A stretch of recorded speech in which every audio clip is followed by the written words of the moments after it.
Yeah, you're live on YouTube. Okay, cool. So yep, then you're fixing your hair.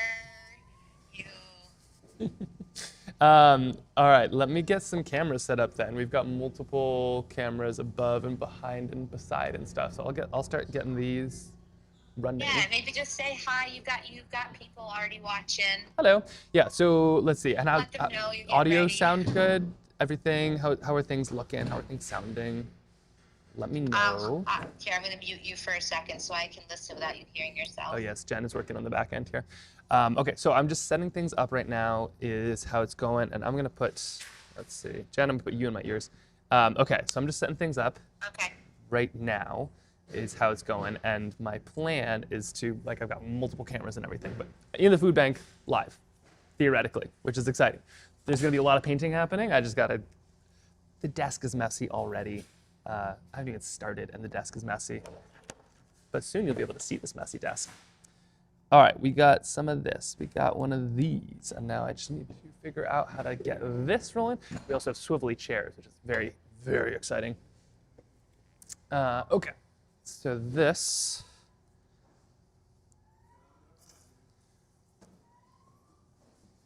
Okay, that's neat. Hello. So here is camera number 1, I think. And ideally, I can gotta make some room here because we're having some people join us, potentially, which would be very exciting. Okay, so you're there, hello. And now I just need this to be here. Here's what I'm working on. We got the fancy cameras. I don't know if I've mentioned this, but I've never done this before.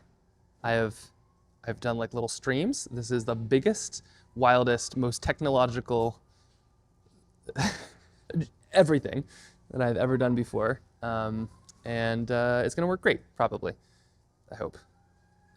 So we're gonna see. So this, I can now connect.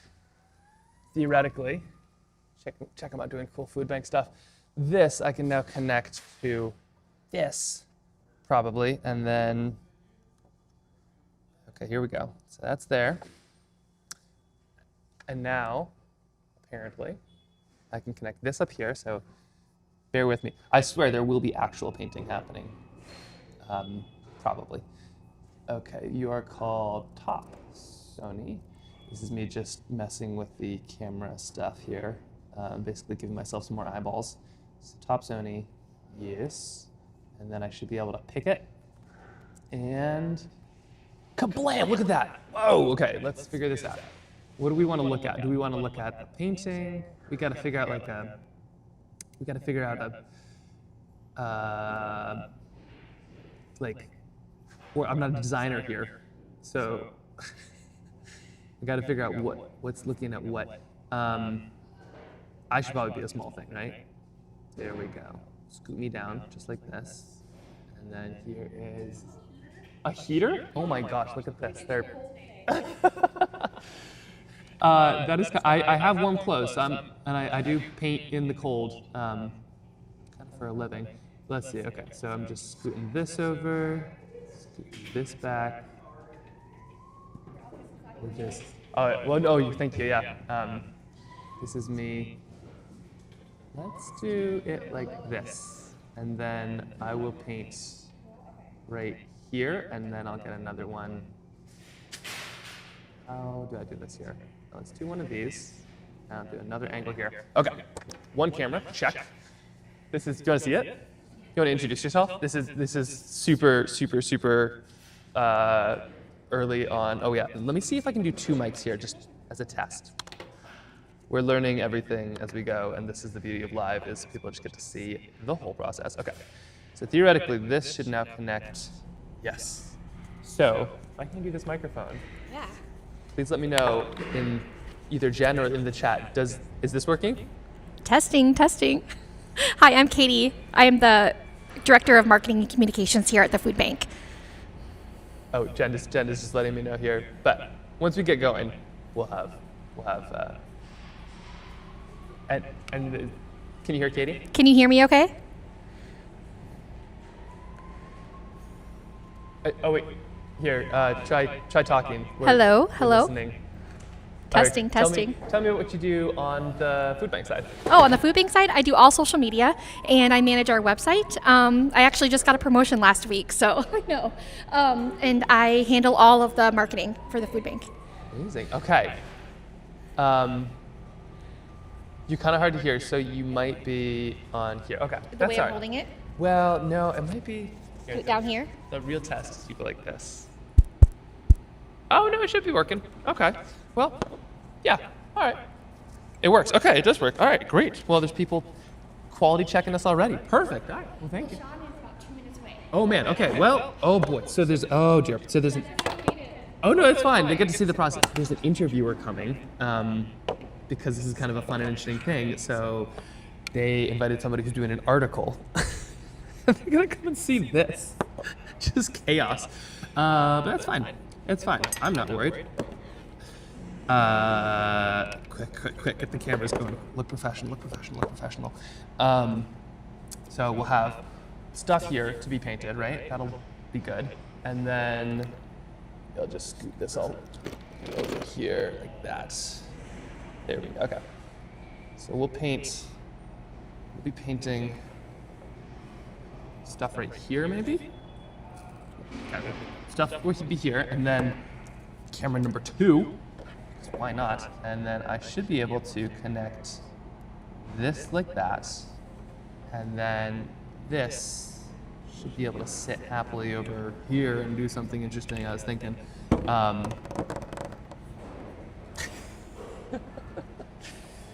Is this how like streaming works? Is this what people do like, all the time? How do they get this going? They probably set it up once and then never do it again. You know, like never do the setup again. That's probably why people stream from desks instead of the food bank of Alaska. All right, here we go. Going for round 2 because we're feeling spicy. Oh, why did that cut itself out? Okay, we're about to find out so much stuff. All right, yes. Okay, that is working again. That's good. That's good and exciting. All right, now I just need to connect this to. You should see this tangle of wires here. There we go. All right. This right here is called a dummy battery. This is to keep this camera from overheating. 'Cause I am totally serious. I plan to paint for, 8 hours straight. So I am ready for all of the problems, aside from like, the timing one where I get stuff ready on time. But, again, what is happening here? It probably doesn't help that I'm just like slamming stuff around here. Oh, this. Am I the problem? Yes, I knew that, but this context, am I the problem?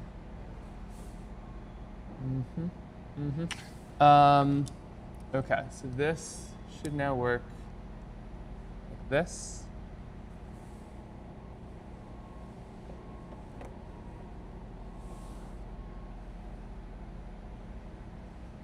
I will be taping everything, yeah. Let's see, that's the next step is just to tape it all.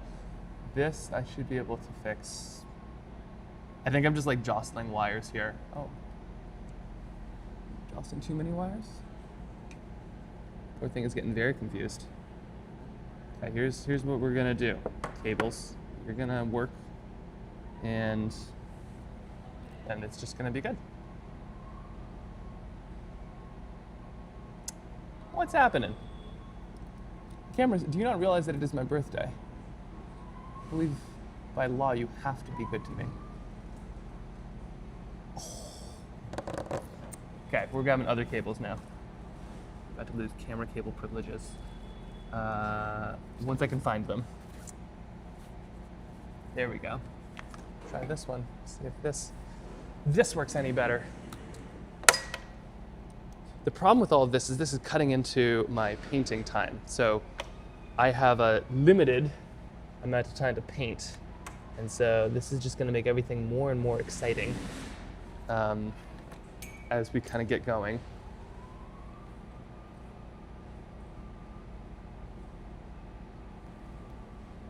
Oh, God. is happening here? Maybe I need to connect it not into this. Okay.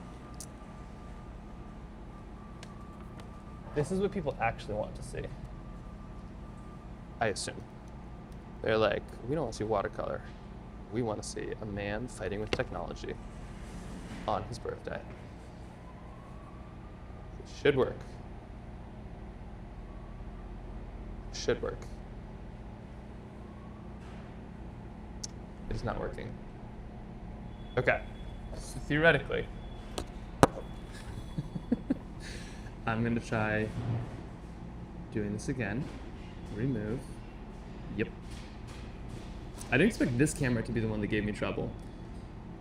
Here we go. Capture device, top. And then I should, the critical word here. Bazam! Oh, there we go, okay. So, okay, we got this. We are not touching anything. We are just nice, absolutely delicate and gentle. This needs to go like this. I think I'm gonna go like this. Just hide. Oh, I can't hide this. Maybe I can hide this over here. Oh no, there's no hiding. All right, cutting audio, cutting video. Get ready for it.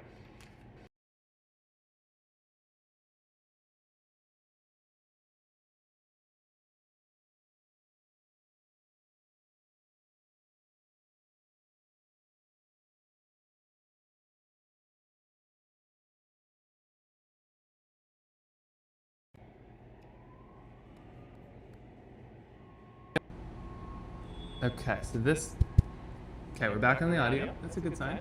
And now I should be able to get us back in the video if I am so clever. I need to remove this. Yes. Add this. Yes. There's a theory called the doorstep mile, which is like the first mile of a journey is just getting out the door. That is what you're watching. Video capture device. And here is all of our problems being solved right now. Blizzard. Yeah, they are. That's great. Okay, life is good. Everybody's happy. Oh, there we go. And now move this down here. Okay. This one, probably. Here we go. Call you. I wonder if people have people to do this for them in the wild. I wonder how many. Oh. Everything just went back. I just need. Oh, there we go. Okay, so.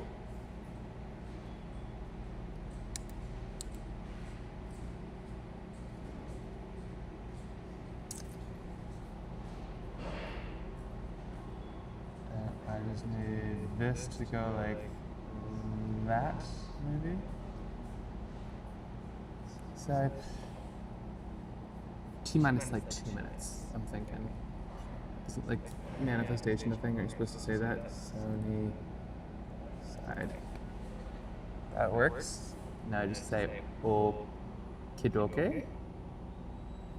And then I click this button, and then I click that button, and then, oh, we get the fancy angle. Great. Okay, look at this. How cool. So, oh my gosh, we're like Mr. Rogers level of fanciness here. This is great. Oh my gosh, look at all of this. Have you ever seen something like this? This is so exciting. All right, now we have this, and now we have this side. I feel a little silly with all these people doing like legitimate work behind me, and I'm just absolutely playing with some cameras.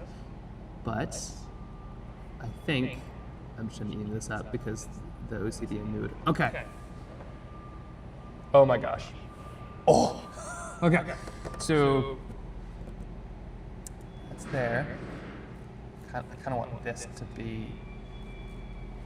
This is what I'm going to paint here. Or something. Paint here. No, I want to paint here.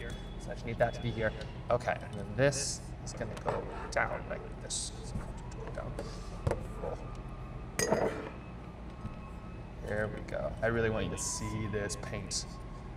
This is my dream. Okay, so that's kind of where that's going to be at. And there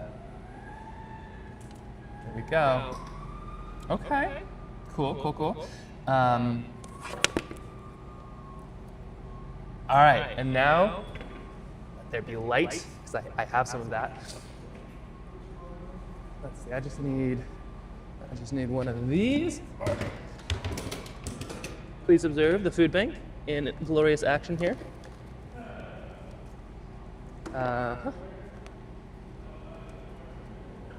They were concerned that you'd see the Pepsi right behind me, which I think is hilarious because they do a lot of work with like healthy foods, and this just happens to be like the one pallet of Pepsi that was donated, which, you know, people need all kinds of things, and sometimes like when food is hard to find, something familiar like soft drink could be kind of a nice thing. But I guess what I'm trying to say is don't look at that. No one needs to know. All right, got this. I need my cables. That's what this is. Sorry, trying to get some lights going on in the background here. I brought them, so we're gonna use them. And boom. Let there be light. And oh, you're so fancy. Okay, don't love this. Can I move this? Good. Just take it off. Maybe I do that. Yeah, let's do that. That means I need a hex wrench to get that thing off. You know what? We're gonna make this work. We're gonna figure this one out, I suppose. Okay. So that's gonna be all the way down. You're going to be all the way down. Should we start painting or what? And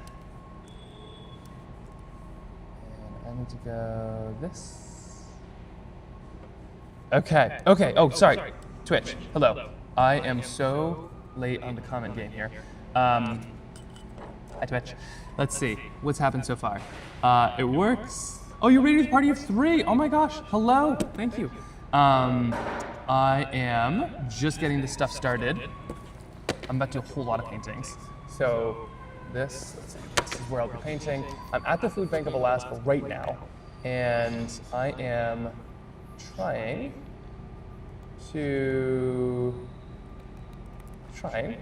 keyword, to figure out how to get all this stuff working. And the top, and fancy looking.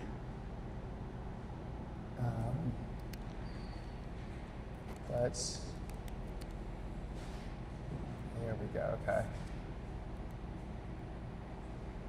There's that.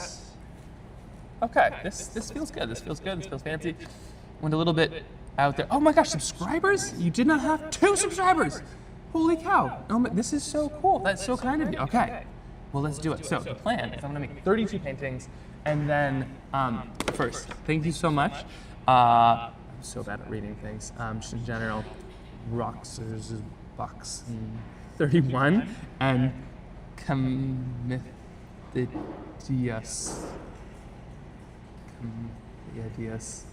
Regardless, thank you. Twitch comments were not made for dyslexics. Okay, so here we go. Do all of these paintings. So there, I want this one closer. You know what? I'm getting closer. That's why I put a second camera. We're gonna do it. That's gonna be like right there. So I just need to find a way to make that like right there. I think that's like a tiny little. Have some sweater. Maybe if I put this. Oh yeah, here we go. All right.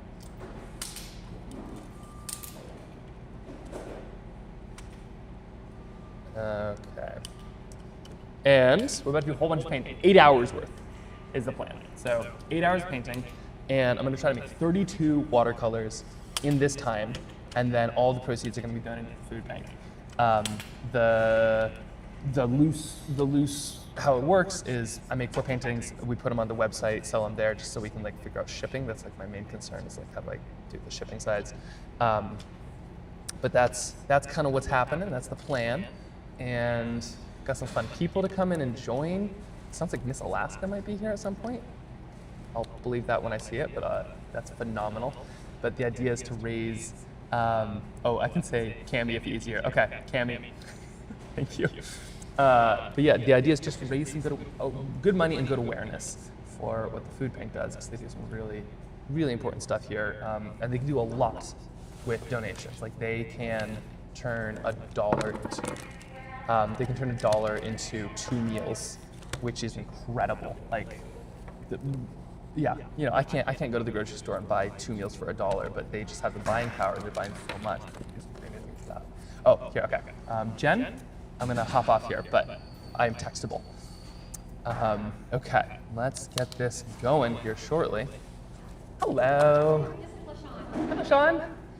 Great to meet you. I am just figuring out technology, but it's going great. Oh, perfect, I think. Perfect, right? Everything is good? Checking the chats. Good, good, good? Okay, perfect.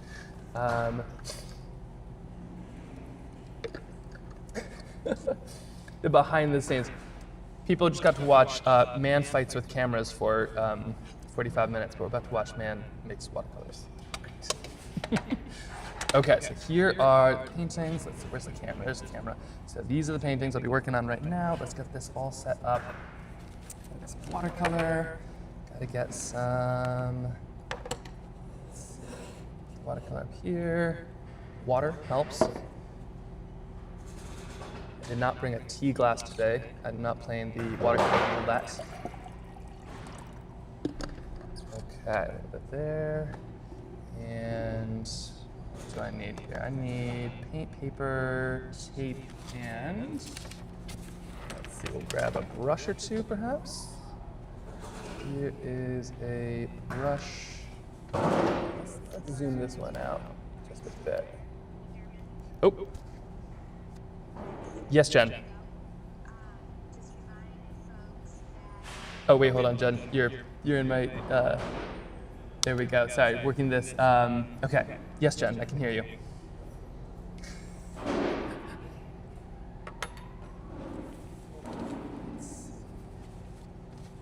Here.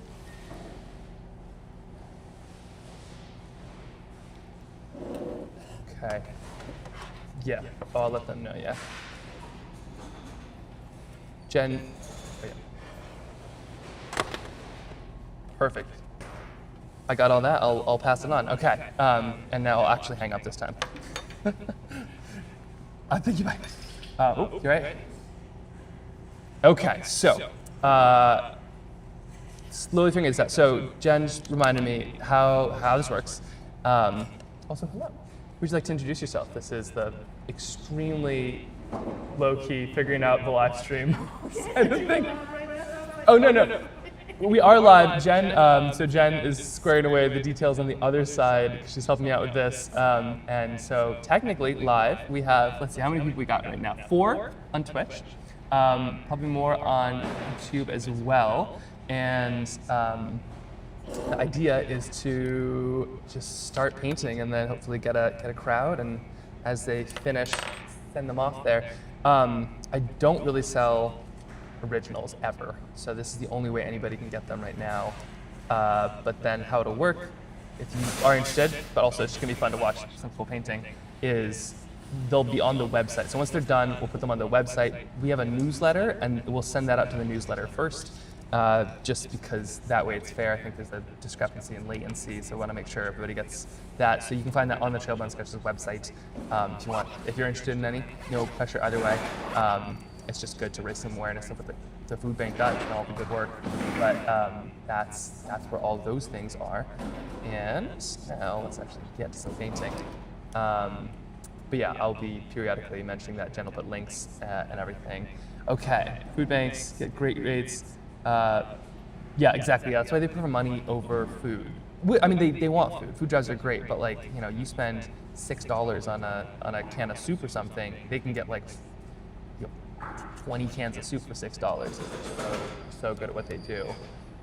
Okay, now I just need to quickly put this in the right mode. Let's see, I want this to be on minions. There we go, and all right. Here we are. So, what should we start with? Birds? Whales? Wolves? Bears? Any strong feelings? I have literally all of it. We could also do, let's see, foxes. Do, what's a good start? Whales? This is some of what I pre-sketched here, just to actually do this within 8 hours. Okay, let's just get going here, because I think I am more comfortable when I can actually paint. I think we're gonna start with, let's start with some birds. Birds are a fun way to go. There we go. These are all Alaskan things, some fun Alaskan critters. So let's put these all like there. Okay, there we go. How's this for how everything looks? Okay. And in the spirit of figuring everything out still, I am going to fix the white balance on everything. Normally you get benefit for showing up early, not in this case. just figure everything out. Okay, white balance. Let's get this stuff right. That feels about right. Okay, and then let's get, can I actually affect these things? Maybe I can, maybe I can't. Oop, that doesn't work. That doesn't work. It's all too dark. Oh no, okay. Please hold. No? Oh, it doesn't like that at all. Okay. Let me fix that. Okay, there we go. Okay, that'll work. I'll just get the ISO going up here. This is key, otherwise you won't see if the stuff works or not. Okay, there's that. Will it let me do the things I need it to do? Absolutely not, but that's okay. All right, it's this one, and then up here we have this right there. Okay. Now we will paint.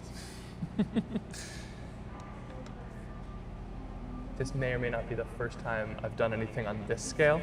So doing all the testing. Watercolors I've done for days, years, decades actually, but this is just getting started. I'm Max, by the way. Good to meet you. Okay, we have media here already. Very exciting. Okay. Yeah.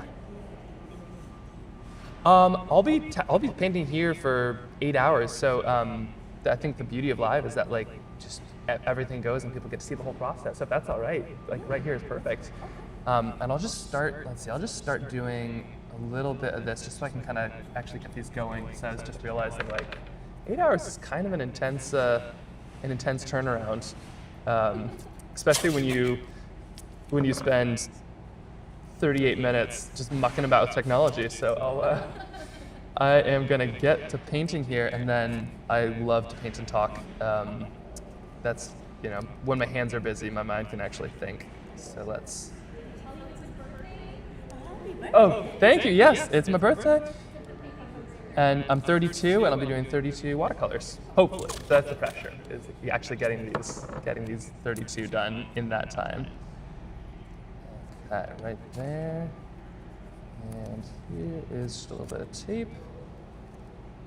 So I'll start with some birds, I think, and then I've got all Alaskan animals and landscapes, but we've got whales and all kinds of other good stuff here. And then if you're just joining, I'm in the food bank of Alaska, and that's what this is a fundraiser for. So I'm going to try to make 32 paintings and then sell all of them with the proceeds going to the food bank. And if I can do that, that's enough for almost 10,000 meals.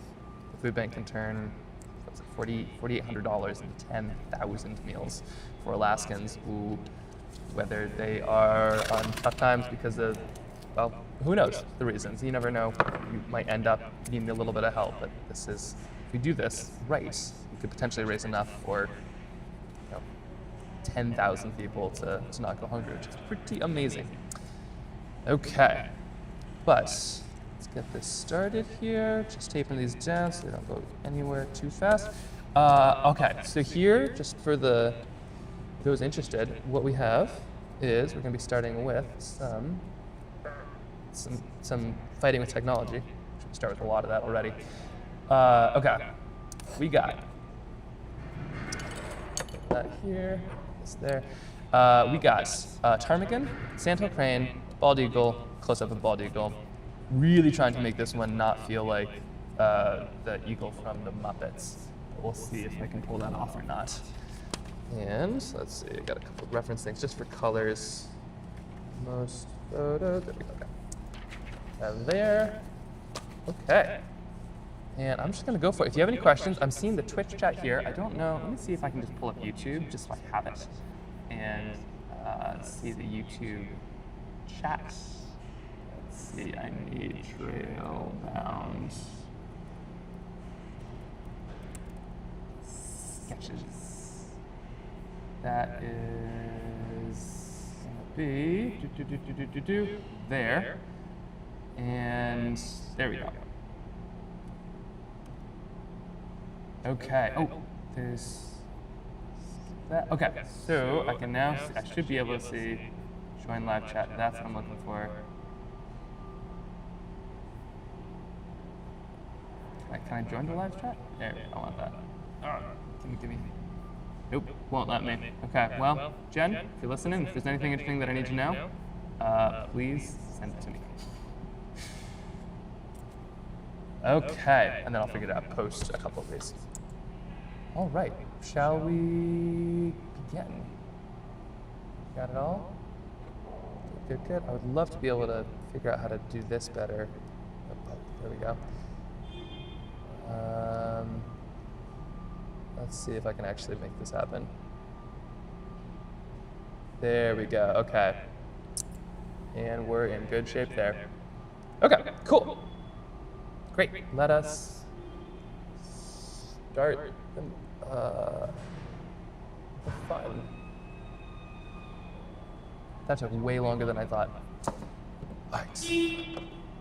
And there's like actual stuff going on in the food bank here, so there's lots of, you can get lots of noise. If anything is amiss, by the way, if you need like better audio, different stuff, just let me know, I'm here for it. Okay, we're gonna do two. We're gonna have a rinse thing and like a clear water thing. So it's 32 paintings, gotta keep stuff relatively clean here.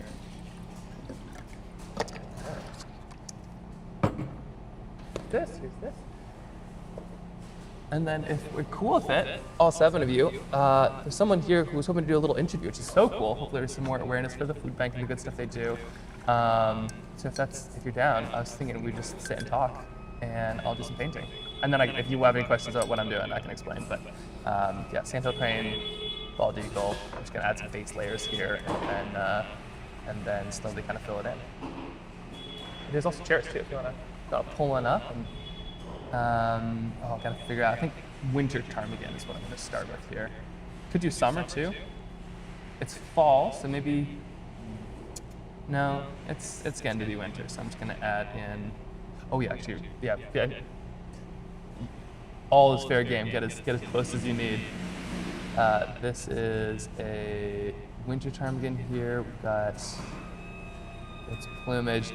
They kind of change from the head down. So the fall ptarmigans are kind of white on the top, and then they kind of have like a little pair of brown pants, basically, towards the end of the winter, which is adorable. This one, I think I might just do full winter. They should be in full winter mode, I think, by now.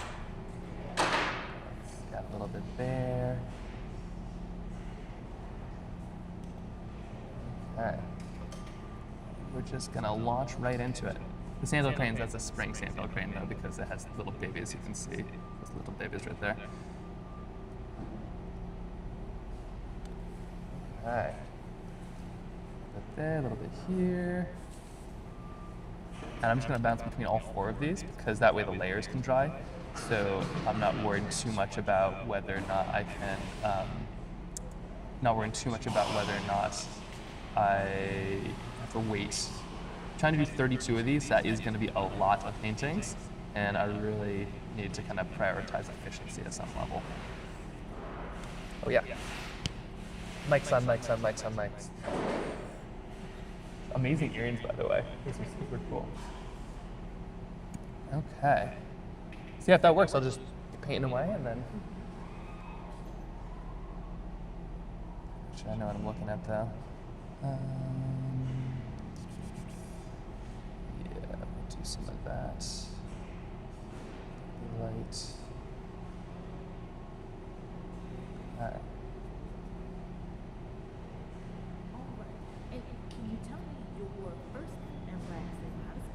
Yes, Max Romey, Maxromey, but not Romey. Everybody always wants to put an N in there. And tell me a little bit more about the live stream event that's happening here in the food bank. Well, it's my birthday today, and I wanted to do something that could support Alaskans, because it seems like we're getting the short end of the stick on a lot of things. And I'm a painter, I do a lot of filmmaking, I do a lot of kind of Alaskan watercolor, and came up with this crazy idea of what if I try to do 32 paintings in, one day, and then donate all of them to raise money for the food bank. But I've never done anything live streamed like this before. This is a lot of paintings to do in one day. This might be the most paintings I've ever done in a single day. And we'll see if I set myself up for failure, but either way, if I can raise some awareness, raise some money, and then hang out with the really cool people here at the food bank, I think it's a good way to spend a birthday. Now, why was it important, to be able to fundraise for the food bank? The food bank does so much good throughout the state, and I know a lot of this because my wife used to work here, and so I've seen just how far-reaching their impact can be. And when it comes to doing good, I mean, the food bank is such a good start because you can't do anything if you're hungry. You're not going to be able to look for a job. You're not going to be able to really take care of your kids. If your kids are hungry, they're not going to be able to learn at school. And the first thing that you need is food. Almost even before shelter.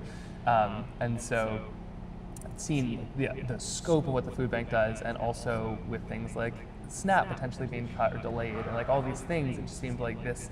If I can help them right now with just a little bit of money, I know just how far they can take that money. The food bank can make 2 meals out of $1, which is just like, I thought Costco had a good kind of like buying in bulk rate, but what the food bank can do with $1 is amazing. And so if we can raise some of this for the food bank now, even if I'm just making little paintings, little things can go a long way, and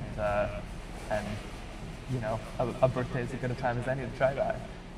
And why was it important to be able to want to help the food bank and to be able to raise awareness?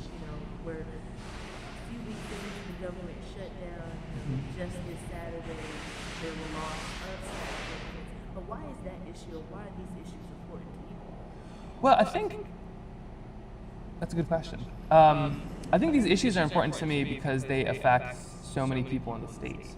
And I know from my wife's work, the amount of people that are here, it's not just a couple people that you might see on the news. It's friends, it's neighbors, it's a lot of people are benefiting from those services that you might never know. And when I see things like that in the news about how they're going to be cut or even delayed, I mean, for a lot of people, the difference between these benefits and not having these benefits could be like whether they get dinner. And it's just wild to me to think that those could be cut for so many Alaskans, but also in what feels like pretty dark times. I think it's really important to come together on stuff that we all could agree on. And from from an Alaskan standpoint, no matter what side of the aisle anybody is on, I feel like we all agree, like, people need food. You don't want your neighbors to go hungry. And so I think this state in particular does such a good job of just standing up for each other. And that's something that I often forget that you can do in really big ways by doing something in really small ways. So I used to think, like, if you wanted to make a difference, you had to, go to the government, be a senator, and change all, make huge sweeping policies and all of that stuff, which you can, and kudos to those ones doing it. But I think at some level, like, real action happens locally, whether that's handing out food or going to a food pantry or doing a food drive, or even making some watercolors. And it's kind of fun to be able to share this in a more visual way. But the amount of people doing the real work are out there right now, and they're taking hundreds of little tiny steps, which will make a big difference in the long run. And for me, it's important to try to add to a few of those steps. Now, what sort of, I know that you said you're going to be watercoloring. I see a bunch of different animals. Kind of walk me through, what sort of animals you're going to be making. These are all Alaskan animals and landscapes. So I traced a bunch of them out. You can see some of them here. I traced a bunch of them out last night at midnight, because that's when the kids are asleep. But Alaska's so cool. Like, I used to travel all over the place for work. As a running filmmaker, and I travel all over the world. And being all over the world made me appreciate, like, there's nowhere like Alaska. You start to see just the globe, and it is so amazing what we have here. And I think it's just kind of fun to be able to try to capture even just 32 little sketches, just barely scratches the surface of what Alaska's about. But also, shamelessly, what will people be willing to pay a little bit of money for that can go to the food bank? I think Alaskan animals are probably pretty high up on that list. And how much are you selling these watercolors, or mini watercolor pieces? I'll sell a framed watercolor for $150.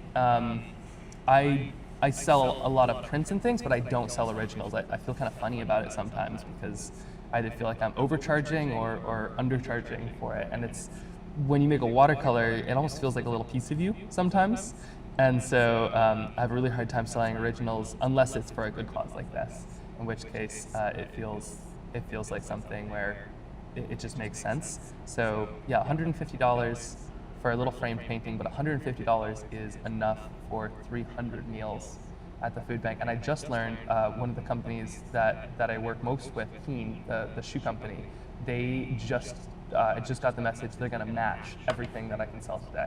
So 300 meals for a painting, and then Keen is going to match that. So every single painting is enough to raise 600 meals, which feels really exciting, and pressure's on a little bit to actually finish all of these now, because you don't want to leave 600 meals. You don't want to leave one single one untouched. And do you have anything else you want to say or add that I haven't asked you? I guess, what got you into watercoloring? Gosh, watercolor. Well, I'm dyslexic, so growing up was really tough when it came to reading and writing. In school, just trying to share my feelings about the world. And my grandmother's an amazing watercolor painter, and she really inspired me to paint, because you can't misspell a painting, and you can just capture the world in this really cool way. She was an unbelievable painter. She traveled all over the world and left behind 6,000 sketches, watercolors, and quilts. But I just love, you can make a painting and you, like, people just get it. And there's just something so fun about, like, just capturing the world in this way, especially when you're outside. Most of my paintings I'm doing in the field, like actually outside, and that's difficult in the winter, but especially fun. You can't use water when you're painting outside in Alaska in the winter. You have to use like water with a splash of vodka or gin or isopropyl alcohol in it to keep it from freezing. Although, to be honest, I feel like I'm usually the one that would freeze first. But it's really fun to do. It's one of those things I hope I paint for the rest of my life. Thank you. That was perfect. Thank you so much. Yeah. And so I don't have too many more of these like ready to go here. They'll be very in like, I'd say 20 minutes. I'll have 4 of these done at minimum, if not more. They come together really fast toward the end, I find. Okay. that one open. Okay, so we're just painting up. Right.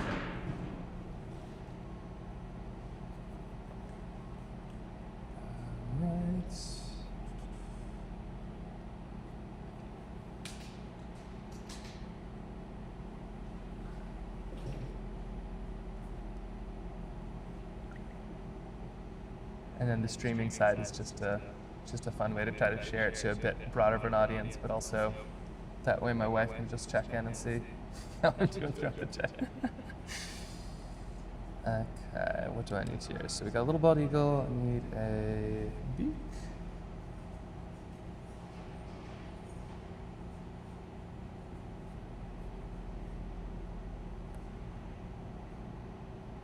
Are you a painter? No.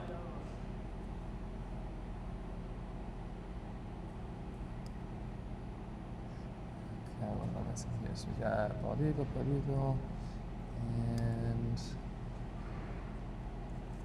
see. So I'm just adding the light layers now. The watercolor, you work light to dark, and you just slowly kind of fill it in, and that's why the last couple brush strokes are what just bring it to life. Because there's the last few little dark lines.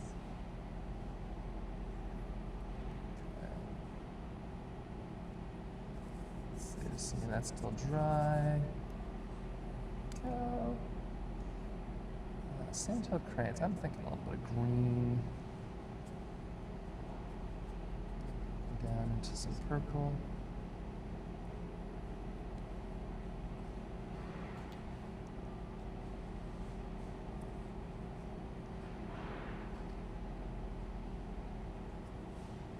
The wild thing is that 32 paintings will just take, not even like a quarter of all of this paint. It's just so watercolor is so distilled.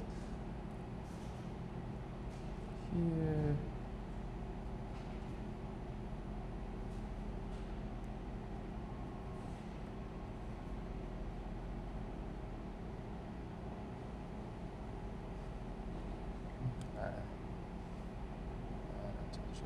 Blue.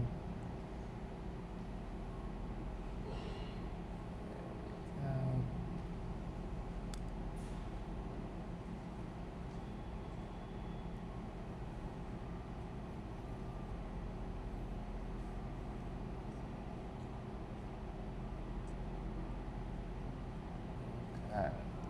So again, the sandhill cranes. These are sandhill crane babies. They are arguably the cutest thing that's ever existed, ever. They are like these gangly little awkward things. They're unbelievably cute. They are just, yeah. If you are on or near a computer and you have a day to waste, you should look up sandhill crane babies. And I say day to waste because that is what you're going to do for the rest of the day, is just look up sandhill crane babies.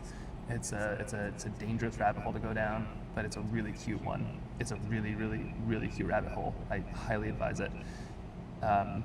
Just be warned. They really should come with like a Surgeon General warning. This may result in the rest of your day being wasted, your search history being fully taken up, the shameless you're gonna want to just like spread the word. Just trying to think, what's that word where you like go and become a missionary? The shameless proselytization of just, have you heard about sandhill crane babies? They're incredible. And I'm adding some of these kind of lighter colors right now, just to kind of get that background in before I really fill in the rest. I wanted a little color behind them. Trying to play a bit with the border. Wow, where in the world? Lots of baby birds, goofy looking. Yeah, I mean, there's a lot of goofy babies. Hornbills are cool. I just learned about them. They're very cool. They're a bird that like mud their chick into a nest. Basically, they're super cool. But Sandhill cranes, I think they take the cake on just like awkward babies, but in like the good way. Penguins, close second. Sandhill cranes though, they are, just focus this on the sandhill crane. No, not from here. Anyway, they are so cute. They're so cute. Oh, getting all worked up on it already. Okay, so we got some of this. I need some. That was a little intense to go like straight 0 to an interview there. I'm hoping that we get some more people.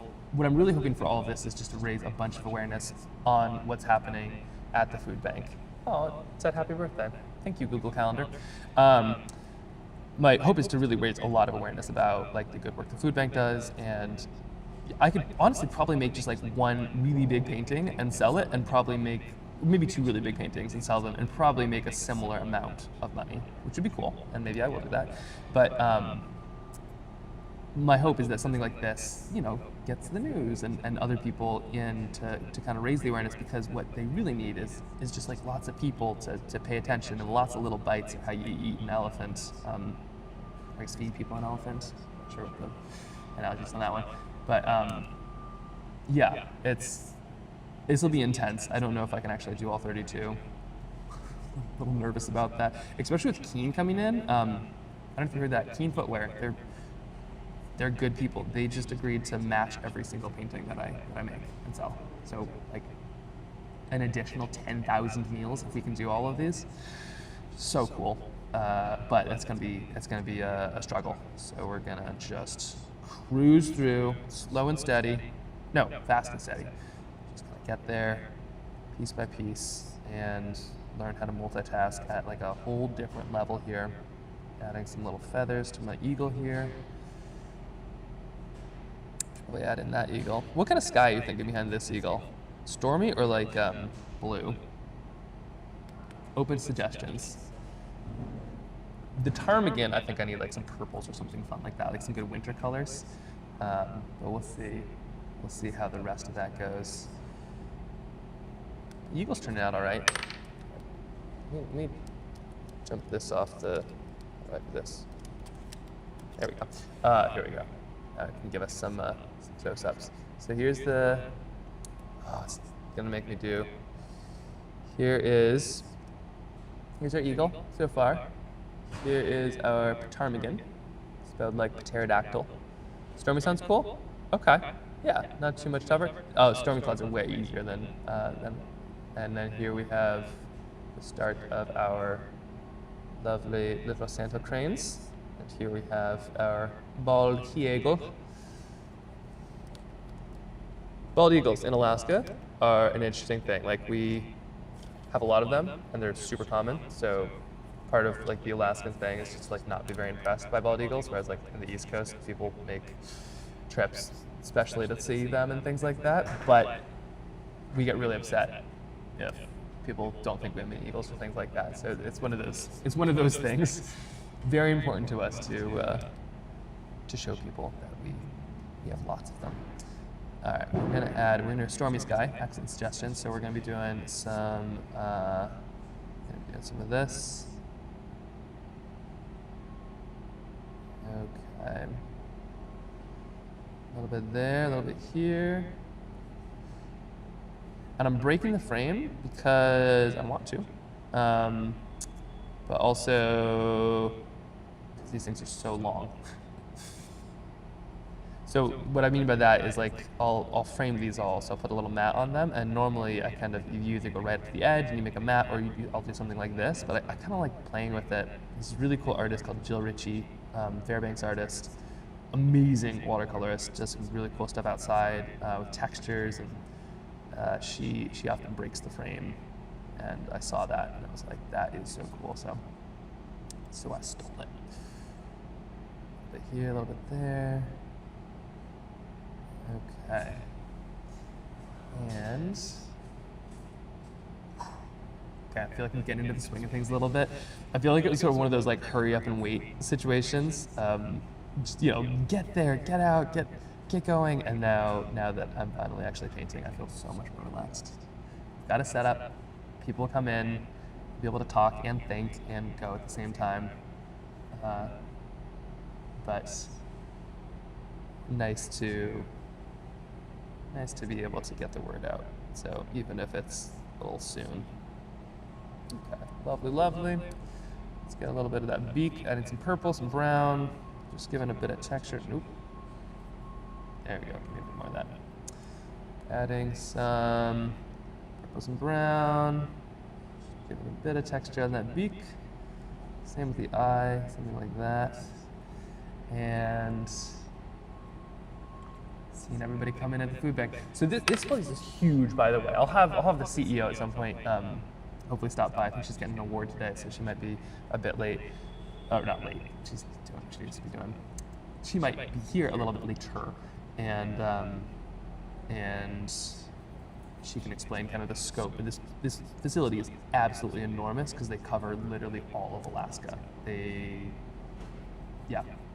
deliver food to the craziest places you would imagine, and the challenges they deal with are unlike, I think, probably any food bank on Earth.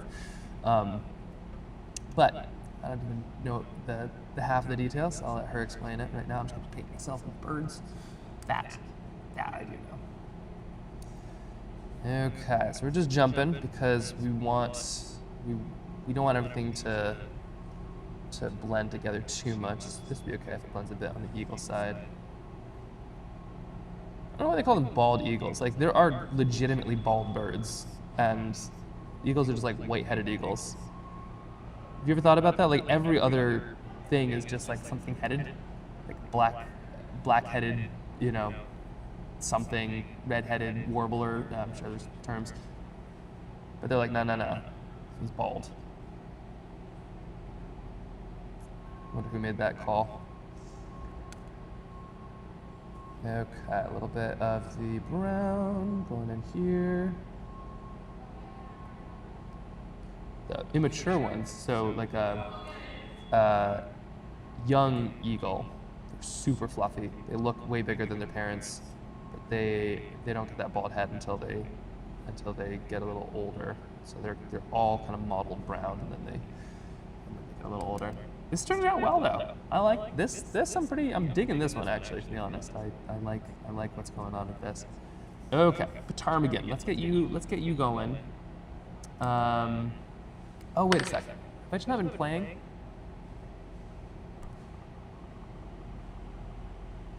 Oh. Still. Okay. Technology. A little bit of this here, a little bit of this here. I am really excited. I did a bunch of bears. Apparently bald eagle's name comes from the Old English balde. Oh, what? Okay, hold on. Facts. Thank you for this. This is amazing. Okay, so, ready for this? So apparently the bald eagle's name, and thank you, the bald eagle's name comes from the Old English balde, just bald with an E, meaning white. That's interesting. Looked up, so that's a grain of salt. That's fascinating. Okay, so it is a white-headed thing. It's not bald. Okay, I'm glad to know that. That makes everything a lot better. I won't be so upset at nomenclature anymore. That's really fascinating. Huh, I feel like I would have known that too. Like, I listen to so many facts podcasts too. Like, have you ever listened to No Such Thing as a Fish? They are great. They're like British fact researchers. They have an amazing podcast. So I'm learning all this like random stuff all the time. I feel like that's one that should show up. Although the British, they're probably not quite as obsessed with bald eagles as we are here. I wonder what England's state bird is. Probably like a pheasant.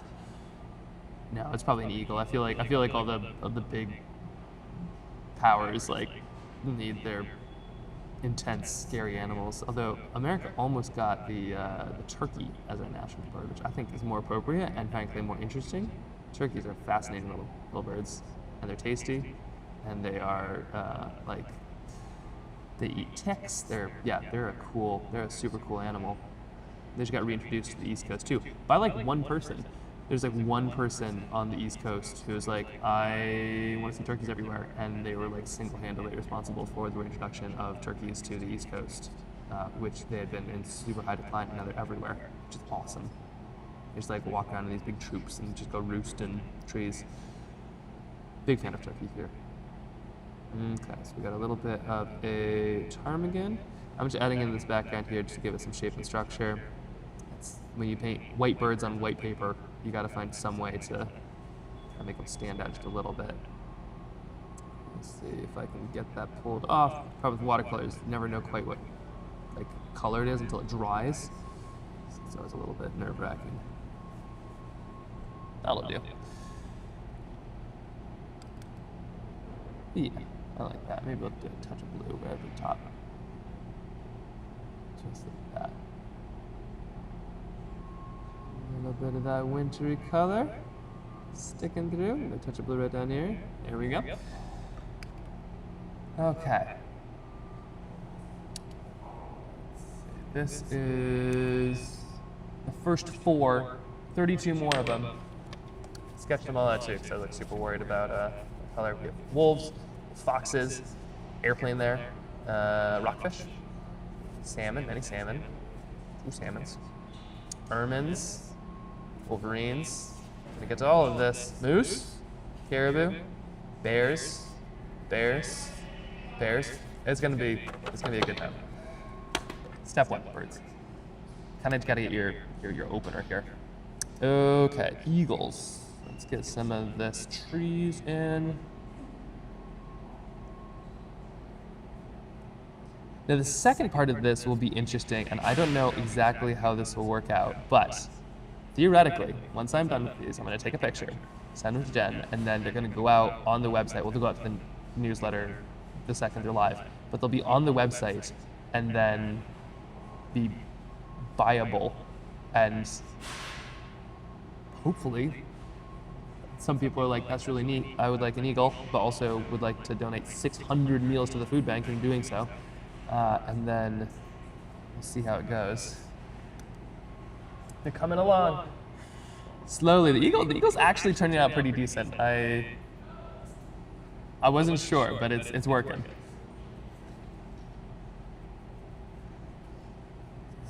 Okay. A little bit of shadow here by the eye. Okay, that looks lovely. A little bit more here.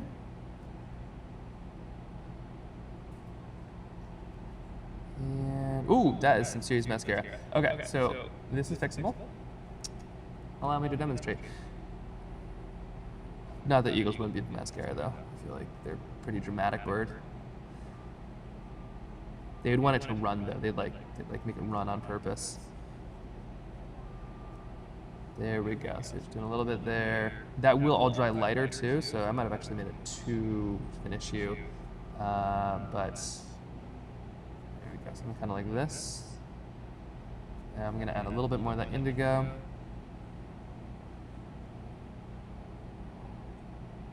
Okay. There we go. A little bit of these indigo stripes down here. Now I'm going to add a background into this eagle. Any ideas on color? Purple would contrast, so like I usually try to do complementary colors. So purple will contrast with a yellow beak. Indigo will contrast with just like the fact that it's a white feathers. Wouldn't want brown because that'd just merge into the body. Brown's kind of a tough one to match with. There we go. A little bit here, a little bit there. We'll just do a touch over the top, and that's working. That is working for me here. Once it dries in just like 1 second, I'll bring the close up over. And touch indigo. Right here on that little nostril. I don't know if I like that too much. Where's my TP? We got the toilet paper is like an absolutely crucial part of all watercolor painting. It's kind of like your only chance to be an eraser. Oh, Jake Black. Oh, you're on live, I suppose. Hey, Jake. Hey, you're on speakerphone on a live stream. Just so you know, don't say anything incriminating.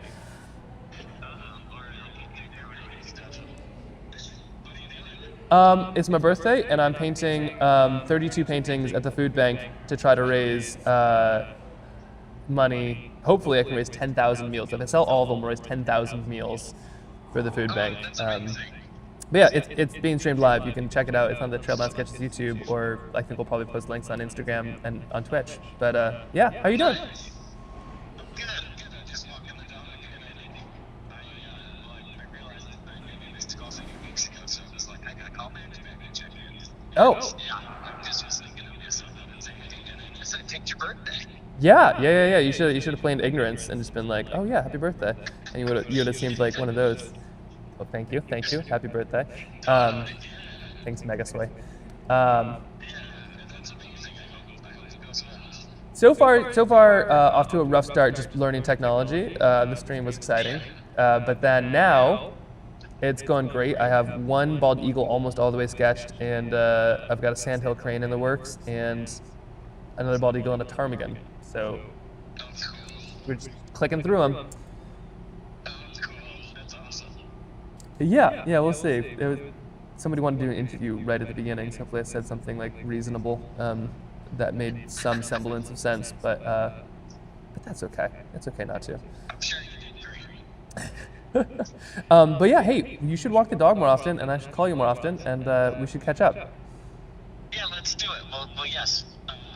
Let's check in soon, and good luck today. And I'll go dig in and see how I can support. And Oh, just check it out. Yeah, check it out. It's fun. It's doing some. I've never done anything like this. I've never done this many paintings at any point before either. So a little concerned that it's even possible, but so far it's a lot of fun. 1 hour in. I love you always are very passionate and enthusiastic about it, so I expect nothing less from it. I know it's going to go amazing. Awesome. Okay, I'll take that confidence. Thanks, Jake. Of course. Good luck, and yeah, let's catch up soon. Okay, bye. See ya. Joining from, the top of Chase Mount in Middlesex, Vermont. How fun is that? Hi, Sage. My sister just joined. That was my sister, who's now on Twitch. That's exciting. And that was just Jake Black. He is a really cool dude who used to do a lot with Protect Our Winters, but he's just like one of those people who just like, I don't know, philosopher, poet kind that just like has really big ideas, but is super good at teasing out the right direction to go. That's fun. How's the top of Middlesex Mountain, Sage? A bit more purple here. Let's get this body going here. Check quick dark wings. So we're just gonna get some shadows in there. Down here.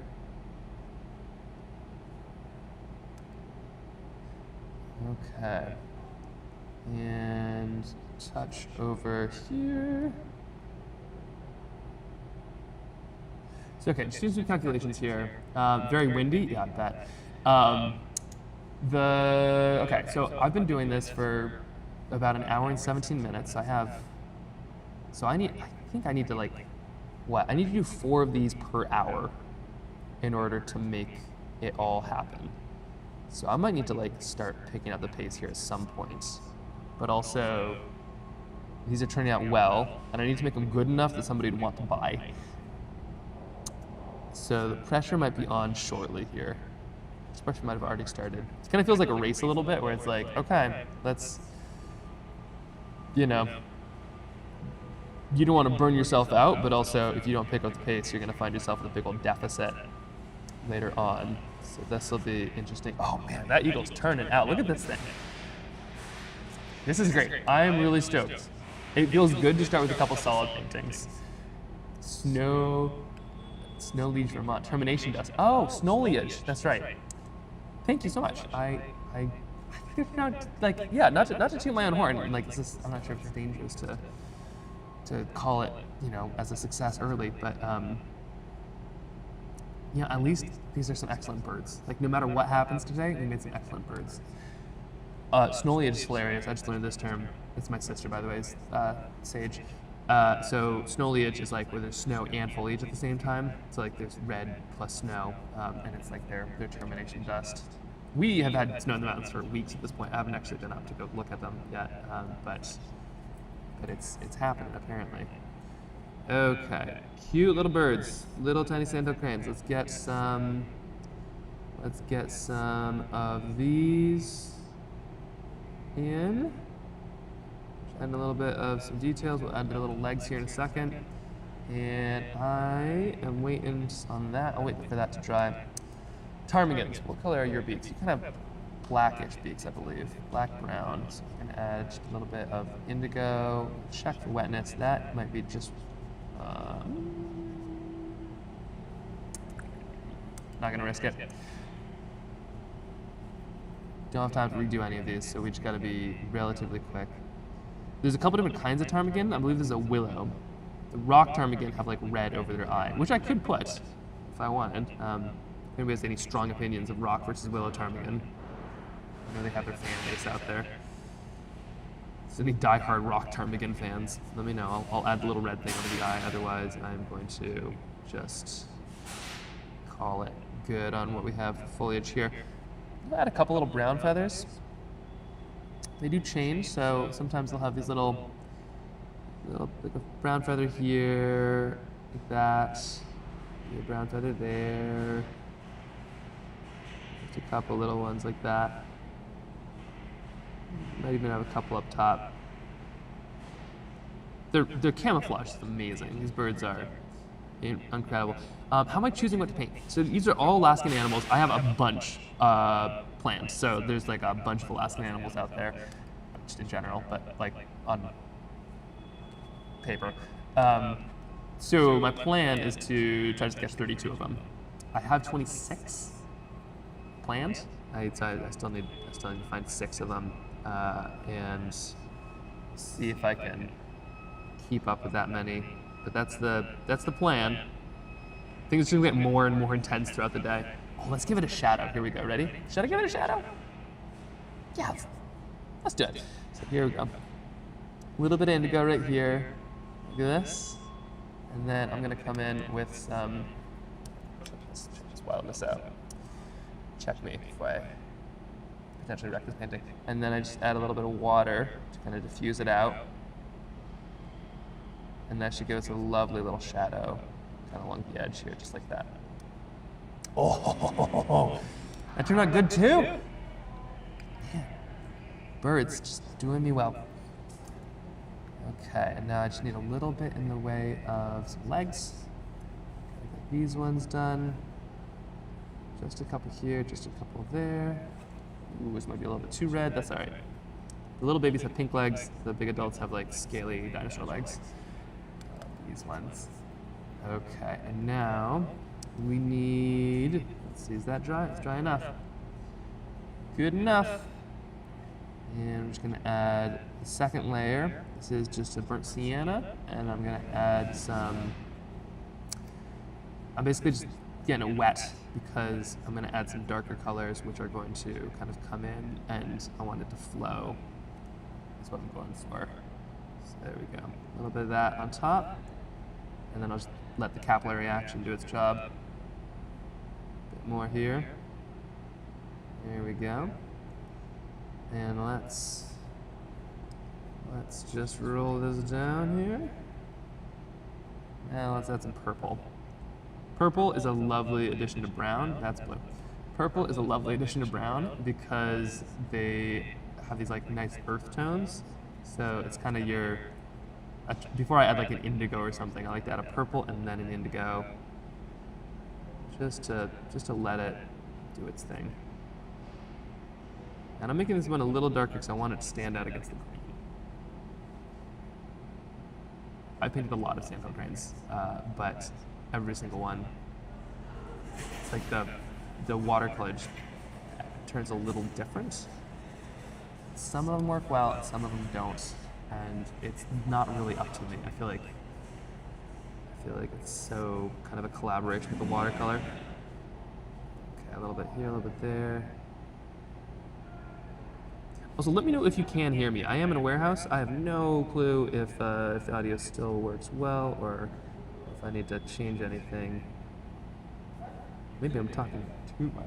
Hey! How's it going? Okay. What you gotta check these sandhill cranes out. They're working. This is somebody who does some fancy canoeing. This is the live stream setup. This is Twitch and YouTube, and but you've seen sandhill cranes like in the. Oh yeah. Yeah. I love sandhill cranes. It is. That's Right? awesome, man. Isn't that fun? What's your? Oh wait, a touch of reverb and echo, but it's all good. Oh wait, I think that's because I have like 2 microphones. Do I have 2 microphones?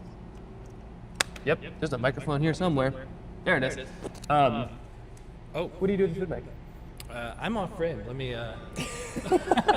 Also, what's your name? come over here. Oh yeah, come on, It's come on opposite. closer. It's opposite. My name's Anthony Reiner. I'm the Chief Programs Officer. Hold this here. Oh, There we I go. can hold that. yeah, I got no absolutely. time for mic holding. I gotta paint. That's right. I'm the Chief Programs Officer here. I've been with the food bank about 6 years. I actually used to work with your wife. We shared a tiny office over at our last facility. They had like the smallest. Like this is a massive warehouse now, but they used to do an enormous amount of stuff out in the Yeah, closet. it was incredibly hot. That is the prime memory I have of that space. It was just very warm. But yeah, our old building was 25,000 square feet. Right behind us, now West Coast Paper. This one that we're in right now is 80,000 square feet, with another 40,000. Well, we'll call it 30,000 over next to us. So we've expanded greatly, and A little bit. all based on our ability to serve all of Alaska.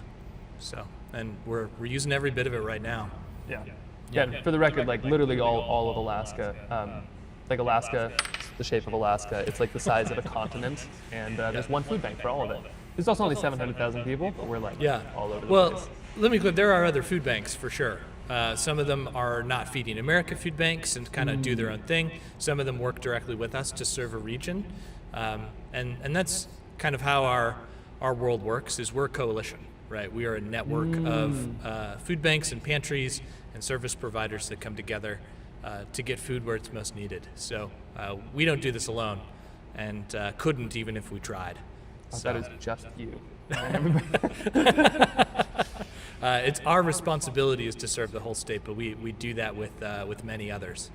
So, yeah. There we go. Sweet. Well, Right stop on. by. Yeah. There's more. The whales and Absolutely. bears are going to be fun, but just getting our burbs figured out Yeah. first. All right. Thanks. Sweet. Thank you. Basically, I'm just trying to keep people from doing their jobs. Put this in here. Maybe that would help with the reverb. Let's see. Boop. Maybe. Otherwise, we're just listening to a box. Okay. Birds. We can do this. Let's see. Got to touch more on these as the like the last few little details come in. It's like both the most nerve-wracking and also the most exciting part here. Here's like the last 2 brush strokes are what I always make it in. Okay. Let's see. This eagle. What color? I think we have to go like a purple blue. Or we could do red orange. No, let's do a purple blue.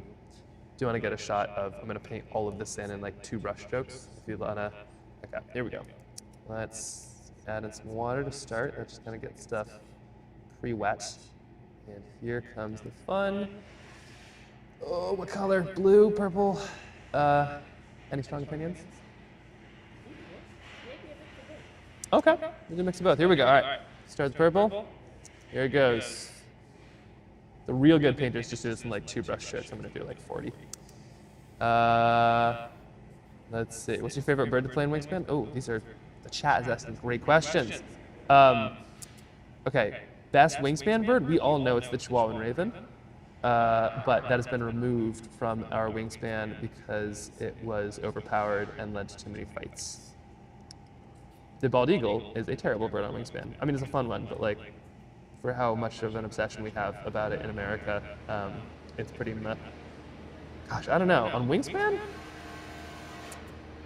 These are great questions. Let me think here. Oh wait, Sage asked this. Yeah, okay. Sage has seen the Chihuahuan raven cause trouble. It's a good one though. Anybody else played Wingspan? It's such a good game. It got me so hyped on birds. They have some good paintings of birds. Although I think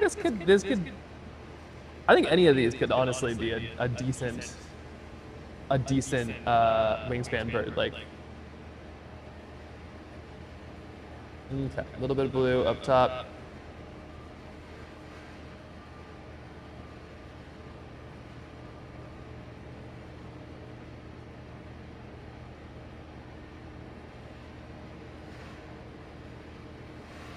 Okay, and there's painting in the rest of these feathers. Okay. Always like the black vulture in big games. What does the black vulture do? This is a, let's see, is there a screen playing live stream that echoes like you're on speakerphone? Interesting, it does echo, okay, so there is reverb. I don't know what that's about. Shouldn't be picking up anything. Let's see. Yeah, Black Raven, I am very curious about that. Okay. Let's see, what am I doing here? Eagle. I think Eagle's basically done. Let's just kind of keep on moving here. Oh. Ollie would like to buy the. Somebody wants to get one of these paintings. Oh my gosh, that's so exciting. Okay, all right. I'm gonna see if I can figure out. Well, okay, I just got a text. Insider trading happening here. So my grandaunt Polly. So my grandmother's the one who taught me like the inspiration to paint. Polly is her sister, also an incredible painter. She does these amazing cartoons. Hamster Alley, if you've ever read it, she's a famous cartoonist and does some really cool stuff. She's also a great painter. Does these wonderful whimsical animals. Honestly, I probably get the animal stuff from Polly. But yeah, she said she's interested in the eagle with the wing spread. So maybe nobody buy this one. Maybe leave this one up for Polly. And it will once they're done, they go up on the website. So I'll text you. I'll text the link here once I have it. I think it goes out to the newsletter. Okay, sorry. Let me think here. They just turned on a huge cooler above me, which I forget. I'm more or less in a fridge. Okay, we're adding a little bit of the. But then it's so exciting. Somebody wants to get one of these because with Keen's donation, that's 600 meals that's enough for, which is just the coolest thing. Okay, a little bit here. Let's add the little claws. It's got the little claws. More here. Okay. There we go.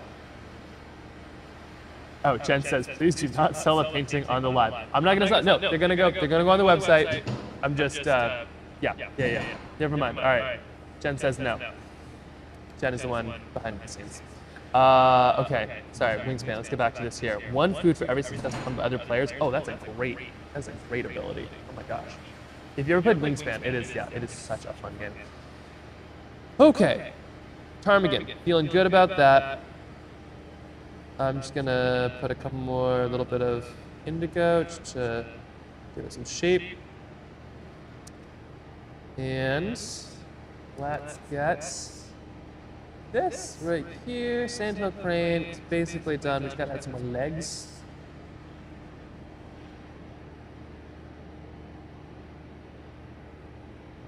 Yeah, I'm gonna take the camera here, so we're gonna get a close look on all of these in a second.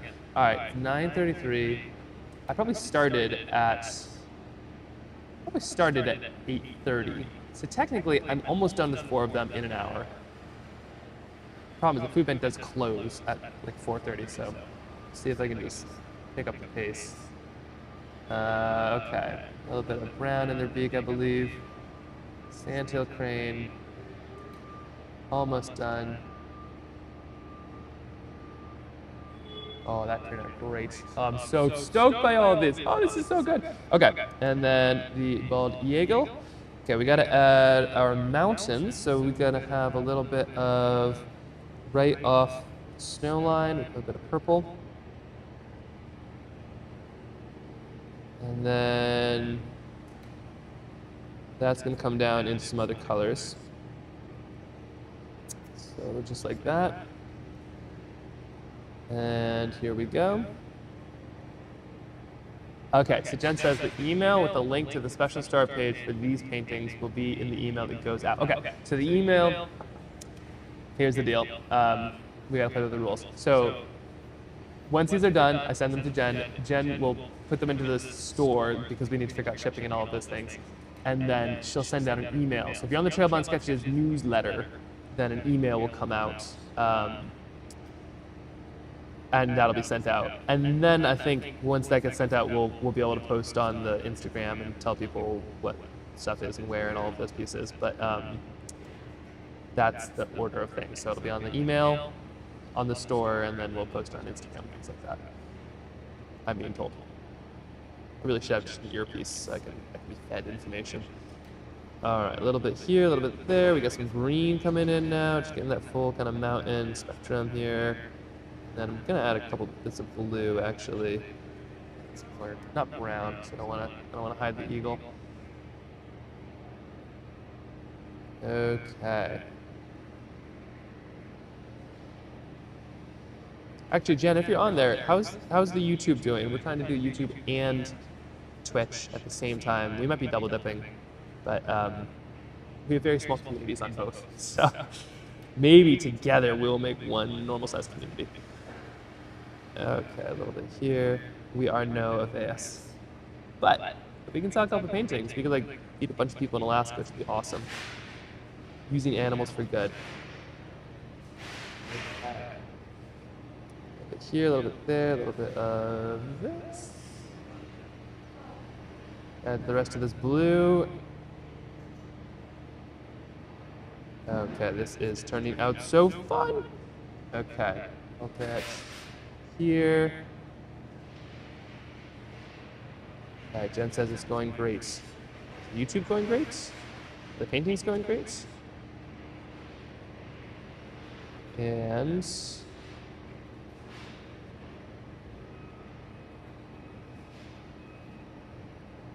that's a little too dark. Okay, I can fix this.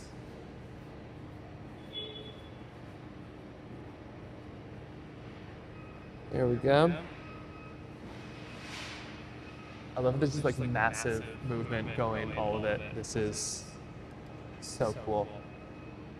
So like this is why the food bank is so effective at what they do. Is like their whole job is just to get food to people, and so they can just do this stuff on a massive scale. Like when a grocery store buys an apple and sells it to you for $1, the grocery store is not paying $1 for that apple. They're paying like 30 cents or something. You know, maybe not even 30 cents, probably 10. So the food bank just buys it at 10 cents and then makes sure it gets to people who wouldn't be able to get it otherwise. So they're not undercutting the grocery store. They're just like, this person won't be able to buy your apple anyway, and they're able to get it to them. But the industry behind it is fast. Like the amount of logistics that they have to pull off is wild. Okay. Yep. All right. Bald eagle. Check. We'll just add a little bit of this detail in here. I need to use this camera better here so you can actually see all this fun stuff. But first. Okay. Go. And then we want a stormy sky, I think, right? Let's do a bit of, oh shoot. No one knows. Okay, stormy sky it is. Let's do this. A little bit. This is the first time I've used this water. I have like a rinse water over here. This is the first time I've actually used the water. I need some to do stormy sky. Touch an indigo.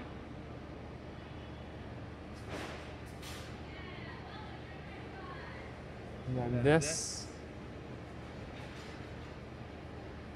goes up like this. There we go. There comes the part of concentration. Don't mess this up. Don't mess this up. Don't mess this up. Don't mess this up. I think I'm gonna do a stormy sky so much as I'm gonna do some big clouds in the background. I think this would be a fun way to do it. So then I add a little bit of water here and they kind of billow up, sort of like this. There we go. So we still get that mountain kind of in the background. And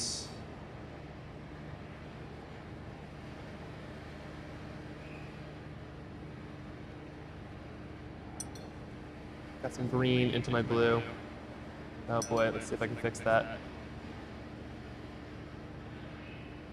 I don't mind green and blue, but that's not the color of the sky. Okay, and then you have a little bit of nice dark blue Alaskan sky.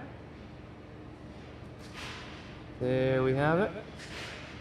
Look right over there to the wing, and kablam!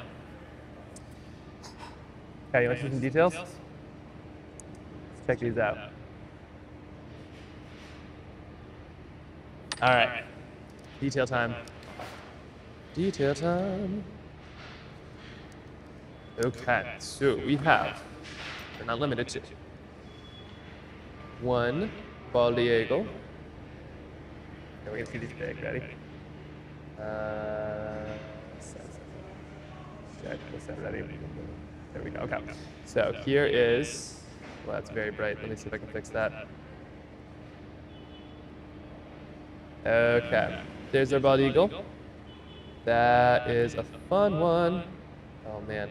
And then here is our ptarmigan. You can see, look at that nice little eye, little feet.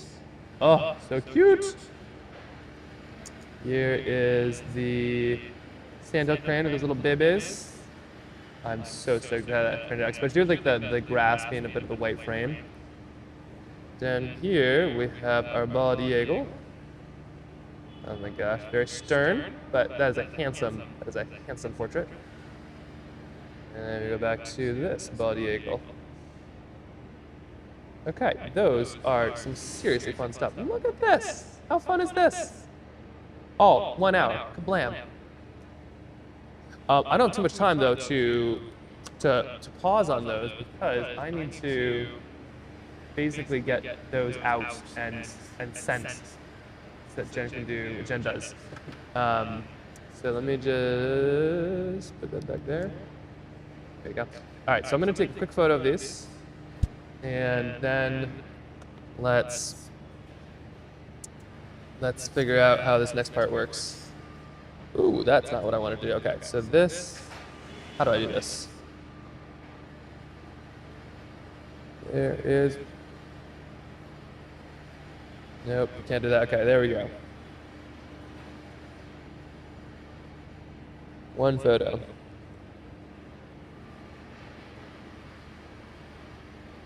Two photos.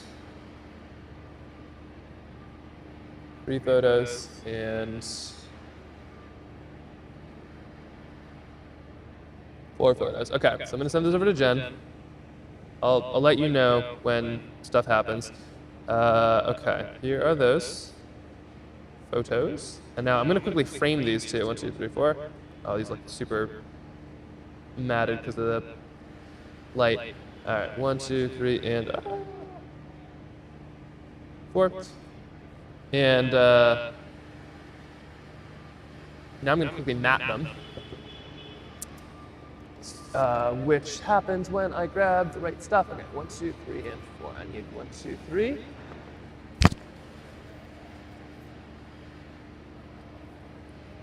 So all of them go into a frame like this.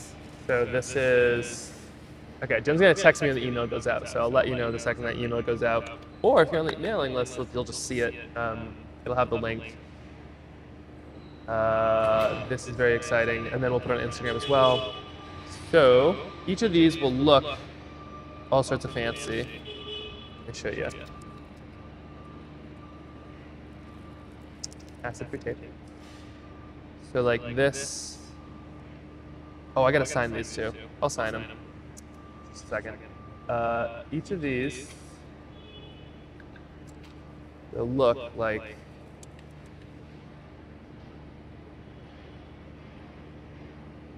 this when the frame is finished. So this is how it'll turn out.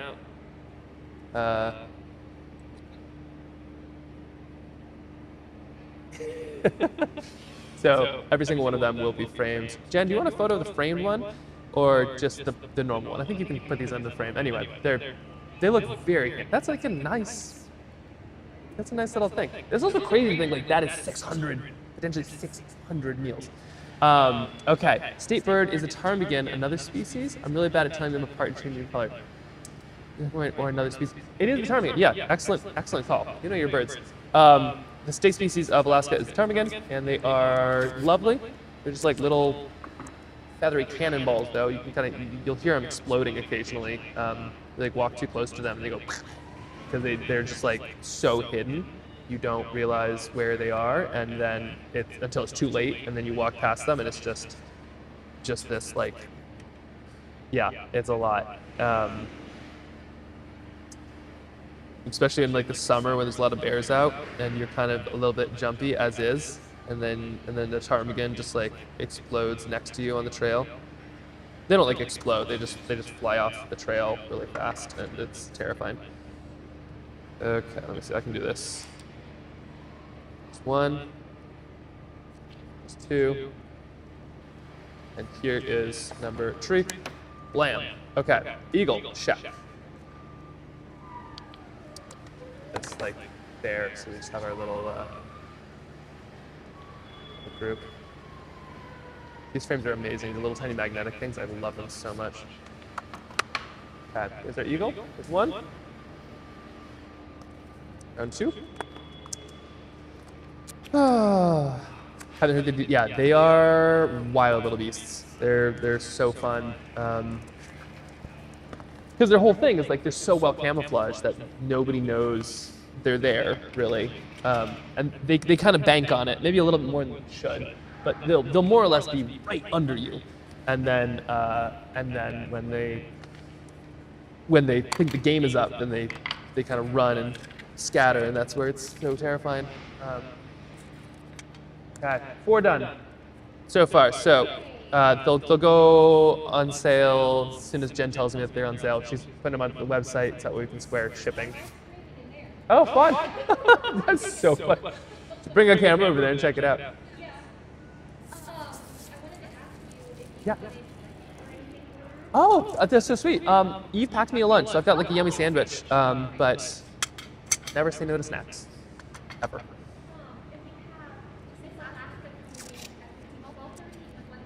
Okay, Miss Alaska is coming in between 12:30 and 1:30.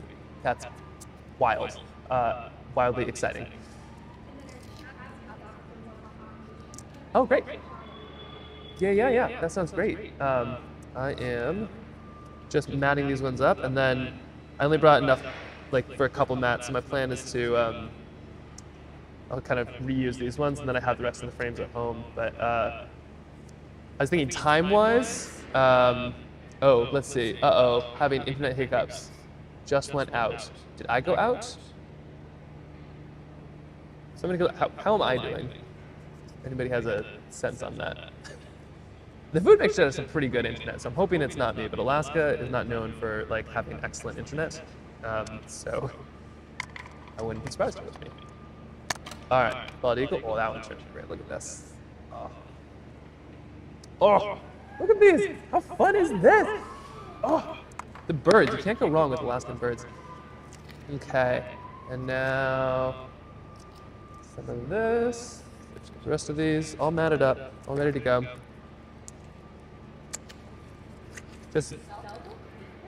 Oh yeah, these are little trail tiles. We made them because we needed them, and then turns out everybody else loved them too. So it's like, okay, all right, we'll sell them. We ran out of it. I need to put them at Blaine's. That's the paper I'm using, but they're great for traveling and painting and sketching that way. Okay, I need a little bit of another frame. Yeah, I think timing-wise, I'm gonna have to just like cruise on to get these done in time. I think it's gonna be come right down to the wire. But I think once I get started, I'll really be able to kind of pick up the pace.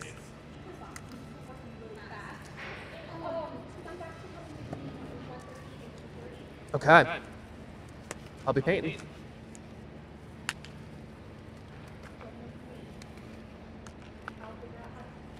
Her name? Oh.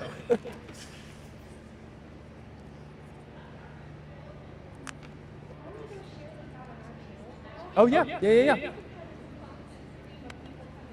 I bet. Oh sure. Yeah, for what? Oh, amazing. Yes. Okay. All right, Rachel. Okay, let me see. So at some point, these are gonna go live, and then I'll have to tell people that they're live. But please have a sit and no, that is. Oh no, this, let's see. Let's get these ones out first, if that works, and then I'll be and then. Let's get these ones. So these ones, once they are done, then Jen is tossing them on the website right now because that's like the way that we can square away shipping and stuff. So theoretically, these are about to go live like shortly, and once that happens, then I'll be able to think a bit more. But if that works, I'll get our next batch of paintings. Oh, nope. I'll get my next batch of paintings up and running here. So once I'm started on those, that'll be a perfect time if that works. I'd say 10 or 15, yeah. But wait, you gotta check these out first. Look at these. How cool is this? You know, those fun little ones? Okay, there we go. So we're putting them on the Trailbound Sketches website, but like we're putting the links on Instagram and everything. Oh, see, it's frozen for about a minute. Might be a delay. You showed some of the flying bald eagles. You signed them. I will sign them. I did not sign these ones. I will. I'm just putting them in frames as examples. They will be signed. It's been a day. Good questions. Yes, they will be signed. Right, that's kind of an important part, isn't it? It's weird. Honestly, I should like some of the name of the animal. This is the ptarmigan. This is the bird. Although these ones turned out well, so you can actually tell what they are. So, not modern art. Maybe I don't need to put a label.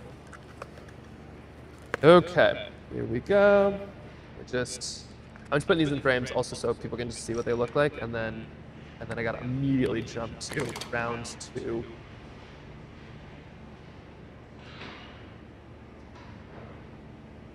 Oh wait, is it kind of frozen? Huh. Interesting. Internet really glitchy. Oh, okay, so we're having some troubles? Okay. We'll figure this out. We will figure this out. That's exciting. Let's see, how do we... Hello, welcome. I am going to figure out, how's the internet doing, by the way? Apparently we're having some trouble. Oh, everybody's coming on. What's happening here? Holy cow. Happy birthday, thank you. I am so stoked. If you just tuning in, I am making some paintings. Whoa, why are there 93 people all of a sudden? What just happened? What is happening? Holy cow. This is wild. Oh my god, there's a bajillion people. Well, check out these cool paintings I just finished. I'm framing everything right now. Are things still glitchy? Not unwatchable though. Okay, I guess things are glitchy. Anyway, we'll blame it on Alaskan servers. I'm literally in a freezer right now. But here are all these paintings. So I'm 4 paintings in, 32 paintings in the process of happening. These are the watercolors. If you stick around, I'm about to start some new ones. Here are the ptarmigans. I'm just framing everything up really quick because we're gonna sell them and then hopefully raise some money for the food bank. Every single one of these paintings you sell is enough for 600 meals at the food bank. It's crazy. So the pressure's on to make a bunch of them. Where's everybody coming from? Also, thank you for the birthday wishes. This is so sweet. It's a great thing to do for a birthday. Oh, there we go. Okay, check these out. There we go. 4 lovely paintings. Ta-da! Let's get started on some more ones. What should I sketch? You've been fine. What should I sketch? Any thoughts? I can do bears. I can do whales. I pre-sketched a bunch of Alaskan landscapes. Ermines. We could do lynxes. If there's any strong feelings, wolves, moose, bears. Is it time for bears? I think it might be bear o'clock. Let's see. Let's do some bears. Bear, and bear. 1, 2, 3. I think I have 4 bears. And a muskox? Nope, we're doing bears. You ready for this? Bear o'clock. Internet's still really rough, sadly. Audio seems fine. Visual is like a slideshow. Oh, interesting. Oh, let's see. Okay. Oh, the Forever Chemical video. Oh my gosh, that is so sweet. That's the best. Okay, here we go. This is time to paint. At the food bank here, let's do some bears. I think. Unless, should we do a muskox? I can paint a muskox too. 2 FPS is so funny. What's happening here? Food bank? Are you? Okay. Well, it sounds like we're doing some slideshow mode. That is, oh my gosh, Maya's the best. Hey Maya, thank you so much. Well, we're doing some paintings. We're sketching bears. I just finished all of these. Here's some bald eagles and things. But let's get started. Doing some sketches here for the food bank, in the food bank. Wolves, oh, wolves, where's bears? Wolves, I do have wolves. Should I do 3 bears and 1 wolf? That seems almost wrong. I feel like I should keep the pairs. Penguins? These are great ideas. Okay, let me quickly get these ones at least started, and then let's do it. Okay, so here is the start of a bear. We just got a little. I've got a black bear. I got a black bear, a brown bear, a polar bear, and a bear cub. So we're gonna try to do all of them lickety split, which will be really, really fun. FPS is good now. Okay. I'll blame it on Alaska Wi-Fi. I'm at the food bank right now, so I'm literally in a warehouse, so we'll see. Warehouse. We'll see how it goes. All right, we got bears, bear o'clock. There we go. Anybody have any good bear facts? I've seen a lot of bears here, but I feel like they're just such cool critters. Avea should get a polar bear. I'm sure there's lots of ones that need good homes. Actually, Texas is probably not the best place for a polar bear, come to think of it right now. But they are kind of yellowy, so I'm going to start with a little bit of yellow. Oh, that's too much yellow. Ooh. There we go. Let's see, like a 60-second delay. So, oh, interesting. Okay, so there's a real big delay. I'm so learning the technology on this stuff. The one thing I do know, however, is how to paint bears. So here we go. We got a little bit, their polar bears have a little yellowiness to them. They're not like perfectly white, which always kind of makes me feel like they'd be sort of dirty-esque in the landscape, but you got to paint them how they actually are. And then, oh man, did I just crash Twitch? Oh no, there we go. And then so I'm just getting the initial layer here on this bear. Piece at a time. I really want to be painting these in the wild. Maybe not too close. Polar bears, I could be fine not being too close to. Those are pretty intense bears. They're one of the only bears that actually sees people as prey. The rest of the bears are not going to eat you. Let's see. To refresh the browser, and that will sometimes. Okay, sounds like the browser is a bit of an issue. I might blame Alaska Wi-Fi too. I think that might be very much partially my fault.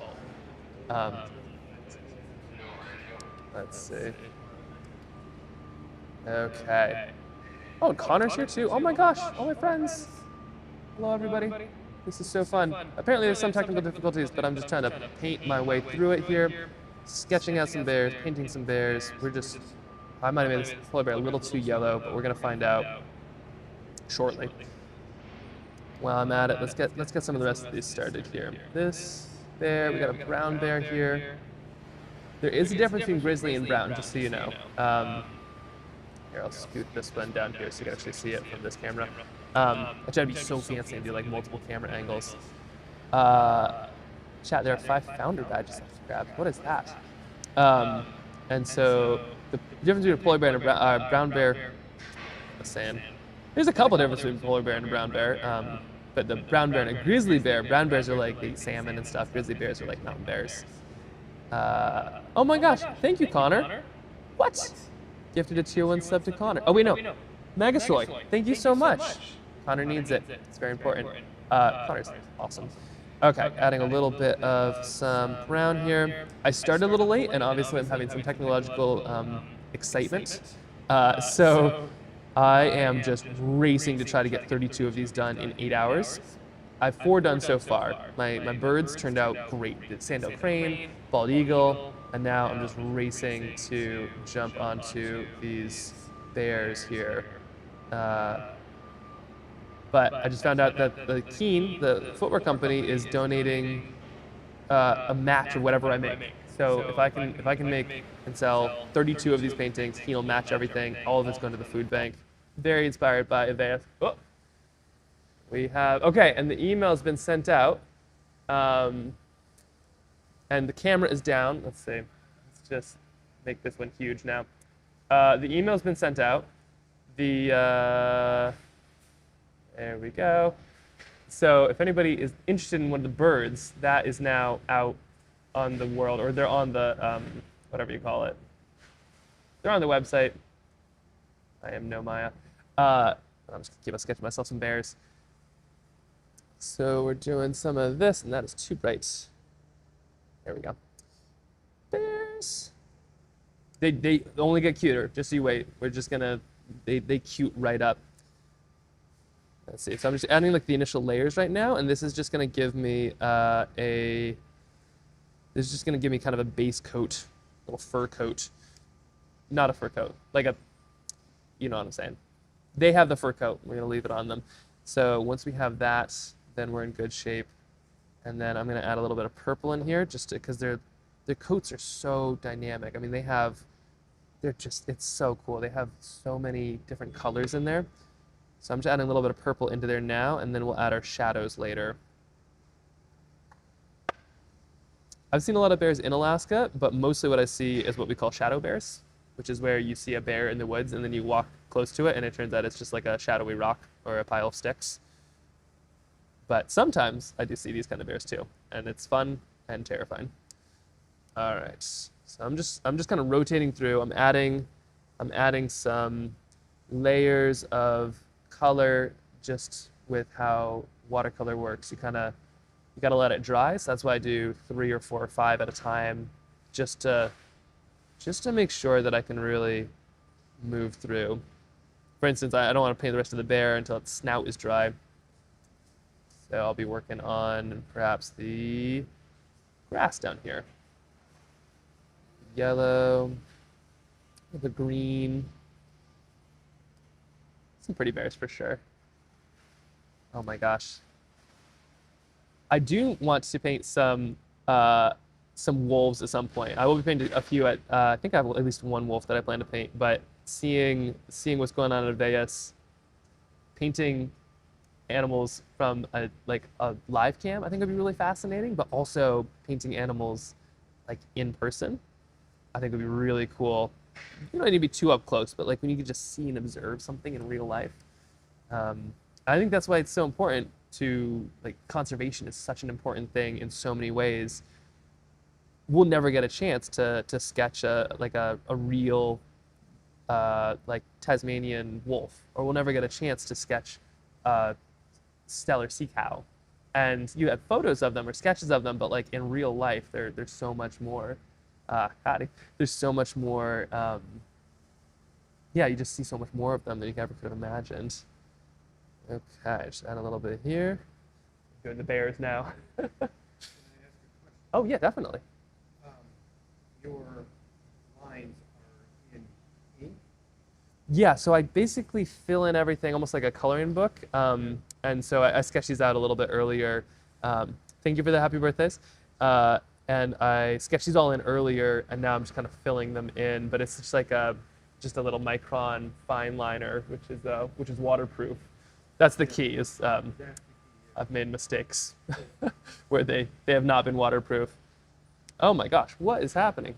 Oh boy, the live stream has just exploded. I don't even know how to handle this. So many happy birthdays. Thank you. I'm painting some bears at the food bank to raise some money for meals. Every one of these that I sell is 600. Oh, thank you. Every one of these that I sell is 600 meals is what the food bank will be able to turn it into. So I'm painting all kinds of little Alaskan animals right now, working on some bears and just painted a bunch of birds. Oh my gosh, this is so good. Thank you for all these happy birthdays. You are so sweet. Oh, more Alaskans on there too.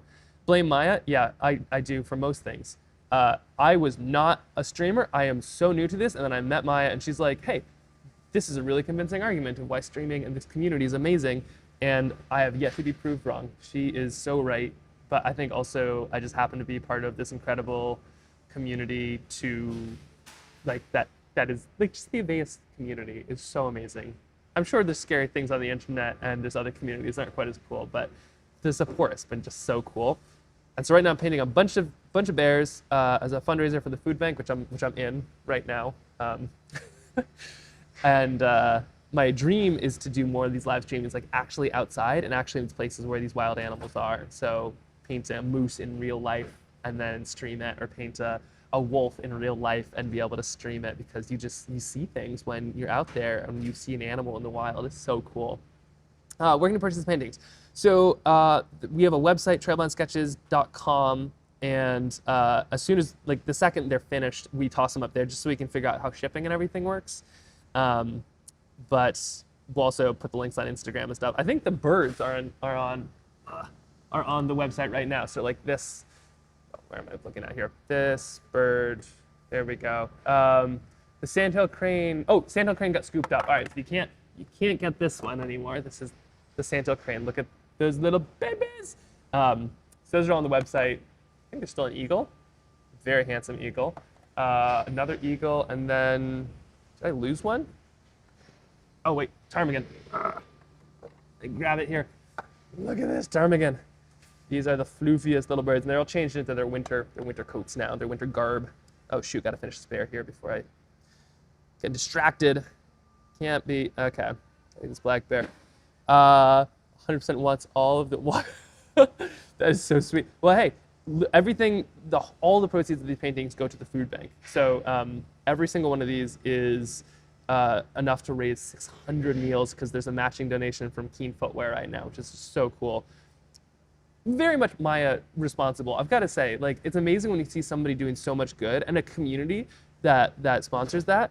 But wow, there's so much happening here. Raid from Maya. Oh, what is going on? Okay, ptarmigan. There. This is so wild. Hello, my name is Max, and I'm painting some bears, and I am real overwhelmed. This is so cool. Hello, everybody. So I am. We're sketching bears. Here we go. I'm in the food bank of Alaska. I don't see any bears in the wild. A real dream is, like, how cool to be to paint like a Mexican red wolf at some point in the wild. Just putting it out there. Dreams. Chat about it, get even faster. What is? Oh my gosh! Whose fault? Happy. Thank you. Thank you, everybody. Holy cow! What? Look at this. This is crazy. Hi everybody, my name is Max, and I'm painting some bears. And oh my gosh, this is the most happy birthdays I've ever had, ever. I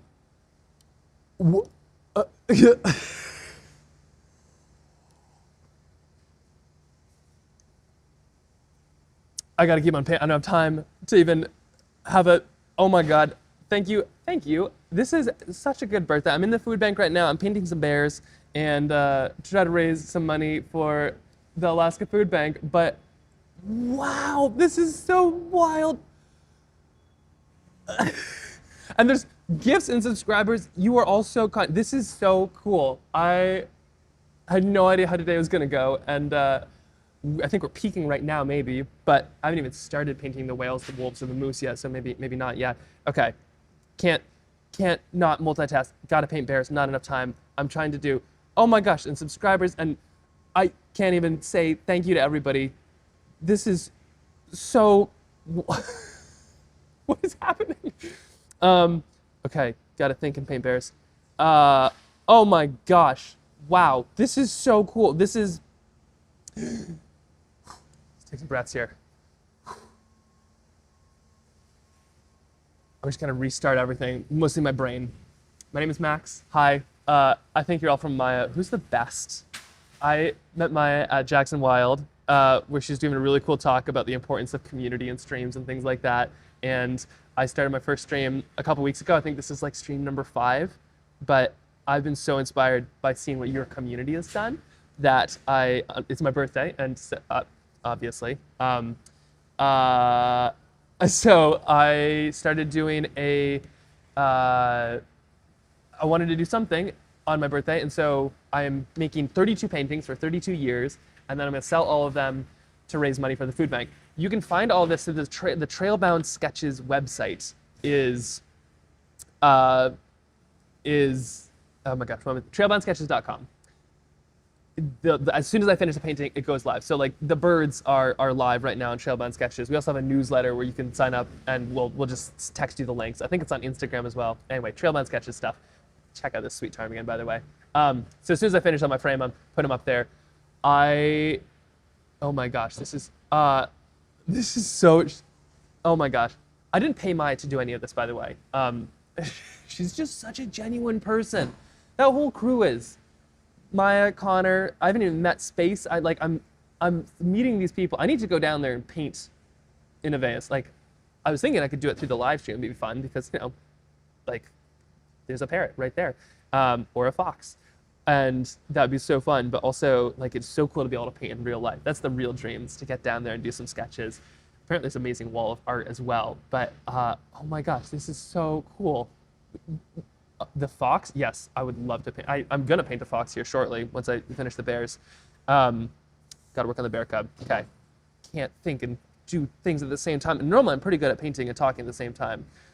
Right, rebooting my brain. So I live in Anchorage, Alaska. I'm here in the Alaska Food Bank, and I am painting, hopefully to raise some money for them.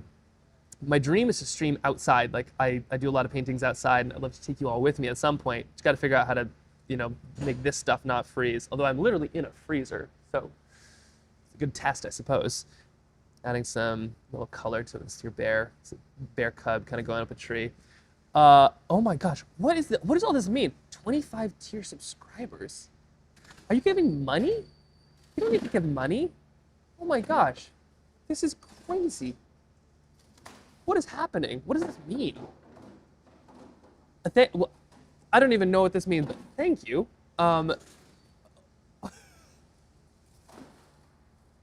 It's like the Matrix. It's just like spinning. It's like, you know, when they first see like all the little spinny things? And then it's like, this is,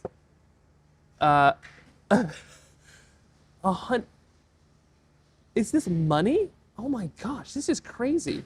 Well, I hope you know, if you donate if you're subscribing, I'm donating whatever this is to the food bank. So thank you as well in advance. They can turn $1 into 5 meals. So if you just donated, there's $125 being donated or something like that. Anyway, that's like 300 meals, 250. That's like 250 meals. Anyway, like I told you, whatever people donate on my birthday is going to the food bank, but apparently people can donate on Twitch and stuff too. This is so wild. Oh my gosh, okay, getting overwhelmed, can't get overwhelmed, have to paint bears. So, bear cubs. Anyway, painting in Alaska, my hope is to do a whole lot more of it and just kind of be able to show that whole process. If you want to sketch in the winter, if you use gin, which you put into your water, so you can use isopropyl alcohol, I suppose, too, but you can't drink that. And so once I figure out a way to actually stream outside, but I've just been so inspired by the Aveas community of actually, like, you do stuff, you know? You get out and you make things actually happen. And I film, like, normal videos with Keen and Patagonia sometimes and GoPro, but, like, seeing this, it's like, this is where it's at. And I didn't see nearly enough watercolor on it, so it's like, let us fix that. Let's do some watercolor together. Normally, I'll actually like teach people through. I can send you the link too if you ever want to paint along. But right now, just kind of mass painting, trying to get this stuff done so I can get these out, sold, raise some money in the food bank. Oh my gosh, what's happening? I just don't understand what this means. Tier 1 subs. 80 out of 10? What is even going on? Do you have the mods? I do not have the mods. I am the mods. I will find the mods subscribed with Prime. What is even happening here? Tier 1 is worth $5. And there's like a bunch of tier 1s. Okay, this is crazy. We just raised a bunch of money for the food bank. That's what today is all about. And this is going so over my head. But we're gonna paint some bears. This is gonna be good. Okay, this is wild and craziness. So once I finish these, I put them on the website, and then we sell them, and then that money goes to the food bank as well. But it looks like this community just might have outstripped most of that I've done so far. I should probably have a lot more paintings done at this point, but I have 2 kids, so getting at the house was wild and crazy. Okay, Twitch has sorted itself out. Okay, I'm being told to focus. Let's paint some bears here. So okay, let me get this a little closer. Here's some lovely bears. There we go. Do this. Okay, paint these lovely bears. I love bears so much.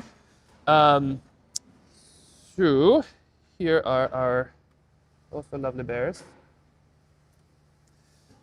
Okay. And so what I do is I kind of bounce between layers. I'm letting stuff dry, and I am bouncing between layers. So let's do our polar bear now. Polar bears shouldn't be too many layers. They're just like a quick sketch, and once you have it, then you add a bit. They are yellowy, so you've got to add some of that yellow in there, otherwise it's not real. Whenever you see like a nice crisp white Coca-Cola polar bear, it's a lie. Don't believe what they're peddling. They're selling you lies. Give me a yellow polar bear, and I'll know you're real. So I'm just adding a little bit of that. Oh my gosh, thank you so much for all of these subs. This is so incredible. Okay, so I'm adding our polar bear here, and then once I have that there, then I'll add the background, which will kind of make it stand out a little bit. So just adding a couple little layers. It doesn't take much. The trick is not to overdo it. That's like the main one the main way that you can ruin a watercolor. It's like people taking shots, you know? They're like, well, 1 was great, so I bet 3 is going to be perfect. Same with watercolor. Like, just because a little color looks good does not mean, if you just like pile it on. So I'm saying this to myself really, because it's like I am the one who causes things to go wrong. Try not to overwork it and just be really gentle. Just give a little bit of some shading. And once that's dry, then I'll add in a bunch of those shadows right there. Okay. And if you want to subscribe to we have an email, like a newsletter. That's where the paintings are coming from. So if you subscribe to the newsletter on the Trailbound Sketches website, I think somebody might post a link at some point, but that's where we show where the paintings are. If anybody is interested in one of these, the second they're done, the email goes out. So in batches of 4. So there'll be a bare batch email, and then they'll probably be tossed on a website or something like that. I don't know what's happening, to be honest. This is all so much. Gotta paint some bears. Okay, you are close to done. We're just doing the bear rotation, bear necessities. Here we go. Got a little bit of a black bear, brown bear. Let's do a black bear. Black bears are such good tree climbers. They are just these little arborists. Next, Bob Ross? I don't think so. There is only one Bob Ross. However, fun fact: Bob Ross from Alaska. He's up in Elmendorf, I think, or maybe it was Richardson, or Fairbanks, but. Like the happy little trees are from Alaska. It's a black spruce. When he talks about happy little trees, he's talking about a black spruce from Alaska because he was here. So nobody will ever replace Bob Ross, but big inspiration. And if I can actually take you guys outside, that's my dream. Is like the Bob Ross of, like let's actually get you into the mountains that you can then see, and then we could all sketch this together. It could be kind of fun. Or go sketch wolves or foxes and a vase, who knows? Okay. Birch tree, got to get a little bit of this kind of, just adding a touch of these. This kind of makes a tree real fast. Love sketching birches because there is like, you can't go wrong. There's like modern art or something like that. It's just little Jackson Pollocks of these little bits, which I think were where branches used to be. I think that's where the black bits on birches are. Yes, okay, so some sketching lessons. I can absolutely do that. If you'd like, I can explain a little bit more of where I'm coming from. This is, oh my gosh, I think another one sold. Holy cow. These are so many meals that we're gonna be able to get for the food bank. This is amazing. So yeah, if you'd like, I can walk you through kind of what I'm doing here. So with watercolor, you start light and then work your way darker, because anything light, you'll be able to, whatever is darker goes kind of on top of it. So I'm kind of imagining where all the light sections are on this, and then I'm going to kind of fill those in piece by piece. So this is kind of a complex one. Let's wait till I get to this black bear over here. The one thing I gotta say with watercolor, and if you're a watercolor artist, like raise your hand or something, because a lot of people won't. And the truth is, everybody is a painter until we decide that we're not. You know, like take a 5-year-old or something, like ask them, like 100% artist rate among kids. But then at some point we decide we're not painters, we're not artists. Right around the time that we see other people getting good. And it's super terrible because like art is not about making a thing. It's like a language, right? It's like you don't have to be a good singer to be a good singer. Well, maybe you do, but you don't have to be a good singer to like singing. And watercolor is the same way. It's just visual, so people can have a trace of it. Like if you're a bad singer and you sing, and then you know, it's gone. So if you had a good time, the good time stays, and the song is gone. Art, if you had a good time, like this remains. So if it doesn't look good, or if you don't think it looks good, then it's easy to kind of judge yourself. But with art, I think the main thing is you just got to have fun. So if you can have fun, that's what counts more than anything. And so that's like the first thing that I just got to say, because I suffer from the same thing. I'll often like forget how to paint. I do this professionally. I've been painting for like years and years and years and years, but I will almost just, you know, as if it's like, I don't remember how to watercolor. Like, what if I mess up and then my artist license gets revoked? Which is BS. Because it's about having fun. My wife tells me all the time, so if you're having fun, it counts. And that's what it's really about. And I'm having a ton of fun making these paintings, by the way. But what's so cool is like when you paint, it's really just this excuse to go look at something. So if you go outside and it's a pretty view and you're just like staring at, you know, a mountain without a painting, you'll be judged. Probably, maybe, if you're meditating. But if you walk up and there's like some hiker just staring out on a mountain, like you might have some questions. But if you're painting, you get an excuse to look at a mountain as much as you want for like, you know, however long you want.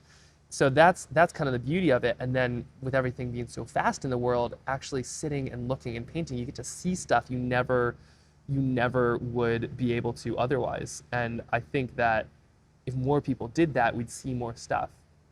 Obviously, if you're watching live streams of amazing animals, you get it. But I think that the world could use more people sketching, more people kind of just observing, because you do see things in a different way. Okay, speaking of seeing things, this bear, let's get him. So here, let's see. I think it's time to add some of the behind layers. What color sky? Blue sky? I'll give you blue sky. Yeah, there we go. Blue sky for our bear.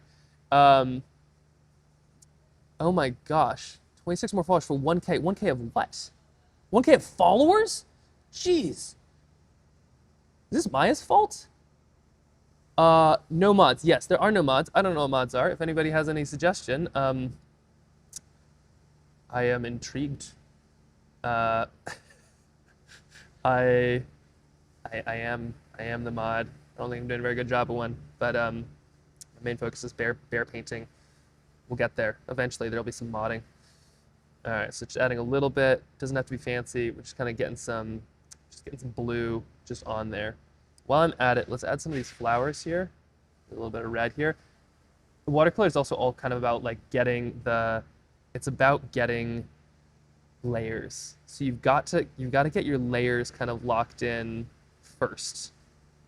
And then once they're dry, you can kind of paint around them. So I'm just adding some red here and then some green and I can messy, look at that, we should go all over the place, because I'll come back in and it will kind of hide. It's like a collage. You're just adding layers and layers and layers as they kind of move.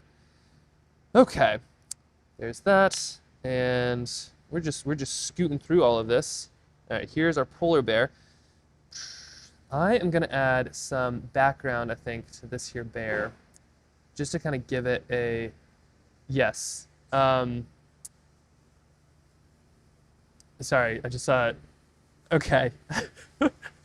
I didn't even know what's happening. So if you're new here, which apparently everybody is, including myself, because I've never, this is like Twitch number 4 or something for me. I'm in the food bank of Alaska, and I'm painting Alaskan animals to raise money for the food bank. Once they're finished, they go up on the website and get sold. But also anything that anybody's subscribing today, all the money from Twitch that I make today is going to the food bank. I didn't even know that was like an option, but just so you know, if you've donated or subscribed, it is going to the food bank, and they can turn $1 into 2 meals, so it'll go to good use. But paintings and bears, don't really know what's happening. This is just wildness. Normally, I kind of walk you through a painting. That's kind of my go-to, is like, I want to show you the process. Ideally, I do it like Bob Ross style, but actually in the mountains that we're painting. Oh, should I do the cast shadow here? Let's do this. This is terrifying. You want to see something scary? Okay, so I'm going to add a little shadow here. Okay, you can't come back from this, so we're just doing it. Little shadow. That turns this into ground. The second we do it, turns it into ground. And then I add a little bit of water on the edge. And that kind of just softens it right up. And so you can see people doing food bank stuff. I'm not in a grocery store, for the record. This is the Food Bank of Alaska. It's enormous. They serve people all over the place. They're a coalition, and so they serve like all of Alaska. So they help, the coalition helps people in St. Lawrence Island, where there are a bunch of polar bears. They don't help the polar bears. The polar bears are just gonna do what they're gonna do. Their food bank is in the water, and they're pretty good at dealing with it. Okay, we got a little polar bear. There we go. That's a decent shadow. There we go. And that kind of just pops it right off the page, which I love. I could add a background here if we want to put it on an ice flow. Should we put it on an ice flow?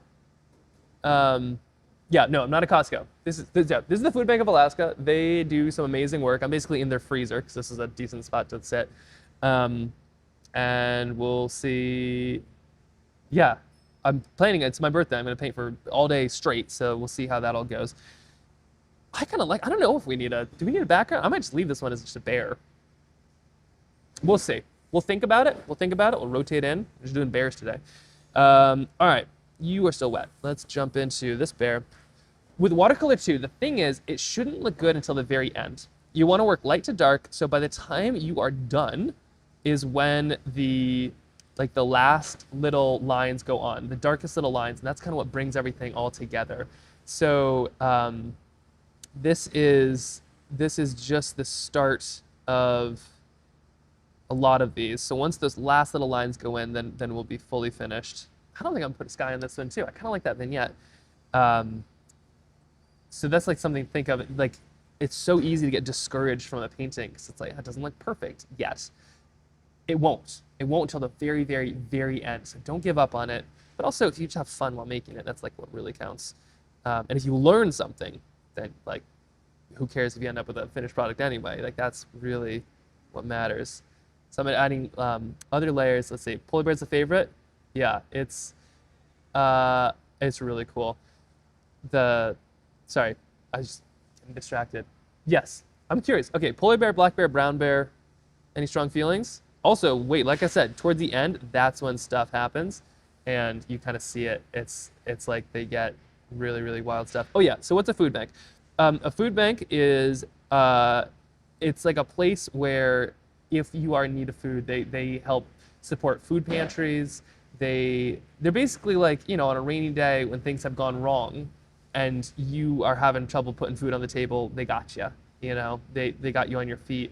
And they're really important because it's really hard to do anything else when you're worried about getting food.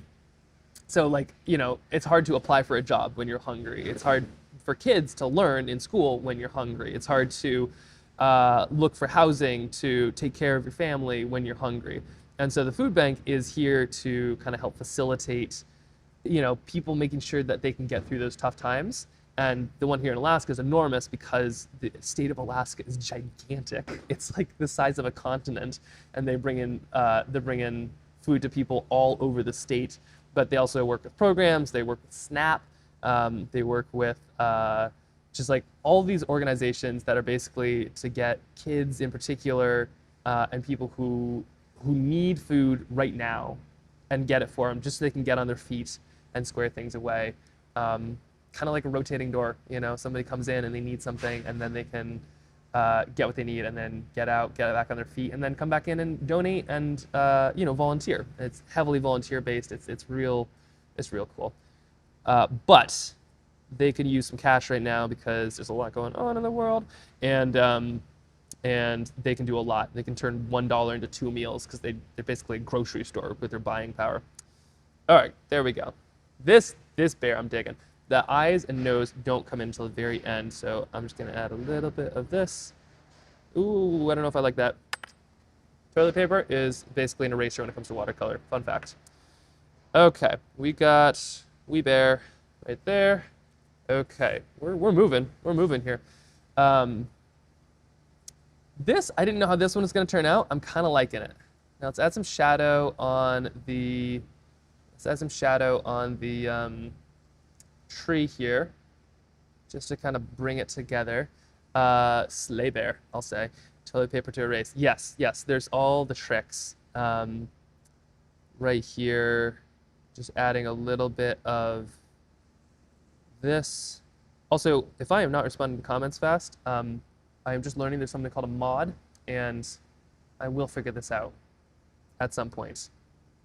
Probably not right now, but I'll get there. So, okay. A little bit of shadows on these bears, just kind of layering it. It's just piece by piece. You don't need to overthink it. Let's add some of their face here. This is such an encouraging crew. You are great. Okay, a little bit of some of this color, and we're just gonna kind of make sure to avoid that little bit on the eye, because you wanna, oh here, that's in focus. You wanna make sure a little bit here. Adding a bit up there. This is good. So we have, I think, 3 or 4 kinds of bears here in Alaska. We have polar bears, black bears, brown bears. We might have grizzly bears somewhere. And then we have Kodiak bears, which are a brown bear, but they live in Kodiak and they're their own species, and they're just like big, thick, blonde, fluffy bears. And then we also have growler bears, which is kind of a new thing. It's a polar bear mixed with a brown bear. It's not like a thing that people breed. It's like they did that on their own for fun, probably. And there are, I think that's it. I think that's all the bears that we have. But I've run into a lot of them on the trails. Like just the other day, we ran into a black bear while on a walk with our kids, which is exciting. My wife actually was the one who dealt with that one. I ran into one that was way off the trail with my son, but she ran into a black bear while having both kids, and was also with a friend's kid, and they ran toward the bear because they said, we didn't see the bear, so they kept on running. Anyway, it was a big, fat black bear, because they're all just full of berries right now, and they're ready for winter, so it didn't probably care at all. They kind of have like real fat black lab vibes. You know, like a real chunker, like a good black lab that's just like, yeah, like one of those. That's kind of how a lot of the black bears feel that I've seen at this time of year, because they're probably all going to sleep. We just got a little bit of snow today. They're probably finding their dens, getting ready, but they are some sweet things.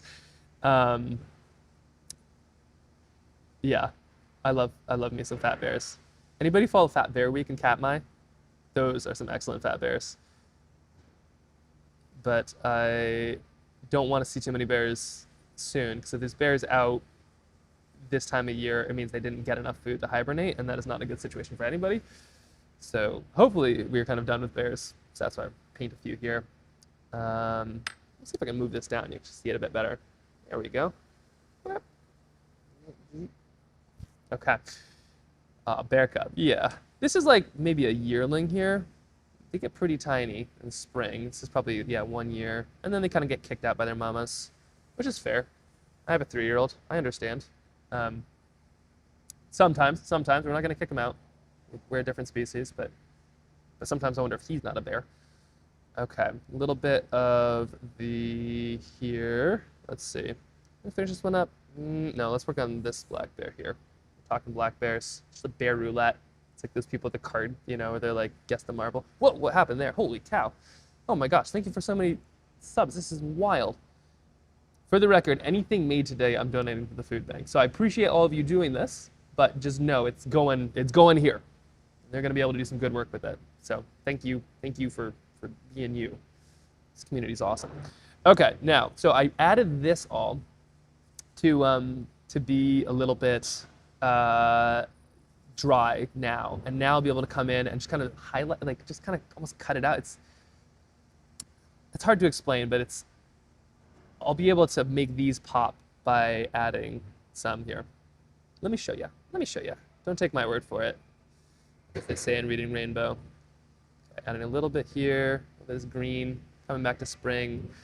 Evie as they hibernate. Oh yeah. So hibernating bears. That's right. Sorry. For the people that don't deal with bears on a daily basis. Oh my gosh. Thank you, Brady. I'm so bad at reading things too. Oh my gosh, so dyslexic. Anyway, thank you all. So bears hibernate. They basically eat a bunch of food and then they just sleep through the winter, which is a brilliant idea. I've got to say, if you are, whoa, holy cow. Thank you, everybody. If you are, looking for a fun thing to do, the bears kind of know what they just cozy up in a den. They get so fat. Their like organs can like shift around. Their skin is extra stretchy. They're cool. They're cool things. But they'll hibernate up in the winter, basically do a big long sleep, and then they should, bear being born. Yeah, they get born in their dens. It's pretty cool, like while they're hibernating. And then they come out in the spring and they're ready to go. But because of that, they got to eat just a ton of food. And then in Alaska, we have a lot of bears, but honestly, we're kind of in their, we're in their territory. You know, like if a bear shows up, it's because you're kind of in its kitchen, or living room or something like that. So what you really do is you just make a lot of noise and they hear you coming and they get out of there because they don't want to deal with you.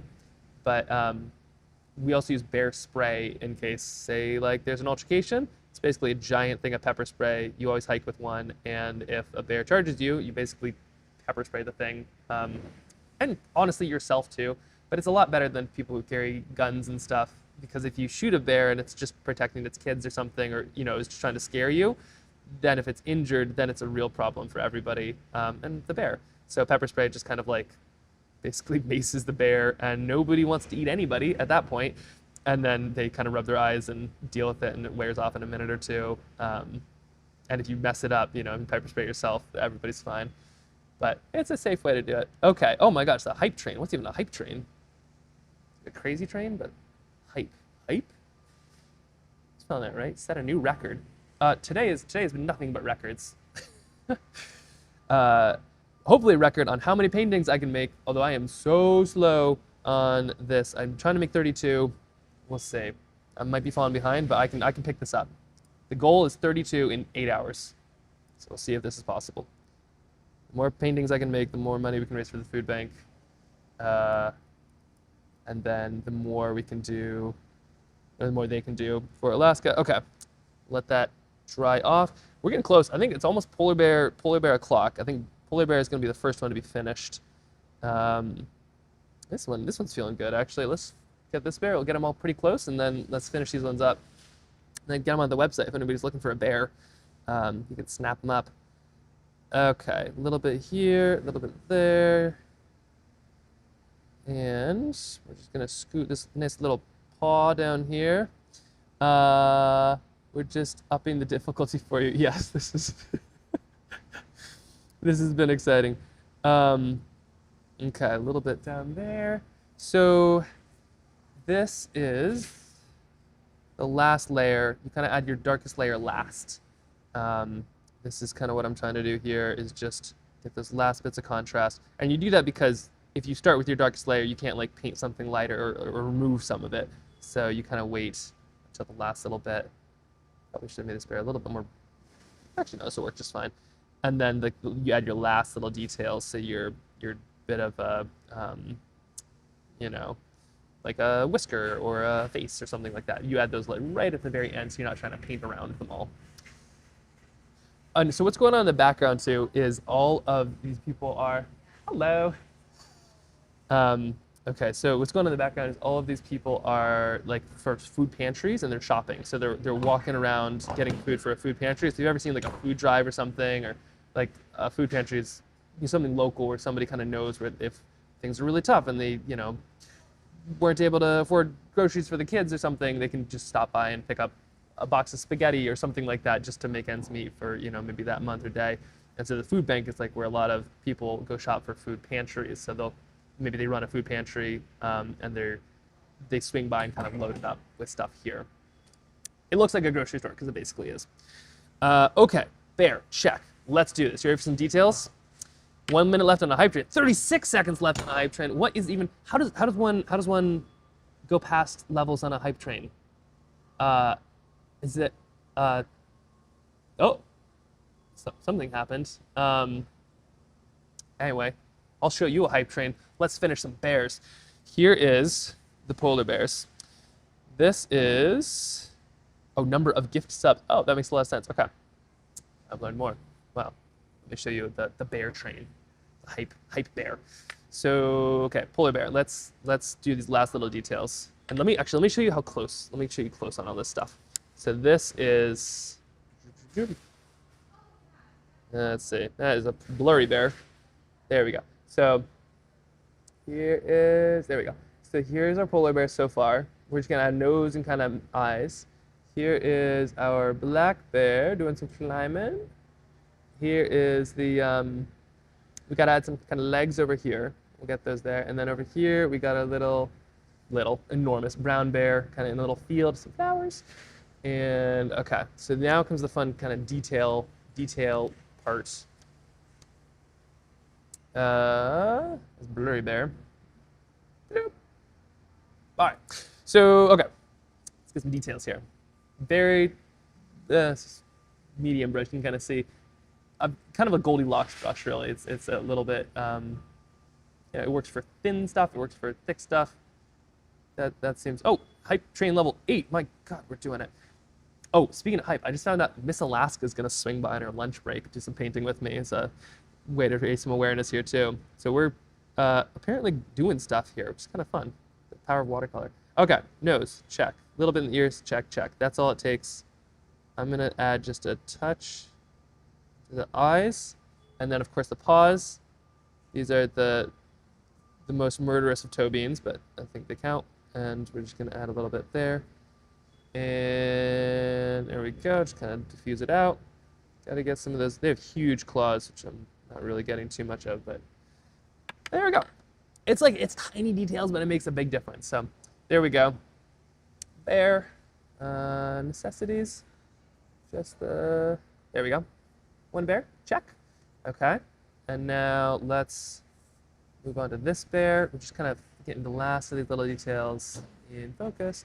There we go, last of the little details right here. This one is, we'll see. We're gonna check. Yeah, Miss Alaska, crazy. There's the crossover. Looking for a skill. The closest I've ever gotten to like Miss Anything's is Miss Congeniality, which I thought was a lovely movie when I saw it when I was 9. And I don't even know, like, are you supposed to act a certain way around? Like, are they royalty? Do you, like, when they sit, do I sit? How does that stuff work? Do you have to wear the sash too? Like, do you have to wear that all the time when you're in public? I wonder if that's a thing. Isn't it a great movie? Okay, we got the beans. Here we go. We're adding some legs in here, and there's little bits of this last little layers where everything comes together. Yes, I think we do curtsy. I believe that is. I got to work on my curtsy before she arrives here. We will get it. We will get it there. Okay, and a little bit of this. There we go. I'm so glad everybody jumped on during bears. Bears is like, yeah, bears are one of my favorite things, and these all turned out pretty well. I'm curious what you think is the best of the bears. We will be asking. There will be a test. No wrong answers, but okay. And then we got to get the eyes and a little bit of water just to kind of loof that out. Oh, this one turned out good. Look at that bear. Look at that happy bear. Let's just add a bit more of a shadow. I think you have to wear a sash. Okay, yeah. But I don't have to wear a sash. I think if Miss Alaska comes, I think I should be fine, right? I did not bring my sash today. I left it at home. Alas. Okay, last little eyeball here. We're just gonna get the perfect level of eye right there. There we go. Okay. Oh my gosh, there's still hype train stuff going on? Oh my, this is wild. I am excited to see, can anybody see like a total? Whatever it is, it's being donated to the food bank, but that's so cool. Like you're out doing what I was planning to do. Like my plan is to like, if I can sell paintings, then like maybe I can raise some money, but like you are gonna make this such a more successful day. This is like the happiest birthday. You are all being so kind. Okay. Black bear number 2. Check. Now let's do a little bit of a polar bear. No, what do we call it? Brown bear. And then let's do some comparison here. I would not want to see all these bears in one place. I think they would not be into it, and I think there'd be some serious growling. But oh, this is so wild. 179 many bits. Count balance because there's taxes and things. Okay, that's a lot of just stuff. Oh my gosh. Well, this is so cool. I can tell you, every dollar that is made is $2 that is 2 meals that the food bank's able to put together. So like this stream has single-handedly gonna result in, I don't know, like 500 people getting meals in Alaska, all while just watching some bears. Crazy stuff, huh? Okay, now let's get some eyeballs on this here bear. That's what we need. Okay, and a little bit of an eye. There we go. What time is it even? Okay, 10 something. Yeah, I'm going slow, but these are turning out well, so it's worth it. Okay, and then our last little bear. This one. Oh, and when it dries too, like it's always darker and then it dries lighter. And then our last little bear, right here. Oh my gosh, this is so cool. Oh, thank you. Yeah, thanks for sending to the food bank. Yeah, Food Bank of Alaska, they can do good stuff, and money is more important than food at some level. Like food, they'll take food. Any food banks, wherever you live, they'll take food. They appreciate it. But what they can do with money, they just have buying power that we couldn't dream of, and they use it for good too, and they know where it needs to go. Okay, little bit of last little bits of there, and then let's get a nose on this fella. Gotta get this little bear a nose. Okay, and then let's get the eye. This is always the most nerve-wracking part because it's just like pure watercolor. I also had a top camera, which has since died, but this is the watercolor palette that I'm using. Let me move it so you can see it if you'd like. Here's this or something. There you go. Okay, and you only want a tiny, tiny, tiny bit of the eye light there, just like a little bit there. Okay, somebody just texted. $350. Somebody's on the back end. That's amazing. $350. That is 700 meals to Alaskans just from Twitch. That's amazing. Because it's so cool. Okay, and then here is, yeah, this is a wild stream. This is stream number 5 or something like that. I think this is the craziest thing that has ever happened to me. But hey, if you got a peek, you may as well do it somewhere where people think that you're at Costco. No, I'm excited to take you all into the like dress up in some cold weather clothes and get outside and actually like show you what it's like painting in Alaska in the winter. That's my real dream. I gotta figure out a way to keep the camera from freezing. I keep the water from freezing by using vodka and gin in it instead of water. It's just a pretty good job, but the camera part, we'll find out. Okay, polar bear. No, black bear. Check. Done, done, done. Shall we look at these? Let me see if this one's up and running right now. Come on, camera. What is this? And just click the button. Now we can can do the real comparison. That's what it's about. Nope, not up.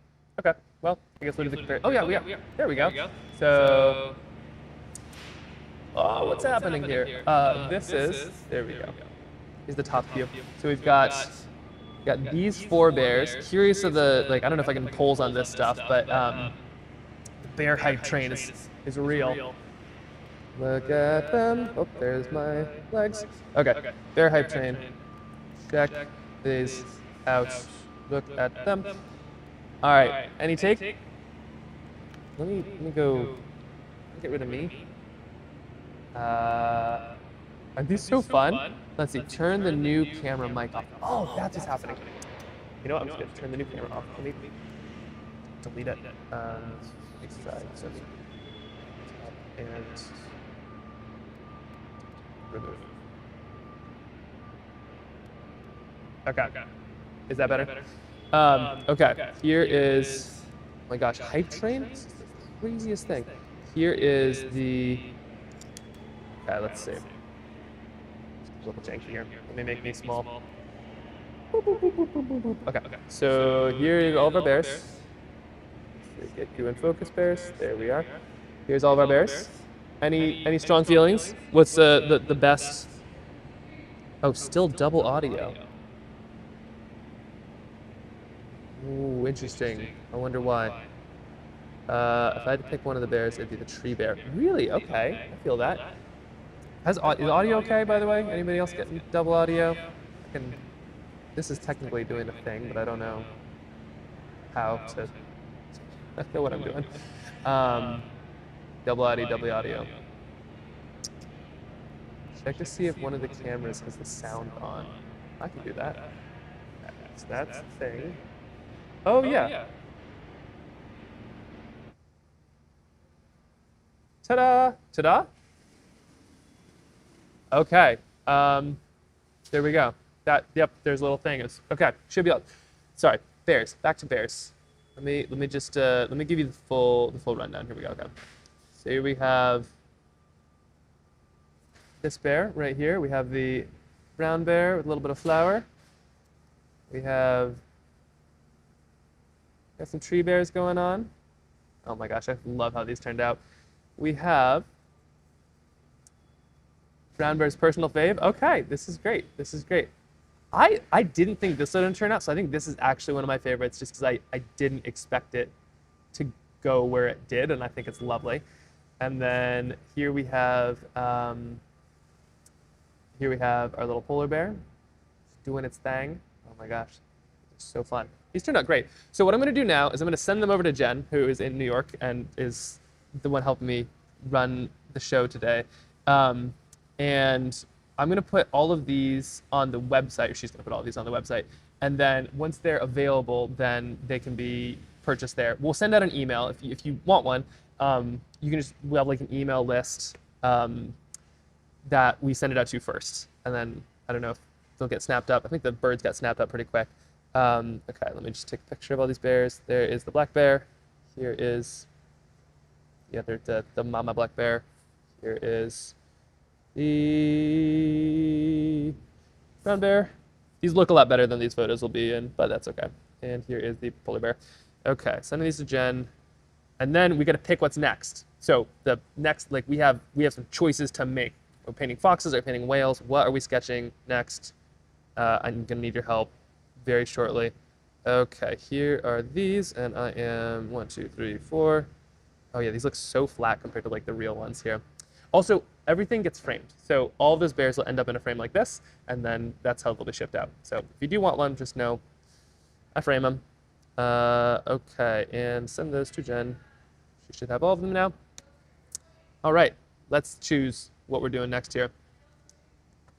What's next? Okay, wolves. We love wolves. Moose, reindeer, cool. Okay, you're on the right path here. This is good. So, and I'll let you know the second that email's about to go out too. There's like a little email list, or I think it'll just be on the website. All right, so choices, some tough choices to make that we're gonna make down here. No, we're gonna make them up here. So we could do humpbacks, babies. We could do jumping fox, and I pre-sketched all of these last night because I knew that time was gonna be of the essence, and sketching takes me forever. We can do landscapes. I will be doing some landscapes at some point. Planes. If you're feeling fly-y. More landscapes. We got some fish to do. There's a big old halibut. Got some rockfish. If your jumping fox looks cool, okay, I'm hearing jumping fox. We'll just set that aside. Gertie goose. I'm so jelly. Let's see. The jumping fox. Love the fish. These are some salmon. That's fun. Maybe we do some of those. Okay, definitely hearing the fox. I'm seeing that being a theme. Ermines, kind of a little playful one. Not sure how this one's gonna turn out or not. Not deflect, but the goose. Wait, what goose did I have? Are you talking about the plane? Do I have a goose on here? Fox, fox, fox, fox, fox. Lynx as well. We're doing the fox. We're doing the fox. We're doing the fox. We got a lynx, Wolverine, but like not the Marvel kind. Lynx. Ooh, lynx. Okay, let me set the lynx aside here. This is the wolf that I pre-sketched, just like a little an Arctic wolf. They're different than gray wolves or the rest. It'd just be a white one. We could do a different kind of wolf too. You let me know. Yes, Wolverine, good. Woof, woof, woof. Okay, I need the wolf. We've also got, just so you see them, we got some sheep. We got moose and personal fave, and muskox. Got some caribou as well. And yeah, this is the pre-sketch. I tested it out. This is going to fox. We're gonna do a red fox. We have Arctic foxes here. They're fun. They're white. They're not the coolest thing to paint. We're doing a red fox. I think we might have red foxes too. All right, we're doing 4, so we're gonna have to cut somebody. This is caribou. Reed, yeah, we're doing a red fox. All right, sounds like we're doing wolves. Here's an Arctic wolf, but I can do different ones. We'll start with this. I have 6 more than I need to. It sounds like I should do 6 wolves. Here we have a lynx, something a wolf, lynx, Wolverine. Strong feelings on Wolverine.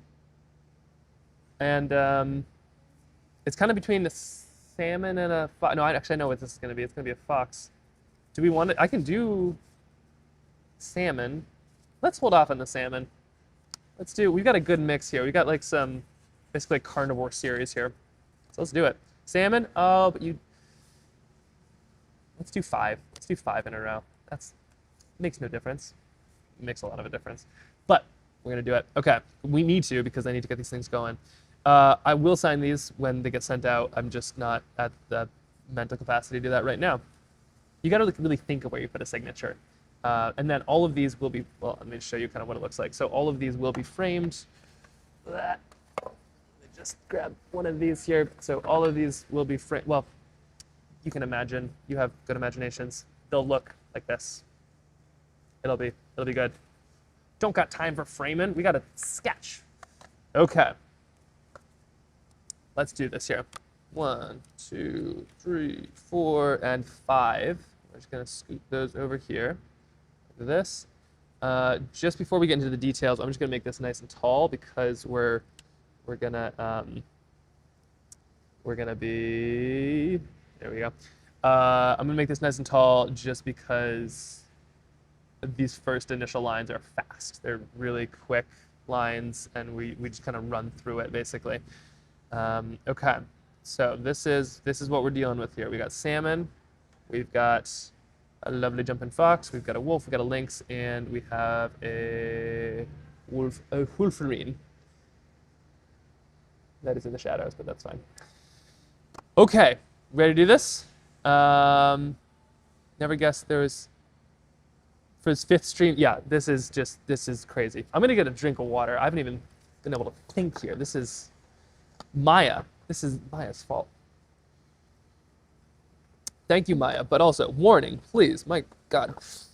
Okay, great selection. Yeah, we got some good kind of carnivores here. I think this will be a fun one. The lynx, the wolverine, the fox. Let me go, make sure I get everything ready here. Okay, we ready to do this? This is gonna be rapid fire because we gotta get this going. And I'll let people know the second bears are available on the website if anybody's trying to pick up a bear. Tell this community, we'll let you know. Okay, Maya, the rhymes with Maya. Maya sets things on fire. Okay, Wolverine, salmon, wolf, moose. Let's start with the salmon because that's a big one. So with salmon, start with basically just the background. And with all of these, I'm just kind of painting, and then as they get like dry, then I continue to fill them in. So salmon, we have a background of kind of browns, greens, and a little bit of some other stuff. So we're just adding in some water here. It's actually pretty dirty water. Just adding in some water, and then I'm going to add in a little bit of color real fast at this point. The beginning of a watercolor should not be delicate. You want to get those big, broad lines just fast. Oh my gosh, this is so wild. Oh, don't crash the website? Yeah, well, yeah, pick your one first. I think the bears are probably gonna go fast, just because they turned out great. Which is such a shame, because like if I just sat down to paint a bear for myself, I couldn't do it, but like when you have a stream, all of a sudden you can make some great stuff, but then it'll disappear. Which is fine, I'm glad, it's going to a good cause, but it's like a concert or something, you need the crowd. All right, we got our initial salmon background. So that is like how a fancy watercolor starts. Breaking the lines already. That's how a fancy watercolor starts. It's not crazy, it's like, that's it. So next time you're worried about it, once you get one of these, it's so fast to kind of get them going. Okay, Wolverine. They are funny because they have a lot of yellow in them actually. They're a pretty light critter. They have pink noses. They also have black noses. So I think we're gonna do black. Oh, yellow eyes now. And they have a big old stripe, that kind of badger-esque. And their tail is also kind of floofy, but I'm gonna add that in later because I want it to be. There's a trick to make floofy tails. I'll show you what it is. Okay. Oh, it looks like a lot of people signed up for the newsletter. It's gonna be a brawl for the bears. I mean, I'm cool with it because like every single one of those is 600 meals. So Keen Footwear, the shoe company I work with, they are donating, they're matching every single painting. So if anybody buys one of these, they are gonna donate the same amount to the Alaska Food Bank. So every single one of these is now worth 600 meals, which is wild to me. But okay, talking, Wolverines. So this, got to get them a little couple stripes here, but they're kind of blonde a little bit, almost orangey. There's some really amazing Wolverines near us. And I actually saw one while hiking once, which is terrifying. I was trying to find marmot tracks because I saw some tracks. I was like, there's a marmot awake in the winter. This is wild. And so I was following the tracks, and then towards like when I got real close to these fresh tracks, I realized those weren't marmot tracks, those were Wolverine tracks. And I bailed immediately because Wolverines are the ferocity of a bear, just like squeezed into something that is the size of a lab. They are one fierce beastie. And okay, let's see. Do other paintings on the website count too? We do sell prints. I don't know if we're doing all donations on the website because I can't remember what the actual costs are. I tell you what, a piece of any money that happens today is definitely going to go to the food bank. I'm not sure like exactly what it is, but we have trail tiles on the website. We have other stuff. A piece of everything that is donated today is going to the food bank. The paintings, 100% of the paintings, minus the shipping cost, and I'm covering the cost of the frames too. So we're putting some money in. But yeah, a piece of everything today is going to the food bank. All of the Twitch, 100% of the Twitch is going to the food bank too. It sounds like we raised $350, which is just wildness. Okay, a little bit of some purple there too, and then we're gonna call that a good base layer. So that's how they start. Watercolors, they're not crazy once you get going, but that first line, terrifying. Like, all right, foxes. This is where life is gonna get fun. Okay, what are we doing here? So the background is gonna be lighter than the foreground, so I think what I'm actually gonna do is get the background of my fox in first. I have a tutorial, I think, on my YouTube about this. I will be doing more. So we have a YouTube, Trailbound Sketches. I'm going to do a lot more streaming, but we have some like relatively well put together tutorials that you can find on the YouTube if you want to stop and start. Streaming is great, but if you kind of want to stop and start with it, which I would get if you're just getting into watercolor, got lots of tutorials on there too. I think the fox is on there, and if it's not, I'll redo it soon because it sounds like this group is pretty into the fox. Does Reed over $600? Wow, that's amazing. Oh my gosh. Brawl for the fox painting. Ooh, good luck. Got to dive into it like this fox is. Does Reed is the fox, right? Does Reed Does Reed pounce? Like, is that a learned thing? Or is it like a young fox thing? Does Myra like hide food below, like, here's your food, but it is going to be below the styrofoam. Okay, a little bit here. And I'm just adding kind of this, he does pounce. Oh my gosh, I love it. That is so cool.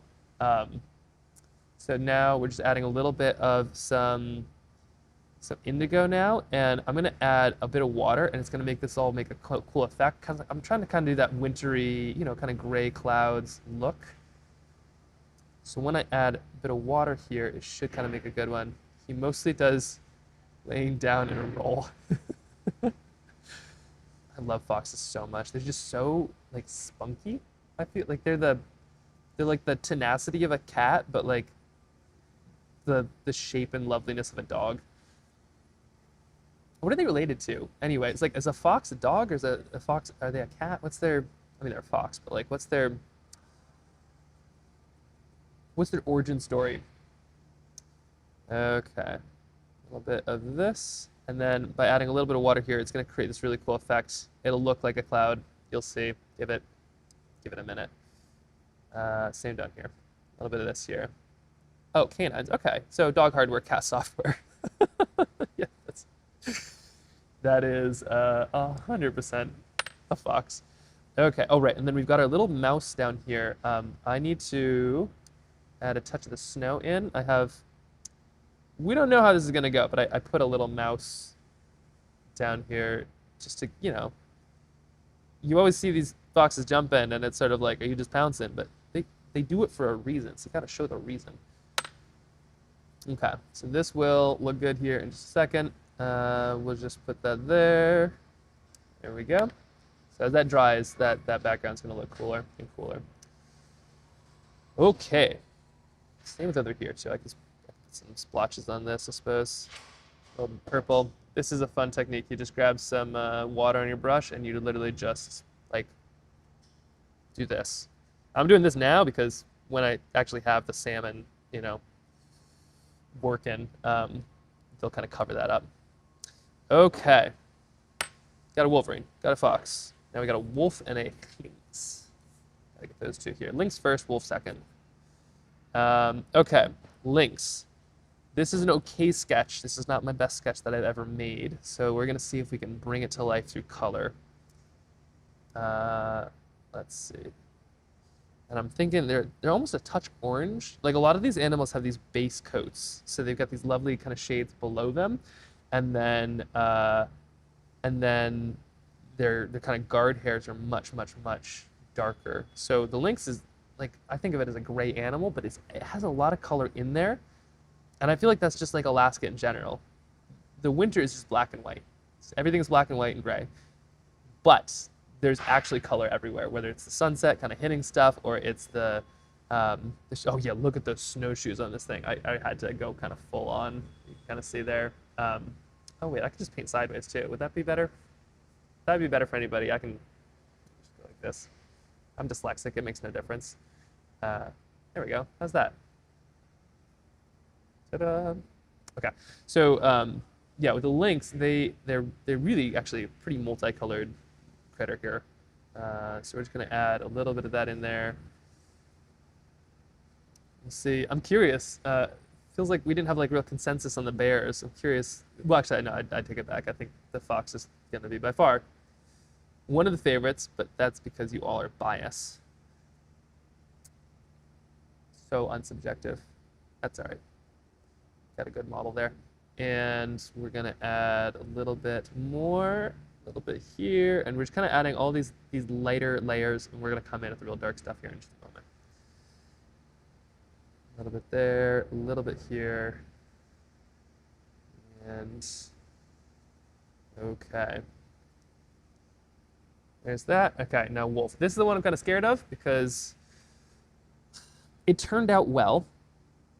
I like this sketch. I like the look, and I'm going to add like a real lovely dark let's see. Oh, bears are live, it looks like. People on the email list just got them. Let's see. Bears are live, and oh, message is gone. Anyway, sounds like bears are up, and then if you're on the email list, then it got sent to you. And oh, one is sold. Oh my gosh. It's crazy. Looks like the black bear has been sold. Well, one of the black bears. I don't know which one. That's nuts. That is so fast. So yeah, so this one is it's a white wolf, and I'm gonna make a dark background, but it's high risk, you know. So we'll see. Okay, these wolves, they are white, but they have a touch of color in there. So we're gonna add a little bit of this right here. Okay, and we're adding just a little bit around, just to go right here. Okay, this lovely bit of wolf. The trick with this one's gonna be not to overdo it. I just need just enough to be just some undertones, a little bit of shade, and we'll be able to pull this one up. That's the trick with watercolor in such. Oh, something else sold. Oh my gosh, this is so cool. I assume this is this community. You're the best. Oh, we put hundreds of meals. You know, if it's overworked, it's not the same. So these watercolors look like they happen really fast, but it takes 10 years of just like knowing kind of what you're doing. And the really good painters, they're like 80. You know, like you peak at watercolor around 80. So if you've ever, you know, worried that like, oh, you know, I should have done this back in the day, like you've got time. If you are 60, you have 20 years until your prime of watercolor. So there's space. If you're 80 too, you don't plateau. Like, or you do plateau maybe, but like you don't go down. You know, I think it's like you get to 80 and that's your peak, and then you just kind of keep on making great watercolors and then you die. At least that's my plan. But yeah, there's still time. And if you missed, say, the bear or something like that, I'll help you. I'll help you paint. We'll work through this. We'll do some streams to get to figure out how to do the lives a little bit more, and then we'll paint you one, and it's gonna turn out great, and you're gonna love it. And then you can just donate money to the food bank on your own for fun. But let's see. And the bears are sold out. Oh my god. Okay, these. Maybe you're looking at it. One of these is yours. I will sign them. These have all been sold out. That's this right here is, let's see, 150 times 3 is 600 times. This is 1,200 meals, thanks to Keen doubling stuff. Oh wait, no, Keen is doubling it. This is 2,400 meals. That's amazing. That is so good. That's an advocacy coordinator there. She's the one who like goes to DC and is like, hey, we should have food for kids. Oh my gosh. The power of bears. Okay, let's see the power of wolves. So, so cool. Oh my gosh, 2,400 meals. Happy birthday. Okay, let's do some, little bit of blue here. Going in, purple in the sand. Sorry, getting distracted. And we're just touching it up. This wolf is gonna be like a 3-stroke painting, I think. And it's just gonna be like, that's gonna be the trick. Just don't mess this up. Okay. Already, this is really cool. I am selling them in the online store. That's just so we can get shipping stuff is like the main thing that I'm trying to figure that out. If you join the newsletter, then the newsletter goes out first. So it'll be like, here they are, and then you can click and grab. I can't believe how fast those bears went. Okay, where are we doing? I need that to be dry. Wolverine, I think we're on to you. I think you're next, the rotation. Okay. So, the Wolverine, its tail, I want a floofy tail, because they do have these really bushy, fluffy tails. They're a cool critter. Do we put him in the snow? This could be a summer Wolverine. I'm thinking we do a snowy Wolverine. I heard a story once about a Wolverine that just climbed straight up a mountain in the snow because it could. Like they put a tracker on this Wolverine and just went up a mountain, straight up a mountain, and then just came right back down or something like that. And they couldn't find any reason for it to do it. It just did it. And I feel like that kind of sums up a Wolverine in essence, is that they just do what they're gonna do, and they rage at the world while doing it, but they are a cool critter. They have some unbelievable coat. Like, yeah, they are one of the warmest things out there, and they don't take anybody's short shrift, so to speak. But they are floofy things. And it's a good thing too, because if they were like cuddly, they'd probably just be like squashed to death by people trying to hug them. Instead, they are just like all the rage of a bear squashed into a poodle. Okay. Yeah, no, there's some hardcore things. All right, a little bit of some of this happening here. Also, shout out to Keen for doubling everybody's impact. Every single one of those bears is double the amount of meals now because of Keen footwear. They do good stuff. And I have to shout them out because they won't ask for it. They're just like, yeah, they just do the right thing. And I work with them to try to like hype them up a little bit, but they're like one of those friends that's like annoyingly humble. But there they go. They'd be like embarrassed if I said this. So okay, there is this and a little bit of there. So this is going to kind of get us a nice bit of just kind of some snow shape, and then we'll add a shadow in here in just a second once it's dry. Now the tail, you can add in a bit of watercolor and it will kind of floof out when it's just wet enough. So I'm going to see if I can hit the moment, but if I can, I'll add a little bit and it'll kind of fade out and look nice and fuzzy. Let's see what's happening here. Keen, yeah, Keen's really cool. Next step is to learning all the Twitch lingo in the chat. WW, worldwide Keen. What's whoa Keen? Win? Maybe. IMO.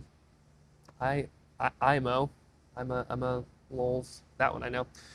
All right, we're gonna get ready for this one. This is gonna be a quick turnaround here on the Hoofering. Okay, and links. So this little links, the next layers are actually pretty dark, so I'm gonna add in its background. Let's see, WW is a custom emote that shows a big letter W. Oh, amazing. Solid guess, thank you. W is short for win. There we go. Color behind the links. If they're kind of gray, maybe something bright that lights it up, or something cool. I'm thinking of purple. I'm having some good luck with purple. You just add a little bit of water, this, and then you do some of this. Strange question. How does going to the bathroom work on Twitch? Do people just leave or something like that? Do they just hold it? Asking for a friend. You know, I'm fine. Would you like find somebody to like take your place? Oh, let's see. Hold on, more questions. What is Keen all about? They're a footwear company. They make like really good shoes and PFAS-free stuff. Yeah, they're neat. They're a really cool company. Workwear too. Honestly, I should make sure that the workers here get some pair of Keen boots if I can. Take your mic off first. Okay, that's good to. That is I definitely need to think of that. Wow. Okay. Bring the chat. Just make sure that I did. Take your mic off and leave us alone. Okay. And then just the chat. Just chat amongst yourself. Like I feel like that's like a teacher leaving the class. Like, do you just? What if you said things behind my back or something? I guess there's a record of it, but still. Okay, a little bit of this. I can go find somebody interesting too if you want to talk to one of these people at the food bank. They have someone at the food bank come chat. I can do that. Yeah, let me see if I can go find them. It's not fun because it's not in Halloween costumes anymore. They take Halloween very, very seriously at the food bank. And last time I came in, like, there's a bunch of like all the warehouse workers were juggalos, and like the leadership team was all Star Wars, and yeah, there's some real good costumes. It'll be much more boring now. Okay, so okay, that's some nice. That works just fine. Look at that. It's a good color there. This is like it's not a problem child, but this is the one I really want to see turn out well because my sketch is not the best thing I've done. Oh shoot, Wolverine. Okay. It might still be wet enough to do it. Here, let's try it. Remember to wash your hands. Thanks. Yeah, I'll prove it. Let's see. We're the class that behaves. All the troublemakers in other teachers' classes. Yeah, that's what the trouble class said. So theoretically, if I do this, it should. I might have missed the window. when it's just wet enough, it kind of like fuzzes out. Not quite. That's all right. Maya made us promise. I wouldn't cross Maya. Oh my God. She tells it how it is too. I saw her on a stream with somebody who I can't remember, Emily maybe or something. They were going to a pumpkin patch, and you know, I don't follow them. They seem lovely, but like I feel like they're more of a influencer. Whereas like they were asking Maya questions and she just like told it how it was, which is so refreshing. And it's like, oh yeah, that's what happens when yeah, you're just like very real. But I feel like that's probably the the truth about streaming is like you can't be fake for too long. You know, like if you're streaming for an hour or 5 or 10, like you can't be too fake for too long. Oh yeah, Emily and Maya. Yeah, it's Emily. Okay. I loved it. It's just, yeah. A great pairing. Okay, Wolverine. So now's when it gets kind of tricky. Their fur is super dark. So I'm painting in, we kind of Goldilocks style, right? Like not too hot, not too cold. Like you got to get the middle ground. So now is kind of where I'd get the middle ground. So I'm going to add in some shadows. And then when I come in for the, like the rest of it, it's a really quite a dark animal, so we'll be adding in a bunch of that. But right now, I'm just adding in some of these kind of middle layers right now, right here. Also, did I mention Miss Alaska's coming in over a lunch break at some point? Like that's nuts. The food bank has some serious friends, and they're calling in some favors of like, hey, let's go paint together. So I will be painting with Miss Alaska soon. No idea how that's gonna go. Watch as she shows me up. It's just like a better painter and just like a public figure, but that'll be fun. Still got to figure out like the sash etiquette. Okay, a little bit of this here. Twitch is the best. Be yourself. Oh yeah, it's true, right? You can't be a character, and you're just like, yeah, I feel like it'd be so like, and if you were, people would see through it so fast, which would be just exhausting. Like the social media side is, you know, you take 10 photos and only show people one. I love Twitch because one, I don't have to edit it, but also it's like, you can see all the photos. You should have seen the beginning of this stream. I was just like, how do I set stuff up? And now there's 100 billion of you right now, and it's so cool. Okay. I so appreciate people keeping me company while I paint too. This is fun. Painting is so much easier with other people, and I can't see that you're not painting, so as far as I'm concerned, we're all painting together, and it's just great. Okay, little Wolverine. We're doing a little bit more than I expected, but this is gonna be good. Still gonna work out. A little bit there. Just kind of separating the legs, even though they're so fuzzy. It's like they're just this. God, they're just a ball of fuzz and rage. I love Wolverine so much. There's some at the Alaska Zoo. I think they're either in a recovery program, or it's like I think they're for breeding, because they're like in a lot of places they're almost extinct, or like if you can be extinct in a place, like they exist in America and Canada, but or Alaska, but like in Colorado, I think they existed and they're being reintroduced, but they are the baby ones are so curious, and they constantly move. I love their energy.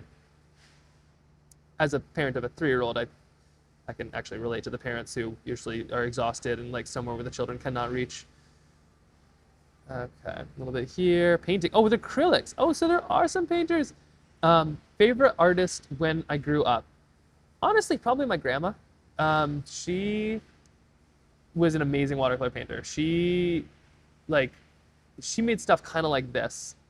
She also quilted and sketched. She's so cool. And she sketched all over the world. And I remember seeing her stuff and being like, this is cool. Like I would love to make things like this. And I think that's what really inspired me. It was like Leonardo da Vinci and her. I think those are like my 2 favorite artists. And she died 10 years ago, but she left behind all of her sketchbooks, so 6,000 sketches from all over the world. And so my goal is to paint everywhere she painted, and to use her sketchbooks like a map, because they only line up in one place. Like if she sketched this, then you go 10 feet to the left, like everything doesn't line up anymore. So only when you're standing where she sketched will it line up, so I can find the exact spot.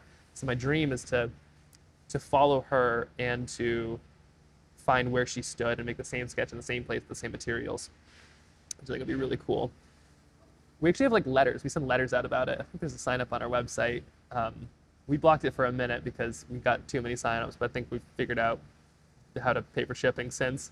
But it's totally free, and you can just sign up, and we send you a letter every time we go and find one of our sketches. It's fun too. It's got like it's like you hold it up to the light, and you can fill, like you can trace it, and then there's a Bob Ross style tutorial that goes along with it and the QR code. So it's like a one-stop letter for following along. It's really fun. Yeah, exactly. Yeah, and I'll definitely try to stream it as much as I can, just because 6,000 sketches. I found 11, which means I still have 6,989 to find. So it's like I can't film it and make videos. I basically have to capture it live because I just physically can't wait to like edit this stuff. But once I figure out the Wi-Fi situation, like a bunch of them are in Alaska, and like, you know, she sketched the Galapagos and Ushuaia and Antarctica and like all over the place. So it'll be a fun stream. This Wolverine is getting close to done, by the way. I gotta I think jump into our fox here. All right, red fox time. Wolf, put you there. Salmon are gonna be close to ready here soon. We're gonna want to get those going soon. Okay. Red fox. Let's do this. Yeah, editing would take, it's just forever. Oh, thanks. Yeah, there's the link. Anyway, you can see some of the videos. We have done videos about my grandma. All right, red fox, red fox, red fox. How do I do this? They have like a really dark face and snoot. I think I'm gonna kind of do more of a stylistic one, just like really just red fox it up. And to do that, I'm gonna need a little bit of blue here. If you wanna see, I do use colors. It's off frame right now, but I don't know if you need to see the paint. Galapagos, yeah. She went everywhere, and like, she was so wild. And she'd just sketch everything. She's like, you know, sketch next to active volcanoes. My grandfather's a geologist, and she'd just sketch everything. It's so crazy. Okay, so I'm painting in a little bit of the tail. This is the kind of the white belly sections, but it's fuzz, so I need it to kind of go connect. So this is why it's gotta work fast here. Then I hit my orange here. Ooh, that's a little too orange. That's all right. So then we go, and as soon as these connect, you'll see they kind of fade into each other. See that? So that's what I want. I want that kind of fuzzness to happen. A little bit up here. Kind of want the fox, like, you know, those foxes like the black face. Is that? Well, not black face, but like they have like the really dark, kind of lovely coloring on the face. I think I'm gonna do one of those. I know that there's all kinds of different foxes, and maybe this isn't like a pure red fox, but I'm gonna go for as much of a red fox as I can feel right now, which is a little bit of purple, a little bit of indigo. Right here. Let's see, get that so you can actually see it. A little bit of purple. Oh boy, I can do this. I can do this. No pressure. It's not like anybody's watching. A little bit of purple right here, going up into the ears. It's more of a stylistic fox than anything, but I think if I do this right, okay, right there, like this. Oh yeah, that's doing it. That's not looking. Okay, thank you. And then the feet I'll be able to get here in just 1 second because that is looking good. Let's get some red on here. Right, red fox. Okay, a little bit of this red down in here. Right there. And we'll add just a touch down on the back. It's these like little subtleties. Gosh, it's so scary too, because it's like you don't know if it's going to turn out until the end. So right now it's sort of like, that's not. Dumb question. Does the pen stop the watercolor in a way? It's really just a guideline. I put outlines on it first just because I basically make a coloring book. I think it's how my grandmother did it. She'd do like a field sketch and then she'd fill it in. So that's the style I've always known and I love. But you can just put watercolor down, you can put pencil down and not see any of the pen. But it's kind of depends on what you like. And for me, I like kind of a bit of the guide. And then the watercolor kind of hides the pen too, which I love. Like you wouldn't necessarily know that I had an outline here to start. Special art auction out of Vegas. Oh yeah, absolutely. That would be so fun. Charity stream would be crazy. Yeah, let's definitely do that out of Vegas. I'd paint all of those animals, especially because they got their new pixel project going. Maybe at some point it's like, you know, double up on that or something. I'm not sure exactly what that would look like. I don't know how tech works, but I can paint. Tell you what. Okay, so we got our foxtail. Oh, gosh, what's their tail? It's not fully white. Do they have black tips on their tail? Does anybody have access to a fox close by, perhaps? We'll do the tail here in just a second. I don't know. I know their faces like always. It gets me every time. Okay, white tip on their tail. Yes. Okay, and then is the tail like it's red? Floofy Marms would take me out. Let's see. Yeah, they're kind of red, right? The red tail, white tip on the end, white tail, mostly red. While I'm procrastinating, let's get just a little bit of grass or something going here. Yes, red, orange, with a white tip on the end. Okay. How much, like we're talking 2/3 red, 1/3 white? I probably could and should have looked up a reference photo, but this is way more fun. Okay, a little bit down here too. We just got to get all the pieces.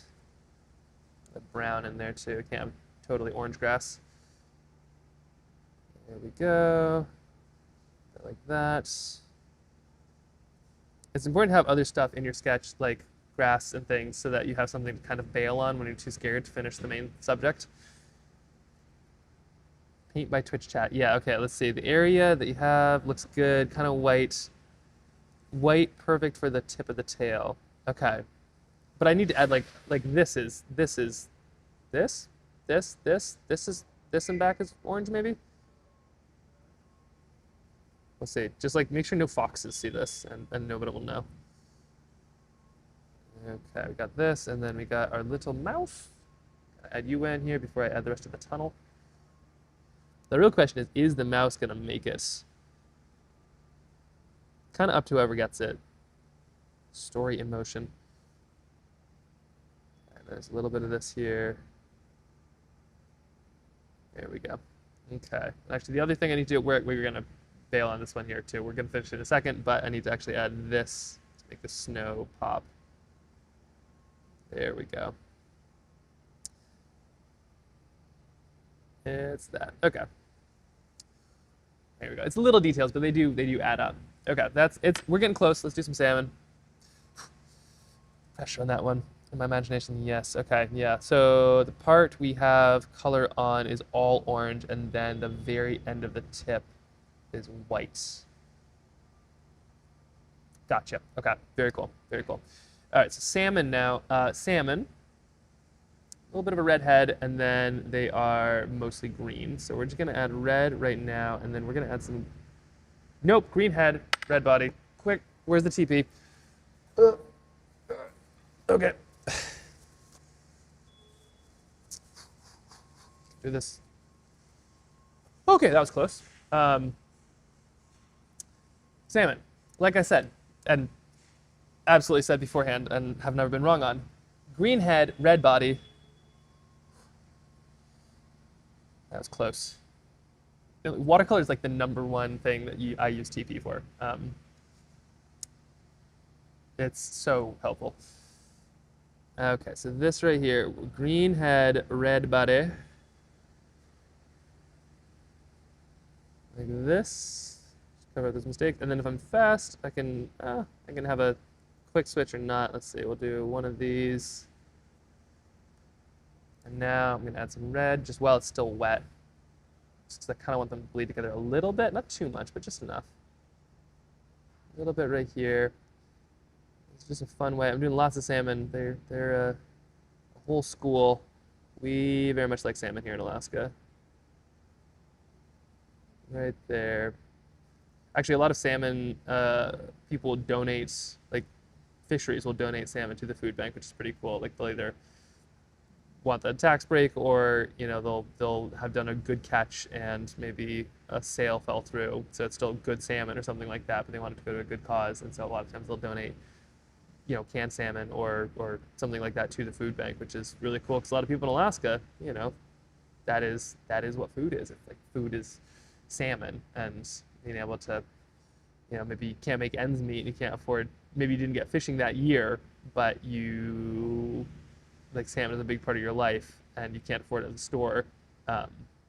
It's really cool that the food bank provides some of that. There we go, little fishies. So we're kind of starting with this. I'll add more blue to one side. They are delish fish. Put it over here.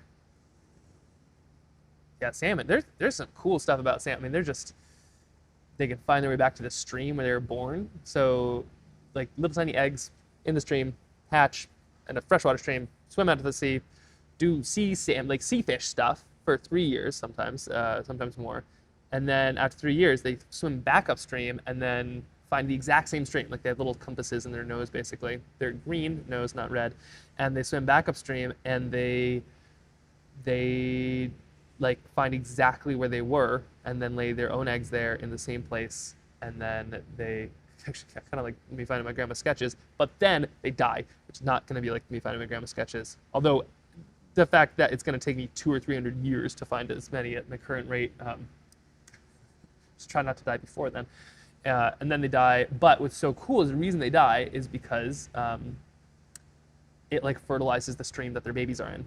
So because salmon are, they bring all those nutrients from the sea basically and bring it into these streams. The streams where the salmon habitats are like the most fertile things ever, like, because they just get fertilized basically by dead salmon every year, and they're just these really incredible,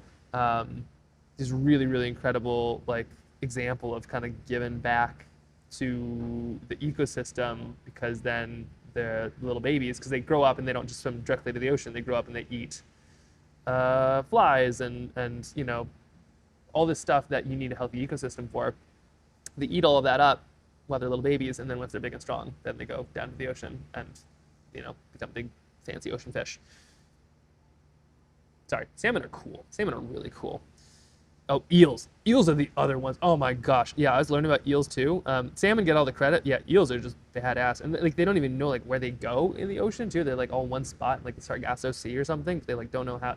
Yeah. Oh, don't get me started on eels. We're not sketching eels, but we will. And it's just gonna be like man toxic crowd for 2 hours while painting eel. I'll put the title up when it's ready. Okay. Yeah, eels do that. Eels are they're androgynous, whatever. They go saltwater, freshwater, and they scoot around, and they're cool. They're cool little beasties. I was born in Maine, and apparently there's like a bunch of eel things happening in Maine now, so I feel connected.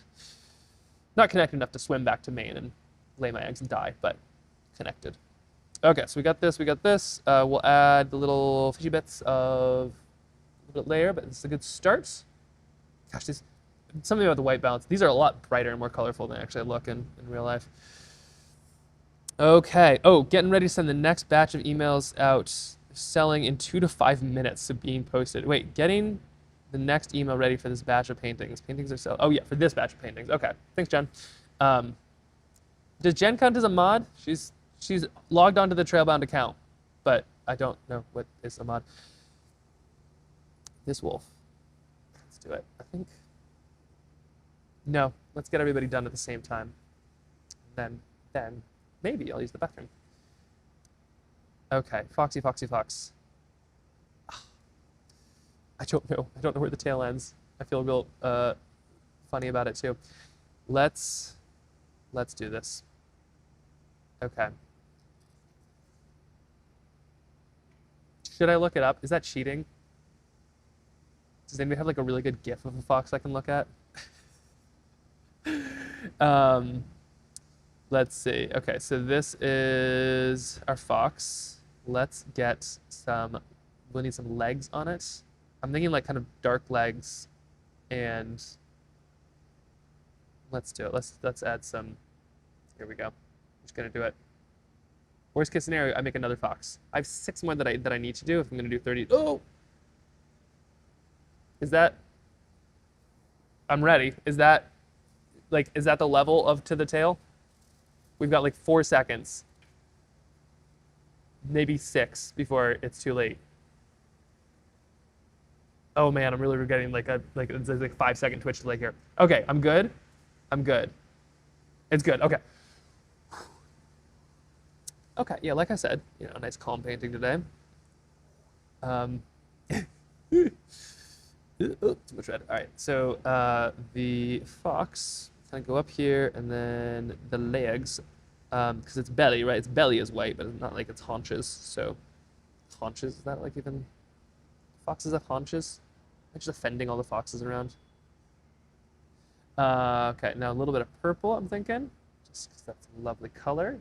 And then we're gonna work on some nice dark legs. Black socks, yeah, okay. So we're doing a little bit of purple. I like to use purple as kind of the intermediary between that, just because that's could even be less. Okay, do I need to look the tippy tail? Oh, okay. We'll add some shadow, and it will. No, actually, we're gonna do this right. Ready? Here we go. Just the tippy tip, like this. Tell me when to stop, but do so before the 5-second delay. Okay, like that. And then I'll give some black socks. Wait, no, this. There. Okay, we gotta work on those black socks. Perfect, okay. Now some black socks here. Boop. There we go. Nice. Okay.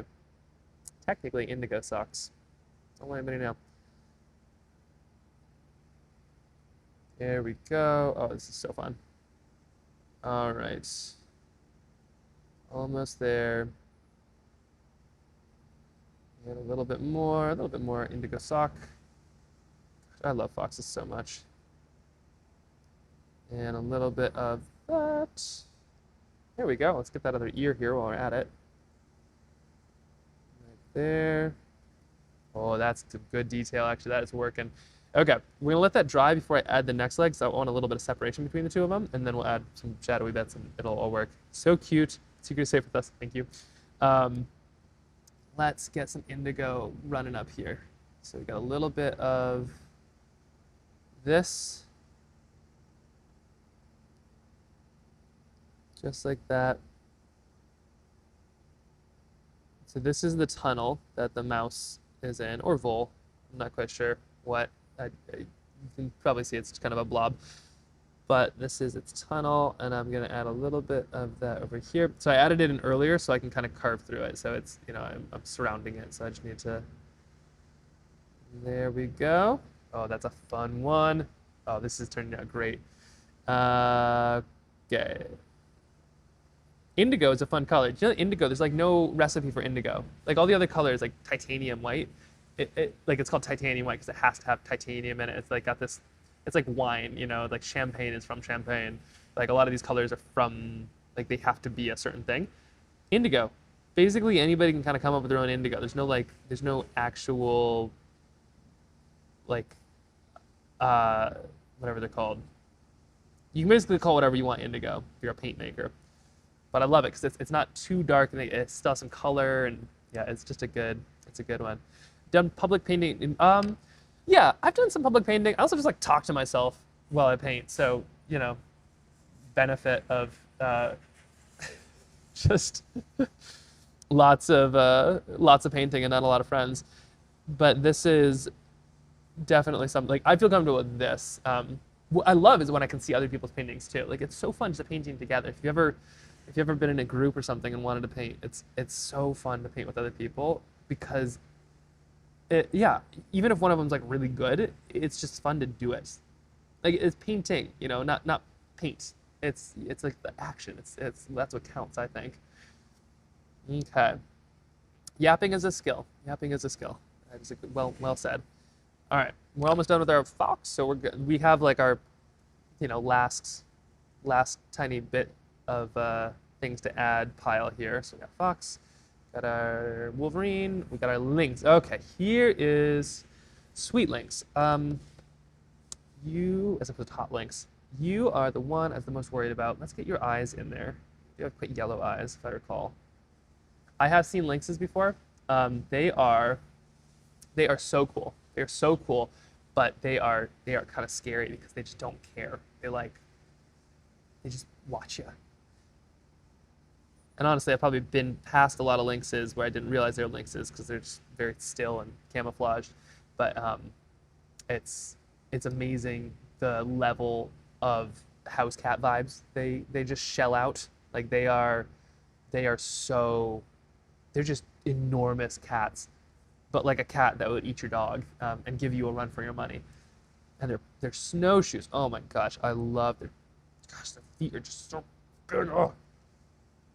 This series of paintings is like animals I would love to cuddle but shouldn't. I feel like that's what we are here with this one.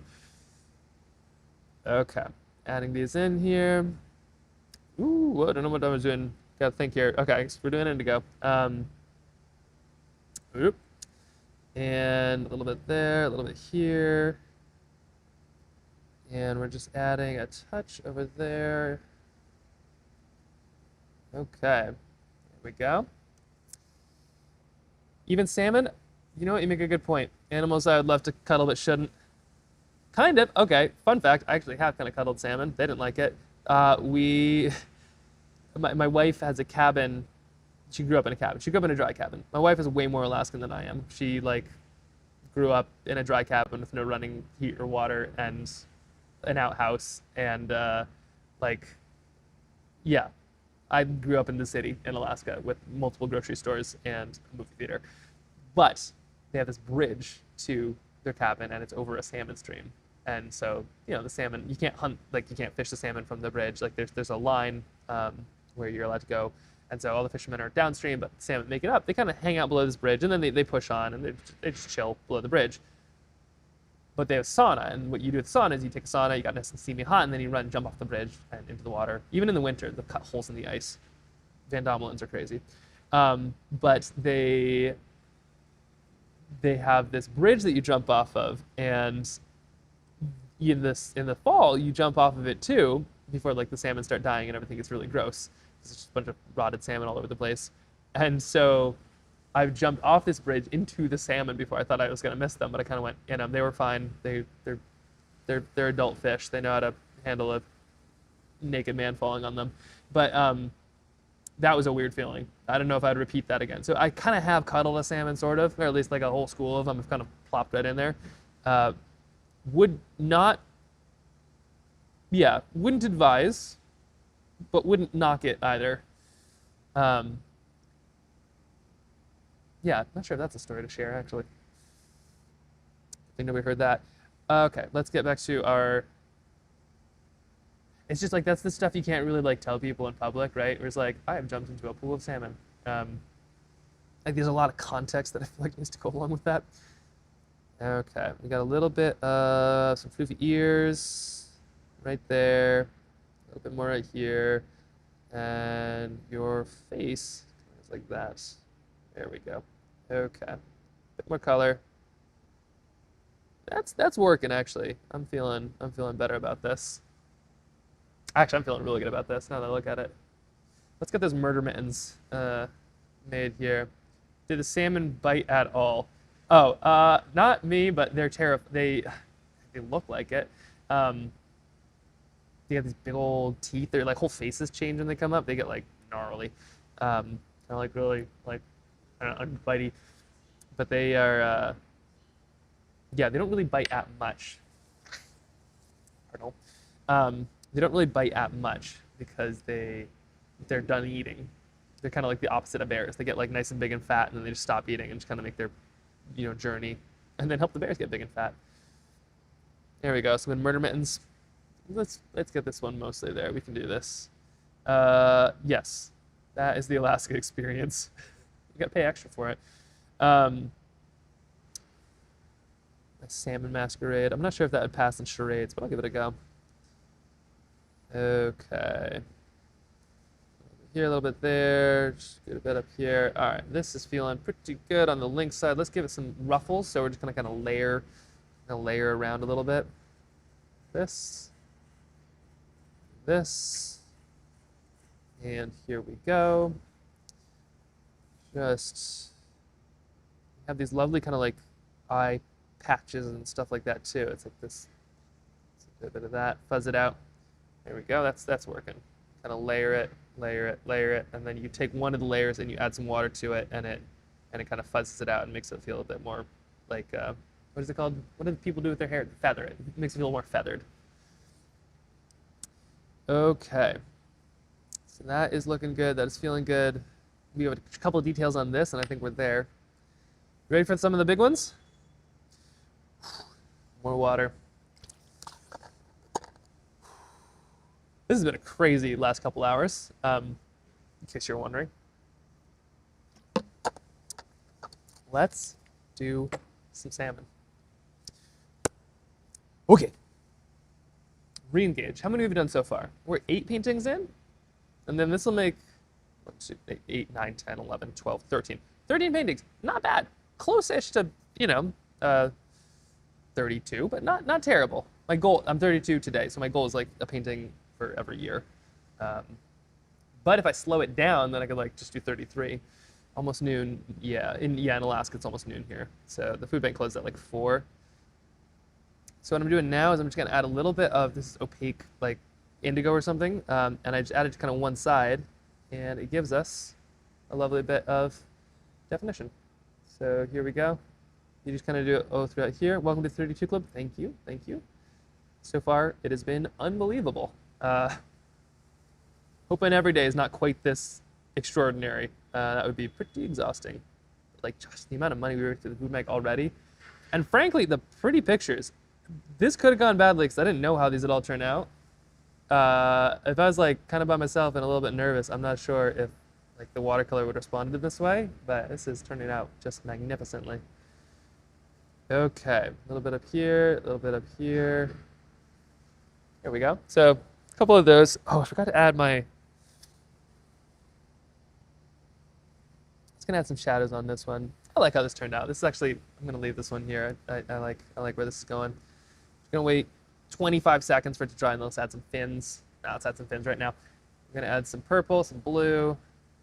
I can move this so you can actually see what I'm doing here. See the colors? These are my colors. Colors. This is the stream. There we go. And this is the stream. Oh, the stream. Meet the stream. That was funny, right? Like,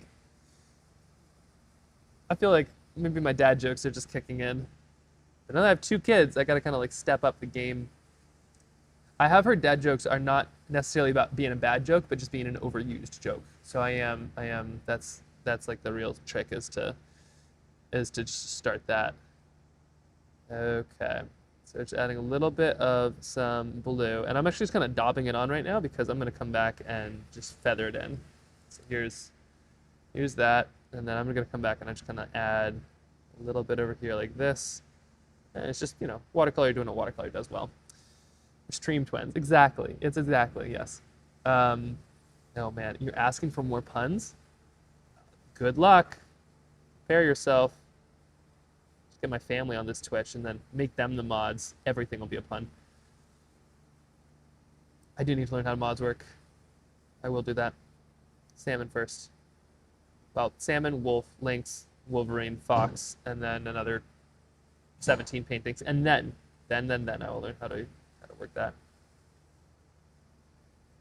This might come down to kind of a painting sprint at the finish. I'm curious to see how this all shakes out.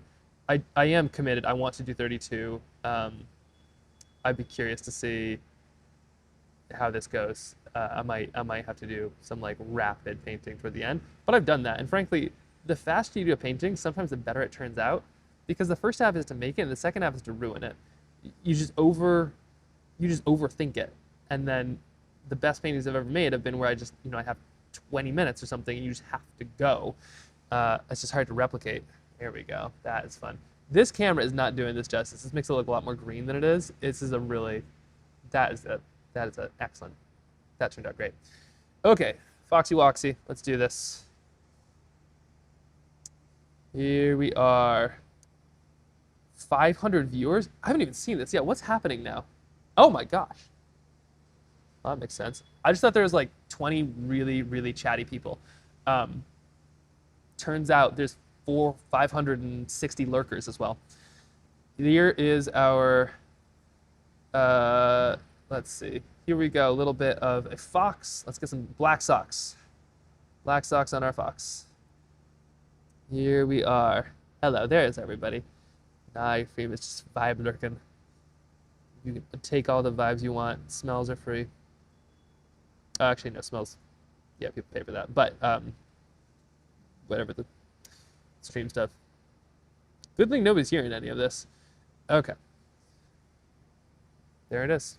Just like that. Fox, check, done. I'll take it really close here. Oh, somebody's got friendship like, so that's so fun. Fine. That is so fun. Oh, wait, people are drawing. Hold on. Okay, so I was just calling everybody out. Like, a bunch of people are actually making stuff right now. That's so cool. I love it. Okay. Anyway, keep on keeping on. You're doing good. You're doing good. No shame for not saying anything. I take it back. You're right. I would be painting too. I wouldn't be saying anything as well. Fox, check. Done.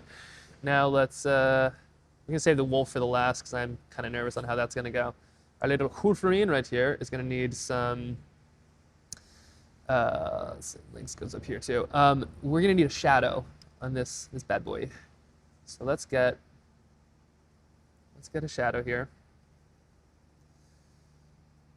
Boy, this is scary. Which way should the shadow go? Here or there? I think actually here.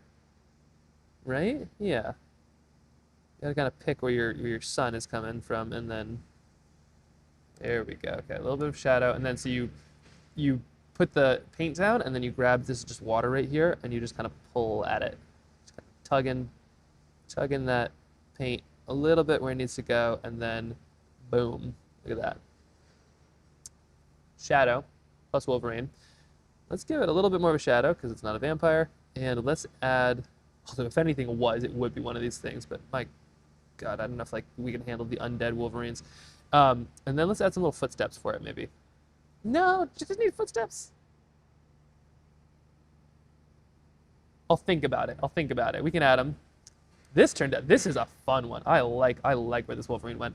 Okay, now is the scary part. We gotta add eyes and nose. That's kind of the last bit because it's just the darkest. So I'm getting my indigo mix really perfect, just like that. And then we add a little bit of a nose. Undead Wolverine. Yeah, they practically are. These things will sort of dig themselves out of avalanches. Like they'll crawl up a mountain because they wanted to, get in an avalanche, and then dig themselves out. They are beasties. A little bit there, a little bit here. Okay. Right there. I like that somebody said that this stream is relaxing because I feel like watercolor for me it's fun, but it's like chaos. It's like what's gonna happen? Anything could like absolutely ruin this, but in my experience, as soon as you ruin a watercolor, that's when it gets really fun. But I'm glad there's some relaxation. I'll paint crazier things next time. We'll see if you can sit through them. I think that one's there. Actually, I think I should not touch this. This is doing it. Pens down. That is great. Okay, we're gonna take a close look at all of these, and then we're gonna judge them, and we're gonna put them online and let them do what they're gonna do. Okay, links, my friend. Let's do this. Okay, their mouths are like dark. They have these dark, almost black mouths. Speaking of things that look like vampires, dark black mouths, and we're gonna add that in kind of right here. We also have whiskers too, so I suppose I can add some little bits of, oh my gosh, the concentration is real. We gotta have those little whisker stubbles. There we go, official term, I think. And whisker nubbins. Someone who can't really grow a beard. I haven't had to learn much beard terminology for my life. Okay, so we got a nice little black mouth there. Their nose, we have a pink nose, so we're gonna add such of those. And just a touch. I'm kind of recycling a lot of paint on my palette, but it works. The amazing thing is that all of these paintings, this is like a tiny little palette. This will be plenty for all of these paintings. Like I could probably do of this size, like 200 maybe, on just the paint in this palette. Watercolor is so condensed. I love it. All the other things are cool too. Like shout out to the painters and the oil painters and the acrylic painters and the people that get to use the fancy equipment, but can't beat watercolor. It's just so efficient. There we go. All right, pink nose plus putting over a layer of kind of dark stuff right there.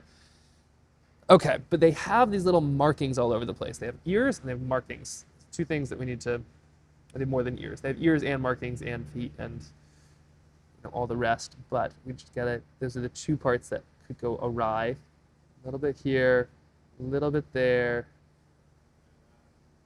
There we go. Something like this. That's all right. That's all right. And then their eyes are, I mean, they got some serious mascara. I suppose I could paint it in. It's a bit of a risk. But let's just add a little bit right here.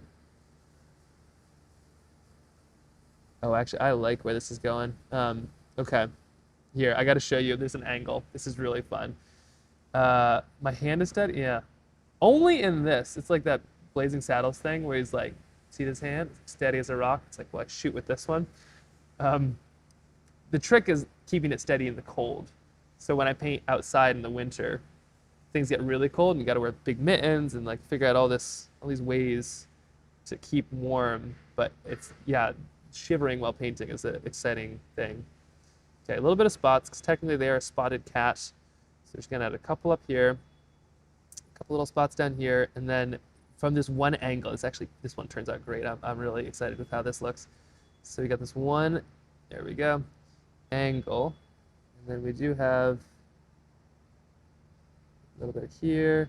They have eye spots. They kind of have like eye little waves or something like that. A little bit there. Okay, sorry. The sound just like falls off as the concentration happens. There you go. Okay. So check out this angle though. Like it kind of looks like it's a sassy cat. Okay. The light, it's kind of cutting light, but anyway, it's looking when you look at it this way, it stares at you. Kind of looks at you up there. That's fun. Okay.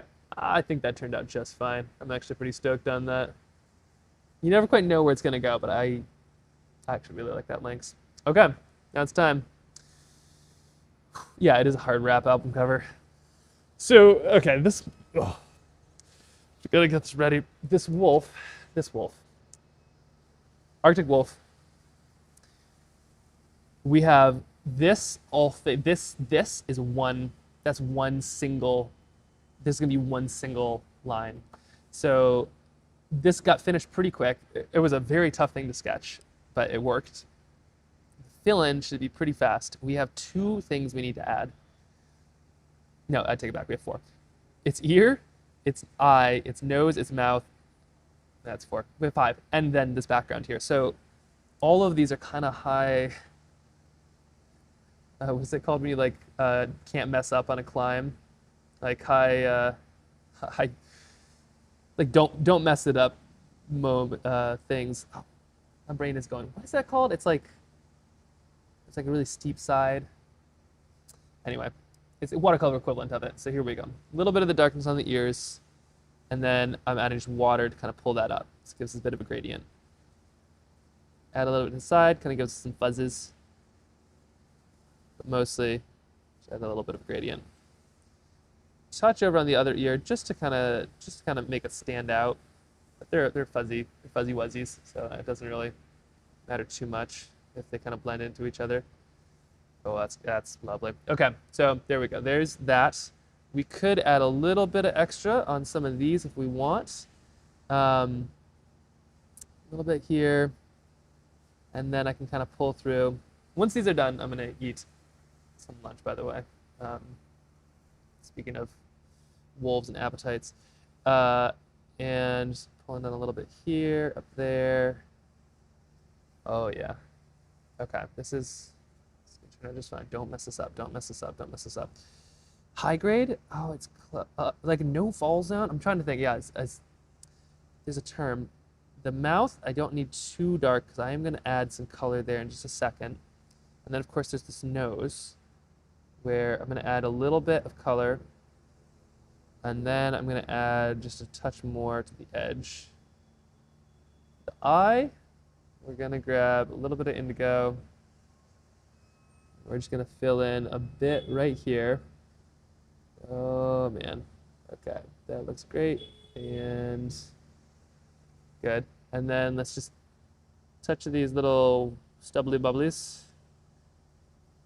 There we go. Okay, and then a little bit right here. Do I paint in the back? I could just leave it like this. No risk, but oh yeah, not a grocery store. The Food Bank of Alaska. I'll take you on a tour at some point. We'll get the CEO down here. She'll explain it all. Her name is Kara. She's a badass. She's so cool. Do I paint in all of this? Like, it's like this, right? So this is the part in the Wolverine, right? That kind of fun look. I want to do something like that. We have a good thing going. I have a chance to mess it up, basically. Good background to be pretty? All right, let's do it. Drink some fortifying water. Be one with the watercolor. There we go. I'm going in. Okay, so to start, I'm going to put some water down. This is kind of dirty water. This right here is just water. This will help things kind of flow normally. I don't want to do this more than once because I really want this to be able to kind of be a one and done. Just, it creates a good look. Okay. Color, we could do brown, we could do indigo. I'm thinking just like a dark indigo and just letting it kind of sing, you know? Like almost wolf at night. Just really beautiful kind of silhouette thing. Chat, don't make me tear. Oh. With the moon. Okay, here we go. Ready? Here we go. Sounds like we have a timber connection. I should just paint timber like themselves, but okay. Oh, okay. Purpley blue shades for sure, yeah. Okay, we're gonna do some blue in there too. Purple. We'll start with some purple up top, and then we're gonna add some indigo. Here we go. Okay, thank you. Yes, we got this. Here we go. Oh, can't go back. Okay, so gotta go kind of fast because I need this all to be exactly one layer. Some blue in here now. I'm actually gonna avoid the indigo so that way this wolf has the indigo only on its nose, so that'll keep it kind of the eye drawn there. Okay, now some more purples here. We're gonna scoot around. Okay. A little bit on the side here, just so we have some continuity. Okay. Oh boy, here we go. Here we go. And we're gonna do a bit of water. No amount of toilet paper will save me now. So we're kind of stuck on this path, but it's a good path. I think we're actually in some good shape. Flipping it around. Okay, here we go. Let's do this. Oh boy. Scoot around, and we're gonna add just a touch of right over the nose. I want just a little bit. There we go. Okay. Because this guard hairs will catch the light just on the nose and the schnoz. Okay, and then we're gonna pull some blue down here. Okay, bring it home. A little bit there, a little bit here. Touch more purple. Almost. Okay, that's close. Now let's just get a bit right on the edge. And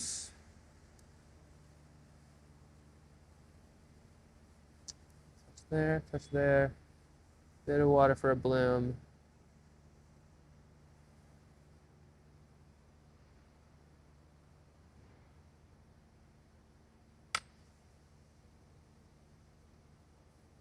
Yes? Good? Let's take a closer look. Okay. Can't change it now. There we go. Okay, let's look at this stuff here. Let's see. There we go. Okay. Okay, there we go. Okay. Here is. This will dry too. You'll start to see the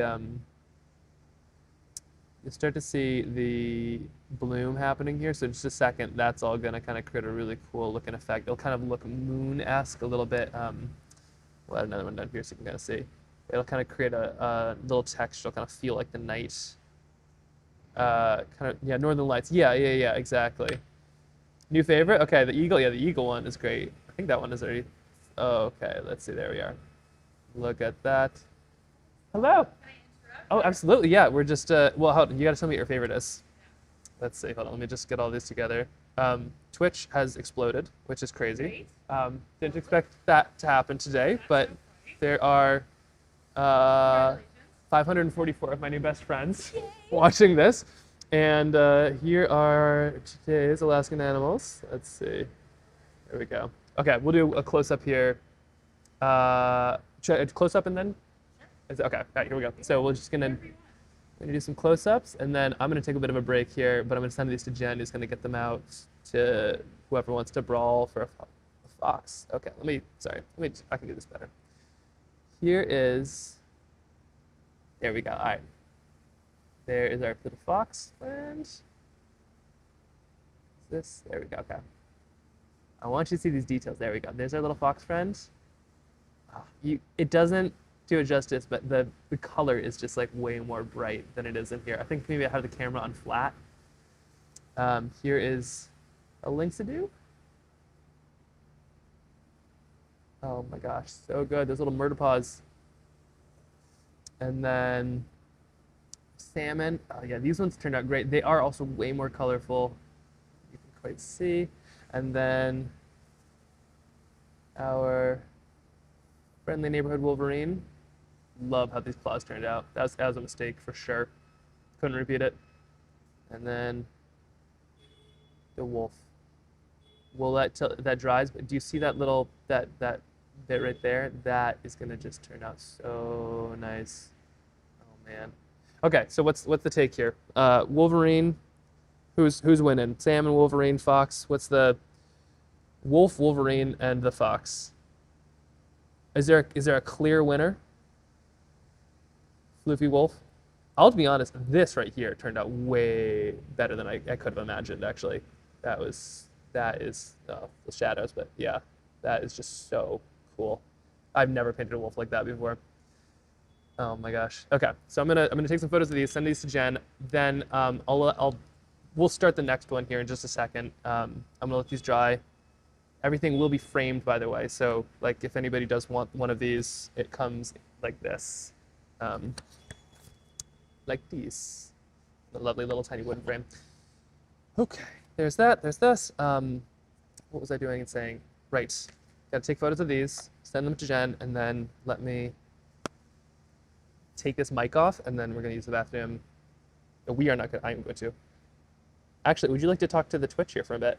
I totally can. Amazing. Okay, let me go take these blurry photographs, and then Twitch, you are on my phone, so I have no idea if you're saying anything. Okay, quickly send those to Jen. She'll figure out the. Okay, and then I'm gonna eat something too. Getting the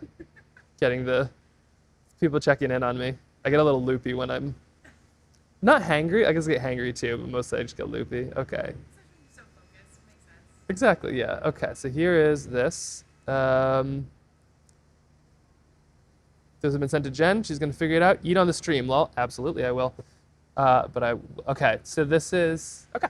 Hello. How's it going? Good. How about yourself? I'm Jillian. Nice. How's it going? Come on over here. And I'm figuring out here. This is the microphone. Yeah. Whatever works. I'll see if Okay. you need to take a break. Oh yeah, I should use the bathroom, get some more water, and then yeah. So Twitch, these are gonna be. Jen's gonna figure these out. I'll let it'll take a minute until these get posted. So Jen, don't post these if you're listening. Don't post these until I'm back and we pick some new stuff to work on.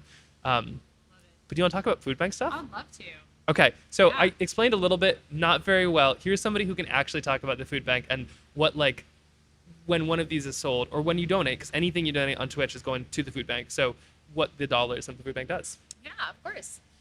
I'm the.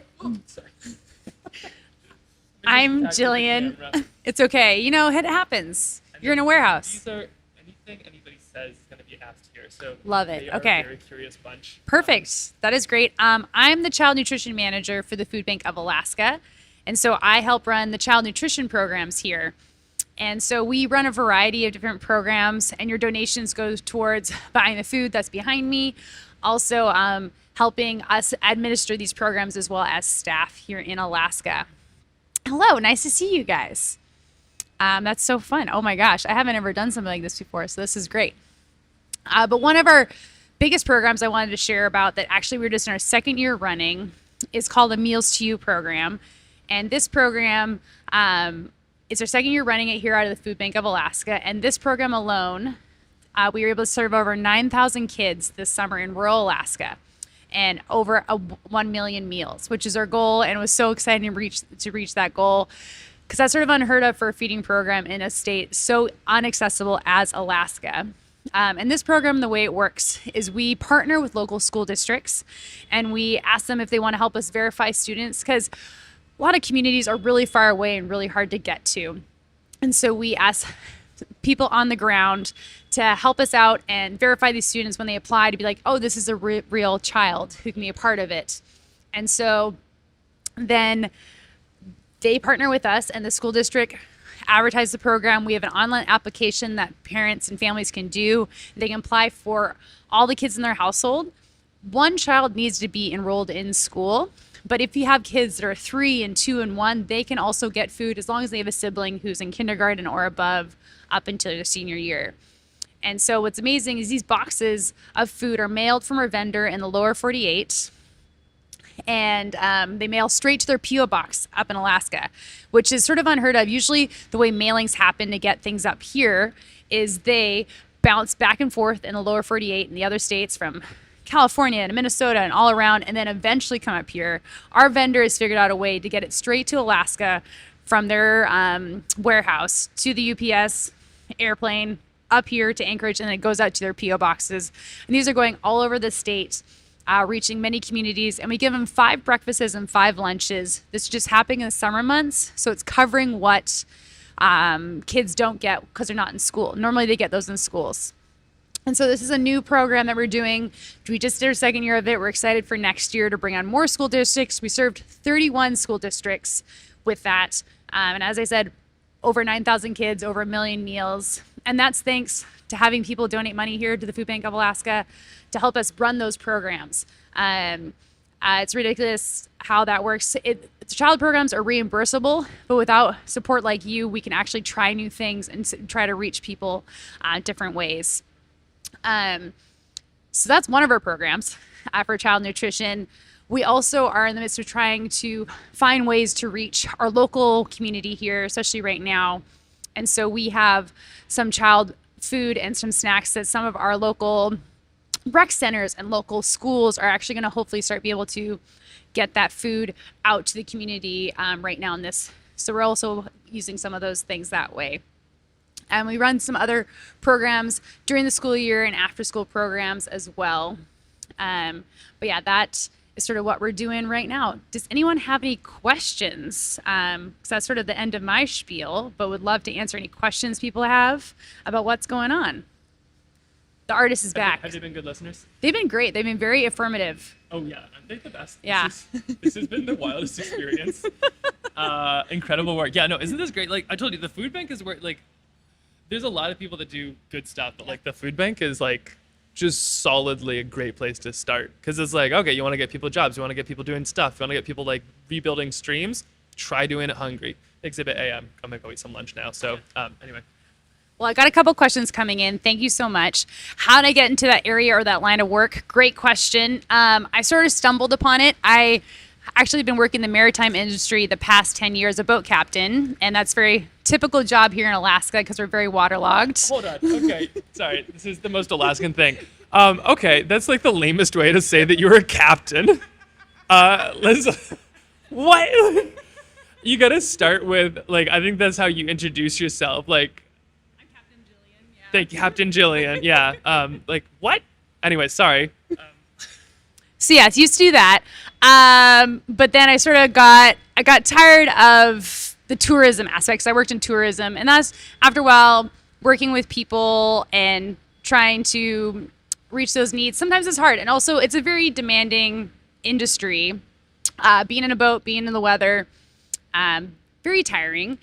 So my friend Rachel, which I don't know if you've talked to her already, I know she's talking about maybe coming down. She works in the advocacy department. She's our advocacy chief and helping with promoting and advocating for us as a food bank. She and I used to work together as guides with this company.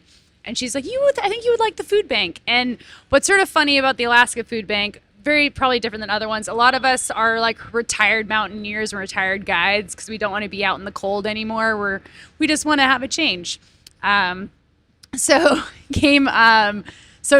got the job, and I'm actually really enjoying it. It's a lot of fun, and I get to travel around Alaska and see different parts. I've seen a lot of it from water, but now I get to see a lot of it from land and meet partners that way. And I worked a lot with Alaskan Natives with one of my companies, and just see different communities as well has been really fun to learn more about the state I get to live in. Let's see. So thank you for that question. Let's see where the other one is. Someone said something happened recently in Alaska. Oh, there was a typhoon here 2.5 weeks ago, 3 weeks ago. It hit the western side, sort of in the community near Bethel, Alaska, if you need to look it up on a map. Sort of all along that peninsula there. Wiped out a lot of villages. Unfortunately, in these towns, in these communities, you don't want to watch you eat? Weird. I'm going to go ahead. A lot of them, a lot of the Alaska Natives who live there and community members are subsistence foragers, and they get their fish in the summer, they get their seals, they get their beluga, and they save that for the winter months. But a lot of those stores have been washed away, which is why the food bank is trying to raise a lot of money and effort and donations so we can support those communities, because a lot of what they saved up for the summer and they worked so hard for the winter is no longer there. So that's what happened, to clarify. How long I've been doing this? I got hired last December and they haven't fired me yet, so we're doing good. How many kids are in need in Alaska? That is a number I don't know off the top of my head. And actually, I wish Rachel was here because she would know better than me, but she's upstairs. This is why I keep on looking that way. But a lot of the communities here, a lot of the schools have our CEP schools, which basically means every single student in that community gets a free breakfast and lunch because the need is so high. And that's the majority of schools here in Alaska, especially out in the rural communities, which is who we try to reach here at the food bank. And also Anchorage as well, but that's sort of our heart as well. See if I missed any other questions. Oh, I've got a question if nobody else does. We like watching people eat. Perfect. Good. We are in a food bank.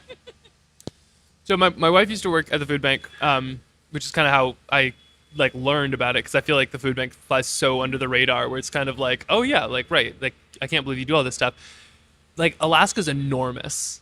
So can you talk, you said that at one point they had to coordinate with hovercrafts to deliver food? To which I was like, we have hovercrafts? What? But how, what does it take to get food to people in a state that is the size of a continent? Also, for the record, for all you Texans out there, Alaska is so big that if you cut it in half, both halves would be bigger than Texas. That is the scope that we're dealing with here. It's enormous. And also, to put it in perspective, as a mariner, the coast of Alaska, if you measure the coastline, that distance is longer than all the other coastlines of the United States combined. So that's so much seawater and coastal space that people are trying to reach, and which is why when we get typhoons, other water systems coming in, that can be quite dangerous for the land. But yeah, it's wild. What kind of foods are meals? I'll put a pin in that question after I answer this one. But so for my child nutrition programs, because that's what I run, for some of our programs, it takes we have the food come up here. We have a vendors down in Lower 48, comes up here in a container. It takes about 3 to 4 days to get it from Tacoma to Anchorage. Then from Anchorage, it has to be offloaded at the port, brought here into our warehouse, then sorted out and distributed in such a way that we can like palletize it and mail it out to our sites. And sometimes that mailing looks like they put it on a smaller plane and take it up north. They take it on a big like Alaska Airlines cargo plane, and then at the smaller airport, one God bless his heart pilot in a small plane has to take it all off the pallet, one box at a time, and each box can be like 30 to 40 pounds. Because there's no roads. There's no roads. Yeah, sorry, like this is Alaska. This is the shape of Alaska. Like there's like roads here, and then like there's just straight up no roads to these places. And a lot of places have rivers.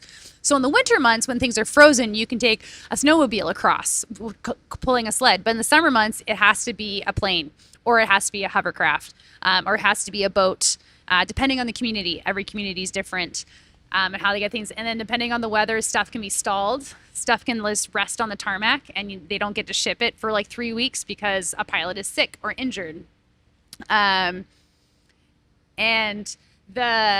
So it's amazing just the different ways food can get to people, which is why like out in this one community in Wallach that we serve, 4 to 3 pounds of beef is $70 because it has to go from a truck to a boat to a smaller boat to their community, and that's how they get their meat, which is crazy. Questions about small grocery stores and like, right. Mm-hmm. I mean, there's probably somebody, yeah. Let's see, wondering about the snap effect as well. These are good questions. I'll find somebody who has the answers too, because I don't really. So is the question like, if a food bank exists, are they going to put a grocery store out of business? Is that kind of the question? Because there's some like crazy stats about some of this stuff I know. Like I know. Yeah, let's see. Yeah, I was asking and wondering if the snap effects. Oh, let's see. I was wondering about snap effects as well. These are great questions. We'll find people who know these answers. Oh, no. The relation of SNAP funding right now. No. Oh, okay. Small grocery stores and communities will be affected for sure, from my understanding. But I'm going back to the questions. Oh, I see. Yeah. Right. If Because of SNAP. Yep. They won't be able to Cool. purchase the Yep. things. But someone asked about what type of foods in my meals. I can answer that question confidently. So we'll go with that. If that helps. But so we serve shelf-stable items. So in our summer meal packs, you have like those chicken or tuna packs, crackers. We actually use MRE breads, which were really fun this year, and tortillas, which was great. We send them juice. We send them cereal bars, cereal. Sometimes there is a certain part we do peanut butter, jam. There's a variety of stuff, but all of it is shelf stable and has about 6 to 7 months before it expires. So these kids, even if they don't eat it right away, they can save it for later, for after school snacks when they go camping.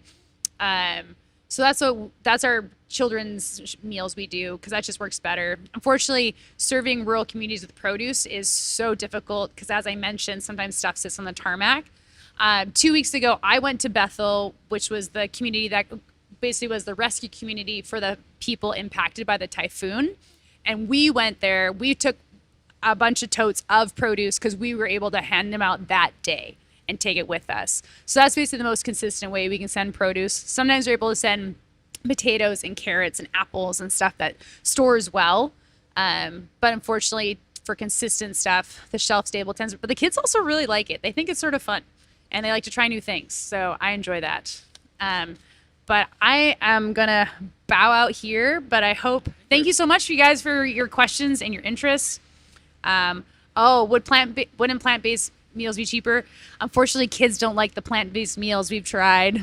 So, yeah. Although I will say they do a lot with like healthy eating. Like there's, it's the irony is that I am right behind the one pallet of soda in this entire place. Like this, all that's like juice and like healthy stuff, and I'm behind the one pallet of soda. They do really healthy stuff, but then also, chat. How do I respond? Dearest chat. What is the terminology here? Dear chat. All of the like anything that is donated to Twitch this day, or donated or subscribed. I don't know how any of this works. From what I understand, lots of money has come into Twitch today. All of that is going to the food bank, which then can use it for programs like this and all those and all the paintings that are sold, same thing. And Keen Footwear is matching everything. So anything that you donate is being matched by Keen Footwear right now. So they do cool work, but also like the food bank's doing just so much stuff. Well, yeah, thank you guys for listening. Thank you for listening. Thank you for your time. I know time is precious, and it's great to see you guys contributing to a good cause. I'll vouch for it. We do a lot of work here, and people do a lot of things. Like, this is 1/17 of my job, talking about these things. So here we go. Well, thank you. This is so cool. Let's stop by. We got to do some paintings now. Let's see. Okay. Oh, and by the way, the wolf is well, you can kind of see. How do we do this? Check out. Actually, can I switch mics here? I technically lost everything. Actually, how did I lose everything? Uh-oh. Uh-oh. Everything is so messy, so fast. I can't believe how quickly I was able to pull that off, of just like make a huge mess. Okay, well, guess we're sticking with this microphone. Maybe it's over there. Nope, it's not. The wolf. That's where we're at here. Check this wolf out. Look at this coolness. Back to painting.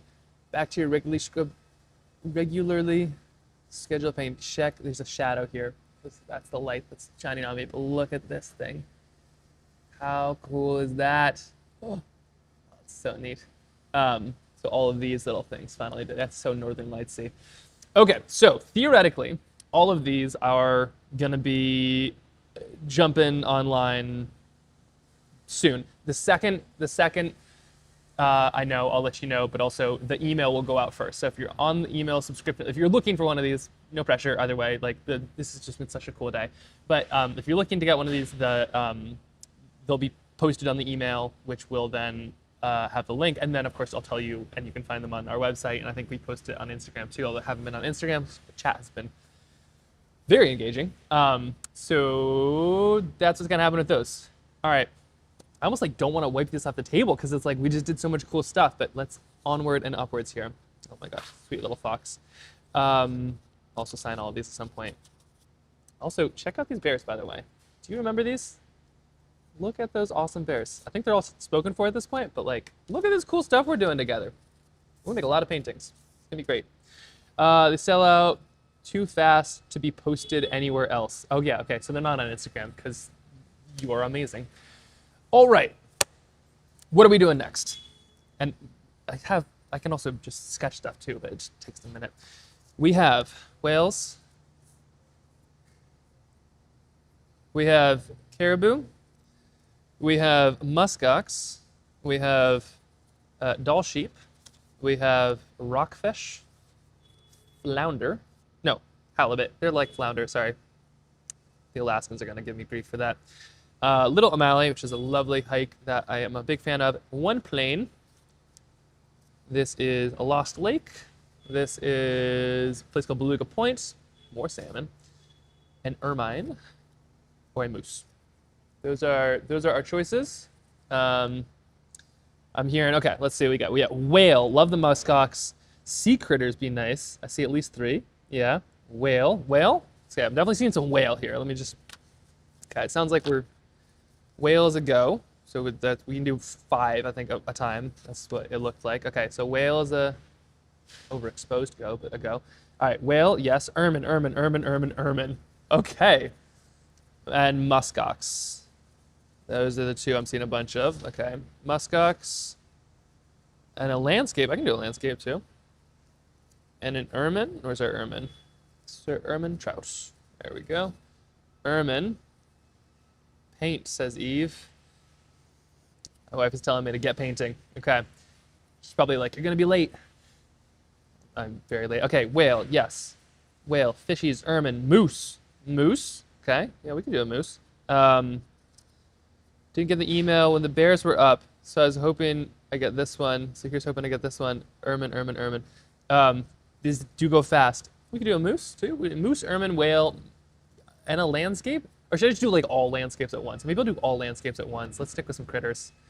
Okay, 4? No, let's do 5. Let's do 5. What are we missing? Doll sheep, caribou. Caribou? You can do a caribou. Do we do all the ungulates? Ungulates are hooved animals. Let's do a caribou. Where'd you go? All right. Any more ungulates? Oh, technically a sheep. Let's do 6. Can we do 6 at once? That seems like a lot. Jen says to do some landscapes. Landscapes? Whales are popular. This.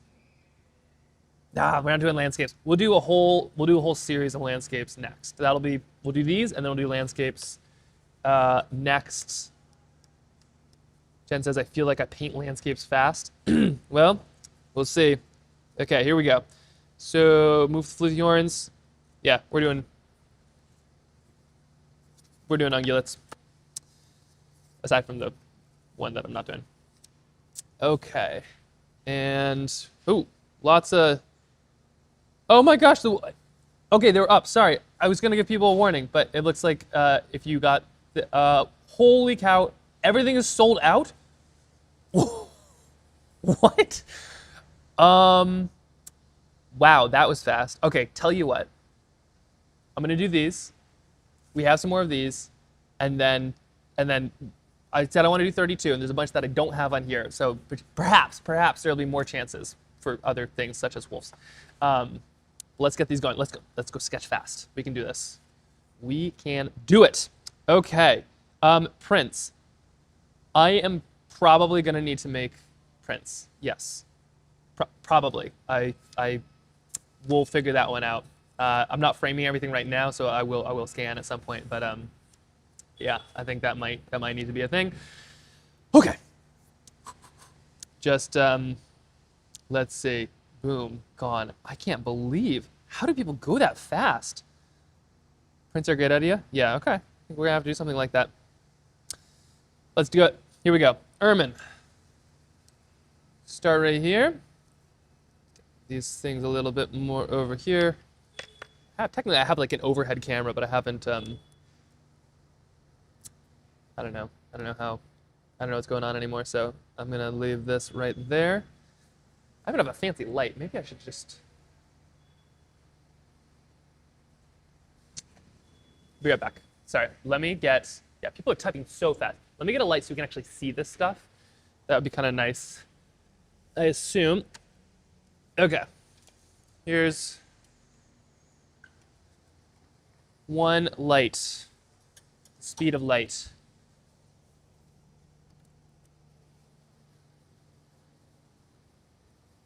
Did that help at all? No, it did not.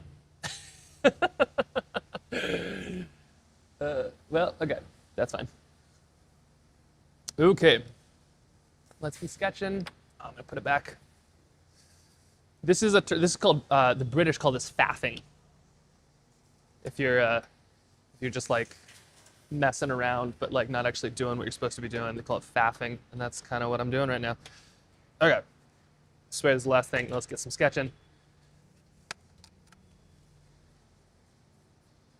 For those of you who are interested or care, the colors I'm using, I don't know their names, but I've got a brown, a red, a yellow, a green, a light blue, a dark blue, a purple, and an indigo. And seems like to be enough to like do a lot of anything. Okay, let's get this going here. Ermine. Ermines are, once again, a tiny bit yellow, a tiny bit brown. They are a bright animal, but I don't know if there's any animals that are just like pure white. But these have some good stuff. I am faffing about. Okay. What brand do I use? Oh, of paint? Kind of depends. A little bit of everything. Holbein is great. Daniel Smith is great. Winsor Newton is great. But also, like, whatever's on sale is also great. So don't feel afraid to use any of those. They're all pretty good. The more expensive a paint is, the more pigment it likely has in it. So like Crayola and what I'm using, they're probably largely the same stuff. There's just gonna be more, pieces of color per drop in my stuff. So it's maybe a little bit, it'll last a little longer, it'll do a little more. But yeah, if you're getting started, Don't worry about the paint. Whoa, what happened there? Don't worry about the paint. Don't worry about the like getting the right materials. Mostly it's just like find a thing that you have fun making. Because I could have fun painting the Crayola set or, you know, the fancy watercolors. I will say the stuff I am using is like nice. This'll be around for 200 or 300 years. This is good. This is good quality stuff, but you don't need good quality stuff to have fun. Okay. There we go. And we're just gonna cycle through everybody here. This whale, we're just gonna add some initial little bits of blue right down here.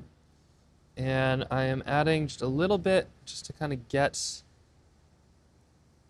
our initial shades, just to kind of have them in there. Same with the little baby whale here too. So you gotta hold it that way right there. There we are. Okay. Well. Oh wow, I just learned what paint is in German. That's terrifying. I mean, like trying to pronounce that as a dyslexic, words have never quite been my forte, let us say. But other languages are just like extra exciting. But the kind of beauty about watercolor is it's like a language of its own that you don't have to, like you can't misspell. It's wonderful. Okay, musk oxen. Let's see, what was I doing here? Oh yeah, musk ox. Okay, musk ox. They have some kind of lovely kind of horns here. And I'm just adding in all of my light colors right now, and then I'll kind of work my way into the darker ones. And if you're wondering what's light and what's dark, just kind of squint your eyes or take off your glasses. It'll reduce everything to blur, and then that's kind of what gives you a good sense of what's dark and what's light. The whales, you'll see, they'll come to life in a really cool way. We just got to kind of get these base layers on everybody else. Fun fact, muskox are one of the warmest, like muskox hair, they just shed fur, or hair, or whatever it is. Their hair is the warmest, warmest thing per pound on Earth. I know it's natural. I think it might be all of it too. I think it's so expensive because you got to just find it on the grass where it pulls off their little bellies. But yeah, muskox. It's called kiviute is muskox yarn really, and it is ridiculously warm stuff. But also I think a skein of it is like $100 or something. Hey, do you have any food allergies? I don't have any food allergies. Whoever's asking. I think that was Katie, I think, in the other room. Let's see. Happy birthday. Oh, well, thank you so much for joining. For anybody who's stayed this long, you're too kind. Make sure to thank Maya too. But this has been so fun. I can't wait to keep on painting. The food bank is so amazing. I'll probably be doing more of these, but also come paint with me. I'll figure out how to take this outside. We'll make it happen. It's gonna be fun. Bob Ross in real life, without the fro, but it's gonna be great. Okay, muskox, check. And I'm gonna add just a touch of blue just to the snow layer right here, just for fun. Super, super, super light. We'll add a shadow, but kind of love how it's breaking the frame right here. Oh, this muskox is gonna be a fun one. I can already tell. I am already feeling it. Okay, the moose. The moose. What we're doing here. We're gonna be putting some yellow on these antlers. But I think the moose itself, I'm probably gonna put the background in long before I actually painted the moose, because they're a pretty dark animal. They got some lightness up here, but they're pretty dark. And I'm kind of just getting my underpaintings in right now. That's a little bit what I'm starting for. Just a little bit within it. I'm also gonna try to pick up the pace of all of this. So just how many paintings I need to do to try to get this stuff done by 5 is pretty extreme, and I don't know if that's even physically possible. So I'm gonna try just to kind of get into that zone where you're just you're just sketching. It's just happening and you're sketching and it's good. Obviously talking, but all that to say, if there's anything you're like, hey, I want to know what you're doing, let me know. Yeah, speed painting. Let the speed run begin for painting. Okay, a little bit here, a little bit there. Yeah, that looks good. I think this moose is going to be in the summer, or at least the fall. In the winter, their antlers fall off. So like they're full on, like the bones on top of their head just like go ka-chunk, just fall right off. After they smack them into each other a bunch, which is pretty amazing that they can kind of time it that well, but they don't want to drag them around all winter long. We're very distracting in a good way, I'd say. I think this is a good distraction. Okay. Go speed painter, go. Here we are. All right. We're jumping. Caribou. Similarly, they are kind of whitish, but they also have a lot of other colors within them. So we're gonna get a little bit of this, a little bit of this, and they kind of change color as they age. This is kind of an older caribou here. A mature caribou. And we're just gonna be adding a little bit here, a little bit there. Scoot this right here so I can actually see. Yeah, moral support. It's good. It is good. I need it sometimes, especially to see what happens here in this next little bit. There's going to be a lot of painting. Okay. I've painted some long paintings. I think this is the most paintings I've ever made, I will just say. Like, I painted sun up to sundown on the longest day of the year in Alaska, which is a while. And I've painted sundown to sun up on the darkest day of the year, which is like 19 hours as well. But that was just one single painting, and I take breaks and take a nap and all of this. This one's kind of intense because this is just the whole shebang, all out there right now. But this is so fun. I'm having such a good time. And we've already made great stuff. Like, gosh, I can't believe those wolves and bears, they turned out so well. Okay, GN Oakman. Lurker, I have no idea what that even means. Oh, I see. Oh, I see. Yep, never mind. Okay, I'm learning how chats work. Just not how to address them yet. Okay, we have caribou, check. Add maybe a touch of this to the base. And we're just letting stuff kind of dry. So, okay, here's our 5. We kind of have those, and now let the rotation begin. Uh-oh. I have a little bit of that. We're good. Okay, this whale. I could put it so that it's like a fully, I could put this whale so it's like one fully encased thing in water, but I think actually what I'd like to do, sorry, I'm putting a piece of tape here so I know where the line on my camera is. That way I can actually arrange it right. There we go. I could put it so that it's in water. I kind of love it free floating a little bit just because of how it looks. This is going to be wild. We're going to do the whole whale right now. So it's all going to happen at once. It's because I need the watercolor to kind of all flow together. It gives this really lovely look. But here we go. We're going to do a little bit of purple right here. Okay, Europeans are going to bed. Oh, okay, very cool. We had Europeans? Amazing. That's kind of fun. Now we can talk about them if they're all asleep. Let's get this whale. So a little bit of purple right here. And yeah, just a whale in the air, but not like, oh gosh, what's it called? Hitchhiker's Guide to the Galaxy, where it turns into a flower pot and then falls. This is much more of just like whale, you know, because like they wouldn't even think of water as air. It's just water. Or they would think of water as water. It'd be air. So what I'm doing right here is I'm adding some big color variations. It's technically a humpback, but I'm really kind of getting all the colors in there, just so it can flow and kind of move within the whale.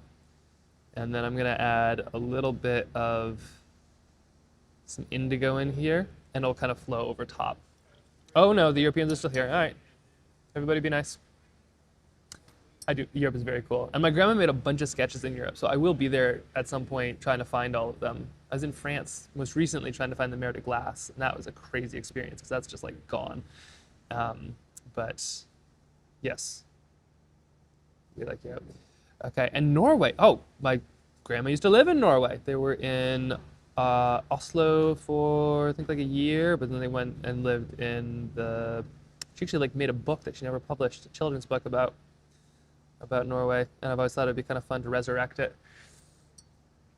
Okay, a little bit of this. Yeah, they're in Oslo, and then they lived in the Lofoten Islands for a little while. I think it might have just been a summer or two.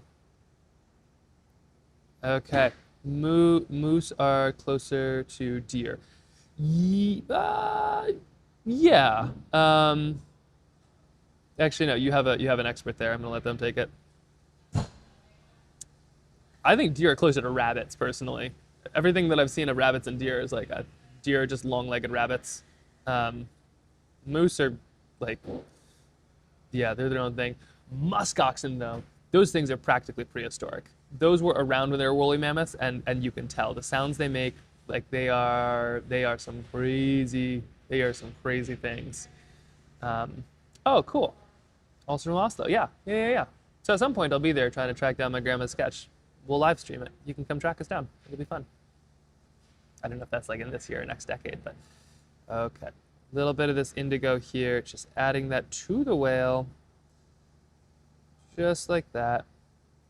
There we go.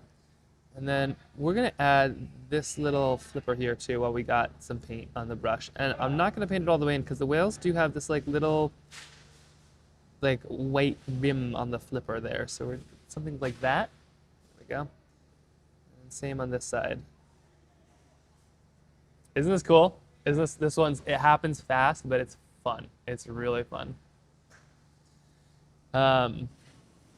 Okay, same with this baby whale up here. Let's get this baby whale some color. Yeah, muskox are so cute. Super dangerous though. They're just like aggressive. They're just bad-tempered. Which, you know, everybody's trying to eat them in the wild, so I understand. But would not want to mess with them. I've seen them a couple times while skiing up north, and it's like, let's hope you don't want to deal with me, because I'm not sure if I could deal with you. And this little baby whale, we're trying to do a similar color here. Oh, thank you. Isn't that flipper good? The trick is you just do it fast and don't even think about it. Like if you try to do it 2 or 3 times, or get it right, you would only get it wrong. So the trick is you do it once, one and done, and then walk away, basically. Okay, little baby whale here is just like that. There we are. I appreciate that you say I make it look effortless. There's a part of me that's freaking out right now, but my hands usually know what to do at this point. But I have done this whale several times. Like Bob Ross, he would paint everything 3 times. He'd paint it once as a practice, once on the TV show, and then once afterwards, just to do it. And similarly, I've painted these whales a couple times. There's actually a tutorial about it. Somebody can probably track down the link. Actually, I don't know if we have the link up, but there's a tutorial about it. And PFAS, because these whales are so cool. Like they go all the way from Alaska to Hawaii, you know, or Tonga to Europe, and they are these unbelievable migrators. But because of that, they eat a ton of food when they're in their eating grounds, and the PFAS and the chemicals can kind of build up. And actually, a lot of times, a mama whale will kill her firstborn calf because it's all bioaccumulated, and like, you know, a lifetime of those chemicals come out in the milk because they're mammals. Super awful stuff. But the humpback whales are an amazing survival story because there used to be like, I don't know, 60 of them or something like that, or maybe 500. But now there's hundreds of, I think, thousands. It's a lot. It's really incredible what they've done. There we go. Let's give their little chinny chins, some texture. Another one down here. And we're just gonna add some of these little stripes.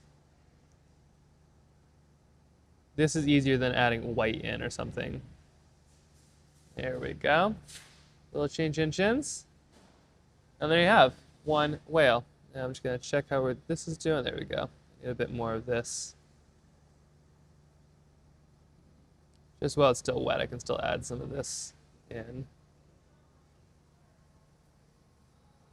Pretty cool, huh? It does take a lot of practice. And this is one of my favorite whales I've ever done. But I love the floating, like, oh. Okay, we're moving. Yeah, they had a great comeback. They're so cool. Caribou. This is gonna take some work here. So let's get this caribou going. Get them right. Oh, there's some stretches here too. Get some ergonomic painting stretches. But hey, what are we at? 12 at this point? 15 or something? We're rocking it. Okay, the caribou is gonna be pretty light, so I'm gonna put some pretty dark colors behind it, I believe, which means I'm gonna need to paint in, I think, its shapes a little bit. So they have a little bit of this. Also, I've got somebody who's gonna come paint with me, which I'm super stoked on. I just found out. So my friend Anne Marie, who is a really cool painter here in Alaska, she's big on Instagram too. So if you see her there, you might recognize her. But she is gonna come paint with me, which I'm stoked on. She's also like a really, really good painter. A little intimidated, but it'll be good. And then I think at some point Miss Alaska is also coming, which will be super, super cool. So it's gonna get crowded here in the best of ways. Here is a little bit of this here. Oh, found the microphone. Let me see if I can charge this one while I wait. Theoretically, this should now be working. Yep, okay. There we go. We're about to get crowded. Gotta prep. Okay, so caribou. We got some of this little shapes down here. You've got your nice little, legs. However you, I don't know what parts of a caribou I'm talking about. Just kind of trying to get the general outline, and then we'll come in with a way darker shape. It's this middle ground that's so funny with watercolor. Like the beginning is just, yeah, it's going for 149 plus shipping. Oh yeah, that's what we're going for. Probably could have gone higher as well, but it's just fun to be able to share these, and like the cause, and the fact that Keen is matching everything feels so cool. Muskox. What color behind the muskox? I'm feeling kind of a blue purpley. It seems to be what we're sort of doing this one. So we're gonna do a little bit of, I think, some, let's do some purple kind of coming down the back. And let's see, a little bit of purple down this side. There we go, I like that. Just add a little bit up here too. It's really all about kind of layers too. Oh, isn't that a great face? I mean, just in general, their faces are so, God, they're so cute. Baby muskox too. I don't mean to send anybody else down another rabbit hole, but if you're willing to go down a rabbit hole, they're phenomenal. They're like little ottomans. They're just like a footstool of an animal, and they're just so cute. And I've seen some in the wild. I've been up to Nome. I don't know if they count as wild. They're like on the airport. They're pretty chill. But the baby ones are so playful. Like the muskox will just kind of be couching their way around, and the baby muskox is just like run and jump and play and hide, and they're so cute. Oh yeah, so okay, people are answering my questions for me. Thank you for doing this all, by the way. I'm gonna find out what a mod is, but I think you're probably taking the role of it. So thank you. This is not at all what I expected was gonna happen today, and you're rolling with it. Okay, muskox, got just a touch of color. There we go, we'll let that dry. Move yourself right onto a moose. Moose time. Yeah, they really are a footstool. They're pretty amazing. Okay, moose time. Let's get some moose going here. I think it's time to add the background colors here. I think. Oh yeah, you went down the baby sandhill crane. Yeah, if you haven't these. Let me just. These. This is a baby sandhill crane. This is a full-size sandhill crane. They are so cute. That's a rabbit hole. If you haven't gone down, check it out. It's unbelievable. They are just these tottering little. Oh, you just want to squeeze them. Okay, moose colors. I'm thinking. It's kind of brown. I'm thinking like a light blue. Let's see about a light blue here. Something contrasting because they're kind of a nice dark raw umber of a color. Just adding the. Oh yes, I like to see moose from a very respectful distance. That is the one thing we have a lot of in Anchorage, because when it's summer, they're all up in the mountains doing moose stuff. But in the winter, you know, we have plowed streets and sidewalks and less snow, and they have enormous legs. But even in the winter, they're like, give me a break. So they all come down to eat our gardens and like pumpkins from Halloween and stuff, and they are everywhere. But pretty dangerous if you run into one, but if you just kind of ignore them, you can walk pretty close to them. Like if they're just on a path, they'll do their own thing, and you can kind of do your own thing and walk right by them. Unless you're my wife. For some reason, animals have like some weird affinity toward her, but like not always the good one. More like I need to charge you and like what's happening. So I'm fine, but she's a bit of the moose and bear magnet. I'm just adding a layer of blue here, and I'm being pretty loose about it because their legs are very dark and you won't be able to see it here in just a second anyway. There we go, moose, check. And let's get to this ermine here. She is a critter magnet, yeah. It's really funny. Oh, and they lick the salt off the roads too. That's a good point, yeah. Okay, so this little ermine fella is mostly white. I kind of have them foreshortened a little bit. They are spunky. They are spunky animals. So I've got this right here. And I'm going to be going over to the side just like this. Going right around. And there we go. So that'll kind of give us a nice bit of a kind of snowy hill look. And then I'll do another one kind of down here just to add a bit of shadow and a bit of depth. Gonna say she's a Disney princess, but if they're, let's see, critter magnet. Oh yeah. I mean, she's like a Alaska princess, you know, in that she could tell you how to field dress a bear. And she is a critter magnet, and she does sing nicely, but she's more likely to want to go berry picking than twirl around in a dress. Actually, I take that back. She's a great dancer. She's great in dresses, but her go-to is berry picking. She is berry picking obsessed. That is like her sport. Her and her mom are just, that is what they do, which I'm fine with because I can go sketch while they berry pick, but the funny thing is she doesn't even eat that many berries. Like, we have great berries here in Alaska, but Eve isn't super into eating like blueberries. She's often told me that berries are to have, not to eat, when I try to like put them in pancakes or something. She's like, hey, leave my berries alone. They're to have, not to eat. But we have lots. Okay, a little bit there, just to kind of give it a little bit. You gotta, yeah, the forbidden fruit, literally.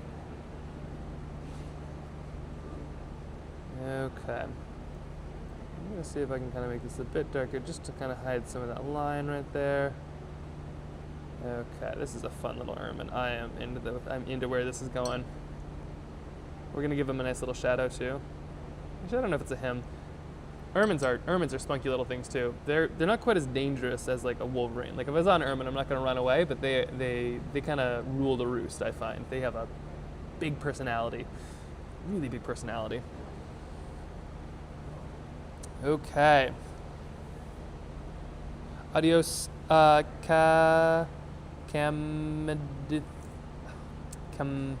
Cami. Thank you for sketching along. This has been so fun. I am so excited to see where this goes.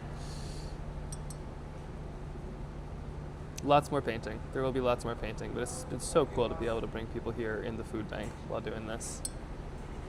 All right, caribou. I'm thinking we get some kind of like, let's get some kind of mountainy tones here. We're gonna do a bit of red up top, but then I'm thinking purplies kind of down, coming closer. So a little bit like this.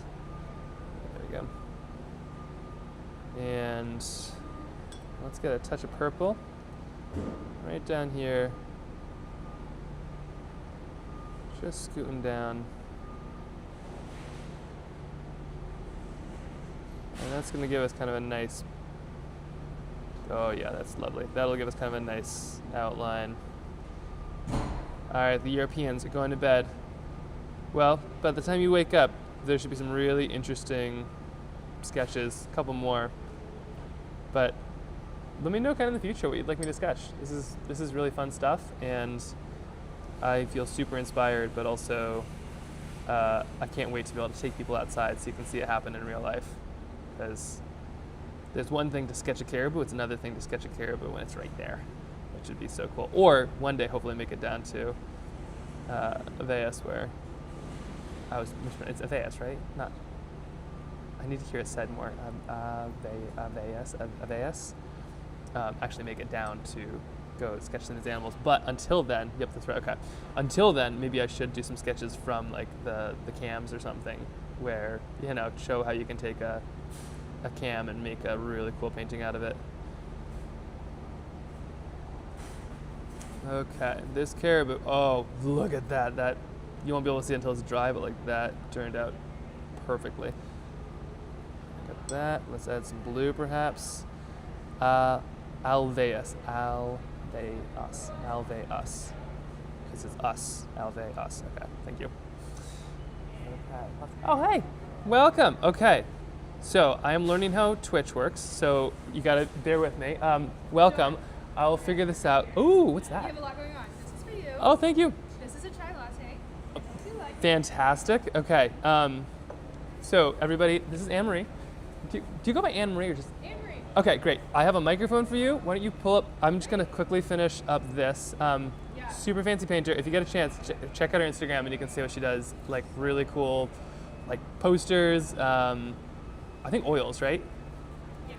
Oils, and just like really amazing artists in Alaska. So we're gonna do some painting.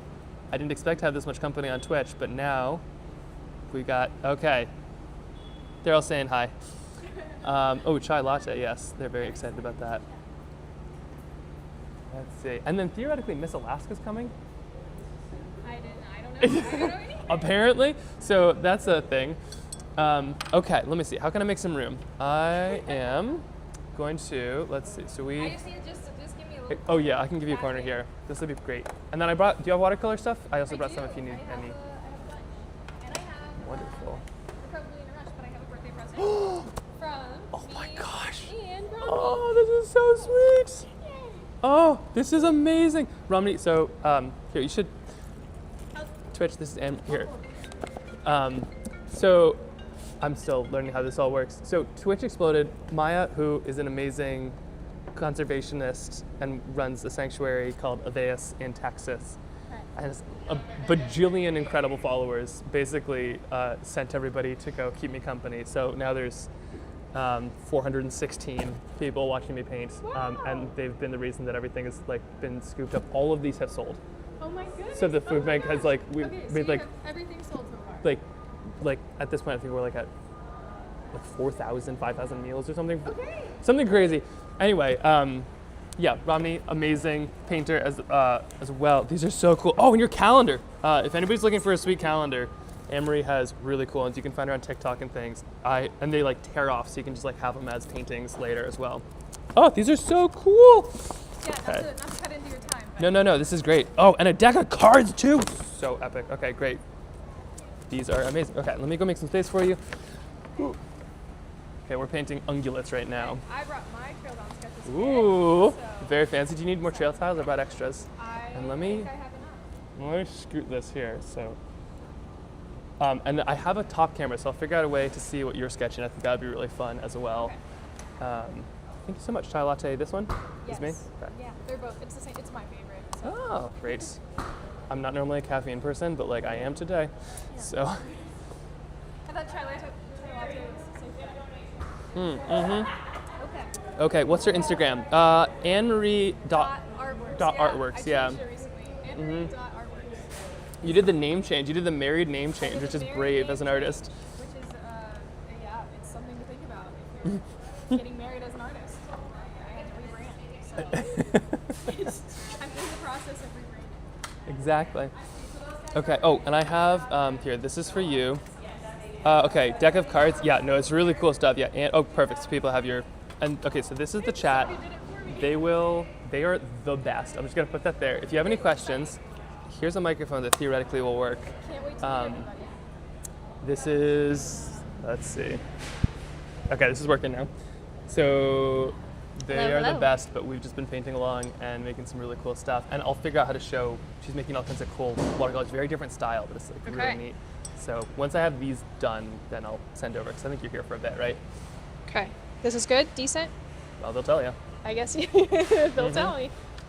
Great. Okay. But you do like flying stuff too. Like you're. I have you're an started actual- to do aviation art because I married a pilot. So that is a goal of mine, is to get more into aviation art, and I'm doing it. So Would you get into aviation? I think one day, I really think my destiny was to be a pilot's wife. I think that's about as aviation related as I was meant to be, but maybe far in the future. I did a discovery flight one time, and it went okay. But I love doing ride-alongs, so. Yeah, I feel like for me, it's like I don't want a plane, but I want a friend with a plane. That's like Exactly, yeah. Yeah, all the maintenance and everything. Okay, that one's Exactly. close to done here. Let's see. So I'm kind of just trying to rotate through, but these ones turned out amazing. So this is we did a bear series, Wonderful. and then a fox series. The wolf actually worked, just so stoked on, and then the wolverine, and then birds. So still left to do are landscapes, ungulates, and then probably a bunch more foxes and things. Okay, so you have it scheduled by hour. You know what you're doing. Nope.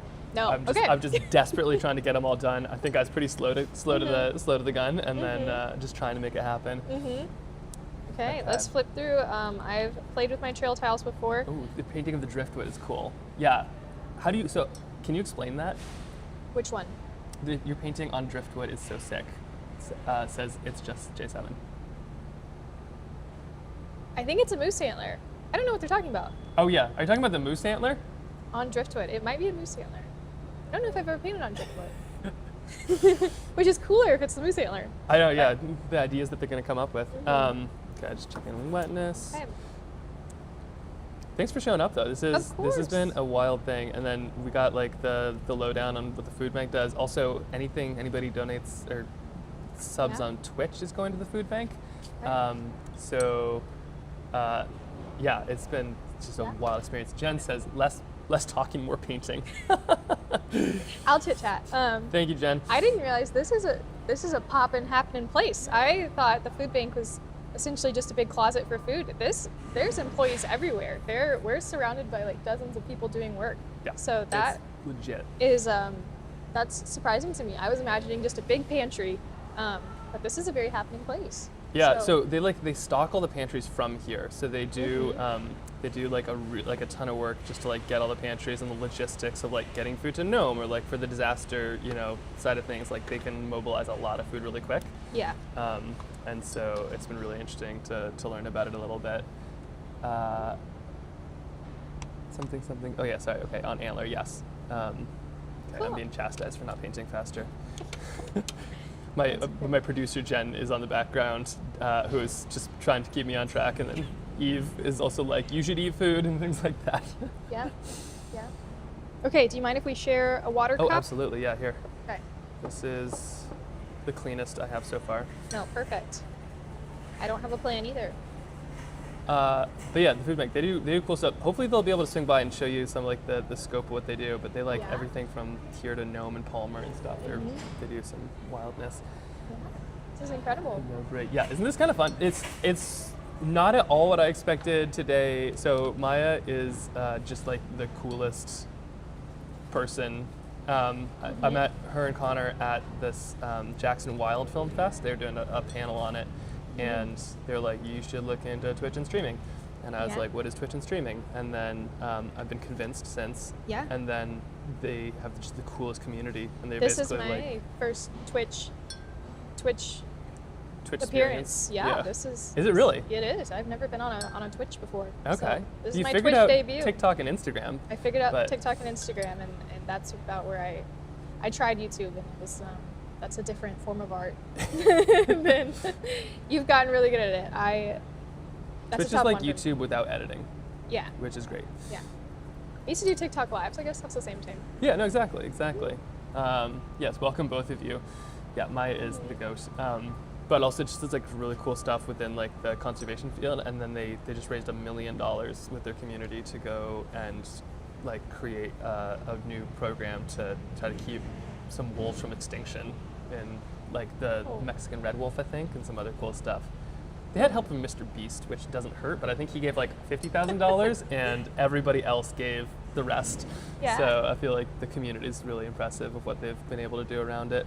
No, that's incredible. Good job, Maya. I know, right? Okay, moose. So we're just flying through at this point.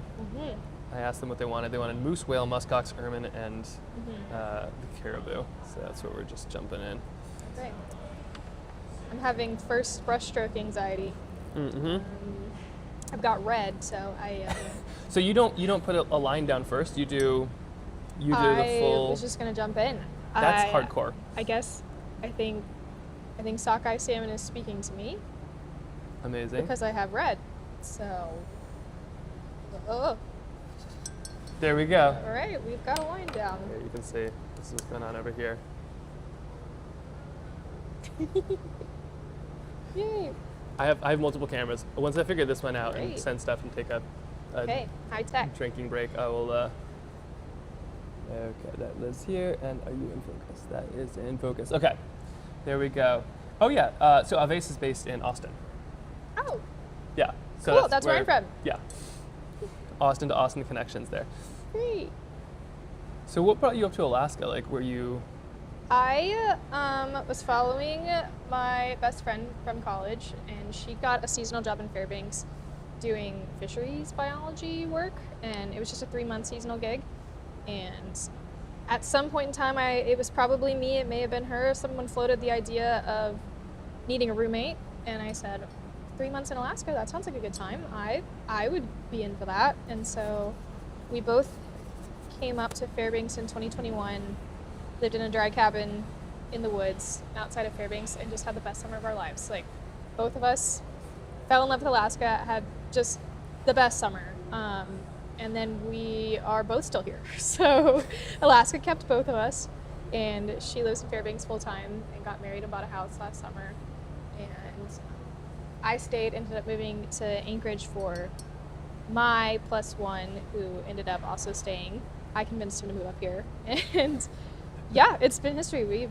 Everybody loves Alaska. It kept all of us. So it was her. She gets the credit for coming up first. But then going to Fairbanks, that's intense. Fairbanks was where I was for the first 2 years I was in Alaska, and I loved it. Fairbanks gets a lot of hate, but I'm a Fairbanks lover, and I have nothing but good things to say about it. I miss it dearly. All my very good friends are there, and I loved it. The community was something I miss a lot up there. So Yeah. yeah. But also, for the record, Fairbanks gets to like -60 in the winter, Gets really 100 degrees cold. in the summer. I think learning to live in a dry cabin was good for my soul. I'm glad I'm not there anymore, but I think it was good for my character. So in a dry cabin, I guess for people who aren't in Alaska, is it's a cabin without running water. So no indoor bathroom, no shower, no indoor toilet. Yeah, I had an outhouse and a bucket over a fake sink as my water. Oh, so you had it Situation. good. You had it really good. I had it good. I had my outhouse didn't have a door, but that was, I think, preferred. I didn't like to be boxed in the woods. So That's true. My wife grew up in a dry cabin, and she has lots of stories about like once there were like 2 brown bear cubs that were, like full-size brown bears, but like that are children basically, adult children, brown bears, and they had been watching them all summer long. And once they like came up to the cabin, and they were like, the whole family was inside watching them just rub their backs against the outhouse. You're like, that's so cool. And then they're like, so where's Eve? And I guess she was in the outhouse. So she was like trapped in the outhouse by these brown bear cubs that are full adult children. But yeah, at that point, I'm sure she was very glad to have a door. yeah, I never thought about it. Fairbanks surprisingly doesn't have a lot of bears like in town or near town. Probably because they're like, oh my god, it's -60 here. Probably so. I mean, we have them like outside of town, but I'm saying we, like I still live there. But Fairbanks, the bears ran out of town. Which Anchorage, it's different. Bears are still in town here and there. The amount of black bears I've seen this like fall has been wild. Yeah, I saw a black bear downtown by my studio. I had a black bear visit this summer. So Amazing. it was definitely a teenager that had ran in off the coastal trail, and I was mid-conversation with Romey, turning towards the window, and I see a black bear run down the sidewalk, and I go, bear! And it was crazy, and I'm right next to Darwin's Theory, a dive bar, so about 30 interested tourists from Darwin's Theory all ran outside to take pictures of it, and it was a whole fiasco, but Sounds about right. that was the first time Romney said she had ever seen a bear downtown. So Romney's a wild Alaskan artist, by the way. She's like a total pioneer woman. yeah, she's like a 4th or 5th generation Anchorageite, which is almost unheard of. I've never met somebody with that many generations of downtown Alaskan and then downtown Anchorage, for sure. Yeah, it's wild. Yeah. Gonna make some dinner. This has been wild. Another streamer who's Canadian said that she's Alaska's definitely a lot more built up than people think it is, but also in a lot of ways it is exactly what you think it is. I agree with that. Yeah. So theoretically this is going to YouTube as well, but Twitch is where it's actually at. Oh yeah, and so numbers in Alaska. There's like 750,000, but like 400,000 of those live in Anchorage. So half of Alaska's here, but then the other half of Alaska is spread over an area that is twice as big as Texas. So I think like 100,000 in Fairbanks maybe, and then I think maybe like 50,000 in Juneau, and then everybody else just kind of takes bite-sized pieces of it from all the villages. Yeah. Okay, muskox, here we go. I'm trying to channel my inner speed painter, and Yeah. it's going, sort of. We'll see. I feel like it's a flow state to get into, but so far so good. Oh, been to Juneau. Yeah, Juneau's really, really cool. Can you please make extra for me? Oh yeah, dinner. Oh. I thought you were talking about muskoxes. And hopefully we get Kara here, because she is Kara's the CEO, and she can talk to this stuff. But yeah, the food bank is so cool. And then actually Anne Marie just donated a painting to the Alaska Museum, which sold for what, like $5K? Like, what is it like putting Yeah, it was letting somebody else choose your price? So many, I can't describe how like emotional the whole thing was. And I didn't go into it like expecting to be emotional, but essentially it was the museum fundraiser gala that they have every year, and they ask a certain select amount of artists to donate work, and I got invited, which was a huge deal because I haven't been in Anchorage for super long, so it was one of those imposter syndrome moments where it was like, me? You guys want me to donate a piece to this gala where everything is expensive and people are there to spend money? I was like, whoa. It was just a crazy thing. I never thought I would be asked, but I ended up picking a piece that I was really proud of. I've had it for a while. It was one of my bigger oil paintings that was in my studio, and yeah, they did a live auction, and it sold for $52.50, I think, which was So cool. I was so ecstatic about, especially as my first auction there, and I don't think anybody there knew who I was, and nobody knows, or maybe it wasn't it wasn't advertised. Like nobody knew that I was in the room. Like only a couple of the artists came. So Oh, really? And so it's like, oh, I'm surrounded by people who like don't even know that I'm in the room and they're about to bid on my art, and it's like, will they see the same worth in it as I do? I have no idea, but it was so fun. It was awesome, and I got to meet the people that bought it.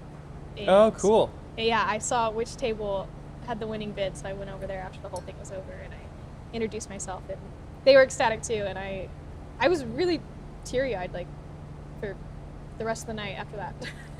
I've actually got, there's some paintings, the best muskox painting I ever made, I actually would only sell it to the people that I knew, Tim and Burr and Gnome, and like that was one of the paintings where I would have only let that go to somebody where I knew where it went, you know, where it's like, this is too special.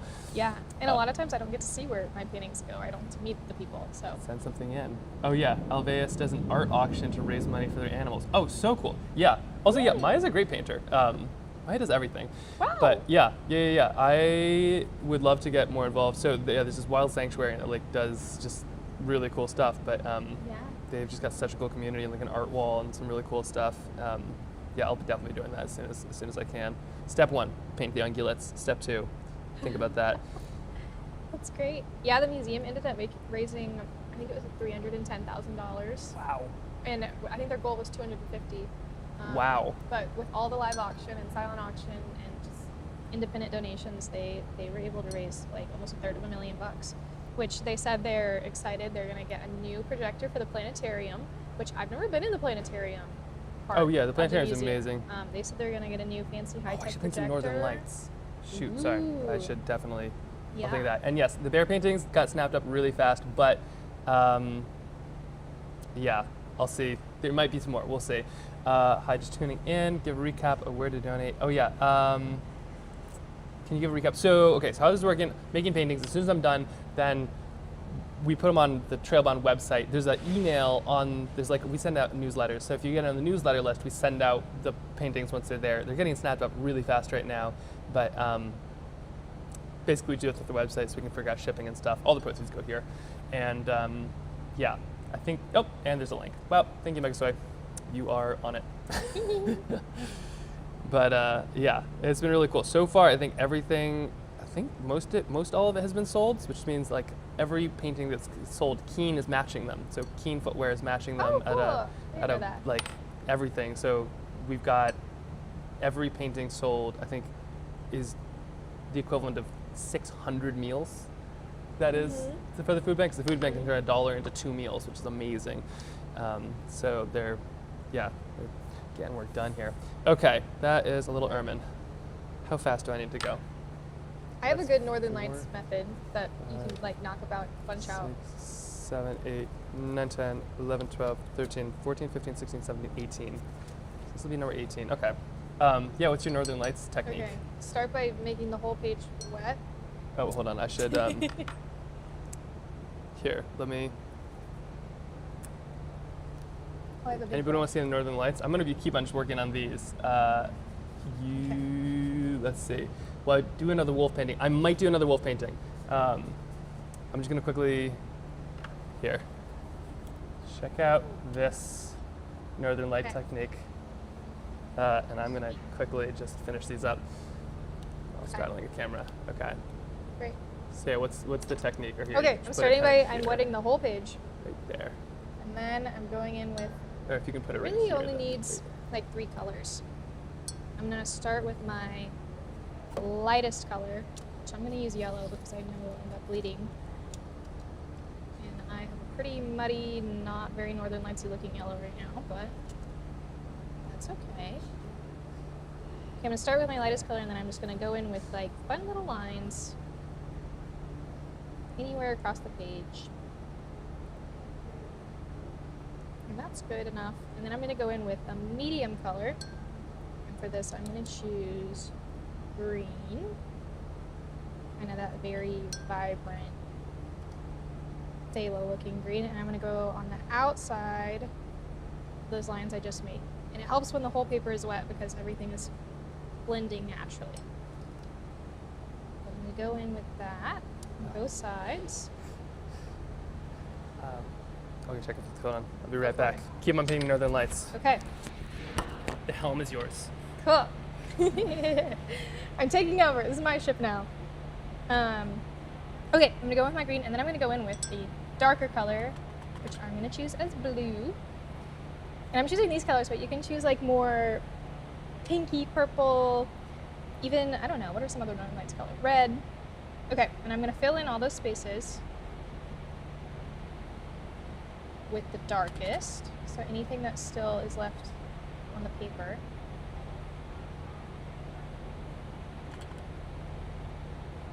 Okay. See that there? And then we're gonna let that dry. And then we'll come back on the next layer. So you can start working on, I'm saying you guys like you're painting too. You can start working on the next one and do different shapes. So by the time that you get layer 1 done on a couple pieces of paper, the first one will be dry and you can start on layer 2. Oh gosh, this is harder than he lets on, reading all the comments, and oh gosh, my forehead's getting greasy from the lights. Okay. Okay, I'm gonna start by wetting my second paper while the first layer dries. Okay. I'm using just a big, thicker brush to do that really quick. A spray bottle also works for that stuff. Okay, then I'm gonna start again with my lighter color. So I'm gonna start with the yellow. And I'm gonna do more of a fun shape on this one. Yeah, it's been great. Yeah, just. Nice to meet you. She's doing Northern Lights, but you should totally get the tour at some point because there's. I will. Oh yeah, definitely. Okay. How long are you here till today? I will be here for, I think I was gonna leave around 3. Okay. Okay, yeah. Miss Alaska is meeting here at 2 o'clock. Okay. Amazing. We'll prepare our sashes. Miss Alaska's coming at 2 o'clock. We just found out. I'll just be right out here. Okay. Sweet. We will be quietly freaking out here for 2 minutes. I've never met a Miss Anybody, I don't think. These are super cool. Okay, So so it's just only wet I have on 2. wet? It's wet on wet, but this is layer 1. So like I'm doing 2 at the same time because I need to let this dry. So I'm gonna work on number 2. Interesting. I'm just working on ermines and stuff over here. I will, when they're done, I'll show you. In the meantime, learn Northern Lights. Sweet. And they're all supposed to remember my instructions from the first one. But okay, I'm filling it with the third color, dark. Okay, and now I'm gonna let that one dry, and I'm gonna go back to number 1. And this is already pretty dry because there's a heater right here. That's cool. They're saying your ring is gorgeous. Thank you. It's new. I got married in August, so I'm like freshly married. Okay. Freshly married. Okay. And now for step 2, we're essentially going to do the same thing, and then it just makes the colors more vibrant, and you'll see it all come together. So I'm going to start with the light color again. And go in with the green. Oh, I have to re-wet the whole page again. That is part of the steps. Okay. Trying not to let it blend too much. That's good. Okay, I'm going to go with my lighter color again, where I was before.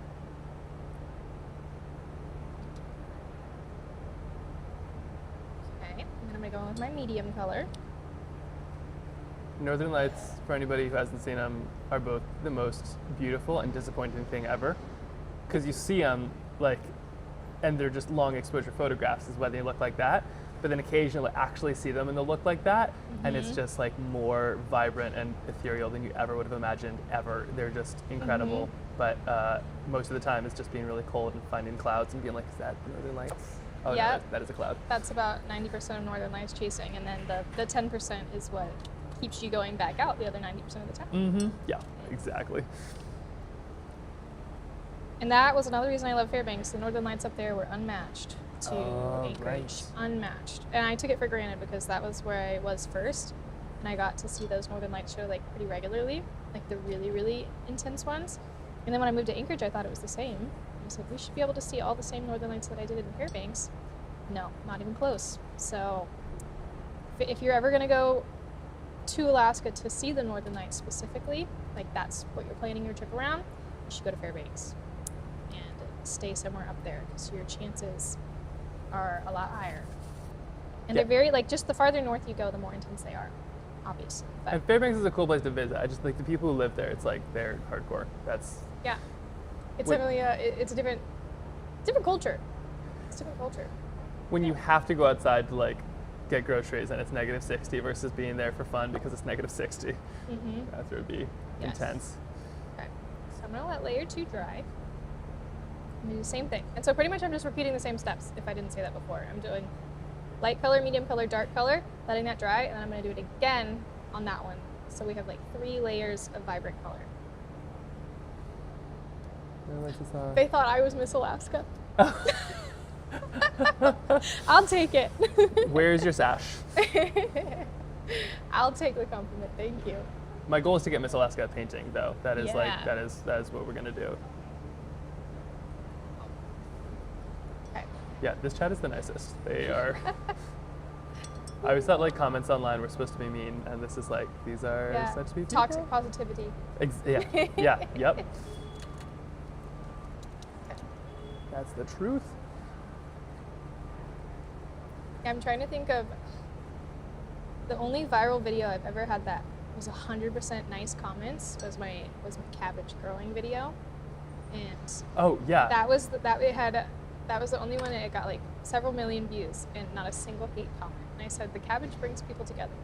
Well, Yes. how big was it? Because you like grew like a state-winning cabbage size one, right? Like, I bigger, grew- bigger than anything here. I grew the last place competitor in the state fair. Oh. But my cabbage was still 16 pounds, and I guess for those Wild. of you who don't know, Alaska grows the biggest cabbages in the world because of the amount of sunlight and the fertile soil and a bunch of factors. But in the summertime, they grow massive cabbages, and in the state fair, it's one of their biggest events is to do the cabbage weigh-off. And so in 2024, I wanted to compete, and I grew a giant cabbage in my backyard, which I thought was massive. I mean, it was. It was 16, massive, It was yeah. 16 pounds, and I went to the state fair to compete and enter it, and I was last place out of, I think it was about 20 cabbages, and my 16-pound cabbage was the smallest one. And I think the winner that year was 95 pounds, like a 95-pound cabbage. It's not a cabbage at that point. That is so big. It was really incredible. Yeah, 16 pounds is crazy. It's the And- worst cabbage. Yeah, that was the worst cabbage. And I made a viral video about it and highlighting the Alaskan State Fair and the cabbage weigh-off. Mm-hmm. And it brought people together. There's a lot of positivity. The most viral video I've ever made is me falling down a mountain with a sketchbook, and I've seen that one. it got 58 million views. Didn't do anything on Instagram or anything, but yeah, there's a real moment there. It was like, do I just throw myself off the mountains? And then I'm glad I decided not to. I think watercolor is a much more positive thing to do with my life. But yeah, Charlie Do Chaplin. I chase this fame? Do I chase this fame and or gravity? And I did not. Okay, I'm almost done with these ones. So once you're at a good point to dry, I'll flip back over and get Okay. these ones squared. I am They're about close. to be at a good place to dry. And Jen, if you're watching, I'm trying to go as fast as I can. We're making You're making hiding. good. I'm hiding, but I'm able to move fast because of it. There we go. Oh, good muskox. These aren't the best Northern Lights painting I've ever done in my life, but you know what? That wasn't the goal. So, hey, we've got color on paper. And this is a great way to start. Like, I feel like wet on wet is an awesome way to get going for everybody who's not thinking of themselves as a painter. You just need Yeah. something like kind of fun, and wet on wet is so fun. It's like, yeah, it is such a great way to go. And it makes you like you can't control anything, so you kind of just have to relax. Mm-hmm. No, that's the truth.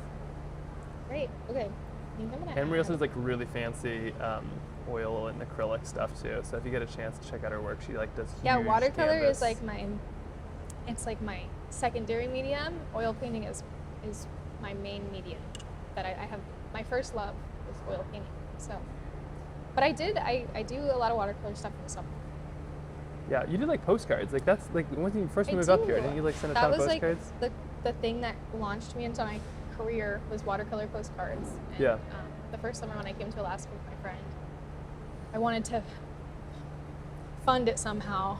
So I wanted to I didn't want to get a job, but I wanted to pay for my life up here. So I wanted money. I wanted wanted to get a job. I but wanted didn't to want make money, but I poor. didn't want to get a job. And so I advertised this watercolor postcard project on my social medias, and I was going to do 100 5x7 watercolor paintings of Alaska and paint them throughout the summer, and then you could pre-order one. So I put all the spots up for sale on my website, and they didn't get to choose what they got. It was random, whatever I wanted to send you, and then I would write a story about it on the back.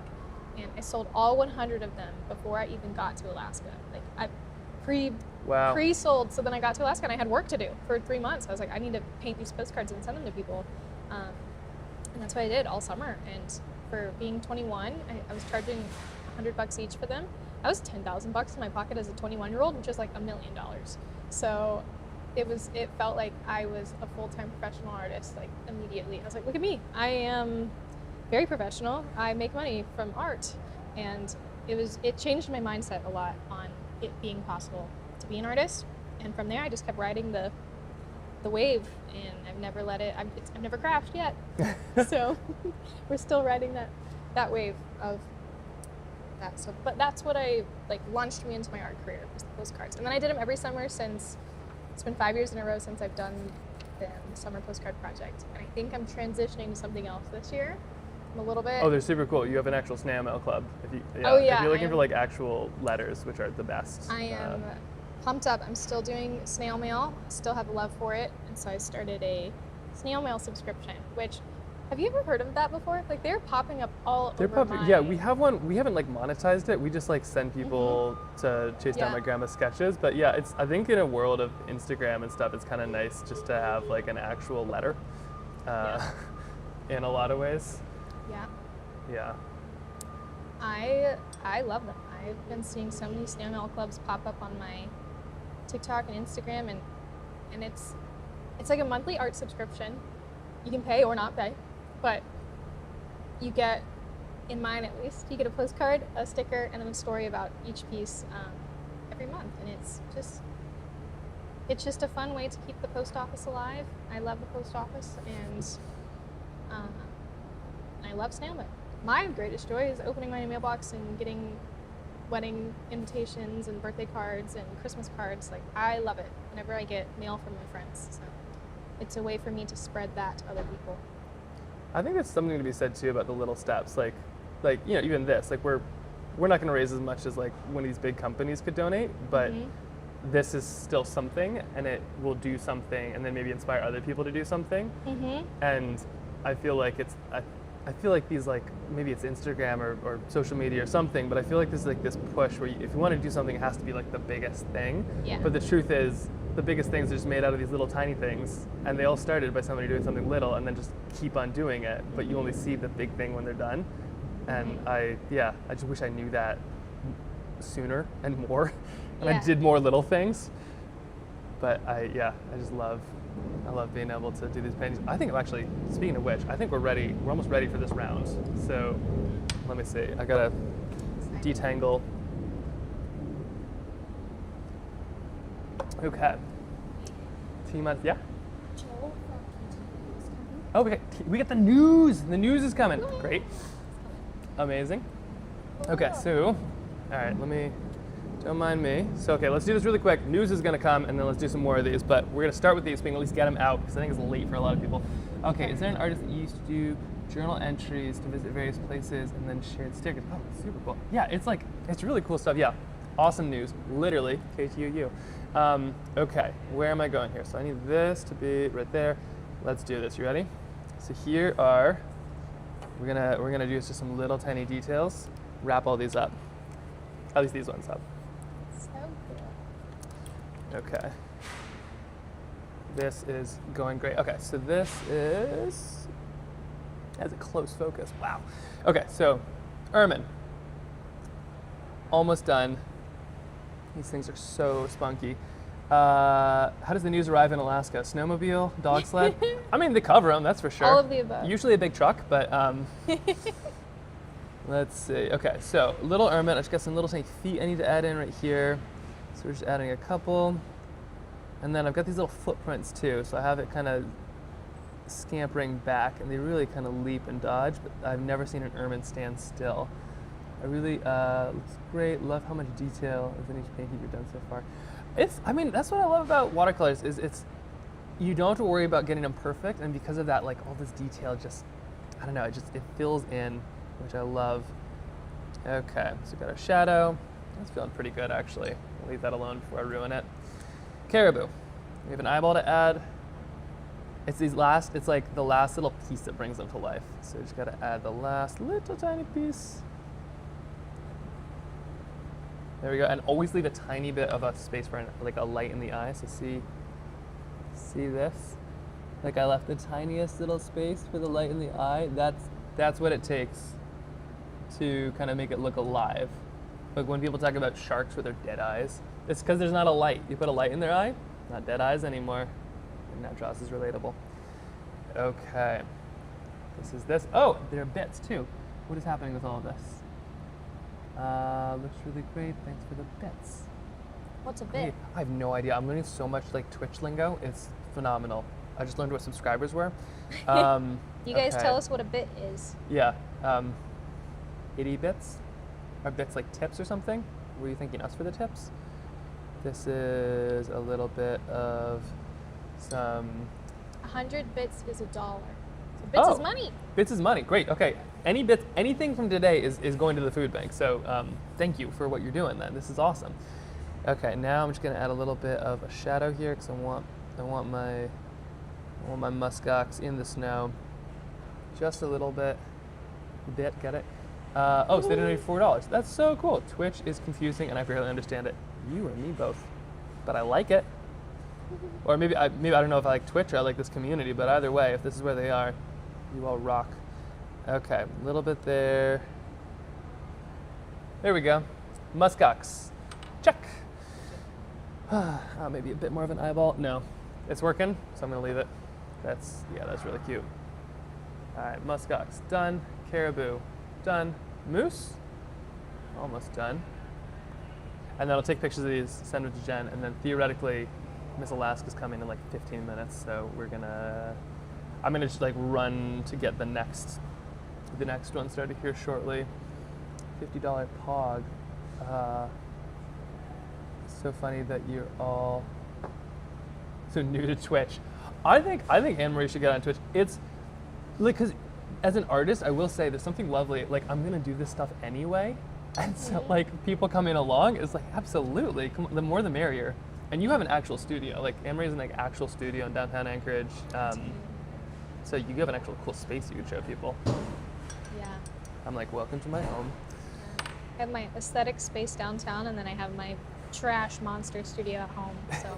I think the whale is done. Okay, so, sorry, anticlimactic here. I think this batch of paintings is ready. You want to check them out? Let's see what the verdict is here. Here are Hype Train. Absolutely, there's so much hype on this train right now. You have no idea. So this is, okay, here's today's batch. Okay, it does make working slower though. Oh, yeah, than Twitch? I guess so, but like it's interesting. I'm not on Instagram right now. I'm not going for it. Let's see. Praying that these don't sell too fast. Major clapping going on in there. I think something happened. Okay, so here's, oh my gosh, these all turned out so fun. Here is the, here's the ermines. Okay, muskox here. Sorry, the shadows, really, you can't tell. They're so colorful, and there we go. Oh my gosh, this is my favorite. Okay, that one is great. That one, these are so fun. Okay, is that fair of me to say to my own paintings? Or is that just... Actually, I think you should. I think when something is good, like the humbleness, you should never downplay it when you're stoked on something. There we go. Okay. So these are all of them. They are really fun. I'm going to take some pictures really quick. The muskox is so good. I think that might be my favorite of it. Oh, somebody donated $50 in bits. Oh my gosh, that is so cool. That is enough for 100 meals. That is either like one enormous Thanksgiving of people, if you could imagine, or, you know, realistically, just like a kid getting lunch for like 100. That is so cool. Okay, let's go here. All right, so I'm gonna take some pictures of these and then send them to Jen. She's going to put them online, and then if you're on the email list, that's how you see it first. There's a subscriber, whatever it's called. There's a thing on the email list. Hey, Kara. And then so I'm gonna take these pictures really quick. This is Kara, the CEO of the food bank. Let me, hey, award winner. Let me quickly. There is. Oh, this is. And this is. You may absolutely go put your stuff down. Okay. Congrats. Thank you. I know you guys are coming at 2. Apparently, yeah. I mean, you're very busy. There's some stuff happening. Okay, let me just quickly slow down. Thinking whatever you paint, don't finish. Okay. Here we go. 1, 2, 3, 4, 5. And sending these to Jen right now. Okay, so these will be up and running here shortly. And I think like most of Europe has gone to sleep, so people might actually get a chance to get some of these. We will find out. Are the Europeans snagging them? I don't know who's grabbing them, but they were going really fast. Okay. So those are up there. I thought the last batch is amazing, and this one is even more amazing. I'm really stoked on these. So this is Kara. This is the not the director. I just want to say the CEO. Hi. Yeah. So let's see how. I'm going to start working on some of these, and then would you mind explaining a lot of how this all works to us, the food bank, if you have a chance? Oh, like the painting? How did the painting work? I don't know. If you take the brush, you dip it in the water, Yeah. and then you dip it in the paint, Basically. and you make colors. Perfect. Okay, all right, chat, really quickly, what am I doing next here? We have more salmon. Actually, you know what? I might just have to pick through some of these and just run with them here, because Miss Alaska's coming. Let's do, I could try to do literally all of these now. Now, let's do them piece by piece. Let's do our landscapes maybe, and a salmon, and a plane. We'll save some fish for a little bit later, but I think Big it's gonna ticket be items. these 5 I'm gonna go for. So here we go. This is what we're aiming for. Did you sell these ones already? Those are all sold. Okay. And so basically the second they're going online, they're gone. So these will be, Supposed to keep an eye out for my mom. you gotta be fast. Does your mom have fast fingers? Okay, Right, so no. I am gonna put these here, and then let me make some space for you. Okay. She can And take then- over my seat. If that's okay, yeah. I'll do a tour. Oh yeah. Of the Oh food yeah, yeah. bank. So I'm gonna go do that. This is Anne-Marie, by the way. Hi. Super cool painter. Another artist. Does a lot in Anchorage, but also just donated a $5,000 painting to the Anchorage Museum. So good person to I thought you know. were gonna say to us, but Could. Maybe in the future. wow, awesome. Okay. Yeah. Okay, you take over. But yeah, I'm gonna go who's a tour good the person facility. to take Anne-Marie on a tour? Or is anybody around? Who could- Me? Well, probably you. Yeah. No, it's okay. I'll go keep myself busy. I'm gonna call my mom. Okay, that sounds great. Okay. We'll find a tour. Do you want to sit down here? Oh, Anne-Marie, could I get your microphone? Oh, yeah. You're gonna hear the conversation with my mom. I know, right? Oh yeah, they were calling it Mike. Amazing. So yeah, Anne-Marie, really cool painter, has a zillion followers on TikTok and Instagram. Oh yeah, We'll yeah, just that's clip it. perfect. And but it's also Zillion. 1 bajillion zillion, but is also one of those people that would be just great to anyway, it's a really cool person. That's awesome. This looks so cool. Yeah, so I tuned far. in this morning. Oh, perfect. And then for the record, anybody who's looking for one of these paintings, they're going to be on the email list is where they're going to go first, or just refresh the website continuously. But that's where these are. But I've been fielding and probably badly questions all day long about what the food bank does and the scale and the scope. Let's see, password protect the page for email subscribers. Okay. Yeah, definitely subscribe. There we go. Thank you for sending that over. So the food bank, raising some money for it, hopefully. But like, what does the food bank do? Actually, the chat will ask all the questions they have, but would you be able to introduce yourself and then explain all the good stuff you do? Yes. Hi, everybody. Thanks for tuning in. I'm Kara Durr. I am the CEO of the Food Bank of Alaska. So, probably many of you are familiar with food banks. Our mission is to source and distribute food to people in need. Up here, we do this through a network of This is roughly. everything they're saying. Too. Okay, So they're- howdy, lots of hi, hi, hi. And a cool little green detective emoji. Well, there's a couple of them. Does that mean okay, that must have like a meaning, but I'm not up on these things, so. But we work with about 150 partners around the state to make this happen. So we're the logistics hub. We are sourcing food through grocery rescue, community donations, purchased food, and then federal commodities programs. And then our partners receive that food and distribute it out to people in need. Right now, there is a lot going on in our world. We are responding to Typhoon Halong aftermath, so the devastating flooding in rural western Alaska. If you haven't seen photos, like an entire village washed away, it's Yeah. really scary. It is. It's really, really sad. Lots of people lost just everything.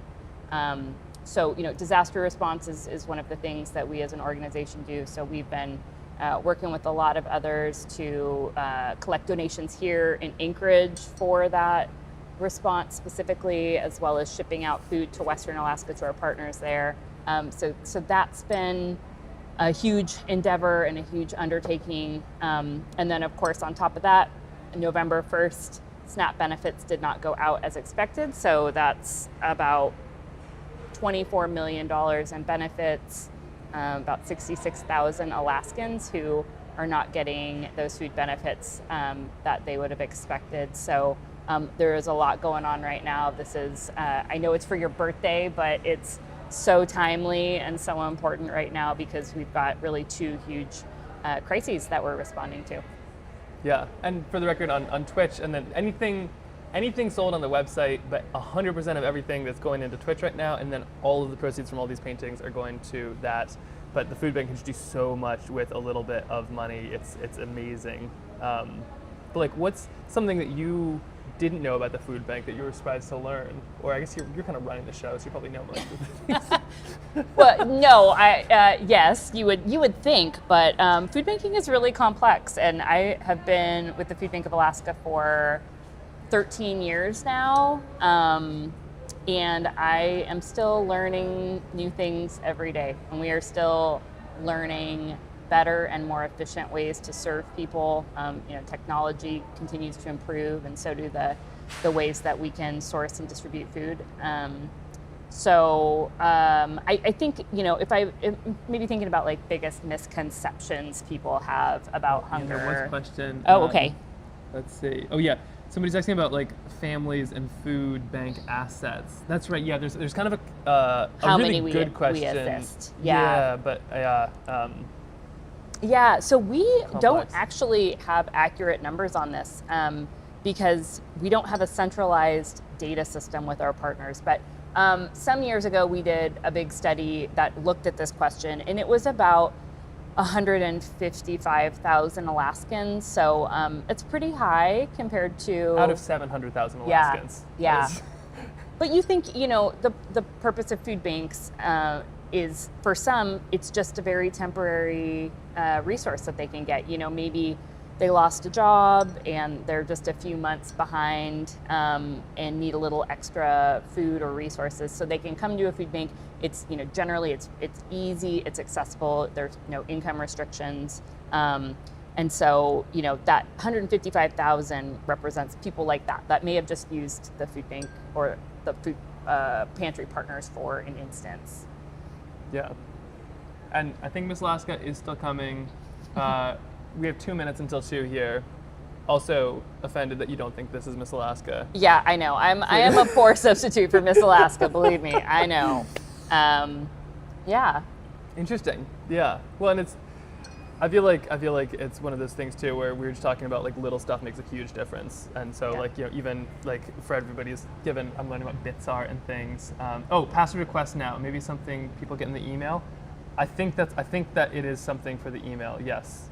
If you want to donate directly, this is where you can donate. I believe there's now, so if you want to get one of these, I think it's in the email, and I think they're password protected now. But you can sign up for the email in seconds. It takes a second, and then it will be sent to you. I think. If somebody knows and wants to put it on there, let's see. I think you can make an account and save your info to help grabbing the painting faster. Oh, is that what it's about? Okay. Anyway, yeah, food bank. We were just talking about You were like how multitasking, man. not well. We were talking about how like the food bank and like just doing little things can actually make a huge difference, and it's true. And it's like with a painting, you just it's just like 100 little tiny steps. Like every single brush stroke is important, and you need all of them, but also most of them are tiny and like inconsequential. Yeah. But then seeing like the scope of what you do, it seems like incomprehensible, but also I assume that's just like hundreds of little steps.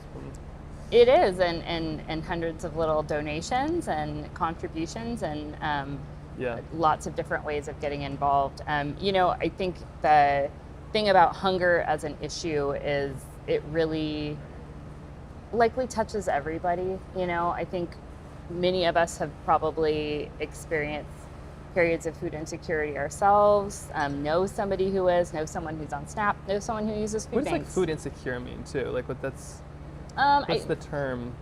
It's like the technical term I think is not enough food to, oh God. Oh wait, hold on. This is, I don't know if sunset or sundown. Oh yes, thank you. This is sunset actually, but what are specifics? Reasons, realize you wanted to help people at the food bank. Oh yeah, sorry. They're just asking great questions. Sorry. Oh yeah. Way to do my job for me. What are you doing here? Hold on. Here, let me I'll be your assistant here. I can read them. Yeah.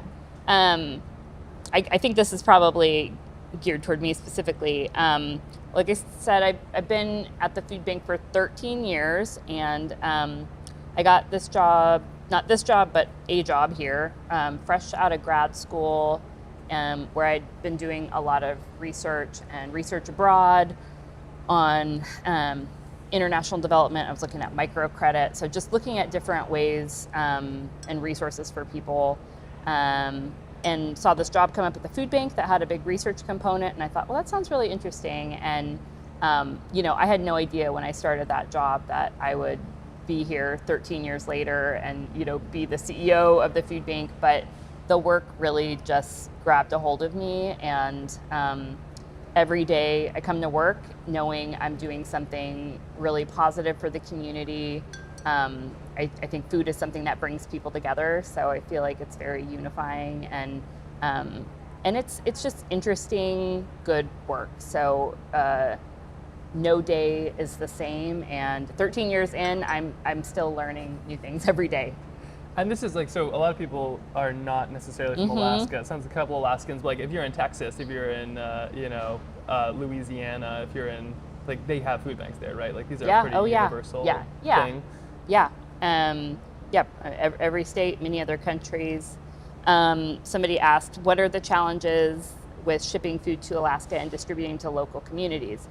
This is probably our biggest challenge up here, and this is where I think we are different from a lot of other food banks. We're part of the Feeding America network of food banks, so it's about 200 food banks all across the country. And I don't think that there are any other food banks that are doing it exactly the way that we do. So a lot of the food that we're sourcing, if we have to purchase, we purchase in the lower 48. We work with everybody is not Alaskan, Hawaii for. We're a little snooty up here. The lower 48. I don't think that's derogatory. As opposed to the sideways Hawaii, I suppose. Yeah. The continental United States. Contiguous. Please, contiguous. Yeah. Okay. Lots of different ways we can say the same thing. We're sourcing food from a social enterprise down there that's connected with a food bank, so we can get really incredible prices. But it takes, we have to either put it on trucks or put it on rail, get it to the port in Tacoma, get it on a cargo ship, so we get donated freight through Tote and Matson, which is really, really critical to what we do. Get it up here, get it to the port here, get it to the food bank, and then from there we are often shipping it out to many communities. So it may go on a big plane to a hub community, which is like, a larger village of, a few thousand people, and then maybe to a small village of just a couple hundred people. So it's very complex. We actually have like our own USPS, postal system here. but it's also really expensive. So there's a lot of need in many of the rural communities, and there's just not a lot of resources, and it is unfortunately a real challenge to serve those areas. And for the record, so anything that anybody donates on Twitch, so even if you donate, I'm learning what bits are, but like $1 is enough for them to feed a person for 2 meals, which is like, what they can do is just magic. But the little steps count, and like even the streams like had so many little steps in like such a big way. So I'm so proud of us. This is cool. You have somebody that says, to be fair, in the UK, we also call Europe the continent. So you've got people tuning in from all over, which is really cool. It's really neat. Well, and so Alaska's kind of funny. So we like to pretend that we're very different. So we, if anybody's like, oh, right, like, you're part of the U.S., we're like, oh, please, we are very different from the U.S. But then if they like won't ship to us because they're like, sorry, we only ship to the U.S., we throw a fit. But yeah, it's really cool up here. There was a couple other questions. There was one, why is there's such a high percentage in Alaska that need food banks? And the other is talking about SNAP. Since it effectively acts as a subsidy for small grocery stores, is there worry for downstream effects on the local economy if there's sustained pause on federal assistance? These are some crazy questions. These are good questions. These are informed, seriously, listeners, viewers. They're showing up. I guess on the first one, there's high food insecurity rates, but I mean there's high food insecurity rates right now all across the U.S. But some of the rural communities in particular are incredibly expensive. So you might go out and a gallon of milk is $10. A box of cereal is $8, and the prices are high, so it's hard to make your money stretch far. There's also not a lot of available jobs. There's not a lot of other resources in the community. Growing food and. So it can be really challenging for people to live out in those communities. And then subsistence, I think, has been such a huge way of life for so many out there. But we're seeing, with warming climate, shifting migration patterns, crashing of salmon runs, like it's not a guarantee in the way that I think it used to be. So that really creates a lot of hardship for many of those communities too. And then on SNAP, I think in particular, SNAP, it is a huge resource for the local grocery stores. We know in some communities, SNAP is making up probably 40 or 50% of the revenue. And so, there is concern with if that gets pulled out of the system, is that community going to be able to sustain having a grocery store, which of course is really important for people. So, I think SNAP, we don't often think about it, but SNAP is a huge economic driver. So for every dollar spent locally through SNAP, it generates about $1.70 in economic activity locally in a weak economy. So it is money flowing into the community that wouldn't otherwise be there. And so it's kind of a win-win. It's like people are getting the food they need, money's flowing into the community. Oh, email's been received. Shoot, right. These things have gone out. Hopefully the email's out there and they don't all go in like 25 seconds. And then if anybody's looking for one, they can grab them. But also everybody who does grab one and everybody who tries, so Keen is matching our donations. So one of these paintings, this muskox is 300 meals, and then Keen is matching that to another 300 meals. Every single one of these is 600 meals, but just like seeing the scope of what the food bank is putting in is incredible. And then sometimes people are like, well, why would you live out in these places? Like, why would you live out in the village if it's so expensive and things like that? Oh wait, no, sorry. The email, the passwords went out. Good news, the email with the passwords went out, not the, so I guess we're doing password protected emails now because I think things are going really fast and this gives people a chance. I think. I don't actually know anything that's happening. This is quite the system. I know, but like some people will ask, like, why would you live out in these places if food is so expensive? And it's, a lot of people, it's like their homes, but also just Alaska. These are gorgeous, unbelievably important places, and being able to help people not have to leave those because they lost their job and can't find food for a week or something like that. That's enough to, if you can't eat for a week, you got to go. But being able to help people bridge that is just so important, and yeah, just so many reasons. Food's so cool. Can't eat paintings. But you can turn paintings into meals. But you can't turn paintings into meals, or your support, or like even like a couple bucks. It makes a difference, and it's just like the action of doing something, whether it's here or locally. Like you talk about the butterfly effect, a butterfly's wings causing a hurricane across the sea. Then what's a meal or two given to somebody who might not otherwise have it gonna make in the long run? And it's huge. Yeah, it's real action. Currently painting some sunsetty things, by the way. If you're watching, this is, we got some, oh, there we go. Looks so dull compared to real life on these, but there we go. So I basically make a circle because like the sun is bright white, and then I'll add some lighter colors, and then I'll kind of fill in with some dark blues and purples, because this is kind of the winter palette we got going on in Alaska right now. So doing some landscapes in the background, if you're wondering. There's Alaska's theoretically showing up too, which is kind of wild. Yeah. That's awesome. I know. Yeah. Any other questions? Do you have any questions for them? Oh gosh. Oh yes, and we do have a Discord. There's a Trailbound Sketches Discord. I don't think we figured out how to integrate quite yet. We also didn't expect, hundreds of people joining. So that's on Maya. I'll figure that out in the future. Thank you. Okay. So just adding a little bit right here, so adding these colors in just to kind of get a little sense of this.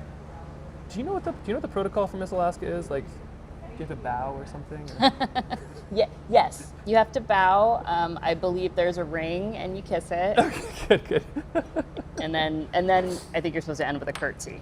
Right, great. Don't mess it up. And do we all wear sashes, or do just they wear a sash? Like, what's the? You should definitely wear a sash. Just go make one. Okay, and then. Donating, good cause.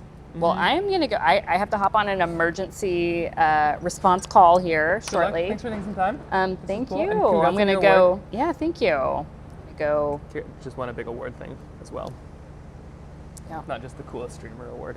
I'm gonna go follow along and see what this looks like from the other end. Yeah, we'll have a sense on like the total numbers here. I am falling way behind on like what I actually thought. I think I'm gonna hit like 18 paintings, but we also have well, you're not leaving until you fulfill your commitment, so buckle up. Here we go. We'll tell Eve. It'll be fine. I'll let Eve know you're not making it home for dinner. Sorry. He was a little too chatty. Yes. Yeah. More painting, less chatting. More painting, less chatting. Okay. Okay. Thanks everybody, and thank you all for tuning in, for the donations, for the questions, and yeah, I mean, you know, he'll be here all night. It sounds like so. Make sure I grab that. Oh, yeah, They're very good at telling us to grab the mics. Mike. I almost went to the bathroom with one, so they're like, hey, they're the best. Thanks, Gara. Great. Okay. Oh, and then if you find Anne-Marie too, she's somebody who could be a really cool. Yeah, obviously you have stuff to get to, but if there's anybody you can send her around with, like just the scope of the food bank. Oh, you should definitely show her around. It's the scope of this place is bonkers. Like it looks like a warehouse, but this is like a piece of it. Okay. All right, working on these here. Back to the painting. We have landscapes, so I'm kind of trying to layer everything. This one's called Lost Lake. It's a really, really, really beautiful run. It's like, this is as close to Middle Earth as I've ever found. It's in Seward, Alaska. It is unbelievable, and yeah, it is so cool. Yeah, we will see. I might be here for 24 hours. I am hoping not to. We had some loose dinner plans. We'll see if I can pull them off. But also, this is really important stuff. Okay, so a little bit there. Just kind of like the shadow side of the hills makes the non-shadow side of the hills pop out. So you kind of just got to figure out how to kind of stagger them a little bit. If you're actually in real life, you can just sit there and like look, but in this case, you can kind of just figure it out based on how it works.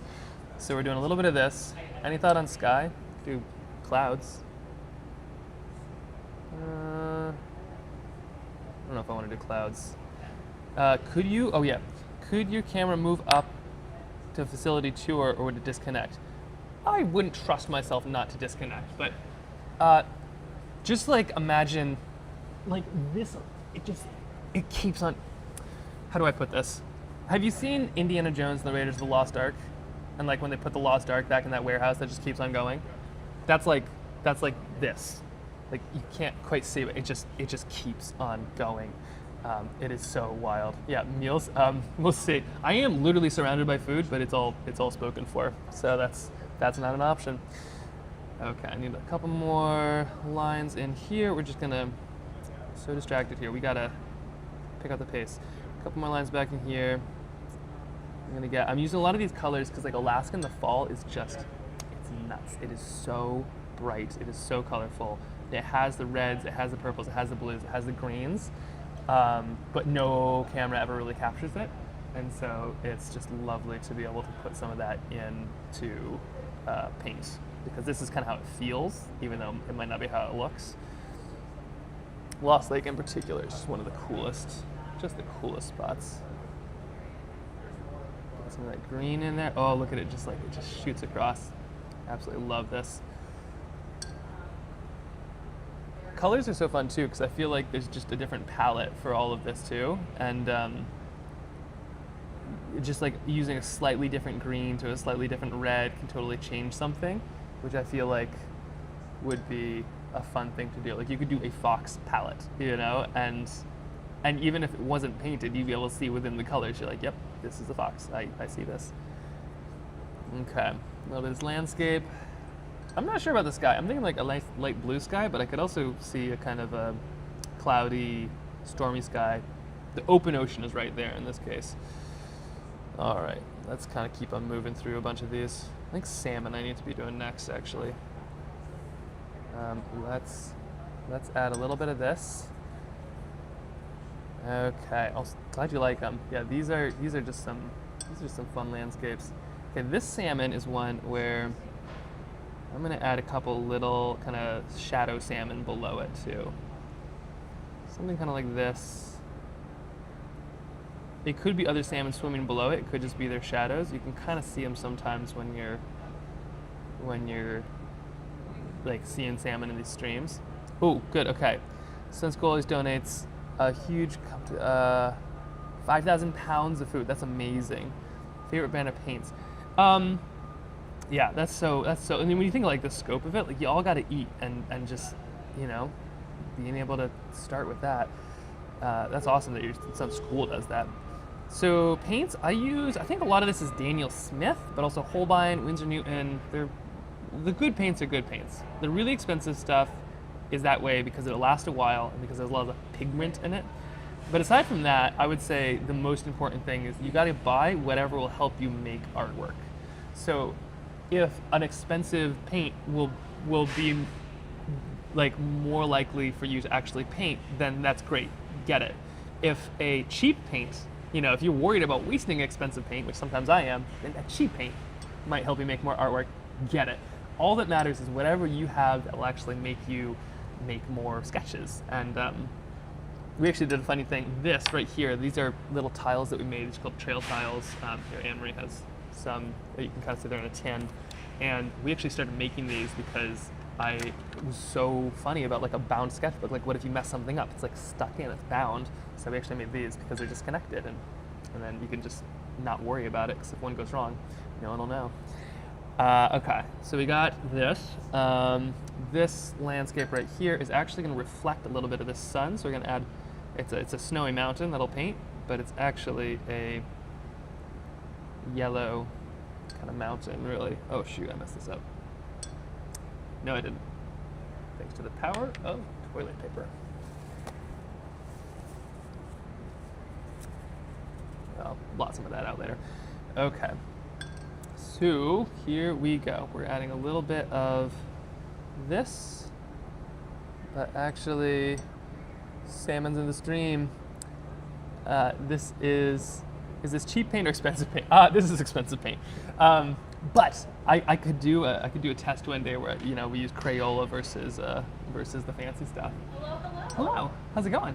I thought you might be interested in some numbers. Oh, Some yes. numbers Yes. Hop for down. the Let's get some numbers donations. here. Here is this for you. Oh, okay. thank you. And what do you mean by donate? Like, are people donating directly to the food bank too? I've seen a bunch of links pop up here of what's. Yes. So I'm Jessica, Fascinating. Development Operations Coordinator. I'm the one who sees all the donations coming in real time. Oh, amazing. So I thought you might be interested. Yes, Stream. Have you been? Oh, they love the numbers. They're very stoked on this. I get it. I'm a numbers person. I live for the numbers. Okay, so Stream, have you been sending stuff to the food bank directly? Because that's very cool of you as well. I can say we are up to over $9,300 today, which I would bet easily around 5,000. Like 9,000. 9,300 today on our main donation form. Oh. Easily.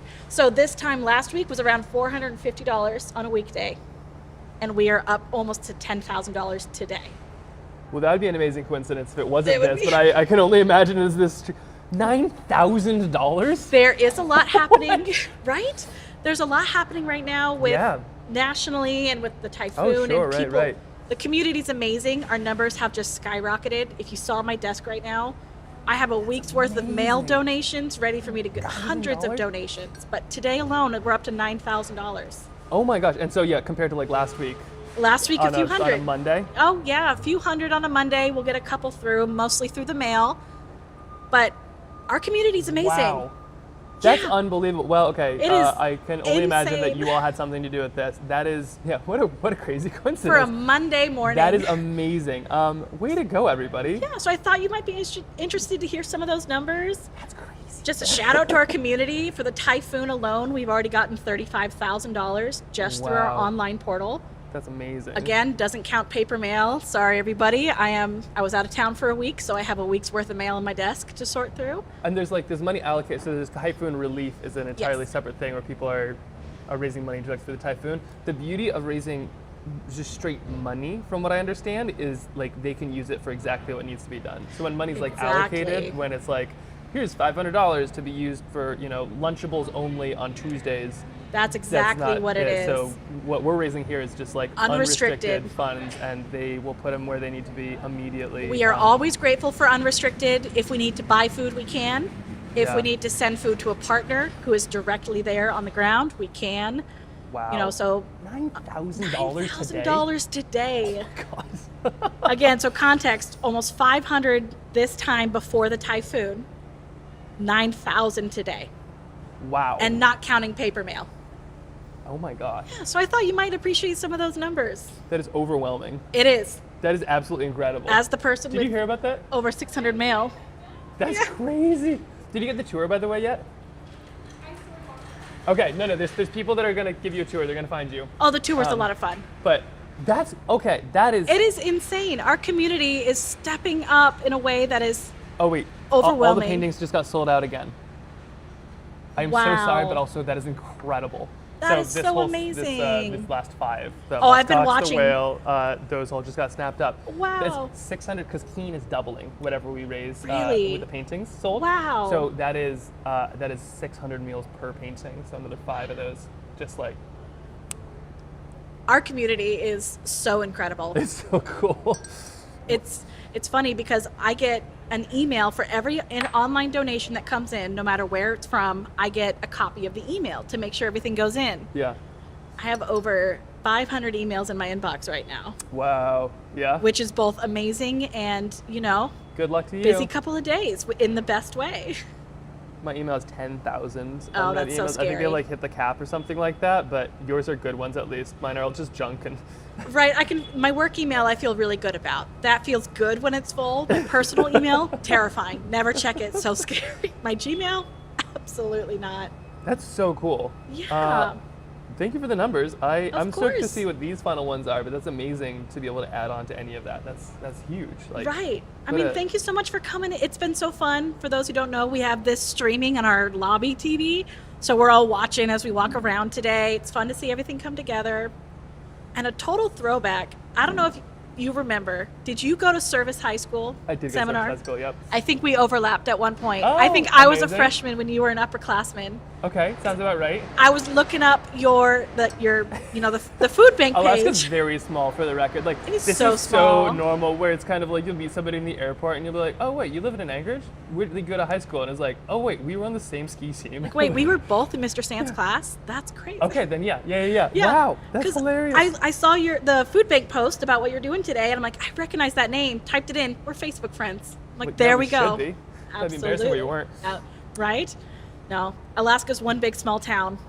Yeah, actually, Alaskan's like it's like a legal thing. You can't like move on until you found your one connection that you have. And like if you're two Alaskans meet at a party and they like can't You gotta find out how find they them. know each other, where it's like you must know my cousin. Like they live in the same place and you can't. It's just like this tension. You always, boy, my associate's degree, I went and got my associate's degree in New York, and there were easily, 300 some people. And I remember one day someone comes up. Oh, Miss Alaska's here. Miss Alaska's here. Someone came up and said, there's another Alaskan here. Do you know him? Turns out I do. Yeah, no, of course you do. It's Turns always out I like do. it's always like, come on, it's a big state. There's 700,000 people, and it's like, oh yeah, no, he's my babysitter in high Right? school. And you try to say, we don't know each other. It's from the same state. Oh, wait, no, you're right. We do know each other. Yeah. Oh yeah, of course. I will- Okay, shoot. Well, we were talking about what is the etiquette in Miss Alaska? Oh, that's a really great question. Do you address them as like, madam or I think just like, hello, Miss Alaska. Miss Alaska? I mean, that feels. I All should. right, everybody play it cool. Everybody play it cool. She's wearing a crown and everything. It's really pretty. It's like legitimately in. I will let her sit regalia. down. I just, Okay. wanted to run by and say hi. You guys are doing a great job. Thank you so $1,000. much. This is for everybody here. Yes. Oh, that was no, sad. sorry, that was for us. There we go. We did Okay. better. Elbows. Oh, see. Elbows. There we go. I've had 4 cups of coffee today, so we're gonna blame it on that. But Amazing. Well, Kara said I'm not allowed to leave until I'm done painting, so I'll be I here. get that. Yeah. Have a great time. If there's anything left, I'm buying one. Yeah, Beautiful well, paintings. They're going I love in the minutes. salmon. I know. The Oh, that's salmon's so Anne-Marie's. pretty. Yeah, she's making a lovely one. Isn't that great? I love it. I love the colors. I will let Miss Alaska sit down. Okay. Have a great rest of your day. All right, everybody, Thanks don't for letting me forget. pop in. This is so cool. Yeah, Thank you. Good to see you. Okay, and then There we go. yeah, just don't take that with you. I keep on trying to like steal them, and then. Right? It's like- I would too. I'm just brains all over the place today. Have a great day. Thank you. Okay, all right, they're talking, they're chatting. They just, here's, look at, there's Miss Alaska right there. Oh, hold on, let me just move the stream back. Okay, lots of debate. All right, everybody cool? Everybody cool?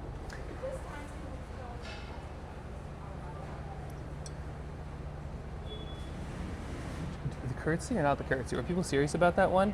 Oh, I think the video connection is struggling. It may well be. Let me see. Let me know if it's bad. But if it's not bad, let's figure this out. Don't mess up with Miss Alaska. Or maybe that was me just like secretly turning it off because I don't actually know what to do. Okay, quick layer. I can do this. We're just gonna add a. Oh yes, please. Okay, there's been lots of debate. Do we curtsy? What is the Miss Alaska? Oh my gosh, please don't do we even bow or something? In my Thai culture, it's, I don't know how old you are, but if 32 someone, today. Oh, happy birthday! Yes. So you're doing this for your birthday. Yeah, okay, yeah. So I'm younger, Okay. but in Thai culture, if you bow lower as an elder, I must bow even lower. Oh, great. Okay, So fine. you Let's see. I don't have a lot of flexibility, so. I gotta go. I also don't have flexibility. Amazing. Well, thanks for coming by. Here, this is for you. And wild things have happened on the chat. So we are live streaming this, and Maya from Alveus blew up the chat. So now there's like a bajillion million people here, and the donations have been absolutely crazy. We just learned that $9,000 have been donated online today, compared to $400 last week at this time. Yes, Jessica was just saying that. That's incredible. Which is wild. And then all of these are sold, which is another $2,700, and then Keen is doubling it, whatever gets sold on the painting side. Yes. So, so it's like thousands and thousands of meals. Anyway, all thanks to them. They're here, and they'll say thanks to you. Oh yes, Miss Alaska. Hello. They have lots of. So okay, can you? What is like your official title? You're so good with social media. I should get on my social media thing too. Oh yes. Oh well, I guess this is live, so I can always I can play it back. grab it from you. Right. Whenever Amazing. you need. Yeah. I'll put this on the floor. Okay, so my official title is Miss Alaska. The larger organization that I'm a part of is the Miss America Scholarship Organization Program.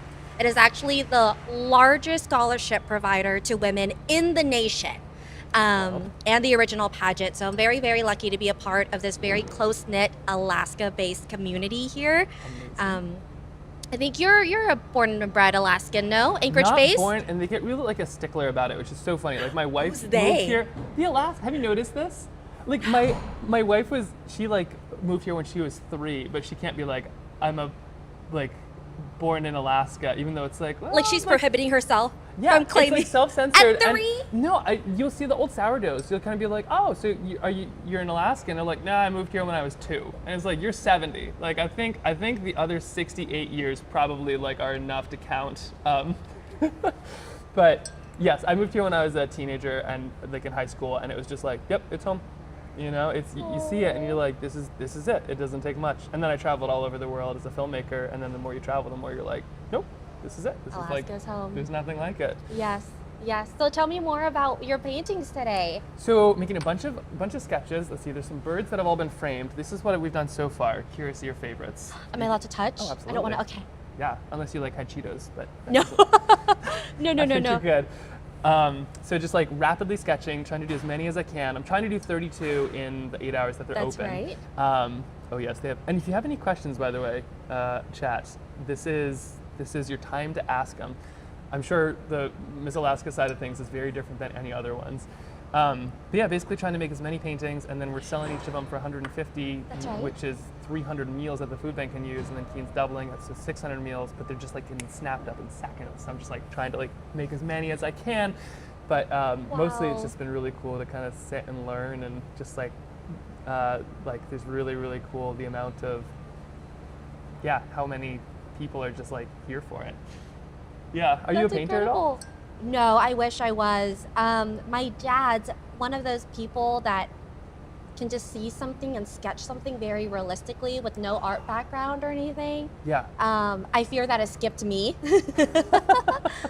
But no, I wish I was. So was painting your original medium, or?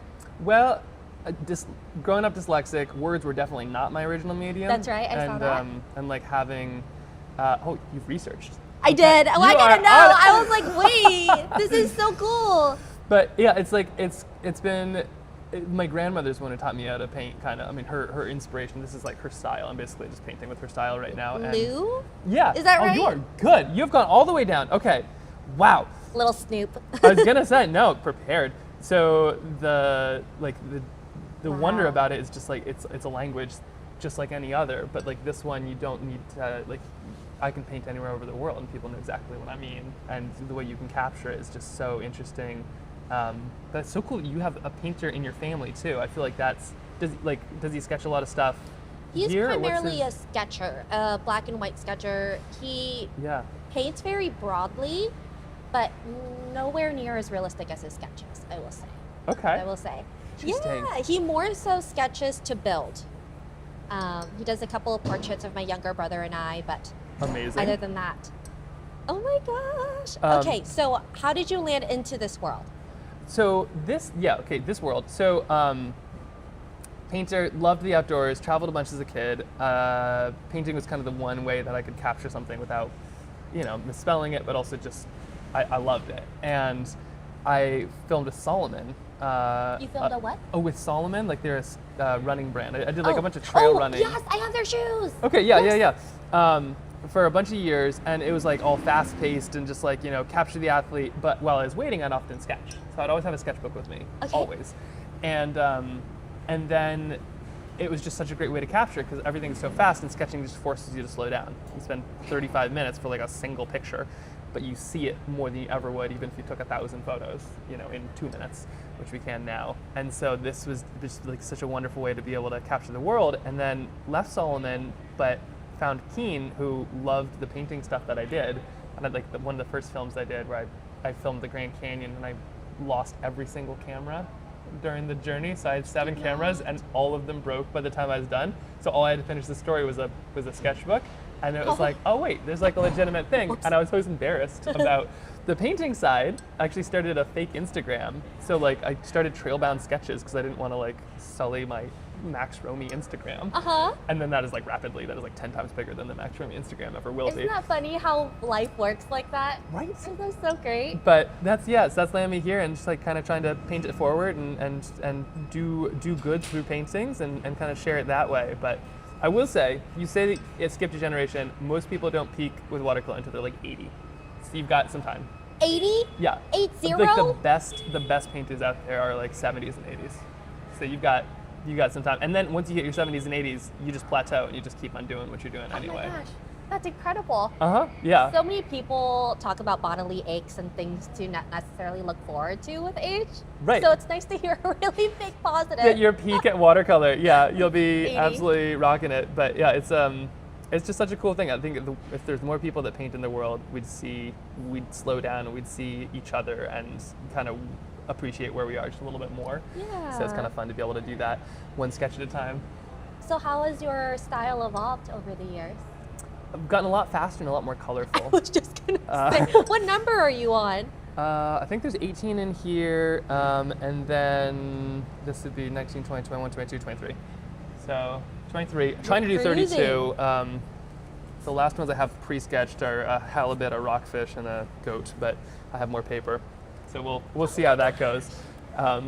Okay, so more colorful and more what? More colorful and a little faster. Oh. So like I would make a mistake. You're also asking some great questions. Are you a journalist? I'm a yapper. Oh. I think being naturally curious allows me to look at the world a little brighter. So I've tried to really carry that and keep it alive throughout my life. Interesting. Where'd that come from? Like just naturally? Let's see. So the first year I was born and raised here in Anchorage, Alaska, but my parents migrated from Thailand. And so I spoke a lot of Thai at home, but my first year into elementary school, I didn't speak English at all. It was a complete culture shock. I don't know what happened. I just stopped speaking to any of my peers. Luckily at my elementary school, Lake Hood Elementary, there was this bilingual teacher that had her own class that spoke 9 different languages. Wow. I know. Incredible, incredible. So she was able to Did she speak 9 languages? She did, fluently. So she took all of us bilingual students that were having a tough time with English and would gather us, pull us out of our homeroom classes and guide us through like social decorum and homework and kind of translate them into what we spoke at home. And that changed the entire course of our lives. So I went from not speaking at all with my peers, being shy at a time where you really want to fit in. You're away from home for the first time, you're young, everything's new to you, you're really egotistical, right? You're the only one that exists in your world. And so I learned very early on that the more, as a coping mechanism, the more I asked people questions, the more they would talk, and the more I would learn and would not have to speak. So that's where it started. And then I learned that the more people spoke, I could figure out these little puzzle pieces that strung us all together like one humanity. And I thought that was really beautiful. So it just kind of carried on in a less nefarious way. I suppose it started as a coping mechanism, but now I'm like, wait, people are actually really cool. So yes. Wild. Did like during the contest, did you just like get whoever's on stage being the MC just talking about themselves the whole time? Like was that a skill that you pulled out where it's like No, you know, what's it called? Not Q&A. Interview for this system is actually nearly 50% of your score, and the judges have free reign to ask you anything at all in the world. Oh man. I've been asked questions like, what can a woman teach a man? How do you feel about abortion has been one of mine. Tell a joke, like in rapid succession. They just stop and then move on. Stop and then move on. Oh my gosh. That's intense. I think it's very fun though. What does that prepare you for? Like, it seems like that's like the yap. ultimate test. Oh, is it? Yeah? You're just like a Like here? professional yapper. I should put that on my resume. The Hunger Games with Caesar Flickerman, you would rock it. Like. Oh, thank you. I don't even know. I entered pageantry a little later in life than most women do. I just turned 28. Excellent year. And thank you. Apparently I have many years to look forward to. Oh Knock yeah, on wood. yeah. With the painting. I mean, With I'm the just painting. saying, like, you know, when you want to pick it up, it's there for you. Thank you. I will. I'm in my hobby era. Oh, okay. as So my if friends not would watercolor, say. then what? There's this cliche, I don't know if you've heard of it, where as you approach 30, you either run a marathon or you start rock climbing. Birds too. They're in there. Yeah, so rock climbing is the one that I'm going into. Running is not really my thing right now. But you rock climb?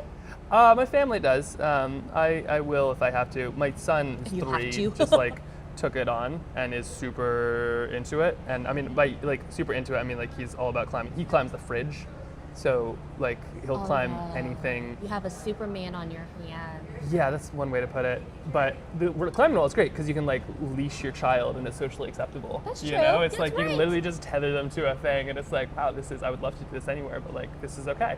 So that's been really cool.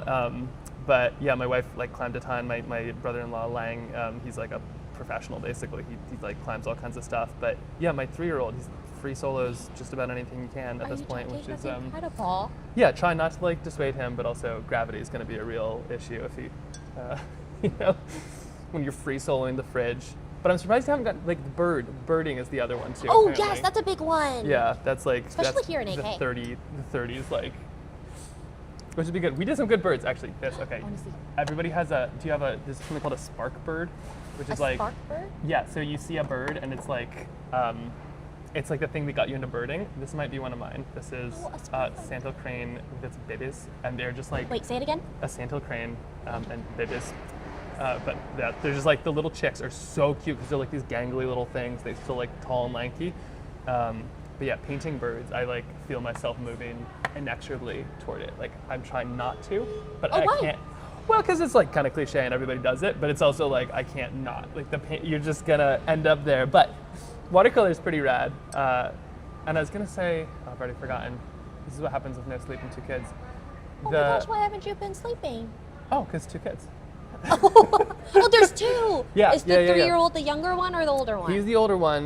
We have a 3-month-old, which wow. I mean, I have tons of sleep compared to my wife, so I have no real like. Both can be i.e., true. Both can be true. You're doing a good job. But yeah, it's red-tailed hawks are mine. Yeah, these people, I got it. Do They're the Alaskans? ones that are the classic eagle sound in Hollywood. I Yes. just learned. Okay. So closet birder. Then it's yeah. That's because all of my friends are birders. It happens. I think it Bird happens that way. nerds. They have hesitated to promote themselves to birders. I called them that, and they said, "Well, hold on." Bird nerds. Yeah, bird nerds. Yes, That's they amazing. had to correct me because they do not feel entitled to that to that promotion yet. Bird nerds. So what are your duties as Miss Alaska? Like, do you get it for a full year? There's a lot of questions here earlier, and I think if people had questions, I've already skipped past because I've just been chatting to a professional chatter. So, how long is your reign, and what are your duties? Sure. So I was crowned in June of this year. Honored to serve for 1 full year. So I'll pass on my title June of 2026. Okay. I went to compete at Miss America in Orlando, Florida, Whoa. over Labor Day week. Which was incredible. Truly the experience of a lifetime. Talk about lack of sleep. They have all 100 plus women of the Miss category and the teens category. So of course they have to make sure that we focus on social media and do all of these events where we all happen to be together, right?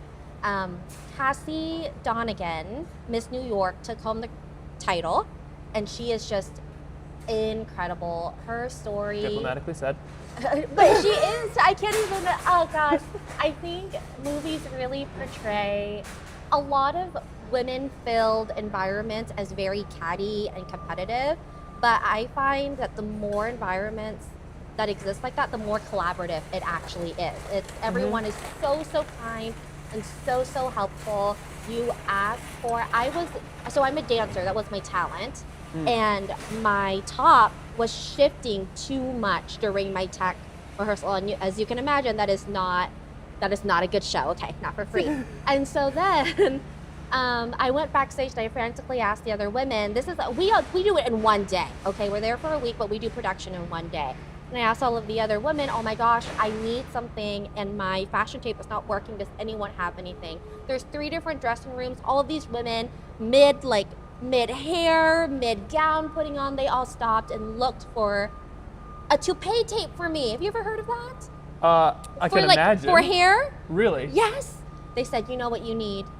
A toupee tape. And I said, thank you.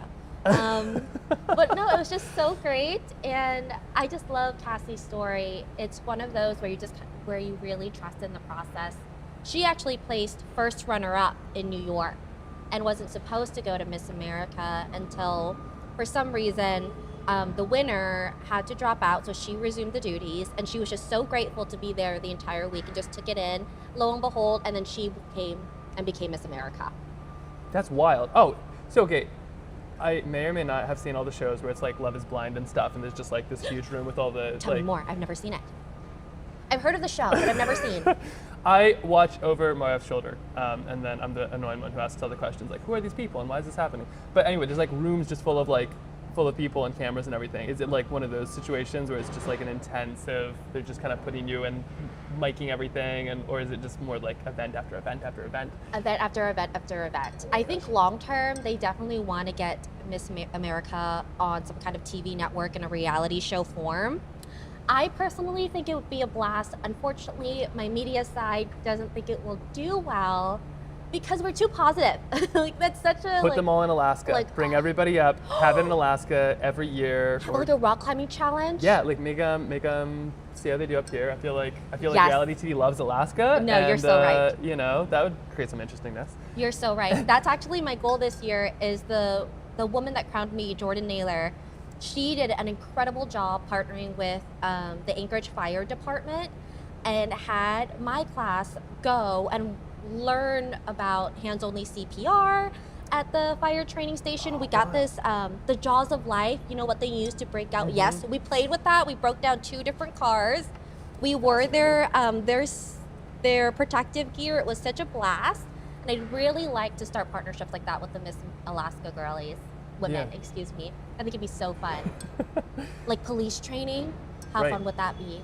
Interesting. This is wild. Okay, so you have like a full year of this, and then so are you like? Do you just go do interesting stuff then? Is that like your job? Yeah. Like So with the crown? every Miss Alaska has a different goal, and that was one of my biggest concerns when I first started. I felt like there was this history of women that had accomplished so much, and I thought, how could I ever measure up? Considering in this system, I was quite late in my life. And so Jordan Naylor, my beautiful mentor, she also... As a 28-year-old, you were quite late in your life for this? So, I know. Okay. I could tell you stories. I was like, I thought I was like a spring chicken. What do you mean I'm old for this? You're just getting into your rock climbing era. No, exactly. But she gave me this beautiful spiel about how there was no one right way to be Miss Alaska. Some people are chosen for their community service initiative. Some people are chosen for their talent. Some people are chosen for their yappiness. It all depends. And there's just like how there's not one correct type of leader. Please tell me that is like your job is to yap around Alaska. I feel like you kind of have to be. Should I put that on my resume? Absolutely. Professional yapper. Yeah. June 24 through June 25, or June 25 through June 26. Just yap it. So what is your official initiative then? My community service initiative is called ECHO. It stands for Equity, Curriculum, Hope, and Opportunity. And it focuses on education, equity, and reform. Before then, it was actually immigration reform because my parents both migrated here from Thailand. And then I actually sat down one day and was asking myself and preparing what the judges would ask me. So I was like, okay, well, immigration reform is a lot. I don't know if I could do that full time for a long time sustainably. And I was like, okay, well, what would have changed my parents' entire lives other than migrating here to the United States? And that was starting in elementary school, starting young. So my mom had to drop out of school in the 3rd grade, and my dad in middle school in rural Thailand. For them, education came at the cost of a sacrifice. You know what I'm saying? Right. So I was like, that's incredible. Like, I never had to worry about that. Here in the United States, that's just a way of life, having an elementary school education. What a privilege it is. And so then I changed it to education reform, and throughout the year, I am set to meet with legislators, and I'm partnering with the Coalition of Education Equity. Caroline Storm is a force to be reckoned with. She does so much. a power team of one, and she strongly advocates for increased funding for our public schools.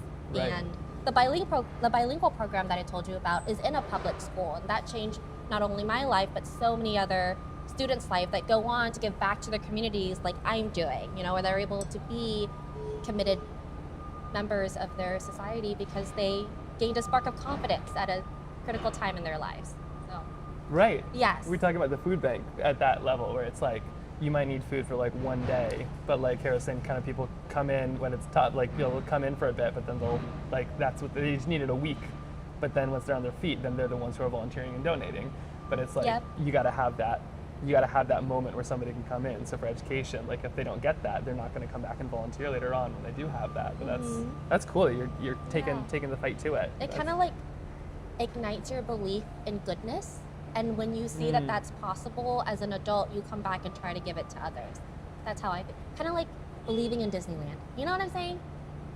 Yeah, you can live in Disneyland though. I feel like Disneyland's got nothing on like nothing on the goodness. No, absolutely. Especially in this economy, with love and respect. Right, yeah. With love and respect. No, seriously. I think, and you were asking me about like what my official job is. So that is my push, my motivator. But as Miss Alaska, my goal is to make as many appearances as I can, to as many events as I can, and through that, I think I'm only 6 months into the job. But wow, Max, like, oh God, I'm gonna start crying. I need to stop. Quick, get the camera. The goodness that I've been introduced to in Alaska, as some of these organizations that exist, I had no idea they were there. So it's really shifted my goal to now kind of be this ambassador to amplify their voices and the work that they're doing. And I get to meet people like you and Jessica and Kara, not Kira, Kara. CEO boss woman Kara. Yes, incredible. Who's talking to the governor's office right now. She is nonstop. Oh wow. Okay, Yep. so she's like, I gotta go. I have a meeting. Like I need to like she's go like, to. It's like, oh, just gonna talk to the governor's office, I guess. Yes. So amazing. I am just so lucky and in such awe of what we do here at the Last Frontier. That's really cool, and it's true. I mean, it's like this is a tough place to live, and it's like only because of community could you do it. Like it's so unique, but also I think it's just a reminder, isn't it, that it's like little connections make a huge difference. Yes. Like, be a good neighbor. Like that's huge. It's massive. It And is. you kind of have to here because you don't have many neighbors. They're like, oh, okay, you can't choose them because there's like not enough of us to pick and choose. Yes. Which is great. One of the cooler experiences I've had is when people come to visit Alaska now as Miss Alaska, people are like, oh, what should I do there? Blah, blah, blah. And so Oh my gosh, once so when they come and then when they leave, we have, the brief recap period. Oh, what did you like? What did you blah, blah. And so many people have said that Alaska is one of the friendliest places that they've ever visited. And it's because of that community, right? Like your car breaks down in the middle of winter, someone's gonna go out and help you push that car to the side of the road. Right. No question. So, That's so super great. cool. Oh my gosh. Does anybody have any questions, by the way? You probably had questions. I just forgot to ask them. Sorry. But there's like a 5-second delay. This is so fun. Do you want to do a painting, by the way? You don't have to. No way. Or Are you serious? Oh yeah. Okay, so I brought this for you. So this is for you. Oh, thank you. To keep. So that when you're 80 and feeling like sketching. When I'm 80. I'm just saying. And then here, this is one of these for you. This little tin full of watercolor paper. way. Oh yeah. And so here, I should Should I have only this for you. open it when I'm 80 or? Oh, I'm please totally no. kidding. Yeah, right? Okay, so watercolor paper in here, a little squashed. And then that is, if you open that up, I'll show you. That's one of these brushes. So you just twist it and so it's like a little travel brush. So that's what it looks like. And then you twist it open and then it will go like this. And there's a tiny little watercolor kit in there. That's genius. Yeah. This is so cool. So that's, and then the little watercolor kit has the same colors as this one. It's just a little smaller and more portable. Great for rock climbing. So when somebody else is like taking the lead and being slow, you can sketch them. But yeah, they're great for like when life slows down. Like when I was filming, chasing people all over the place, then it was you get these moments where it's like, right, you're waiting for an hour, you're stuck on a plane. It's just good to have in a purse or like on a backpack, and then it's like, oh yeah, I guess I'll paint a little bit. The trick is though having fun with it. Oh, thank you. Okay, right, more Twitch things. I don't even know what this means. One tier sub. Thank you, Eve. Oh, Eve, wife of Max? Oh, did Eve just get on Twitch? Okay, so my wife is on Twitch now. I need to, hi Eve, hello. Okay, so I gave up your secret about watching Love is Blind. Please don't get mad. I was like, did you spoil? Yeah, right? She's mostly the one who does cool hiking and like does all kinds of wholesome things. But sometimes you gotta watch rock climber. Exactly. Sometimes you gotta watch some Love is Blind, from what I understand. Oh my gosh. But yeah. So yeah, watercolor is so fun. If you want, I could try to walk you through one. Although I'm just trying to like whip through these just so I can get them. But oh my gosh, no! Focus on your goal. Okay.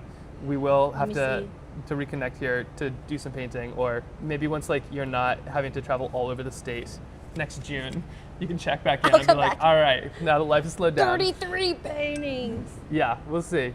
Sounds like Kara's not gonna let me go. But I was just thinking, like, food bank wise, have you taken the tour here? Have you seen what they do? Okay, no. You should, if you get a chance, you should go through it. Between like the Typhoon, Snap, like everything they're doing, they do an unbelievable amount. And then Captain, I'm so bad with names. It starts with an A, I think. Who does the kid side of things? She's a captain. Chat? No, I'm just forgetting names. She is, this is so embarrassing on live.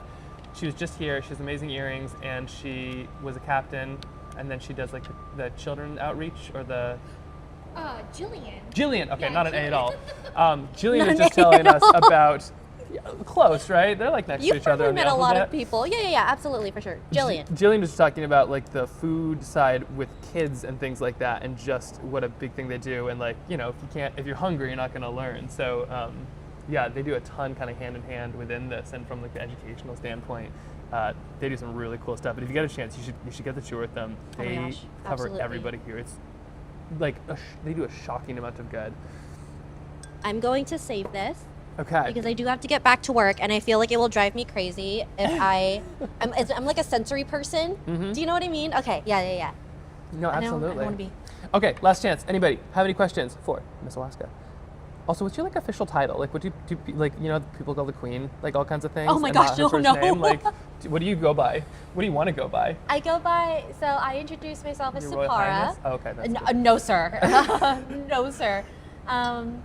But my friends call me Soupy, like chicken noodle. Amazing, Soupy. Okay. Thank you for hanging. If you forgot something, check by the chat. Okay, right answer. Your Royal Highness. Yeah, I think mostly they're just really stoked on you. No, Your Royal Highness, please. I will literally blow up in flames, I think is what will happen. If you can tell me what the two landscapes are so I can label them. Oh yes, Jen, these are, that's Lost Lake right here, and then this is Little O'Malley, and then this is Beluga Point. But yeah, so let's see. So these are the sketches. These are them so far. So have you hiked Lost Lake yet? No, I'm very new to exploring Alaska. Despite being born and raised here, very, very new. I just started. It's a big place. Anyway, Lost Lake is in Seward. It's incredible. This is Little O'Malley. This is one of the best hikes. I don't know if there's any good climbing up there, but this one's amazing. And then that's Beluga Point, which is just right along the highway. But yeah, it's super fun. Well, so was there a rhyme or reason to the 32 paintings that you've selected for today? Shamelessly just trying to think of things that would sell. So just like, what would somebody valid. want? It's a like, fundraiser. And I have some strange ones, like I have a halibut and things that I haven't gotten to, but it was like, I probably shouldn't paint just like some random something, but it's like, so far they've all gone instantly. So I could just be an amazing community. Yeah, so $9,000 on the food bank. I think Twitch alone is like closer to 1,000 than not. And then just like, yeah, it's just so cool. I feel like this is just getting me started too, because this is my 5th stream I've ever done or something, my 5th real one. So I'm just figuring out the streaming side of things. I don't know if you're like versed within the streaming. Not at all. No? Okay. Not at all. I have friends that are. Okay. But I think I get a little too distracted for it. Right. Like I'll just wander off somewhere and be like, oh shoot, I do that on FaceTime, so I don't think streaming will work out very well for me. Oh my gosh. But this is your 5th one. This is like my 5th one ever. In what time period? Oh, maybe 2 weeks. In But- 2 weeks, you've done 5? Yeah, and it's been just like wild, the like what people have done. But it's like the food bank and just like these little steps get me so inspired. So hopefully this is like, well, not hopefully. Hopefully everybody's like, this is amazing. Let's give the food bank an enormous amount of money, and the government reopens, and like they're funded forever, and all kids get food when they go to school. But in the small chance that doesn't happen, like today, sounds like they'll need more help. So it's like, okay, right. Watercolors, little paintings, little steps can actually make a big difference. So just trying to figure it out one step at a time. And That's like, amazing. I just got to meet Miss Alaska today, so it's pretty crazy. Oh my gosh. Well, literally whatever you need, let me know. I have your business card. That's right. That's right. So that's great. Yeah. Well, let me do a little plug Oh, yes, please. to my favorite coffee shop in town called Refuge Coffee. Have you been? I haven't actually. Refuge Coffee is on Spenard, right behind Felina, Oh, that I across have from been the Nave. Incredible coffee. They have their own pumpkin spice in-house that they make. Their coffee beans are from Uncle Leroy's, if anyone's ever been there. And the owners of the coffee shop, Adam Legg and, I'm blanking. But Adam Legg is the main face of Priceless Alaska and Love Alaska. And they are a faith-based nonprofit that focuses on rehabilitating victims of sex trafficking. Wow. Okay. and Amazing. Every other week or every other month, a portion of their profits will go towards evacuees from Western Alaska or the Food Bank of Alaska. They just talk about organizations that do so much good. Right. The Food Bank of Alaska, or excuse me, yes, that, but also Refuge Coffee and Love Alaska. I cannot say enough good things about them. So the next time you're looking for maybe a different space to do your live paintings or someone to collaborate with to promote Food Bank of Alaska, Refuge Coffee is the bomb.com. And they That's have amazing. teas for non-coffee drinkers. Right? Well, I love, like, Keen is all about that, like, doing good to do good, and I feel like that's such an awesome thing. Like, you don't have to be a nonprofit. Nonprofits are great, but, like, you don't have to be a nonprofit. Like, sometimes you can, like, just do, like, you can do good to do good. Like, that's, you can be a business with your goal of doing good. And I feel like if more businesses are like, hey, maybe instead of, like, one more yacht, like, let's just do more good. You can What a do some crazy incredible thought. thing, Okay. right? Yeah. Imagine that's so thinking cool. outside of yourself. I just Refuge Coffee. Okay, and then good luck with the, like, you know, connecting to the youth and things. I feel like that's kind of a lifelong thing, but I hope this year goes phenomenally. Absolutely. Thanks for stopping by. Yes, We had so many questions. thank you. And this is like cool to actually This meet was you. very fun. Okay, hopefully I'll see you in the future. Yeah, and then let me know with the painting side of things. If you ever need help getting started, that's the hardest part. It's the first line is terrifying. If you need somebody to be like, you got this, I got you. Thank you. I'm gonna subscribe to your newsletter. Oh, let me not take this with me. Yes, right. Okay, great call. And then if you get a chance, like, take a quick gander, like, ask somebody to take you around. They do so much here. It's bonkers. Okay. Okay. Well, good luck. What's Goodbye, like the everyone. post? Like, do we curtsy or something? Do you have to like walk until like the queen, and you have to bow until like you out? But what's You her- know, I've actually had many, you know, like we do parades and I like wave. Oh yeah. But the amount of people that actually, like kiddos, that would be like, no. Like, oh, my apologies. I didn't, waving was not a part of my skill set. My bad. And now Nothing. you know. I just say, I'm just another Alaskan. That's right, with a crown. I don't This know. was so cool. Chest bump, I don't know. Yeah. Okay. All right. Where would you like this? I'll hold that. I think I'm gonna give it to Emery. But this is like great. We'll do the little curtsy or something, and then. Hi, everyone. This was so fun. Yeah, and if you get a chance, this is like even just the walkthrough. It'll take you a second, but it's pretty cool. It's really, really neat. Thank you. That was so sweet. I'm so glad you had some time for this. This is way cool. And I almost finished the paintings of these ones. We got like just a little bit more, but we can do this. We just totally stole Amory's seat. But she's been making, I didn't realize this. Finish my painting. Yes. Wait, you gotta show people what you made. This is lovely. Okay. Here, while this is happening, I'm going to quickly, hey, look at this. Plane has happened in the future. As a, what did you call yourself? A future pilot wife? Pilot's wife. I was destined to be a pilot's A wife. pilot's wife? I don't know if I'm Yes. getting close on that one. Phil's birthday, man. What a stream so far. Yeah, this is the craziest thing that's just basically ever happened. They all said bye. Okay, well, we learned exactly how it all goes. Good. Sweet. She's a professional yapper. Her words, not mine. Okay, I have a mission. I'm gonna. Oh, I put these right on the heater. These are, oh, there you Okay. go. I have a Roasted. mission. I'm gonna finish these. Okay. We'll finish these 3. finish those, and then let's show us the final product. And then the salmon one is phenomenal. And this is what I love about watercolor is there's no one style. Like some mediums, there's like one style, and if you don't do it, then you didn't do it. But I feel like with this watercolor in particular, there's a million different ways to get to something awesome, and this is really fun on this one. Okay, I'm just gonna finish up Lost Lake right here. What am I doing here? I tried to take my trail tiles out this past winter, and I didn't do the trick where like you have gin or vodka as the water instead. I'm not sure if that's a trick or just like a way to extend the pain. Yeah, well, I didn't do it, so I just went out with my little water and I took my trail tiles out, and it was just, I was painting with slush because my watercolors were freezing as I was painting, and I happened to make the 2 worst paintings I think I've ever produced in my life. Please share. And they're in my trail tiles kit. So this one actually looks like from far off, that looks pretty nice and impressionistic. yeah. Oh wait, this one's even upside down. I don't even have this one the right way. I can't even recognize the mountains. But I remember I was painting with pure slush, and I said, all right, I gotta refine this technique. But I did do one lovely one in the fall when my paints didn't freeze. So this was part of my old trail tiles. That is amazing. Yay. Okay, I'm getting distracted. Yeah, no, it happens. Yeah, this is like, I don't know what I set myself up for. Let's do the most paintings I've ever done in the shortest time, and let's just bring a barrage of interesting people throughout this. Like, if anything, I should have been like, put me away from everybody. Love the landscape to the side. Who's and which? Oh, this one right here. This one. This one. This one's a cool. Here, let me put this on. I'll explain what Beluga Point is, which is really fun. Actually, you found one close to it. I used to hide a lot of paintings, and I'll get back to it, but I'll like hide a painting and tell people about it, and like whoever finds me gets it. And I did find one. And you found one. You jumped in the highway and went and got one, which is awesome. Was the first to see your post, I think, and we weren't doing anything that day, so I said, oh my god, I think I have a chance. Yeah. And we hopped in the car, and it was so fun. It made our whole day. I remember being giddy. I was like a little kid. Well, my plan is to do those on live, because then you could actually see who finds it. Because there's so many times I like put it there and then leave, and then it's like, oh, it's gone. There's somebody who go and it's like, well, it's gone, but I never know. But it's like I kind of wanted to stay and meet people. Yeah. Like, who is it? So I just got to like give some time, but hide them in crazy places in Alaska. Yeah. Show them on the big cam. Hold on. Show which one is on the big cam. Show them on the big cam. My really bad paintings. The excellent or your really good ones? your really good landscape. We're about to find out, maybe. All right, the heart of things. Let us know.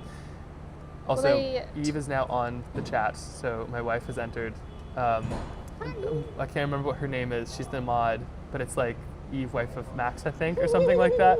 And this is shortly after I gave up the secret that Eve watches Love is Blind to Miss Alaska, who claims not to have known what this show is. She said, oh, what is this? Which I do not take a total hide, but now she knows. So cool. Okay, just getting a couple of these done. Oh, show them hers. Yes, they want to see your paintings. Here. Okay. Let me bring them. I'll go put from them right here. I'll go from worst to best. This was, which way am I going here? It's a very hard to know. Okay, this was my worst.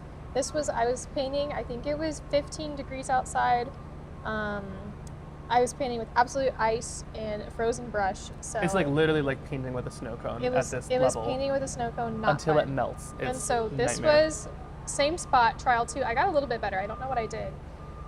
Still not stunning, but this was my best one. But I also painted this one in the fall when everything was not frozen, so you can just see the difference. Lovely. And this is with no lines too, right? Like this is no lines. It's just vibes. Yeah. No lines, just vibes. And maybe some watercolor.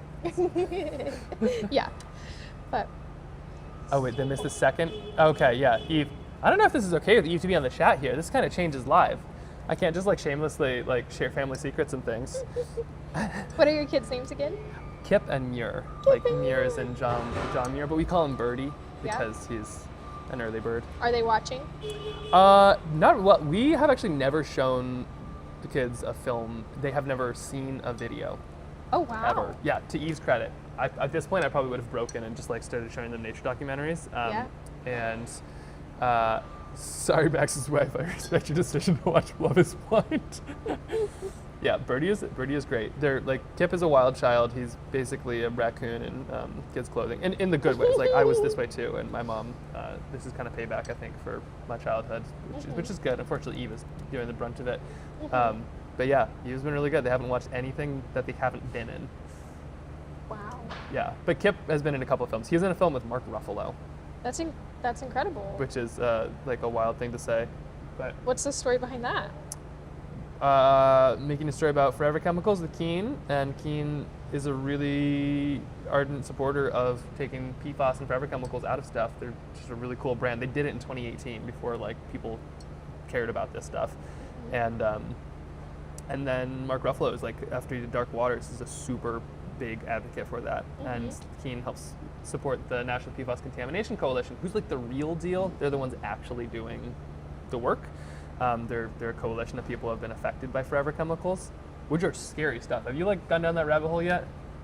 Yeah, sort of. Not as much as you, but It's yeah. I would call myself like a very baseline knowledge, but Concerned citizen. It's like Yeah. it's like, woo, those are terrifying.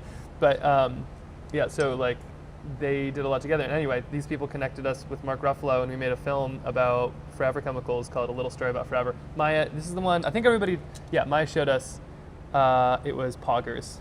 What is Poggers? I think it's good. I think it's positive.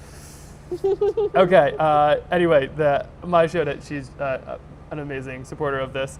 But yeah, like I learned how to animate to do that film and like all these things, but Mark Ruffalo was like, oh yeah, sure, I'll be in it. And so we zoomed with him and got his voice and everything, but he was just such a real down-to-earth dude. Like he is so cool. So cool. He's just fully just a normal person, and yeah, I expected him. I basically was like, hey, is there any chance you'd be able to just like say, I'm Mark Ruffalo and this is what PFAS is, because he's a famous person and people listen to famous people. But he didn't. Instead, he like came up with this beautiful story of all of like it was poetic and pretty, and like it was so annoying because then I had to redo the entire film, and then just it was learn how to animate and do all this other stuff. I appreciate it, but it was also like, come on, Mark.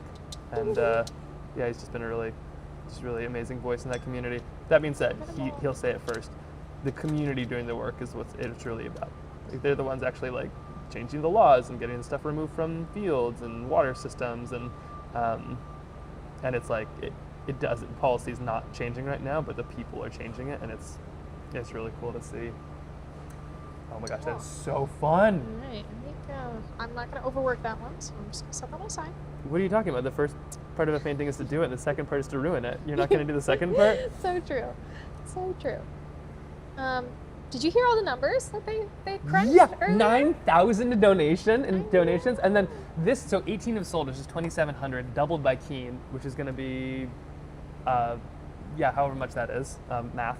But like, this is so crazy. Yeah, I don't know. You're not in the lobby over there, but everybody who works here is like, this is the most exciting Monday of my entire career. I've never been on a Monday like this. This is incredible. Everybody's like all amped up and walking around the office. Whatever gets Miss Alaska in here. And chit-chatting with each other. Like the whole office dynamic in there is so cute. And everybody's just like walking around all excited about everything. The food bank is where it's at. Like Eve worked here for so long that she they're just such a nowhere else could you pull something like this off without this group of people. Yeah. Like it's the logistics of being like, oh yeah, we're gonna deliver actual food to like these places that are just so far up. Morale has gone up. You guys are doing something. Oh, happy little trees. It is happy little trees, right? Or like a little happy little bush plane or something. Happy little bush plane. But yeah, the numbers are amazing. Like this is so cool. Yeah, compared to last Monday, they said they had a couple $100 in donations, and today they have nearly 10,000. So. No big deal. Thank you, community. You're making their day. Yeah, and I got the tour, and I'm very impressed. This is cool. So this is like the hub of all Alaska food bank needs, and so they have like pallets. They're loaded up, like ready to be shipped out to all over Alaska. It's very cool to walk back there and see the pallets that are labeled of like, this is where this is going, this is where this is going. And they said that this is the most full their shelves have ever been in the front room, which they still have lots of empty shelf space. So they, that's a They'll good have sign. less now. They'll have less now. But I was very impressed by everything going on behind the scenes. Yeah. I'm glad that I took the professional tour. Right. Yeah, no, it's fun to walk around, but they can actually show when they you. actually showed me and explained, it was like, wow. Yeah, it's so cool. And then they don't waste anything. So even though no matter what donation they get, even if it's something open or expired, they obviously can't reserve that to somebody. And so they have a whole separate donations where they'll donate it to farms, which is crazy. They're nothing is wasted. Oh yeah, Did you see that stuff? So it's stuff labeled for the pigs. Yeah. Basically it's oh yeah, this is totally fine to eat, but it's past its expiration date or it was something. open where or it's unlabeled. Yeah, or so there's just stuff that they get that they can't. They don't can't waste. give to humans, Mhm. but they have bins back there labeled for the pigs, which I think is so cool. We have one of those in my house too, but it's for me. So cool. Okay, okay. So paintings was these ones are beginning going up soon. I'll give you the lowdown here in just a second. Also, way to stay up, everybody. I think it's late on the East Coast or Texas time. But yeah, just to give you a sense on Alaska. So this is Alaska. It's actually my hand, but so the Aleutians, which are over here, these little islands, they got actually invaded by Japan in World War II. Pretty crazy stuff. But these places you can fly to. Anchorage is here. It's less time to fly to Seattle, which is through Canada, than it is to fly to the Aleutians. Alaska is about the most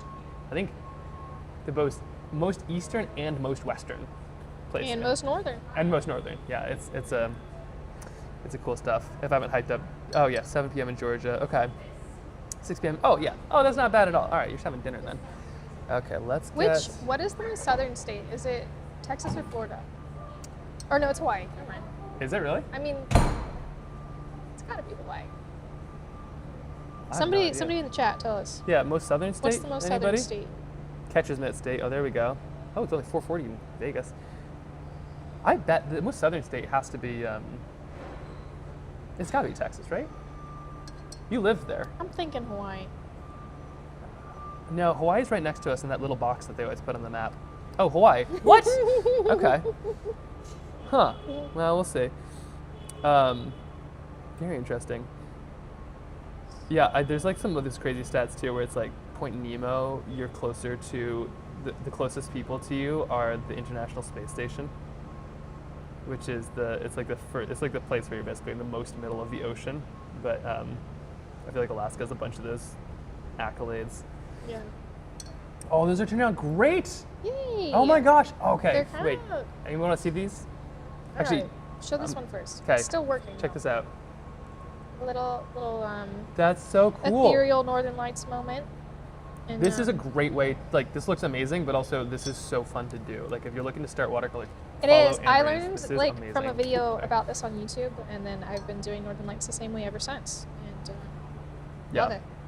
So, and now's the point where I'm gonna overwork it. So The first half is to make it, and the second half is to overwork it. Yeah. It's just how it happens. Here I You go. gotta find somebody who'll stop you at the second half. yeah. Okay. I'm just adding some here. Is these mountains? I'm just adding some of the shadow now. So I kind of added all the light in, and now I'm just trying to get some of these shadows just lined up here. These ones are pretty fun. These landscapes I probably should have done more of. Jen, you were right. And oh yeah, the continental Florida is basically tied with Texas. The Keys go slightly further south. Oh, interesting. Okay, thank you. We have some geography Googlers. Oh yeah. Perfect. They like numbers, and it sounds like they like geography. Green and blue looks good together. Yeah. So the northern lights are cool because the different colors are different gases. So the green, I think, is oxygen.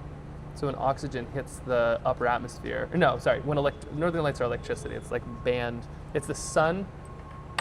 I'm gonna finish this. Northern lights. The sun. If the sun is my head, no. If Anne-Marie is the sun and the earth is my head, light comes from here and it hits the sunny side, and then the electricity bands snap around and then kind of smack into this side, and that's what northern lights are. And so that's why you see the sun at night, but then also the different colors are from when they hit the different gases. So if they hit nitrogen, it makes red, and if they hit oxygen, it makes green. So that's why the two colors are there, and yellow is yellow is a type of green, but Anyway, fun fact. Going Key West. Oh yeah, lots of people came down there. Okay, a little bit of this. This was the hardest part. Oh, it was amazing. How'd you learn to do that salmon? That's a really fun technique. I know. I made that up. I feel like I've made seen that that on up on the a spot. poster maybe. Have you done like a I salmon have fest? done a couple of salmon themed things. I did a salmon themed poster for Mount Joy, who came up for the state fair, for the state fair. And I don't know. It's just an iconic Alaska motif. Yeah, we got some of those. Okay, let us see it here. I'm just gonna quickly finish this one up, and then let's see the. Let's see. Mountains. Please hold. For montañas. Oh, and if you're gonna finish these up, quick shout out because you probably won't say it. Anne-Marie's doing a cool trip, so if anyone wants to go to Costa Rica, she's got cool I stuff, watched that and you today. can go do that with her in person if you want to go paint stuff. Yeah. And It's knitting. ladies' trip. Sorry for the boys. It's fair. It's so fun. I have 8 people signed up today, so That's awesome. I'm so excited about it. Did you get everybody? Huh? Did you get everybody? Are there still spots? Yeah, there's 22 spots available. Okay. So, but I needed 8 to like make it happen, and so we got the 8, and I'm really happy about that. There you go. Core. And I'm gonna need some trail tiles for my trip, so Okay. I'm gonna do goodie bags. I know a guy that I'm can gonna hook you buy up. trail tiles from you, and I'm gonna do a watercolor workshop up there. Oh, so It fun. was already in the plan, so that was actually serendipitous that you reached out to me about this. 'Cause, like, I have to talk to you about all the stuff I'm gonna buy for my They goodie are bags. perfect for travel. They really Yes. are. Yeah. And so I'm gonna do, little Okay. goodie bags, and it'll be a good time. All right, show us and the salmon too. You gotta check out the salmon. Okay. They're phenomenal. I'll go from I think my worst to best again. So we'll go Northern Lights. I overworked. Oh yeah, here, Okay. right there. And let me make sure the focus is on. There. Okay, Northern Lights I overworked. Northern Lights I perhaps underworked, but I like these better. And worth doing a bunch of these too, because then like you never know what the watercolor is gonna do. Okay, and then salmon with forget-me-nots.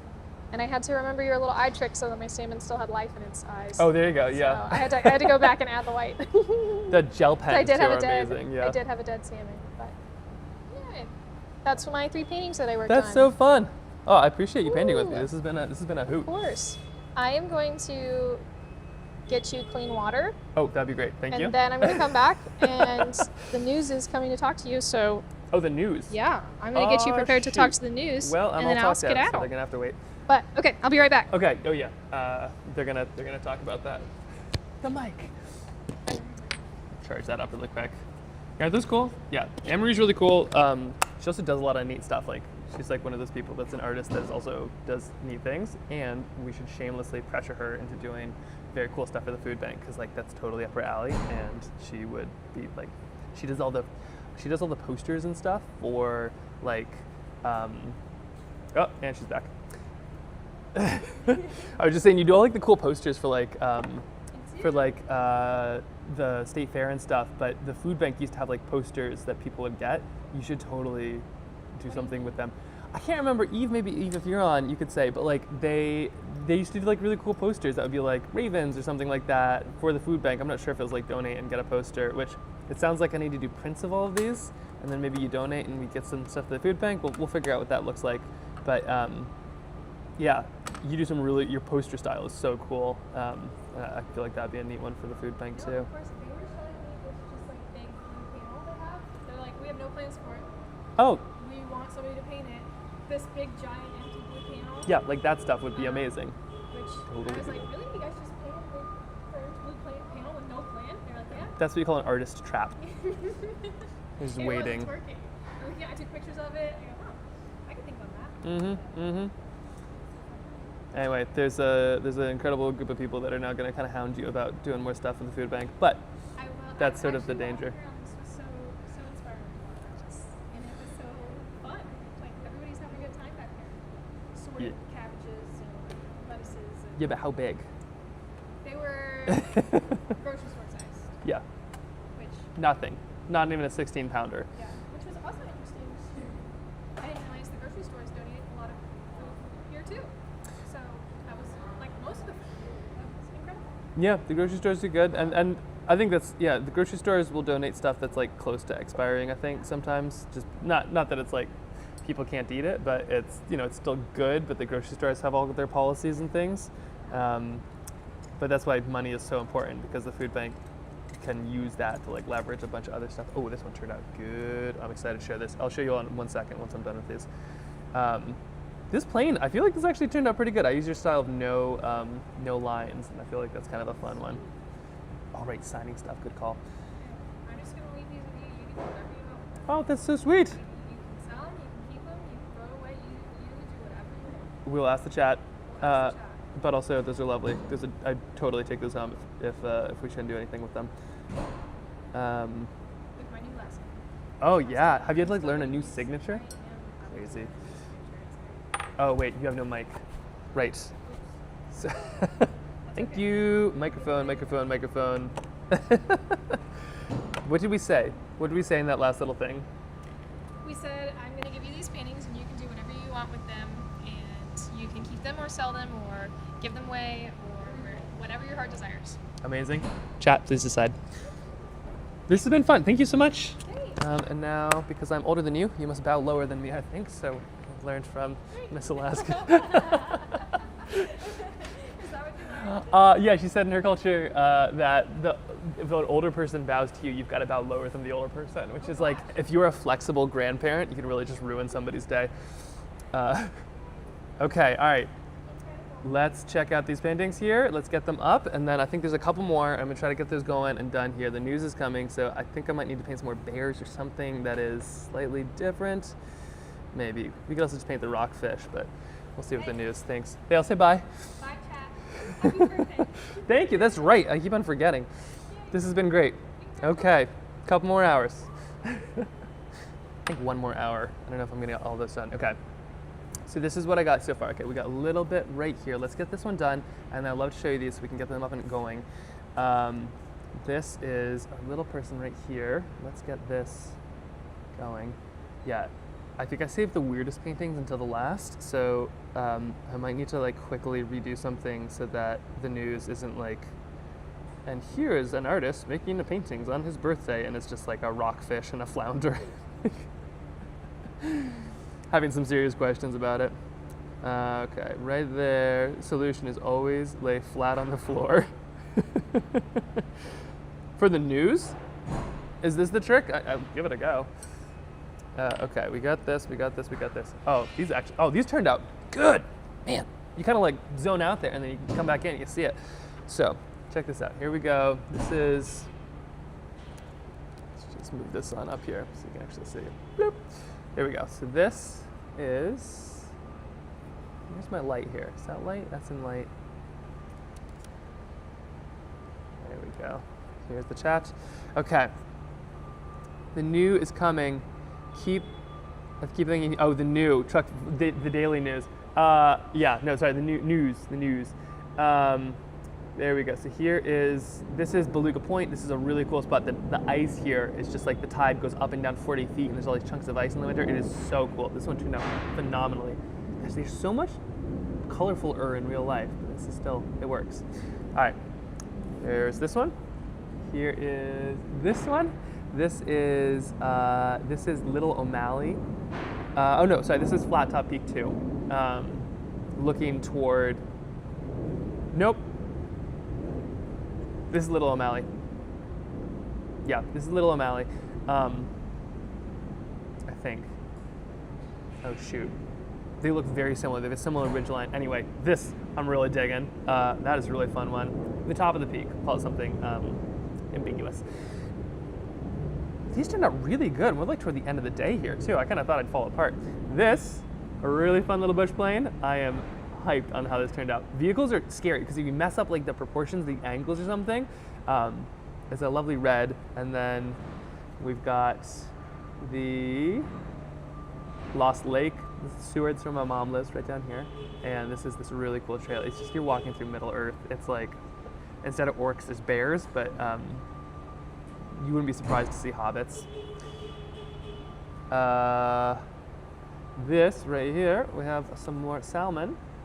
I really love how these turned out. Love the shadows in there too. It's just such a fun way to capture it. And then, okay, that's those 5. Any thoughts on the best? I'm curious of the take and what I should do. I think I probably have at least one more batch of 5 in me, and I think I'm gonna make new ones. I like the rockfish. I'll probably do that. I don't think I'll do the flounder. My goat was not the best one I've ever made. So are we talking more bears, more foxes? Oh, that is so fun. Oh, that landscape turned out so well. Let me just, how close can I go? How low can you go? There we go. Check this out. And then here's this one. Try to get the shadow out of there. Got that little hiker turned out amazing actually. These are keepers, my guys. Guys use plural, like just that's my go-to. But I know some people don't like it, so I'm working on it. My chat. Dearest chat. Rockfish could be fun for sure. Okay, all right, I'll do the rockfish. Gorge. And then there is that unknown ridge a lot. Yeah, that one turned out great. I think it is Little O'Malley. I think that is definitely where it is. Alveus community is definitely biased towards the animals though. I get it. Okay, so I'm gonna put these here just for now. Let's make some new ones. You wanna sketch some new ones? We can do that. I should probably get a drink of water here. I'm gonna eat something. Oh, I'm gonna take a picture of these for Jen so we can get those up and running. And then let me quickly, okay, this 1, 2, 3, 4, 5, okay. And we're gonna send that on over. I should pull some of these people in because I feel like they've probably seen some crazy stuff as far as like moving things around. Okay, lots of text that I'm missing here. What has been said? 1, 2, 3, 4, 5. Oh, seeing them all together. This might be my favorite round. I loved the bears. The birds were really amazing. This might be it for me. I mean, like not yet. I'm not done, but like this is the peak. What are my thoughts on whatever you do, you finish in the next day, and we email? Okay, yeah, I can commit to that. I will do at least 32 paintings. So there may, if I don't finish them all because I might need to go, I will finish them. But here, let me just tell what's happening here. If you can tell me what the landscapes are. Eve's not one of the moderators. Oh, I've been warned. Okay. So if you don't finish, yeah. Okay. So here's the plan. I am going to do one more batch because we got 2 for the news. So oh boy, that's low on the power. Let me just I'm gonna do one more batch, and then whatever we don't finish today, I will email out on one final email blast. But that means that we have one more batch, probably about 5 more paintings that we can do in this next hour. So if anybody has any strong feelings, oh, where's my chat? Tira's chat. There we go. Second ridge with the small plates. Okay, so I'm gonna do one more batch, and then I'm gonna do whatever I haven't completed of the 32. I will do, and we'll send one more email blast out probably at a reasonable time tomorrow because I think a lot of people have gone to bed. So, or maybe not tomorrow, but in the coming days. What are we doing? What's our next? Pica? That's a good one. Yeah, let me know what's the next. What's next? Pica, I can definitely do a pica. And I'm gonna go use the bathroom.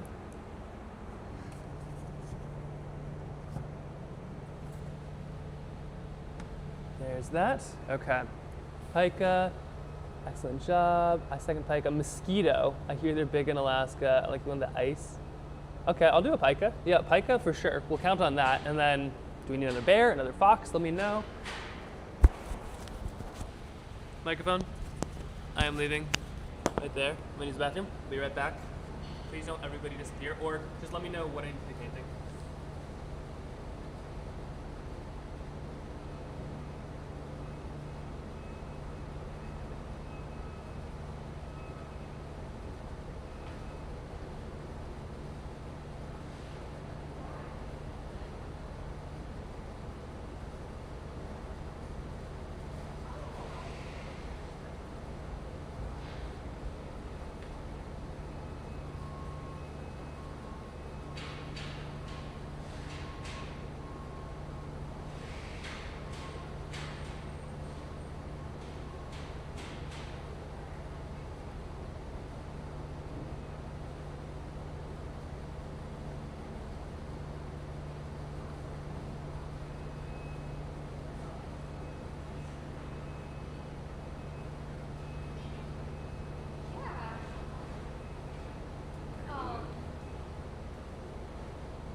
Okay, the news has arrived.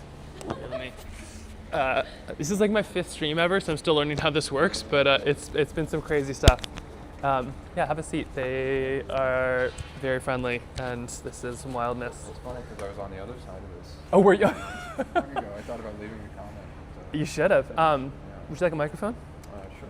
That way they can hear me. Oh yeah. I'm Joe, by the way. Max. Happy birthday, by the way. Oh, thank you. Yeah, this has been a wild birthday.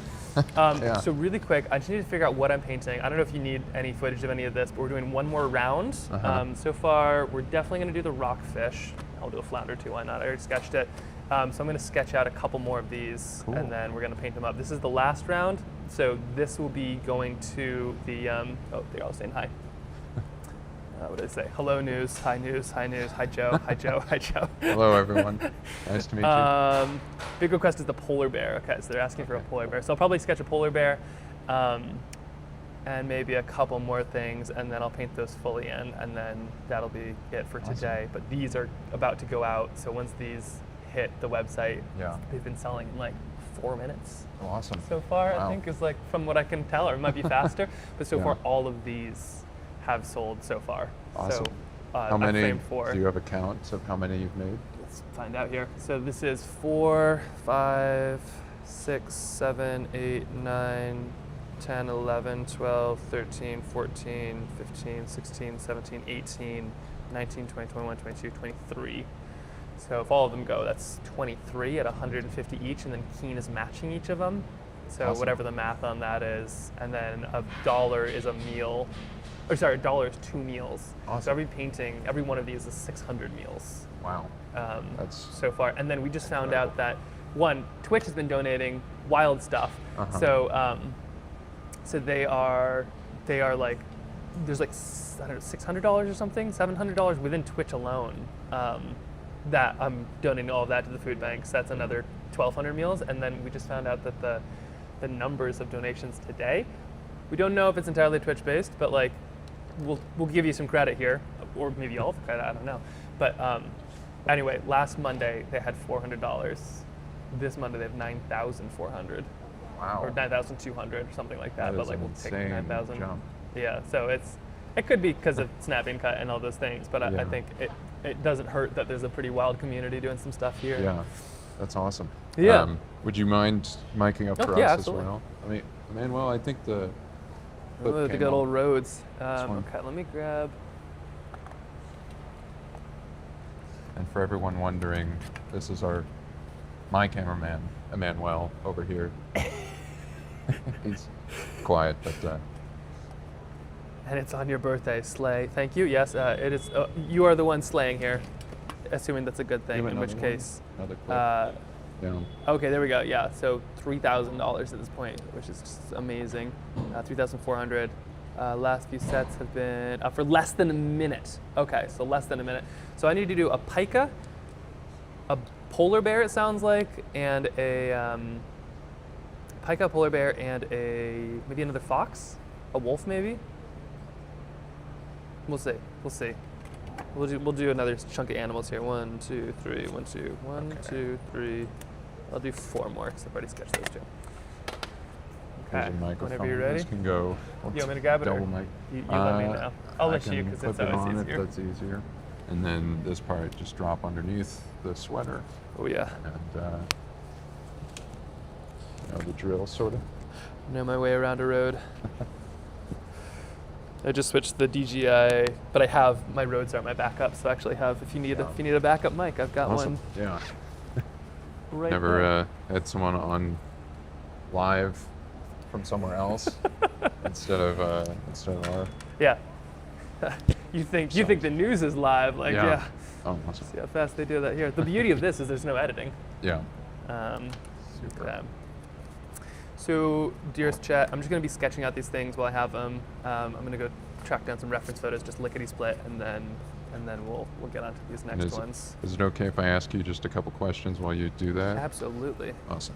the chat has been nicely distracting at this Whatever, point. So you might that's want to good. go. Is this the over local here. news? Yes. Yeah, Great Sunday morning radio voice. Oh, they like your voice. Well, thank you. And they said hi, Emmanuel. got the voice. Oh, yeah. Team Squirrel. I could do a squirrel. We don't have many interesting squirrels here. I mean, we don't have big fat ones. We have. They're very small. They're very small because the They're big skinny. fat ones meet the eagles pretty fast. So, what time did you start this morning? Supposed to start at 8. Start a Uh-huh. little later because we have kids. Yeah. and myself. But, And when did you first get the idea for the 24-hour sketchathon? Well, not 24 hour, although okay. it sounds like Kara might hold me here unless I do that. This is something like my wife worked at the food bank for a while, and she was really instrumental in in doing a lot of this. I'm gonna grab. Let's see. I'm gonna use this. I will not be able to see what the chat is, but I'll jump back in if you have any questions. I'm gonna use this for reference photos to make these. So, or maybe I got won't some use video reference photos. I know myself. what a squirrel looks like. Oh, flying ones. Oh, we do have flying squirrels. All right. Okay. Let me just And if quickly you write want, this down. I could use the GoPro. Flying squirrel. The GoPro could go over here. Flying squirrel. Flying squirrel, fox, bear, and pika. Okay, this will be the last 6. And okay, absolutely great voice. We're free. We'll be good. Okay, all right. But you're asking some seriously good questions, like Takara and stuff. So, if the news fails us, Sorry. Yeah, this is awesome. How many of these have you drawn before? Like some of these animals, have you drawn before, and how many are new? oh yeah, I did most of these. I sketched all of these out last night.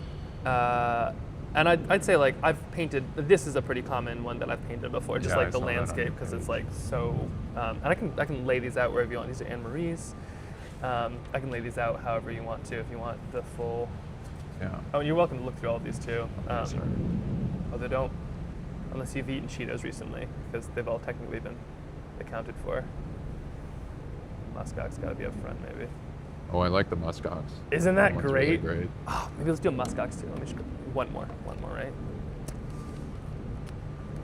Maybe. See if I finish it in time. Okay. And here is. Oh my gosh, fat animals. Yeah, no, it's been cool. It's been a kind of wild ride here. The Mhm. multitasking has been real. I don't think I've ever drawn for more than, I mean, I'm not an artist, but more than 20 minutes, and I get frustrated with it. So. Fair enough. Do you need me to Major snap or problem. clap at all for the GoPro? Oh, Does that it's all matter? good. It'll be B-roll mostly. Okay, okay. Yeah, so you're saying your wife worked here for a while Mhm. and had some connection, and that's sort of where the idea came from? And, Yeah. Where'd it go from there? So sorry, let me think really quick here. Multitasking. Big muskox, and then I think a little baby muskox. I'm thinking just like a little one like this, because they don't have horns. Yeah, we'll do one of those. One of these, looking this way, and then they have a little face that goes like that. Okay, there we go. That's kind of how its sketch starts. Yeah, so she worked here for years, and then with everything that was happening in the world, with Snap potentially being cut, with the disasters, it was just one of those things where it was like I felt pretty hopeless. Of like I want to do something, but short of like like being a senator, what are you actually going to do? Even the senators can't even do anything, and so it's just feeling really, really rough. And then it was like, all right, well, on my birthday, you get all these kudos of people being like, congratulations for surviving a whole year. Another year. And so it was like, okay, what if we use that and we actually do something here and make some sketches? I know I can sell sketches of Alaska animals, and when even $1 can raise two meals for people, I can sell sketches for like 150. So why not try to make 32 sketches for 32 years and see where we can take that, and did not expect this to happen. This is really blown up because of Maya, who runs Alvea Sanctuary in Texas. She basically sent her amazing community our way. Yeah, but so also a lot we of have the an amazing people Trailbound watching are community. from elsewhere in the country, not just Alaska. Yeah, a lot of the community is, I think, from Alveus. Although we have a really amazing Trailbound community as well. We've got an unbelievable, strong community of just painters who have really supported us and done some pretty cool stuff, and such kind of trying to use everybody and kind of push trying to do a little good. And this has done way more than I ever would have expected in a day. It's just been really, really incredible. Awesome. What? How does it help you personally? You were saying, you know, you were feeling hopeless, but how does it help you to have the creative outlet that can also make change? How does that feel for you? I mean, I love painting, and I love being able to share the things in Alaska that make me excited. And I think there is a place for everybody to do good and to do good. You know, like I think you can do good by doing good with just about anything.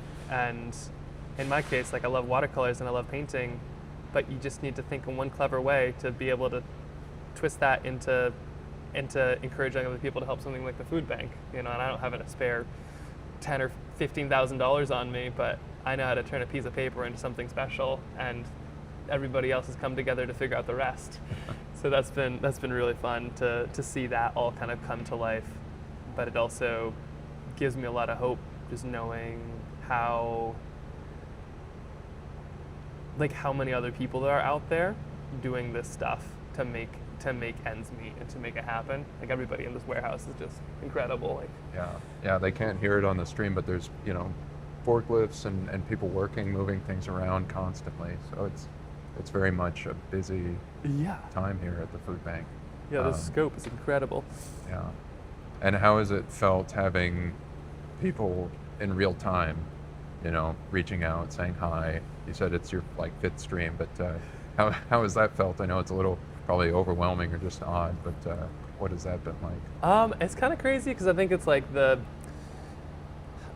I think we feel so disconnected sometimes with like how many layers there are between actual people, and to just have people there, especially people that aren't from Alaska, being like, this is cool and I'll donate and like I want to see this happen, is like super meaningful. It's been really cool.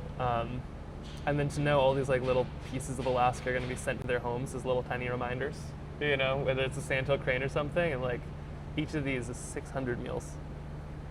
Thanks to Keen too. Keen really stepped up on that. But like, yeah, each of these is 600 meals, and like what that's been able to do is just like, yeah, I don't know, it gives you a lot of hope. Yeah. Kind of cool. Yeah, it definitely does. I mean, these aren't huge, and I don't want to mess any of them up, but you know, they're about the, you know, size of a coaster, the perfect, like you said, reminder, and something you could put up on the fridge or just, you know, above the mantle. Yeah, little things can do. Yeah. Little things together can make a pretty big difference, even if it's a little painting. Yeah. Tell me about the process as you're doing. I know you've been doing it over and over. How do you start with these sorts of drawings here? So what I'm doing right now is I'm just quickly making a little reference sketch, which I'll pen in. So here's a pica, which doesn't look very good, but then I'll add a pen line to it in just a second. And then once I have that pen line, something looks like this rockfish, then I'll fill it in with my little watercolor set, which is, you know, not the fanciest thing on earth, but if you can add layer after layer after layer, then you end up with just a really fun little sketch. And I just love how simple they are, but expressive. And it's really reminiscent of my grandma's style, but it's also just, I just love it. It feels like a field sketch right out of, you know, a journal or something. And then you toss them in a little frame and you got like a perfect little window into Alaska. Yeah, that's awesome. I love the eyes on them all are so, I mean, they're very cute and so full of life for having, you know, just little pinpricks. They're very well animated, I think. Yeah. You said your grandma, it's reminiscent of your grandma's style. Is she one of your inspirations to become an artist? Oh, hugely so, yeah. I mean, my grandma was, she's an amazing painter. She sketched all over the world. Her field notes are everywhere from Iceland to the Galapagos, and she'd take them back and make watercolors and quilts and things. But as a dyslexic kid, seeing her be able to connect to people without using a single word was so inspirational. And her adventures were just in these notes. It was just amazing to see, how she was able to use art to connect with people. Yeah. And this is really her style. I mean, this is really my favorite two artists on earth are Leonardo da Vinci and my grandma, but not in that order. And so I think it's just been really cool to be able to speak the same language, so to speak. My dream is to find where all of her sketches were and make the same sketches in the same place with the same materials. But yeah, I feel like my whole family has been so encouraging of my artwork, and to have my grandma to inspire it, and then just to be able to use it for good is sort of the dream, you know? Yeah, I think you're doing it right now. I mean, this is definitely a good cause, and that's awesome. The recreations of your grandma's, or visiting those spots, is beautiful. Yeah, like she sketched Matanuska 40 years ago, and yeah, finding all of those has just been so cool. Bit of a nightmare finding Matanuska because that's changed quite a lot, but yeah. It's, growing by a foot every day or something, so yeah. The glacier, right?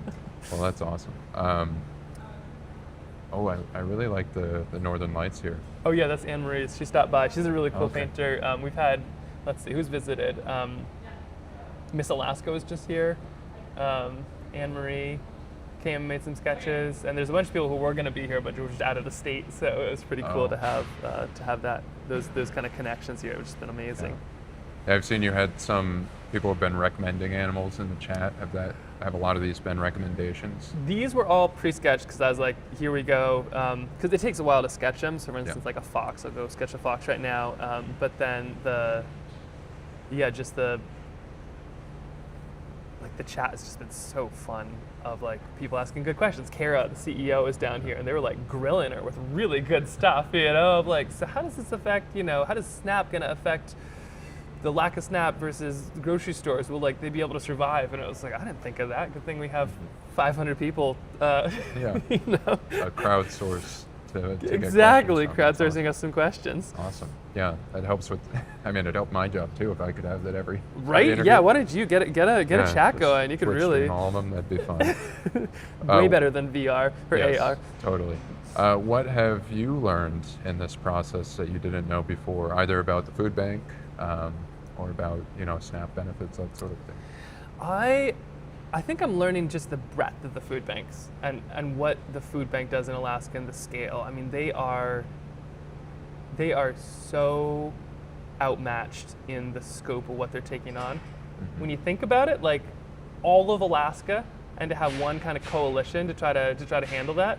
But I think it's also cool because I think what they're doing here, I haven't heard of any other food bank on Earth doing, in the way that they're able to reach people via plane and hovercraft sometime, and just being able to get food to people who need it in a state that is the size of Alaska, and to be able to understand that need, work within the communities, and then be able to deliver it is just so cool. And it makes me really excited to be able to raise some awareness and raise a little bit of money, but also just really grateful that I live in a state that has a place like the food bank that cares, because it would be so easy with how expensive things are here and how far, it would be so easy for people to fall through the cracks, and to know that there's a place that is working to make sure that doesn't happen for kids and people, in remote spots, and just I think that's been really cool. But then also to know how important food is, I think that's kind of shocked me a little bit, where, you miss a meal, you're not doing anything you're supposed to. You're not looking for a job if you're hungry. You're not learning as a kid if you're hungry. You're not necessarily being a productive member of anything if you're hungry. I barely am when I'm hangry. And it's to imagine somebody who's actually food insecure, and it's wow, this is just one of those things where this is what is needed in a lot of ways before you can do anything else. And for them to be here for I think it's 1 out of 7 Alaskans who need that. It's a scary stat, but it's an impressive organization. Yeah, that is impressive. 1 out of 7, you say? That's Definitely fact check me on that yes, one, I but will. But that is incredible, and it is one of those foundational needs. Yeah. Like you were saying, made me think of those commercials. You're not you when you're hungry. Right? commercials. Yeah, Snickers had it. They probably weren't talking about food insecurity, No, but they should have been. Yeah, that'd be great if they had done what you were doing and raise awareness for these organizations around the country, not just here in Alaska, but Yeah, and they're 501c3. You know, if you're a business or an organization, I mean, they're tax deductible, nonprofit. You can donate to the food bank now, and I think a lot of it is people just don't realize, like, they don't just need stuff on Thanksgiving. They need it Christmas. They need it they need it throughout the year, and your donations go so far with them, which is really neat. well, this is fascinating. I was just watching you sketching on the. Oh on the yeah, screen yeah, here. yeah. Yeah, It's this is the last. Let's see, the last batch that I'll do. Got a flying squirrel in here, which yeah. first I was like, oh, what are we doing squirrels for? And then it's like, it is our state mammal, I think. Is it? I think so. I should check that real quick. We should check it. Somebody should check me, but I would have thought the moose was, but we have them. Maybe they're not Yeah. our state mammal, but we have them. So like that's Google. huge. Quick Google.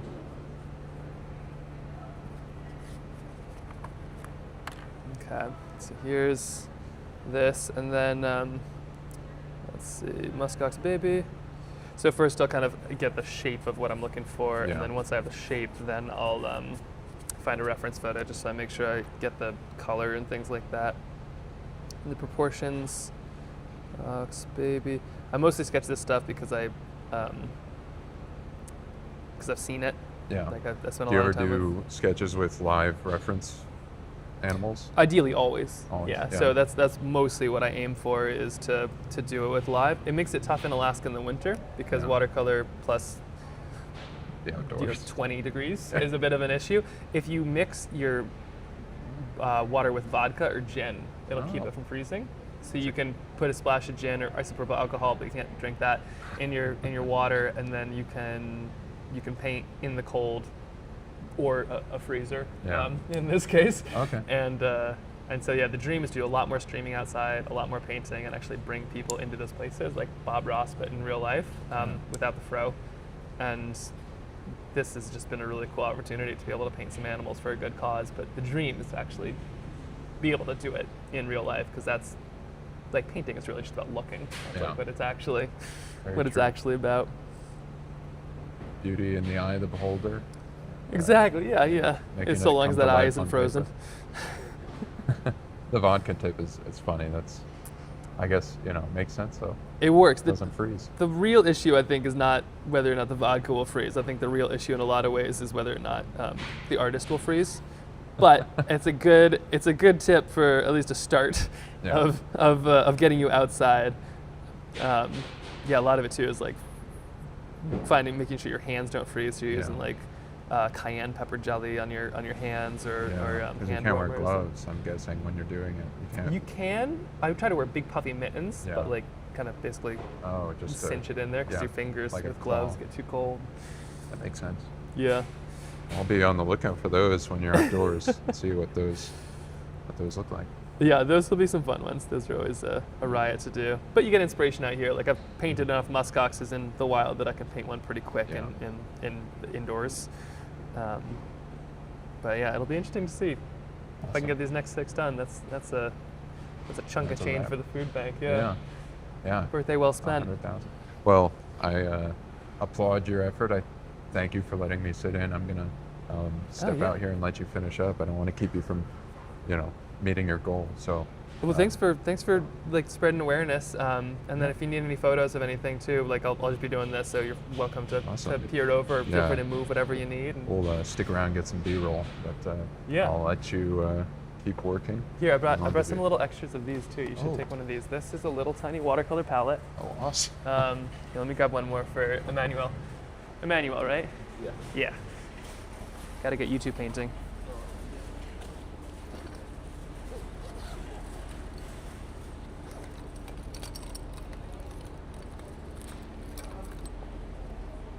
So there you go.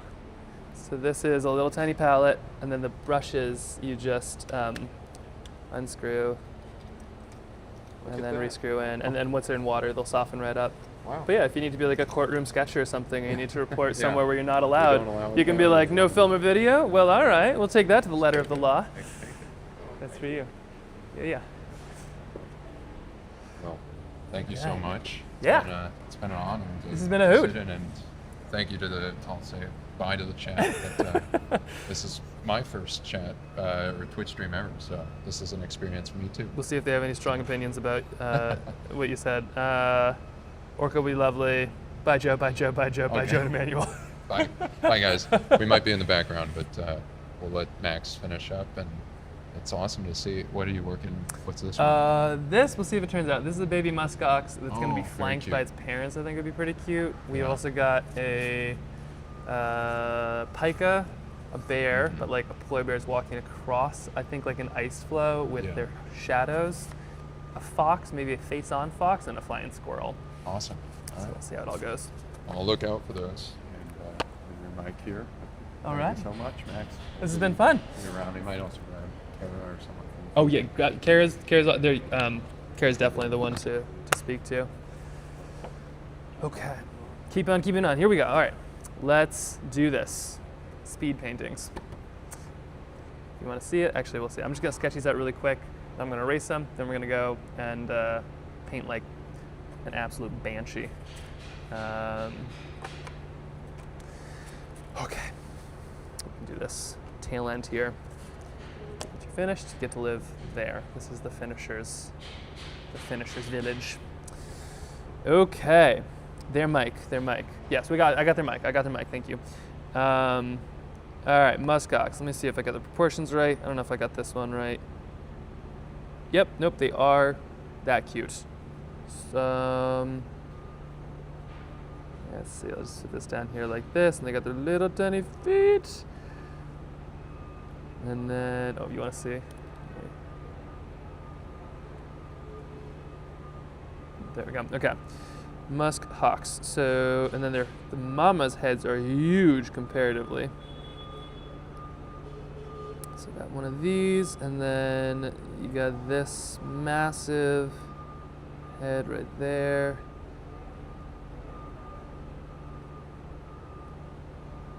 And then these eyes right up here, that big old snoot, and a little bit of this right there. There we go. Almost looks like they're wearing like a fake wig or something from like back in the day. And then their ears, for some strange reason, are like here.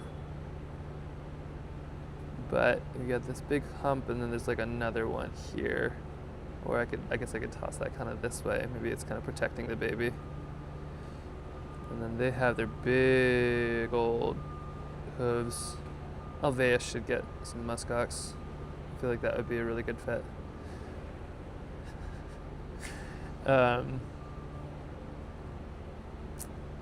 Right there. Muskox are doing just fine up here. The issue is they like go hang out on airport runways and stuff, and airplanes crash into them, which is not good for anybody. And that's not what we want. Okay, little baby muskox with this little tiny nose, his little tiny ears, his little tiny forehead, and we got one of those. And let's put another muskox kind of flanking on this side. Put another big. The difference between the papas and the mamas is the mamas have this little. They don't have like the big kind of crest. So this is a dad muskox right there. The mamas still have horns because they need to stab stuff, as we all do sometimes, and they just kind of. They don't need to smash into each other at high speeds. Is the difference? Whereas the papas are all about smashy. And get a little bit of that. Nose. There we go. And they're kind of heads down here, but they got these lovely, long, flowy bits. And we'll put that kind of bustle down over here. There we go. One muskox, check. And floof. Feet. There we have it. go. A little bit of cross hatching. Call it a day. Might even put a little bit of a mountains or something back here. Muskoxes aren't always in the mountains, but they kind of like the lowlands and like the upper forest and stuff like that. So I'll erase all these in just a second. Okay, flying squirrel. Let's see if I got this right. Flying squirrels. Did I get the colors right? And we do have them in Alaska, which is fun. Should I have it flying? I was assuming that it would just be sitting, but honestly, they probably don't sit very much. We could do a flying one. Should I do a flying one? I can do a flying one. Those are a thing. Let's do a flying one. Here, let me grab an eraser. Let's fly ourselves a squirrel. Oh, where's my eraser? Please hold. Okay. Oh, do you need a mic? Okay. That's it. Oh yeah, I just realized. Oh boy, you get to hear. Uh-oh. Mic'd up for the news on that. Oh dear. Okay. Now here is flying squirrel. Let's do it. They are cute to boot. Oh my gosh. Okay, so they got this like little head and it kind of goes like this. A little other head, ears, I guess you call those. And here is their, gosh, they're like little wingsuity things. Oh my gosh. If only like our extra armpit skin could just give us literal flight. Wouldn't that be amazing? Okay, so it kind of looks like this is what we got, and they like legs spread, ready to catch a wall. And tail. Oh my gosh, these are cool little critters. Something like this, absolutely gigantic eyeballs, and then some big ears. Oh, you can't even see that, can you? Okay, here we go. Flying squirrel. Ka-check. Arms. Nose. Now we quickly pen that in. So we're just looking for, let's see, I'm just gonna grab, gotta get the color on these things right. Okay, so we gotta get there. Oh, this is gonna be a fun one. I am excited. Whoever suggested this, you are a good ideas person. Oh, an ideas man. Okay, then we got the little hands. It's like their little hands are like holding their little armpit skin open. This is amazing. Oh my gosh, these are phenomenal things. How have I never painted these before? This is so fun. This is so fun. I love everything about this. Okay, their little feet kind of sticking out to the side. And then this kind of goes up like this. Here we go. Big old bug eyes.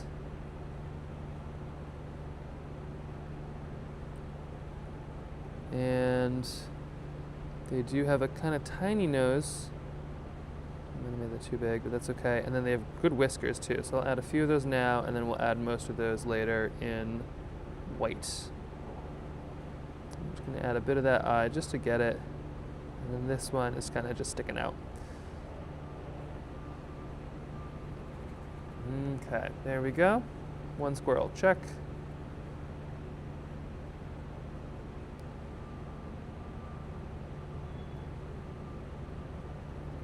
And gotta get that tail in there. Okay, kind of trying to move expeditedly here. Okay, fox. We're gonna get the face right. I think.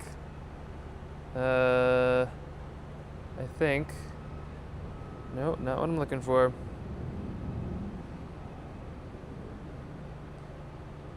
There we go. Okay. That one's not quite doing it. I think we're gonna have to do a standing fox.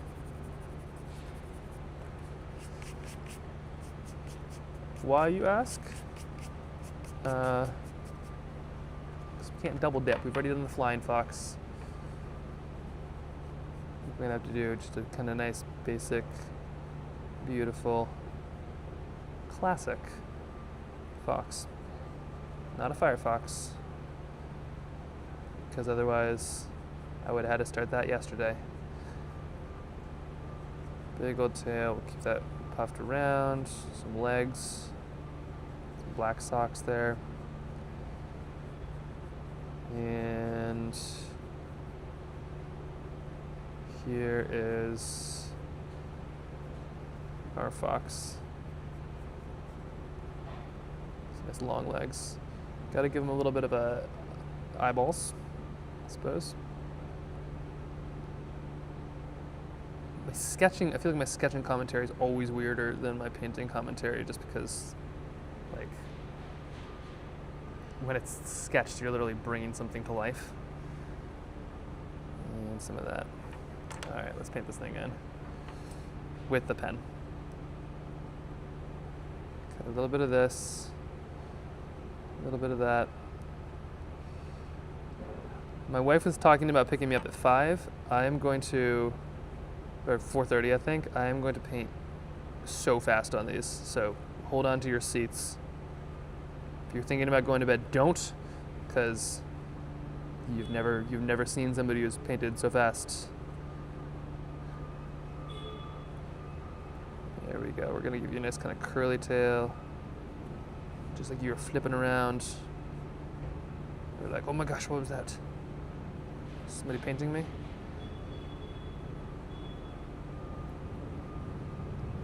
And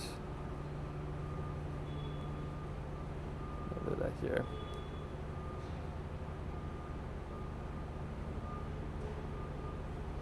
I'm thinking kind of a springtime. We're gonna add some, just a little bit of some of this in here. And probably a little bit up there. We're gonna give a bit of a border as well. This just helps with everything.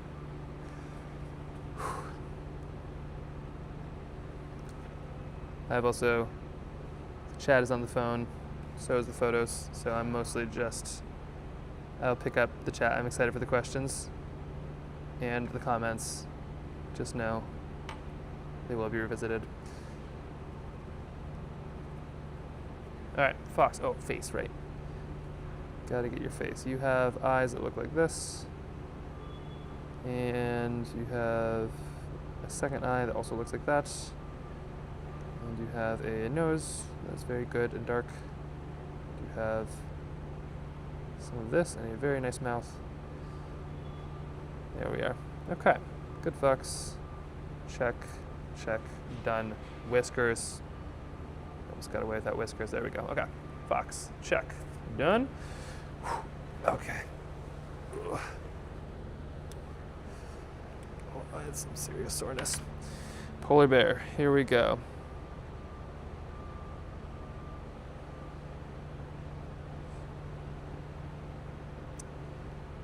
We're gonna do some polar bears here. I'm thinking we're gonna have one mama polar bear and 2 cubs, and they're gonna be walking across an ice floe. Fun fact about polar bears, they like hibernate the opposite of normal bears. So normal bears, I think, hibernate mostly in the winter. I think polar bears hibernate in the summer, because the ice floes are too far out for them to like go find seals and stuff like that. I could be wrong, actually. I could be very wrong, but I'm pretty sure they like hibernate in the summer because they don't have what they need. Probably should check on that. And this is polar bear. It's doing its walking like this. It's got a nose. It's got some eyes, some ears. These are going to be all silhouettes, so I can be pretty loose on them. Cubs, I need some cubs. These are a little harder, but that's all right. We can make them pretty small. So a little cub right there, kind of pulling back. Trick is just not to overthink it. Like, legs are kind of a weird thing, and you just need just enough. There we go. Their cubs are also really cool. I think they only ever have 2 at a time. Like I don't think they have a lot of cubs, and they're pretty sweet the way they raise them. There we go. Okay, a couple cubs like that, and then we'll have maybe I'm gonna put it right here. I think now. Horizon line. We'll have a couple ice sheets in there. And there we go. That'll be the sun right there. Polar bear. Ready? And oh shoot, pika. Oh, pikas are hard. Okay, we can do it. We can do a pika. Okay, pika. Nope, not Pilates. Okay, this is the loose pika shape here. If you can see it. This is what I'm aiming for. Let's see if I can make it. They are such a comical animal. It is hard to paint them without them looking fake. Is my experience. Like they look like they shouldn't exist in the way that they exist, and it's silly. I've painted a pika before. I can't remember exactly how I did it though. We've got these big ears, tiny little head, sort of, but like it's also enormous. We've got these lovely giant eyeballs and a nice little nose. Yeah, so kind of something like this. This one looks terrifying. And then they have this. They're just so floof. And they have these like fake big arms with like little tiny feet. This is a thing of nightmares. We're gonna see how it turns out, but I think this is kind of where you got to start with a pika to make them. And then their little feet are kind of tucked behind here, like that.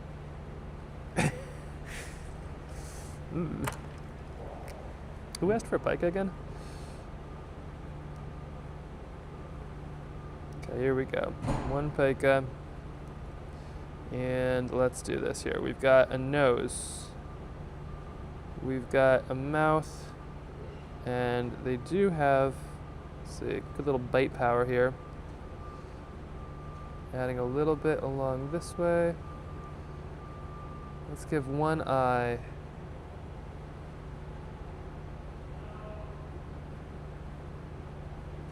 Uh-oh. The angle the eye goes down will determine kind of if it's a happy or a sad thing, or an angry thing. Like, we are so sensitive to eyebrows that you just mess one thing up and everybody's angry. And so I'm just adding a little bit right here. There it is, just to try. 1, 2, 3, 4. Get some nice little bits here. And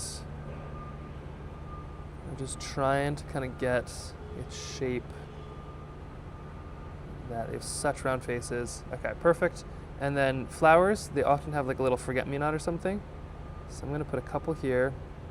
They're basically little farmers, and so they will just farm and dry hay and just, yeah, they're little agrarian farmers. They're amazing. Oh, this is actually gonna turn out great. Nope, I take it back. This is gonna be fantastic. And then its little arms kind of go here. 1 little foot. Oh, they have such cute little feet too. Oh yeah, they got big feet. And then this one is gonna go kind of around here. And then we got their floofy little legs.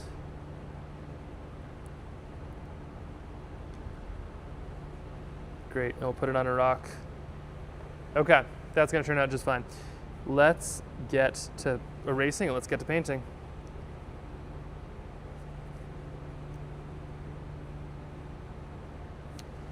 Okay.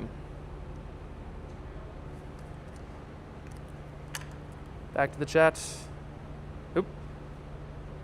What just happened here? Back to the chat. Let's get this going. And how are we doing? 15% battery life. Plenty. Plenty. We can do this.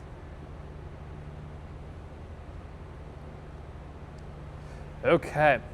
David Attenborough documentaries. Yeah, they are so cute. Okay. Pikas.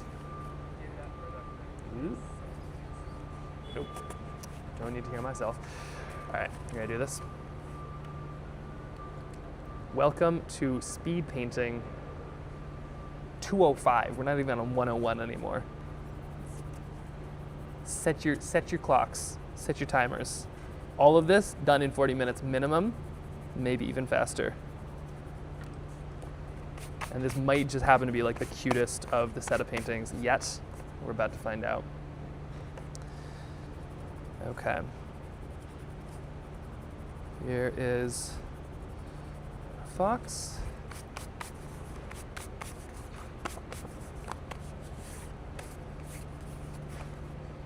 This has been pretty wild, by the way. Anybody, is there any way for me to see how long a chat, or like a stream has been going? It feels like a long time, but also it doesn't feel like a long time, which is kind of like extra wild.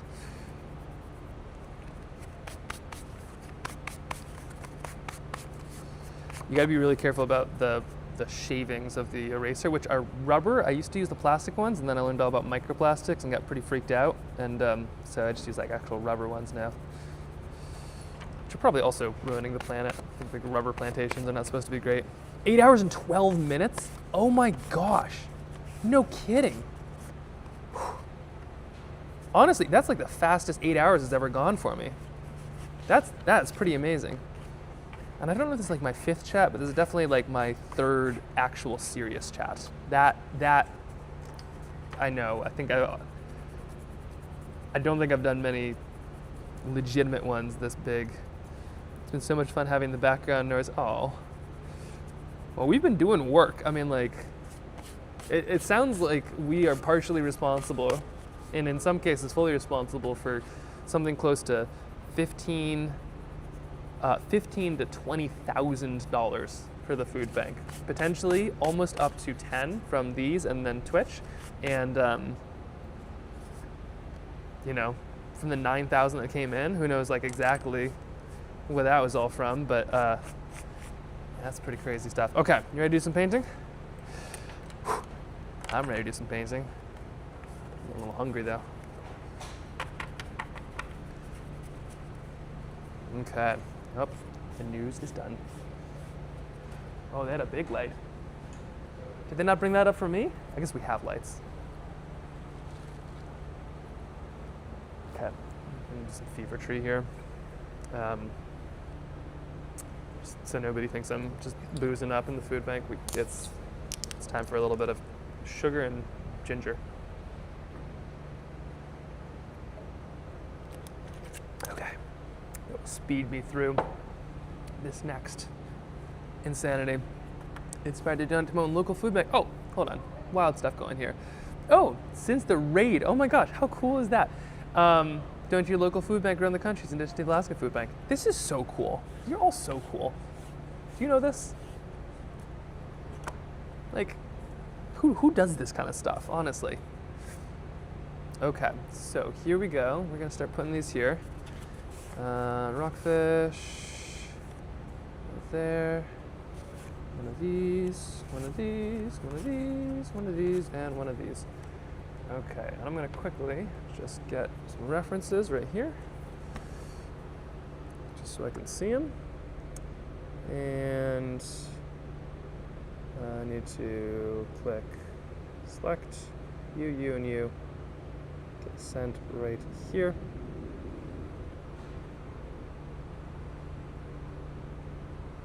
Okay. All right, we're in good shape.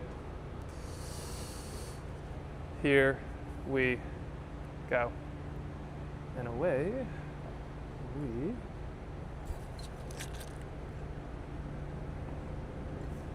This is about to be the slowest intense start you've ever seen. I also love that you find this relaxing. This has been like the most hype I've ever felt in my life, and it was really fun. Now it'd be really fun to be able to take you out into the woods, like actually get you out into the mountains, show you that stuff. And the added bonus is like if my wife is concerned about me, she can just look at the stream and be like, oh yeah, he hasn't been swallowed up by an avalanche yet. Or if I do, you can play it back and be like, that's where he is. Okay, get that all there. Muskox. Start your engines. Okay, muskox. We're gonna do kind of a yellow sky. This is kind of a classic Alaska yellow sky. It kind of yellow and morphs into blue a little bit. So I might do something another time too to continue it when we share a plan. I saw you might do something after this at another time to continue to donate on Instagram. Yes, so if I don't do 32 of these, I will finish the other however many it needs to take to get to 32, and we'll send that out on the email. So like right now the emails go out when we're ready, and then people can snap them up. I'll probably do another live, maybe tomorrow, probably not today. I'll probably do another live, and when my next live, how about I'll do that and finish the other, 3 or 4 or 5 or 6 paintings that it takes with all the proceeds going to the food bank, of course. So I'll probably plan on doing some of that as a way to make sure that I do all 32. So that way Kara actually lets me leave the food bank tonight. Oh, canned goods in Oregon. That's great. Yeah. Well, and apparently, so the trick with the food banks is, number one, donate what you have. Like, if you have perishable goods and you have them, you don't need to go to the store. You don't need to get more. Like, donate what you got. It's, that's like the number one, easiest, fastest thing to do. Money is the next thing where it's like, that's good. They like it, obviously.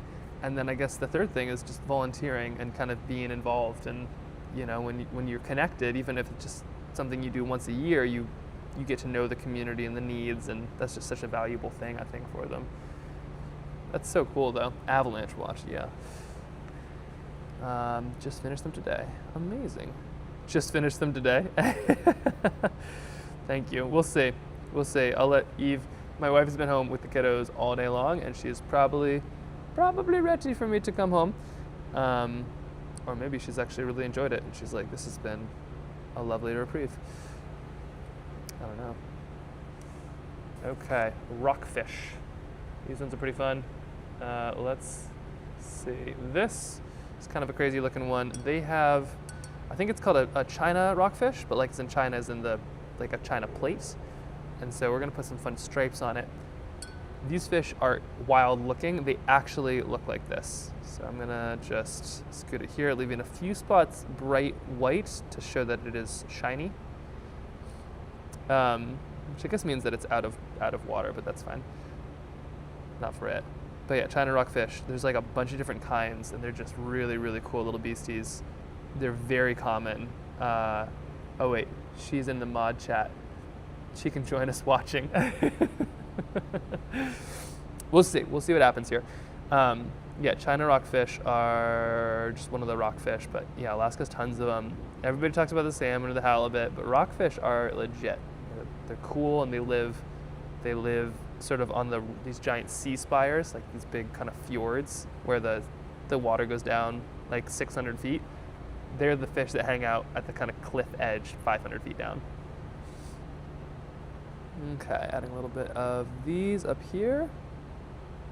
Oh, that's gonna be really fun. Even better. Some nose blowing. Just take that mic off for you.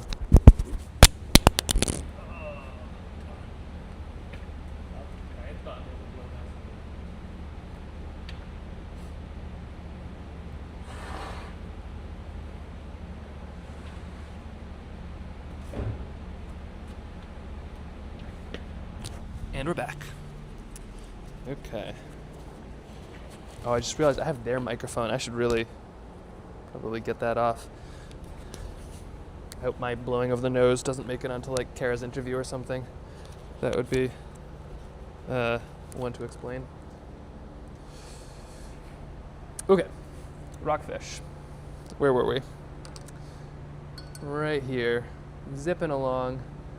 Just kind of add in a little bit of color here, a little bit of color there. Not too much color. I missed the moose.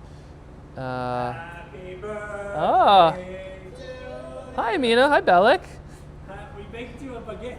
Oh, thank you. Homemade. How are you doing? This is great. I am on.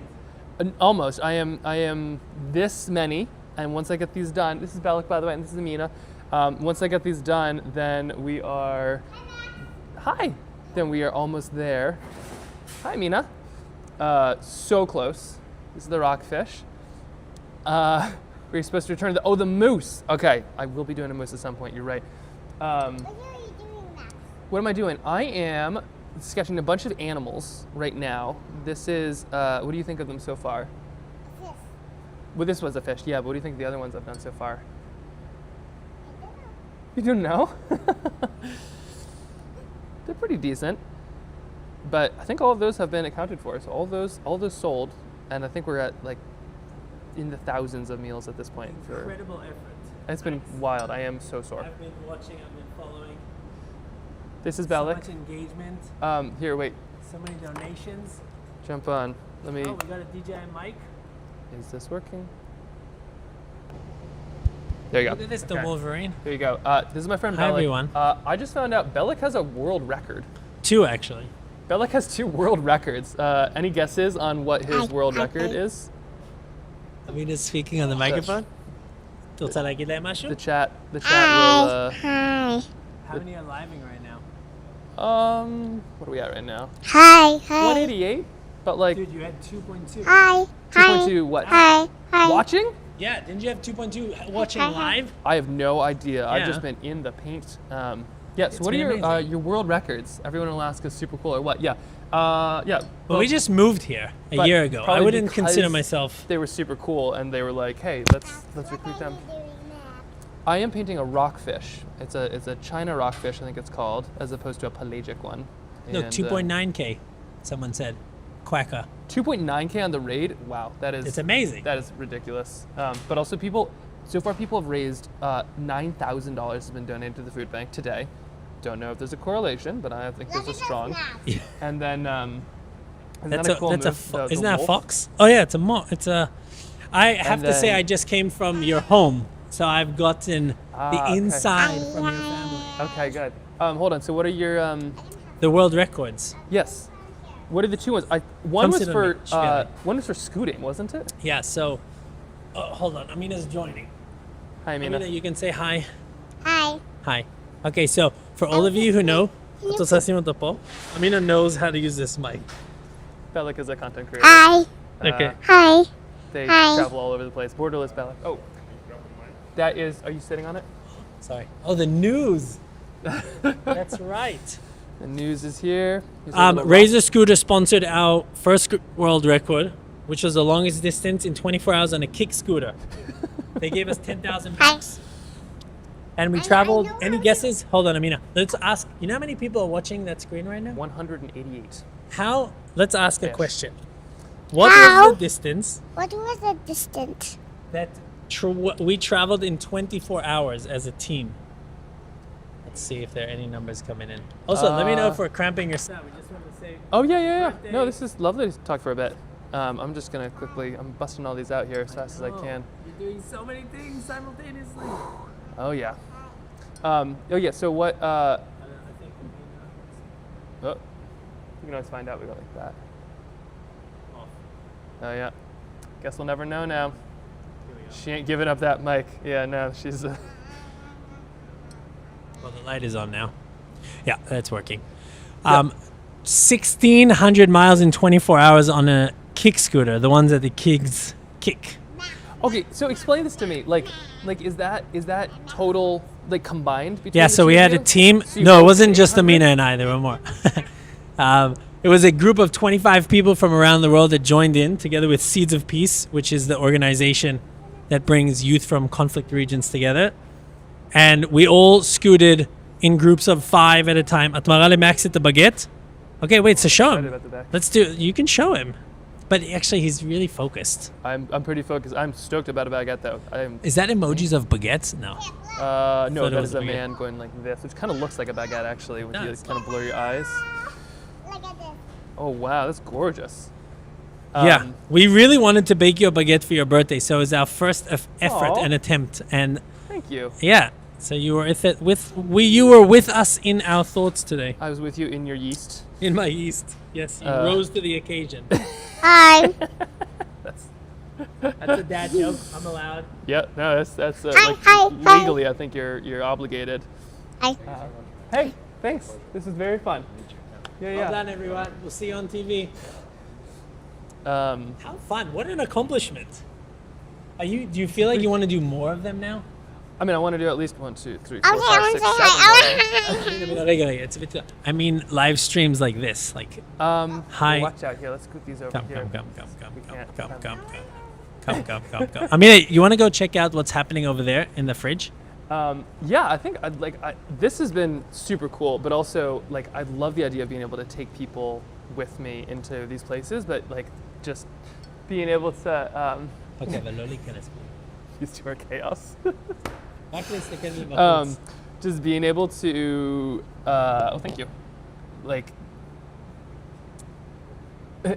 This is so relatable though. Like this is most of my life normally.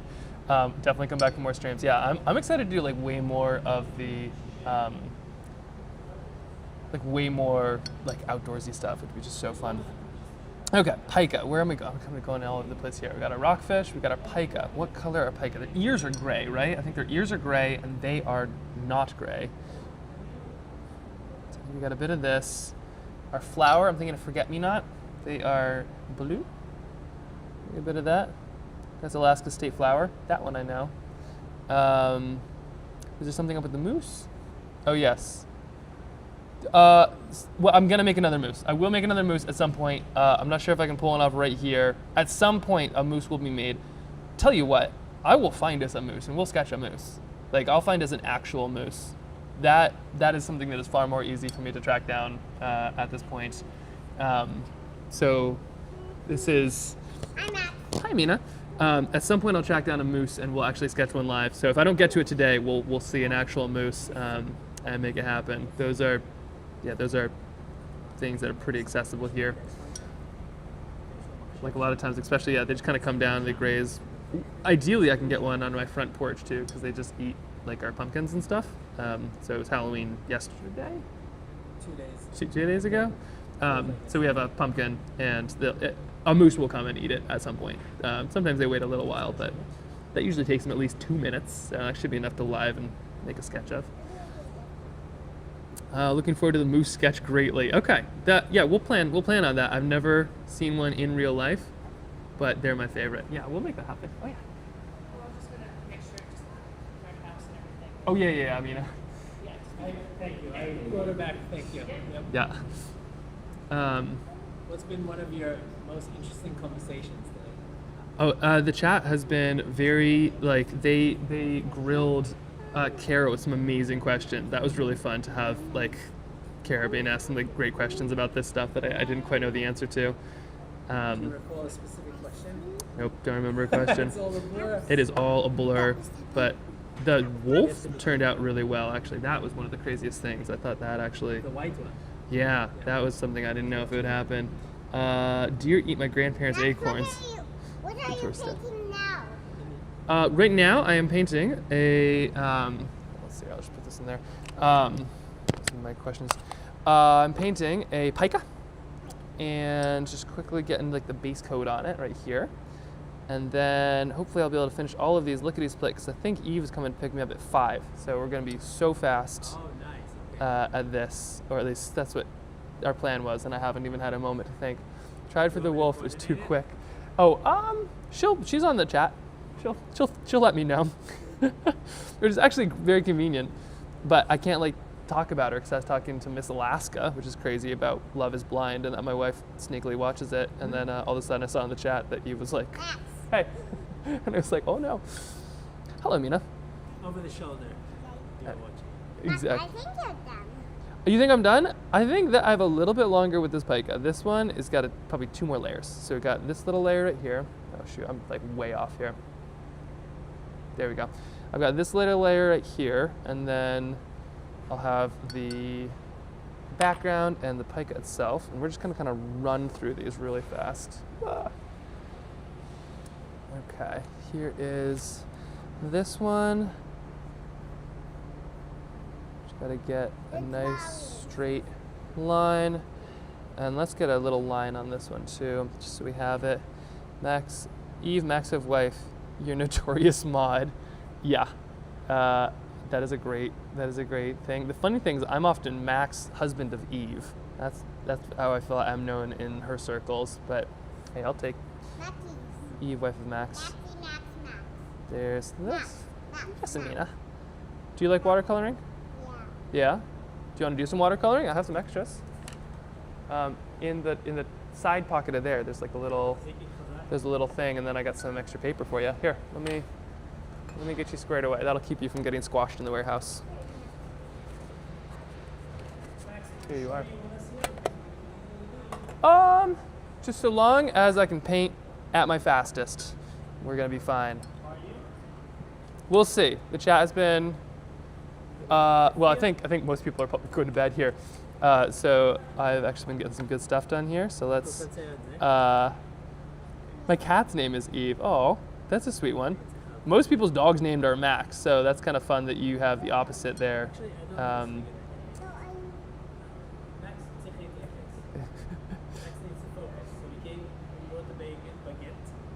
Some negotiations here. Maybe we can take this. I'm sure we can. Oh yeah, you can take that. That sounds great. Yeah. We can show them what we painted when we go. When we see them. Oh, I'd love that. Yeah. Maybe I should just put my head down and get these done here, just so we can make sure they're done and out. Come on, Gonna take that with you? This we're gonna keep here because Max needs them. Should we?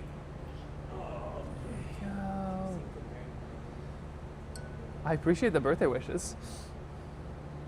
Okay. I second these. Now you must call her Eve, cat of Sophie.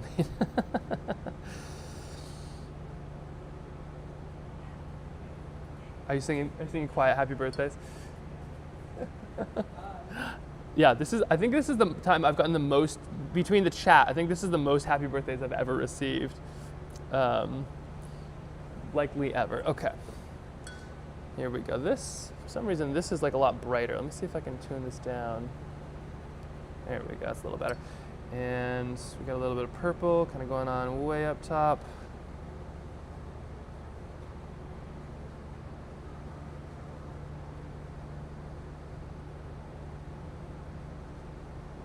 Okay. There we are. And the bears. Let's add a touch of something. Let's add a touch of blue. Actually, no, these are going to be dark bears because they're silhouettes. So what I need is just a touch of yellow, in fact. Here we go. The rockfish looks even better now it's dry. Yeah, check this thing out. Look at that. I haven't even added the background layer yet. This rockfish is going to be rocking. So I just need, the bear is going to have a little silhouette around it, but I want that silhouette to be yellow. So I'm adding this because that kind of yellow light just sort of bounces onto and off of everything. Same with these. The little bits of ice that I'll put here are all going to be yellow, kind of that reflecting. And then this is all going to be yellow as well, technically. So we just need a little bit right here. Lovely. Yeah, isn't that cool? Watercolors, I'm telling you. For some reason, I like this stuff way more than I do like the photorealistic oils. Nothing personal to photorealistic oils. They're cool, but it's like I love something that's a bit sketchy and a bit man-made and a bit like, yeah, like the pencil drawings where it's like, I can't tell if that's a photograph or not. To me, that's like, that's a problem. Until you see somebody do it and you're like, wow, that is actually really impressive. But just like in a museum or something, you wouldn't know. Okay. So we got some purples. We're going to put the shadow silhouettes of these bears too. We're going to be in there shortly. Okay, so there's that, just like this. We're cruising through them now. Halibut. Just for the halibut, I think I'm going to do the background separately. So we're going to start with the halibut. They're a funny color. They're just like literally all of the colors. They're brown and purple, and they're just a little bit of everything. Right here. This is a fun fish to draw because if you're not quite sure, just like put it all on there. This fish is every color, I swear. They're also kind of meant to look like squashed, mud, because that's sort of they sit this way. These are both of its eyes. They're on like the side of its head. Technically, the fish is like that. They're really fun. Okay. A little bit of this. Okay, we're gonna fly through these now. I'd be kind of curious too to hear what you'd want more of. Like, a lot of people said they'd come back for some more streams, which is very kind of you, especially considering this is just a first date. But hey, you can tell a lot from somebody by how things go. And I can tell a lot from you because if you've stuck around this far, you've seen some chaos and you're not gone. So that's pretty amazing. But yeah, I'd be curious if like people would actually want to go do some paintings outside, some hikes, some walks, stick in the studio. A little bit of our rockfish here. All right, fox time. Fantastic, mister. Just, at this point, we're just adding some of the base layers. Hikes and sketches? Okay, we can make that happen. I mean, honestly, any excuse to go somewhere cozy and make a painting? Sure, absolutely. Don't twist my arm. Just the tip is a little bit of the blue here. Lovely, lovely. And then let's get this feet down here. Paintings outside would be great. We'll be selling paintings in the future streams as well. I'll see about it. I mean, this has been a really fun way to do it. Yeah, this has been really cool. And slowly figuring out like how this all works. I love the idea of being able to get paintings to someone who saw it happen. You know, like it's one thing to make a pretty picture and put it out there and somebody will take it, say, thank you, I would like this pretty picture, here's some money. But it's so special when somebody's actually part of the process. I mean, it's almost like you're part of it too. And so I feel much better about the idea of the originals going home with somebody who saw it happen, and I rarely sell originals. Like, there's people, and that's their job, is they sit in a studio and they just bang out a lot of the same painting. I can't do that. But I find it weird to then sell that original if somebody wasn't there, but this is different because I feel like people are here.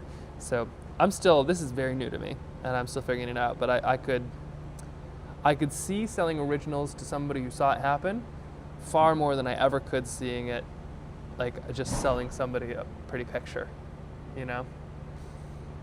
Oh my gosh, I'm also getting red. That's how you kind of tell this has been a long day. I'm the kind of person, I go from like pale, like very pale, to red. That's sort of my only two colors. And the pale is like pale. It's like those cave fish that never see actual sunlight for their entire existence, like that level. But then my red, I go like a nice lovely rouge, just like a tomato. Okay. And I got some expensive supplies, so hopefully paint along with them. Not some expensive supplies. Yeah, I love that. I mean, like I said, literally whatever gets you painting, that's what you need. And if it's painting along with somebody, it's like training wheels. You know how to bike. We're all artists until we decide we're not. And then it just takes a little bit to get going, and then you're gonna paint it forward to somebody else. Like that's what it takes. Oh, how are we doing on time? It's 4:47. Okay. Are they gonna shut down things? The news found other people. Oh dear, okay. We're getting in trouble. We're keeping the party going too long. I think technically most people have left. But we have some paintings to finish. We have a pica, a rockfish, we have a fox. And I can't do these in the car. So here we go. That was a really impressive stream. Yeah, what is a normal, like how long do people normally stream for? Like an hour, 2 hours?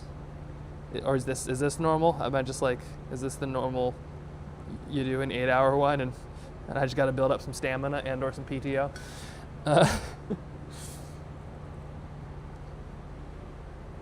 Okay, here we go. Now we're just gonna add a little bit to our rock. So we got our pica. We're gonna add, probably, although I kind of like the pica just like free floating here. I might actually just add just a touch of sky and then let our pica kind of free float. So here is a little bit of sky. We're just gonna do like the tiniest bit. So one way you can do it is just like a hint of sky. Just like this. Just like that. Hopefully I finished just when Eve arrives though, because I'd love you all to meet her. She is so cool, but also the reason I'm doing this, like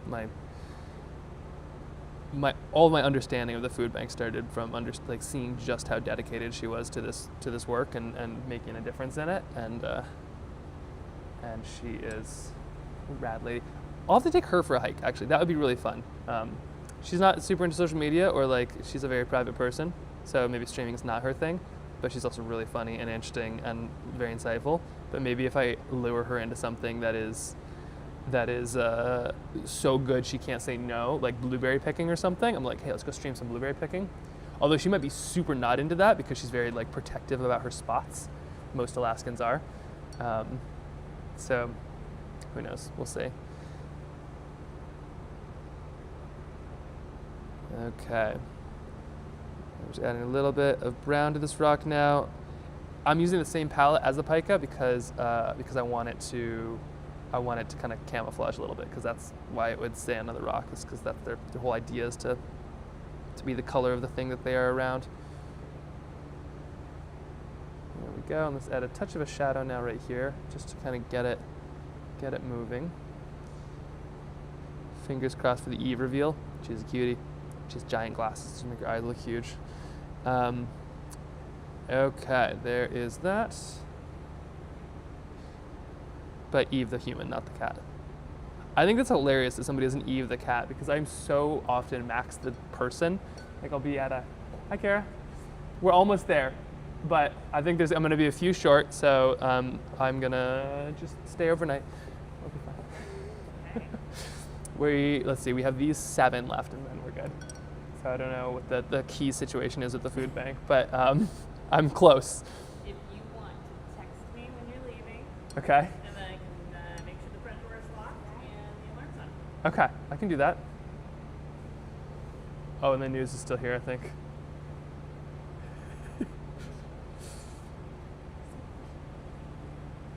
They're all trying to go home because they've just had a really long day and it's not happening. Okay, what was I saying here? Don't share the blueberry spots. Gatekeeping to the blueberries. It's true. It's like, it is gatekeeping, but it's also, you know, it's kind of life here. If you don't hide your blueberry spots, what do you even care about? Okay, we're just adding some of this blue here for the ocean. So got a bit of an ice flow situation going on. We'll add a touch of that. Okay. Yeah, the good news is we brought the news in for, you know, kind of a fun and interesting story, but they haven't left yet. So now they're like, oh shoot, do we kick out the news?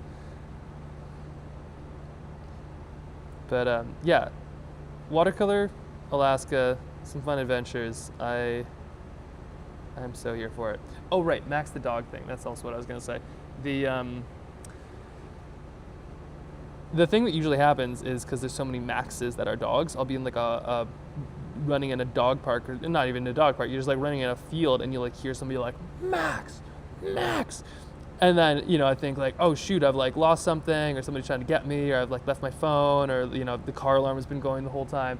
And then you know, look up and it's just like somebody yelling at a golden retriever or something like that.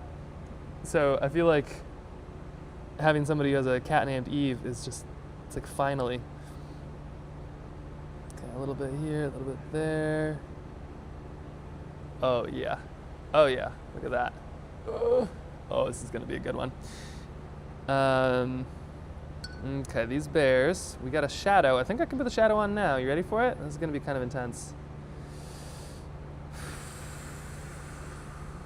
Okay, low angle sun. That's what the winter has tons of here, which is, it's beautiful, but it's hard to paint. Okay, here we go. So little bears, feet, feet, feet, and little bear, and there we go. Feet, butt.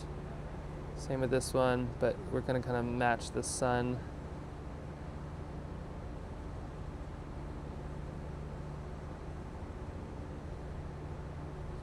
And then the trick is we're going to come in with some water here in just 1 second and kind of really extend that out.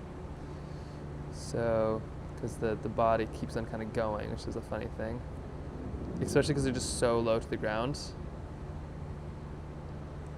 Oh, little bears, love them, okay. And And then we're gonna add one more here where it just goes all the way, so something like this.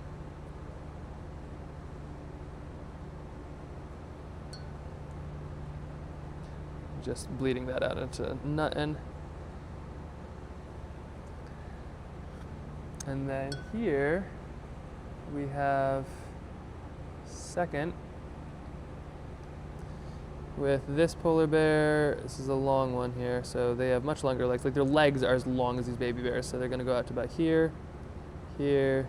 This one is up in the air, and there we go. Something like this.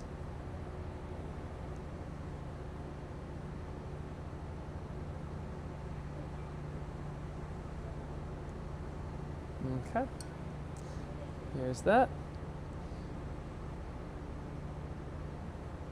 And then we're gonna add some of this blue of almost like a snowbank kind of coming in. Ooh, whoa, that's too much. You know what? Kind of like it. Ooh, actually I do kind of like that. I feel like this is watercolor at its best, is when you kind of little things like this are actually where you learn to love it. Okay, lovely. Okay, very cool, very cool, very cool. Leave that well enough alone. I'm just gonna keep on rocketing through them. I think we're doing muskox. Happy accidents. So right, so right. Good reminder. What he doesn't tell you is the accidents don't start happy. It's like expletive accidents, and then you turn them into happy accidents. Okay, a little bit of this down here.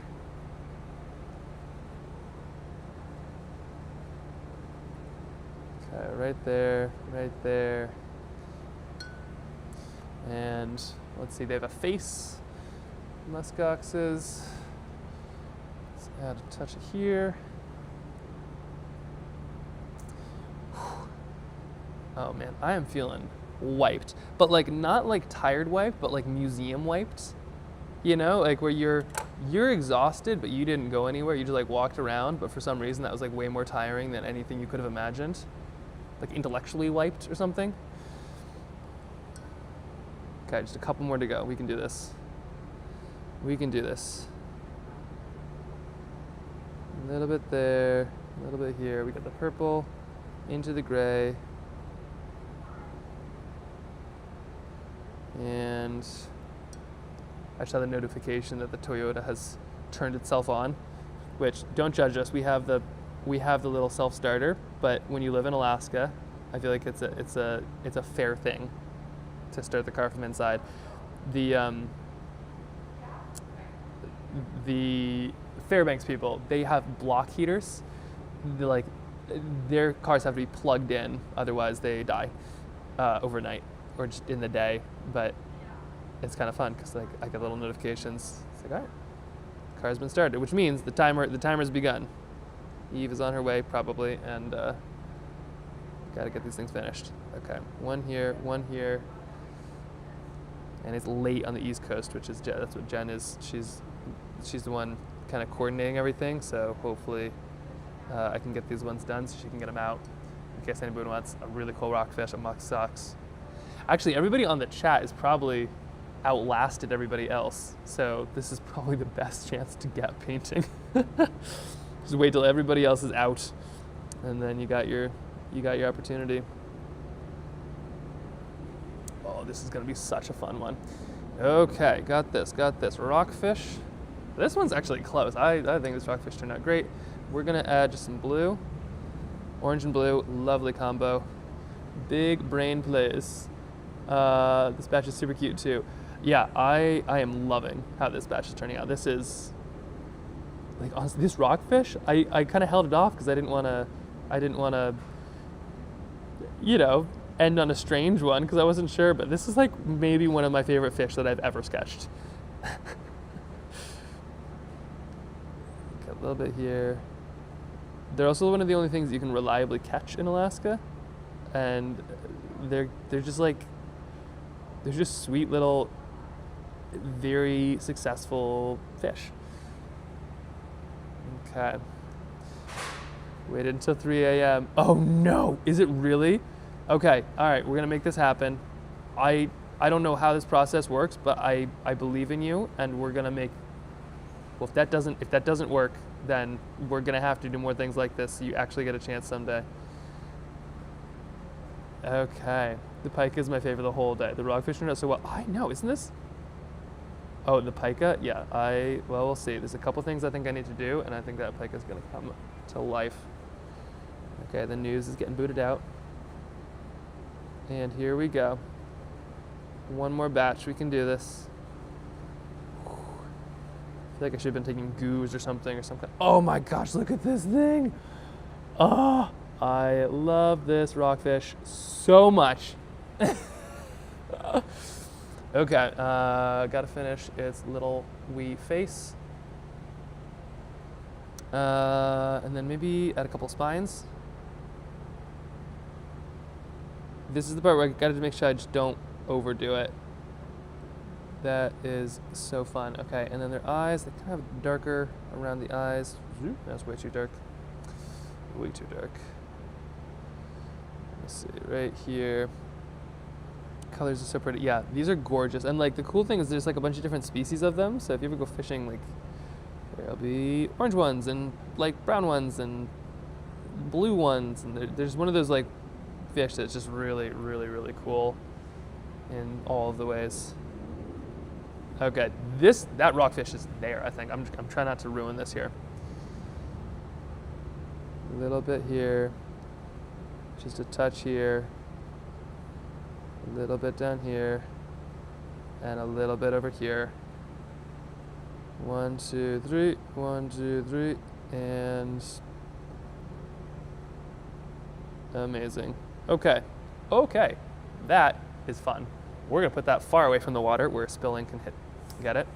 This flounder, we'll see. This flounder needs some work, and I think it needs a big, interesting background to really pull it off. Flounder are cool fish, but they are underappreciated for lots of reasons, including that they look like a squashed up door. And the problem is if you paint them well, like they look like a squashed up door.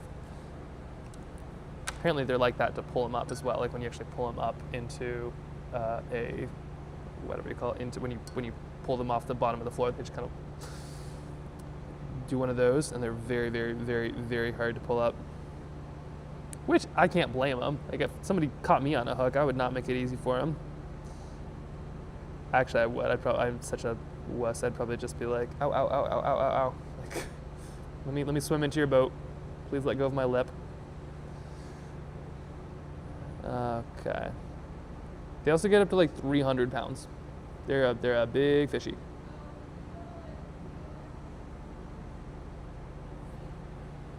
That is really fun. Okay. Fox time. I think this might be time to get this fox up and running. This is going to be kind of a one and doneer. But, well, what kind of background are we doing on this? I could just do kind of a blue sky. I could also really sink it in, but I think with these nice little feet, I'm actually going to, the orange and blue works so well with the rockfish, I'm actually going to give some, see ya. Oh, everybody at the food bank is here. This is so sweet. But they're all going home, as they should. Okay, I'm just going to add a little bit here. We're just filling up this background, giving us a little bit to work with. Foxes are hard because you can't like add those last little pieces where it's like, oh yeah, here's the legs or here's the, you know, you can't, they have dark legs and a light back, so you can't just highlight them in easy ways. There we go. Pika pika. Oh, sorry, let me just,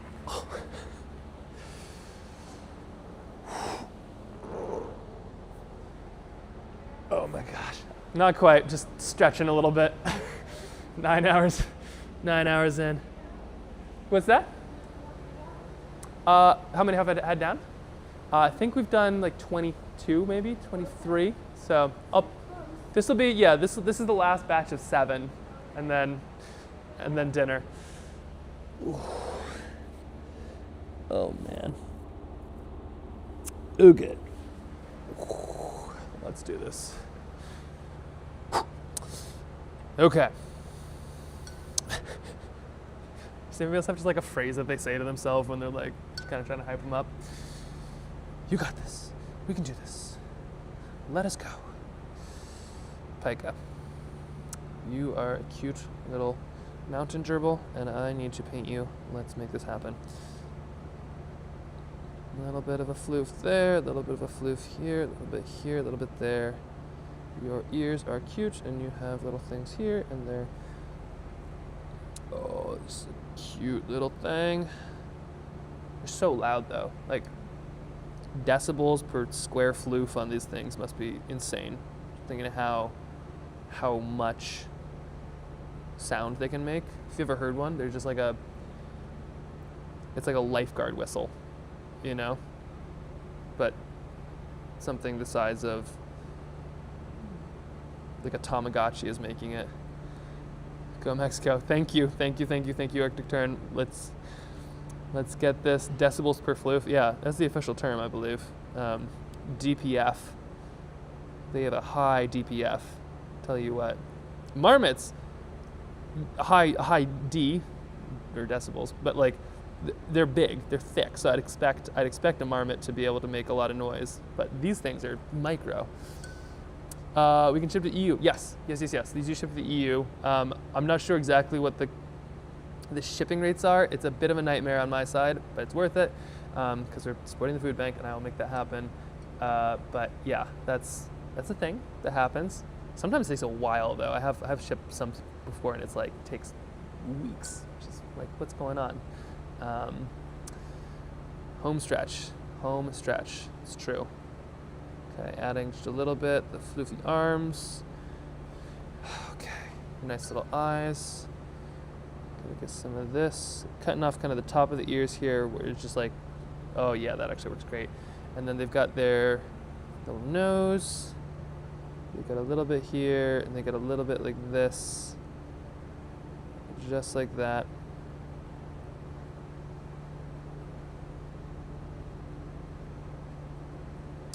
There we go. Oh yeah. And then we'll put a shadow on it too, just to kind of give it some dimension. Oh my gosh, this is such a fun little pika. So a little bit here, going up. Who is it? It's Kippo! And Eve and Birdie. Hi. Hi, Kip. You wanna see my paintings? Pretty fun, huh? This is Kip. Whoa, watch out. This is swivel chair, my guy. I'm going to hug you all, but first I'm going to finish these paintings. Okay. And this is Eve, also known as Eve Max's... What is it? Eve Max's wife? I love how you subscribed to. Hey, I'm going to need to... Well, let's see. Oh, did they? Oh my gosh. That's amazing. So there we go. Oh, this has turned out so fun. There are forklifts in here, Kip, yeah. But I don't know if you're going to be able to... Yeah, you can probably go see them. Do the forklifts come here? Okay.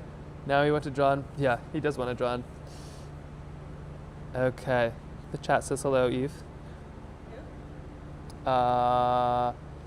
The Heart of Things and Moelby and Offers 41 and I'm so bad at I'm not even gonna try to pronounce.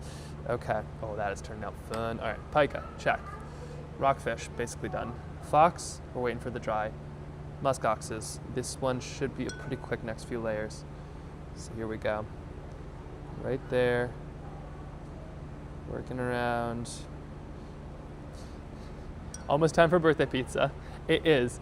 The funny thing is, so when I turned 30, Eve dragged me on an epic adventure, because when she turned 30, she was like worried that, you know, she wasn't gonna be like, that's, you know, that's the end. You're old when you're 30. So we took her on an epic 30-mile adventure. And so she repeated the favor to me when I turned 30. So now it's always kind of an uneasy, like, when you turn an age, it was like, am I going to be surprised with a 30-mile slog, you know, through the mountains or something like that? But I think that's mostly for the big years that that we will drag people on those for. At least we have a bit of a truce, I think, on like surprise adventures. Kip is going to the forklifts. Yep, yes he is. Yeah, that's probably what he's going for. He is obsessed. Which is pretty bad. Wait a second, Judd kept 41. That's my mom. Hi, Mom. Hello, chat. This is my mom. We are not Twitch people. Like I said, I've just started this thing. This is hilarious. This is the power of Twitch. Eve is now on Twitch. This is insane. She is closer to Amish than she is to like Twitch, but she is now on Twitch. My mom is now on Twitch. Incredible. Wow. I hope you all know the power of your community and you use it for good, because you could use this peer pressure for such evil. You got my mom on Twitch. Do you realize what this means? You could do some wild stuff. Uh-oh. Oh, he wanted to go on the forklift, and I don't think he's allowed to. And this might ruin his day and or life.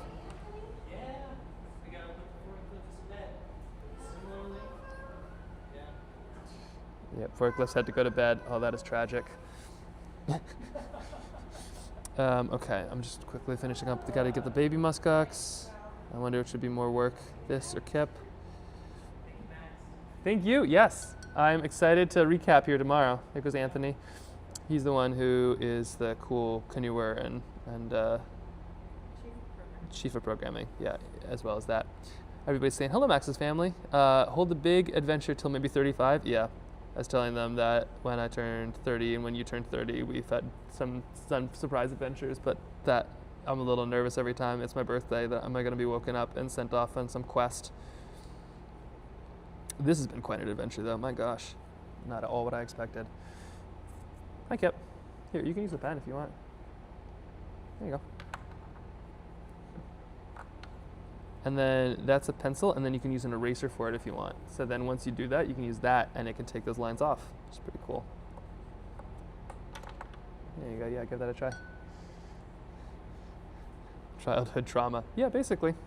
Yep. Being told that the forklift is a no-go is probably enough to ruin a life. Okay. What's a grind today? Yeah, this has been quite a grind. I think I'm only kind of now feeling tired a little bit, or like, sorry, I'm feeling very tired, but I think I'm only now feeling it. But I think it's just because the general hype of this group. This has been so much harder to do without this group. Honestly, this has been so cool. You're all so cool. Okay, almost ready for these though. Let's see, this is turning out so well. Just got to finish strong here. Oh, I love how this one's going. This is going to be a fun one. Watch, where are we going here? There we go. Yeah, let's not fall. Okay. A little bit of, can I scoot you in? Yeah. A little bit of this. Got to get those shadows in there.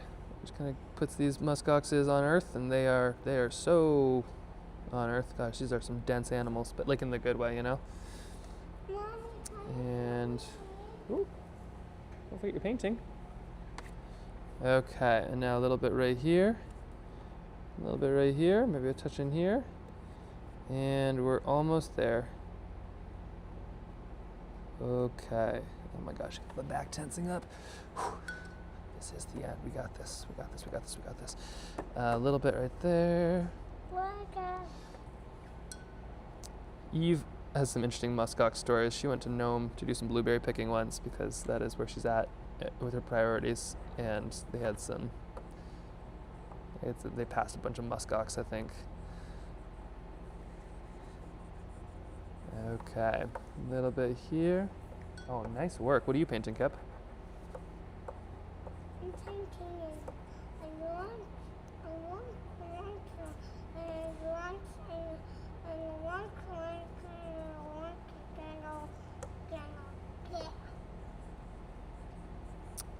I didn't catch a word of that. But yeah, I like it. It's working. It looks very lovely. Okay, a little bit of this. Uh-huh. Yep. Mm-hmm. Okay. Oh man, the muskox are one away from being done. Let's touch up this flying squirrel, get ourselves a fox. I'm liking the halibut. I'm not sure if oh yeah, we can finish the halibut. I can do that. It's gonna take a big, yeah, we can do the halibut. I think the halibut's gonna be a really fun like ending one here. Whoa, watch out. Fly. You want me to get it? Yeah. Did it fall? Now watch, you can use the eraser. And you can erase that too. Have you ever tried that? Flying squirrel, nighttime or daytime? I can have it just a silhouette like this, which is, honestly, I kind of love where it's looking, but I could also do a nighttime silhouette of the thing. When Kara's told us to text her when we're done, she'll lock up. Is she here? No, but I think she can do it remotely maybe. We're supposed to meet my parents. Okay, I'm getting the, we've got to wrap this thing up. Okay, this is gonna be lickety split. Night, okay, everybody's saying night, so I'm gonna quickly put one of these on it. Yeah, this will just take me, I think all of these will be done in 5 minutes, and then I can get them to Jen, who can put them out into the world. So we're almost there. There's a lot of people who've stayed up till 3 o'clock, I think, for a shot of one of these. So you can just wait until after dinner, right? I can just go get pizza, and then 4 hours later. Kidding. Okay. Got to get a little bit of this. Yeah, actually, this is a good point. They would have to be night because, like, they are nocturnal things. They're not going to be flying around in the day, are they? And got to get a touch of this. Also worth doing this because if we can sell this next 7, that's 7 times 600 as far as like meals for the food bank. I don't even know what that. Dada. Yes, Kippo. I'm gonna look this up. You gonna brush it off? Love it. That's looking great. Okay, really looking. Kind of have brown heads. They have kind of a brown upper and a nice fluffy white inner side. So gotta get that brown upper side, and then kind of. Oh yeah. Do you like it? I like those. Do you know what it is? Yeah.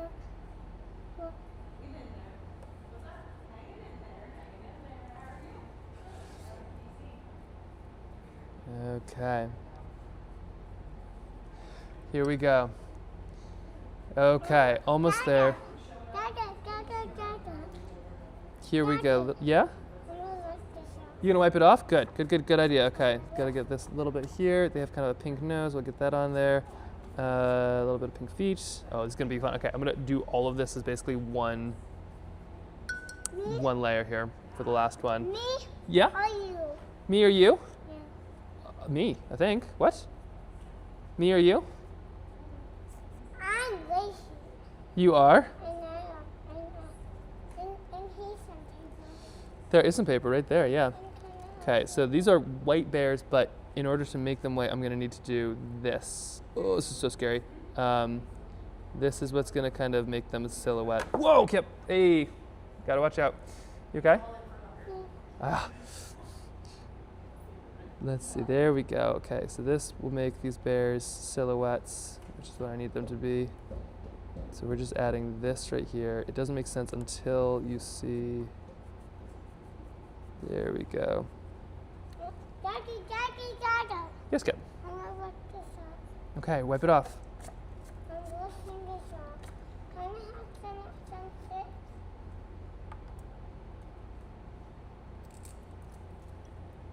Okay, just one little, there we go, over to the edge, there, oh yeah, there we go, and then that's, oh my gosh, I love this one. Okay, bears, check, fox, here we go. Let's do this here. The flounder I like. I think I need some more work with the flounder. I want to try this again. I'm going to remove this one from contention. But this fox is going to be, okay, we're going to start, we're going to actually mix the orange onto the fox itself. So how it's going to start is with yellow, and then I'm actually going to mix the colors. It's going to be like those fancy salads that like make at your table. So we're going to start with the yellow, and then we're going to mix in the red on top, and then we're going to mix in purple on top of that red. So that's what it's going to look like. Here's a yellow. Daddy. Here's a little bit of red. Yes, Kip? Daddy.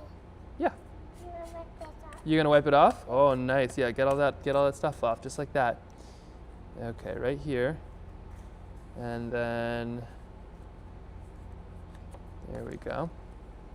And it's just gonna give us a more complex look. Like you get all of the color within like every range of it too, as opposed to just like all one orange. So, I came to pick you up. you came to pick me up? Oh, thank you. Where are you gonna take me?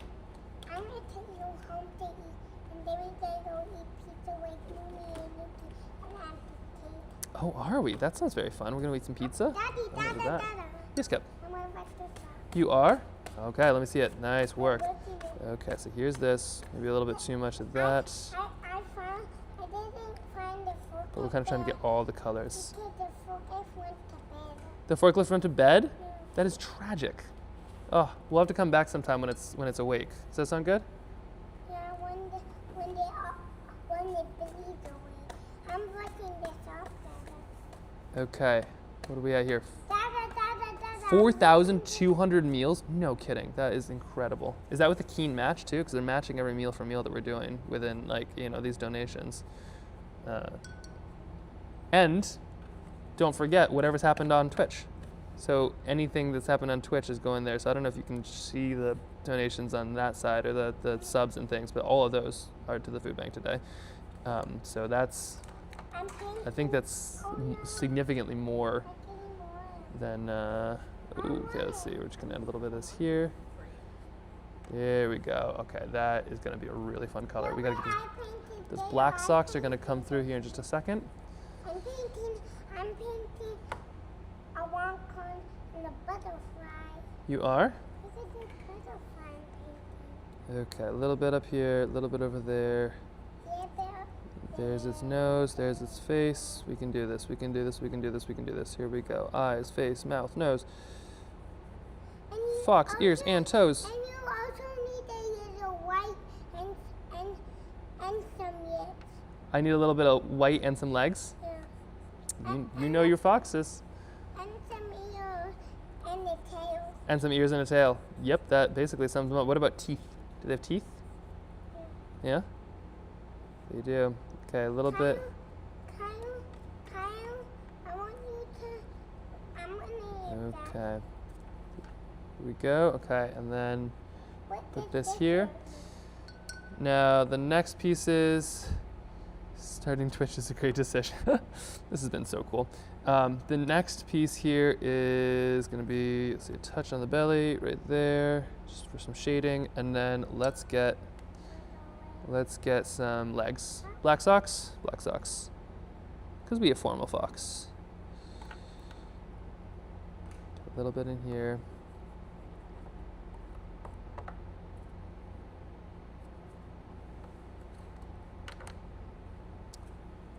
Okay, and almost there. Problem with these steps, you just can't rush them. It's like And I'm drawing also. you are also drawing too. Yeah, you're right. You can't rush any of those steps. Can I take it off? Can you take what off? That off. Can you take this off? Let's see. Can you try to take your pencil marks off? No, can I take the fox off? You have over 200 subs. Subs? How many are there? There's 173 people on. Oh wait, subscribers?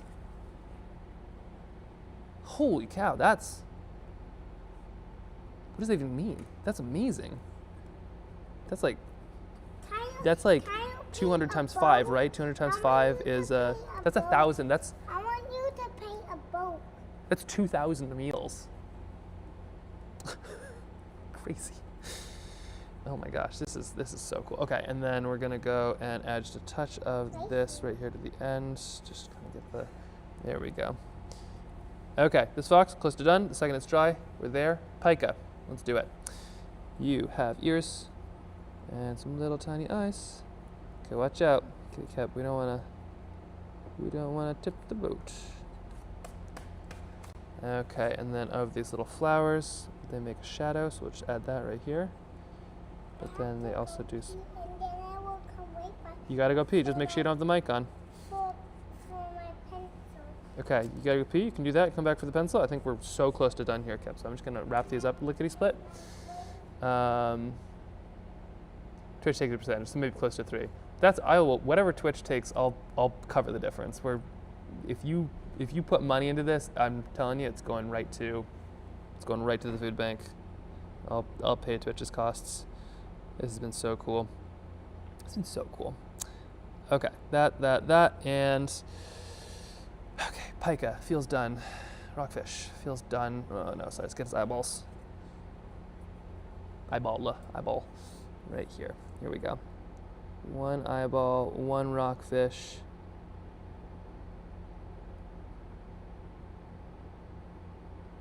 There we go. And the muskox, oxen. Let's just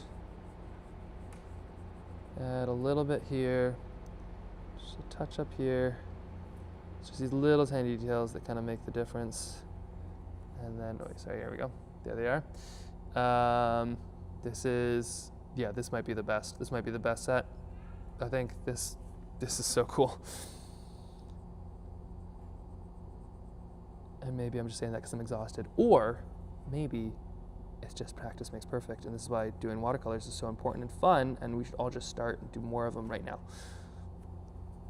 Okay, 1 ear, 2 ears, there comes Kip, and okay, muskoxen, done. We just have a fox and then we're there. So 1 fox to go. Let me grab this right now. It's so spinny. That is a super spinny chair. It's true. Okay. You can, but I'm doing something really delicate right now, so I'm gonna need no spinning. I need another sip. You need another sip? No, another sip. Can you put me in? Yeah. Here you go. Can you give me another sip? Another slip? No, another sip. Sip of what? No. Oh, another chip. I'm not the wheeler and dealer of chips. That is. Are you the wheeler of chips? That is, yeah. Mom is the wheeler of chips. Okay. Let me just put some eyeballs in here. We got a nose. We need a little mouth. I think technically the mouth has a little chin. We got that fox chin. Oh yeah, there we go. So we just do one of these like this, and then once we do that, then that kind of gives facial definition. I don't know why people refer to Foxy as like a bad thing. Like in Harry Potter, I think they always called like the people who are, mean. They'd be like their foxy face. I think foxes have amazing faces. I'd be honored to have a foxy face. Okay, there we go. That's that. Daddy. And then we have a little bit of some eye spots, and then we have just the eyes, and I think we're there. So we got some eye spots kind of like this, almost. And then I think some of these working their way down into one of those. We will add eyes. Right now it's kind of a demon fox. This is a quick thing to fix. Okay. Oh. What? There we go. Now the brush can put stuff on, I can take stuff off just as fast. There we go. Okay, and just like that. That is a fun little fox. Okay, just checking. Muskoxes need some eyes. Squirrel needs some eyes. Oh, right, squirrel. Hold on, sorry. We're almost there, Eve. We're almost there. Sorry. Can you get another sip for me? Mommy? Down. Okay, there we go. There's a muskox eye. All right, so how this is gonna work with a squirrel is I'm about to go fill in this entire thing. We're gonna make a night squirrel. We're gonna do some purples, some indigos, and we're just gonna fill in this whole thing. When it dries, it'll look really cool, but I don't want it to dry too quick, so I'm adding some water. It's gonna be literally 1 brush stroke. No, sorry, it's not gonna be 1 brush stroke, but it'll be 1 layer. We're not gonna be able to do multiple layers, so here we go. Purple down at the base. Oh boy, this is terrifying. Purple down at the base. Sky fox, sly fox, and a little bit more purple down here. We're gonna... Yeah? Yeah, do it. Brush it off. And then here is, all right, Kip.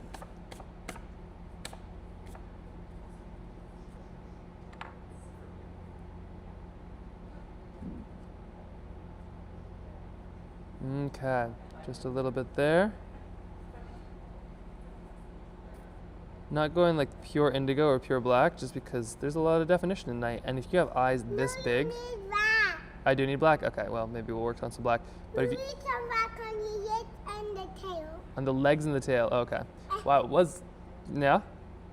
I was gonna say the reason I wouldn't do like pure black is because they have these giant eyes. I'm thinking like their night must be so much brighter than ours. But sounds like I need black on the legs and the tail.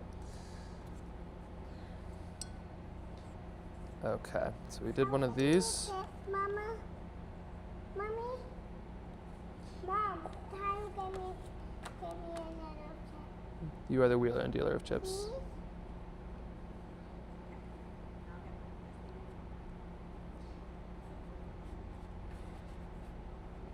Okay, a little bit here, a little bit of blue. Black needs to be done. we'll add some indigo. Can I brush it? Can you brush it? Yeah, you can brush it. Look at you go.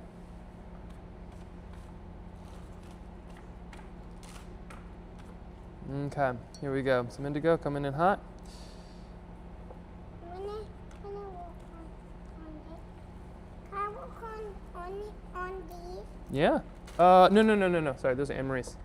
Here, Mama will get you a new one or something. Here, come. Oh, that's a muskox. Thank you. Here, she's coming. She's coming with one. And that's how we made and lost 4,000 meals. Okay, there we go. And that'll dry here in just a second. Okay, we're there. We're there. I think this is it basically. That's the. We got a flying squirrel. We just need some eyeballs on our fox, and we're there. Okay. You need some white with some legs and some white with the tail. Correct. Yeah, some white with the legs and some white with the tail. Here, I don't know why that fly's landed there. It's sketching me out a little bit. Okay, right here we go. Ready? Why are they orange? I don't know. Don't say to the big go away, baby.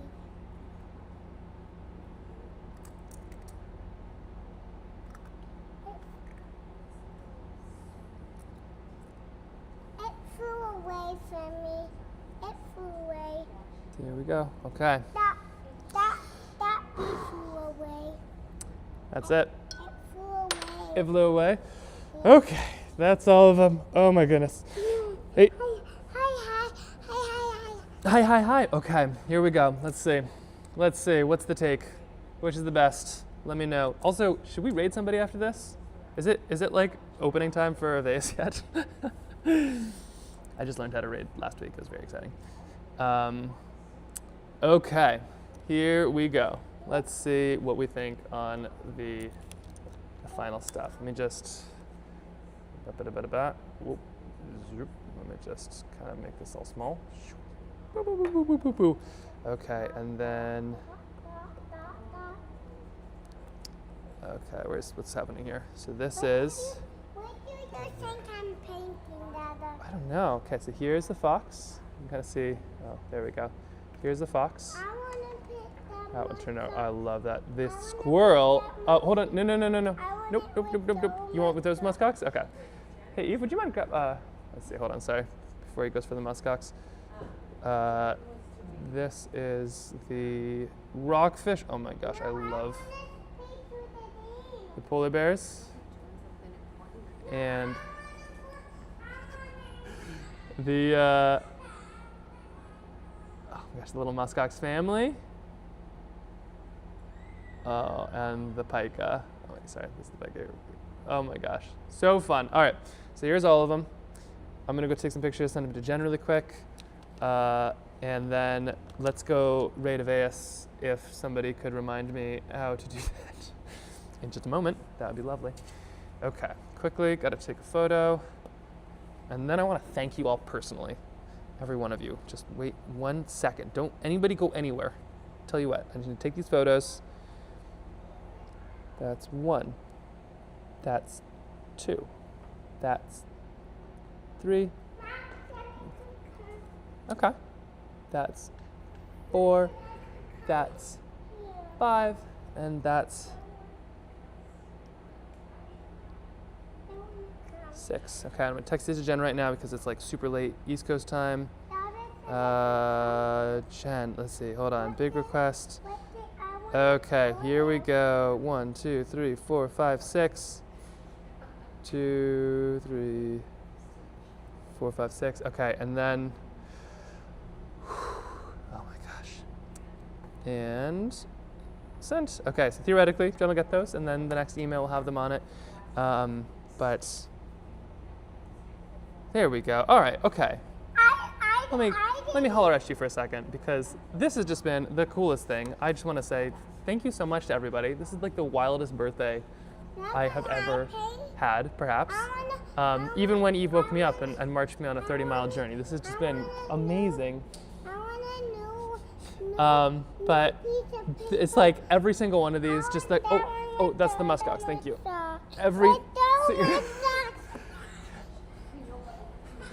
It's time to go get some dinner at this guy. But yeah, thank you so much. This totally changed everything. Together, I believe we have raised close to $20,000. I'll come up with the exact numbers here. I'll let everybody know in the next stream. But all this together, if these sell, is going to be close to 4.5, I think. Keen is going to match it, which is like another close to 4.5, and then 9, and then whatever is on this, maybe even 1,000 through subs. So this has just been so cool. Yeah, he's got to get that muskox. He really do. Anyway, way more streams coming. It'll be really fun to actually take people out into the wild, do some of that stuff. Way more paintings. There will be some more paintings as well, and then, but just mostly for right now, we did it. We raised way more than 10,000 meals for the food bank. Way more. Way more. I'll find out the exact number, but that would not have been possible without you. So thank you so much. And I don't know if I'd ever be able to do something like this without us all. Here, let me show you. Let me show you what we did. This is here. And then we're gonna go raid the heck out of this. Hope you're ready. Okay, watch this. Look at this. Look at this. Look at this. Look at this. Okay, I'm gonna. Just a second. I'm gonna bring this up. This is.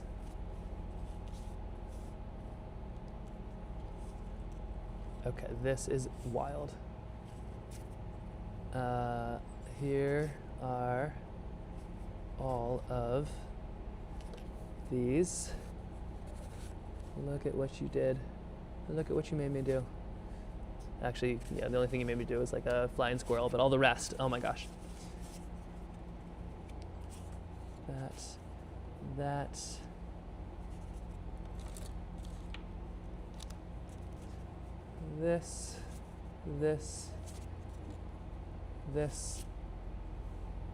That. This. Okay, you ready? For one day. Want to see what we did? Look at this wildness. Maya rated. Oh, Maya rated. Okay, fair enough.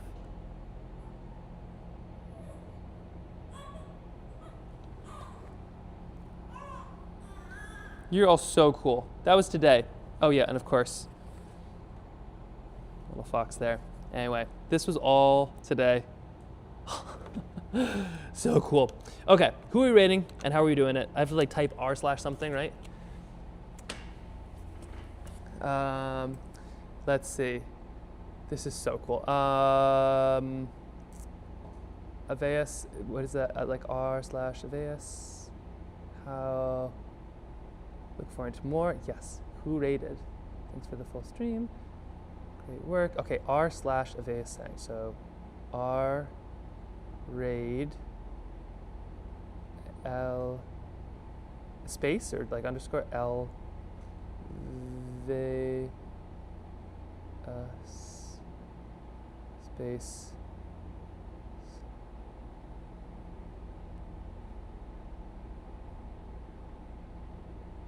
channel has a follower or subscriber only chat.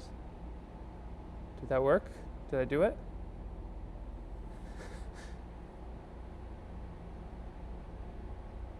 Yep, sorry, let me, can I just copy, paste.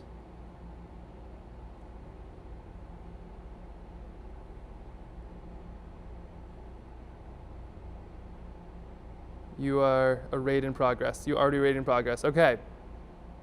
Thank you so much, everybody. Has it happened? Can I go home? Has the raid happened, or does it like take a second?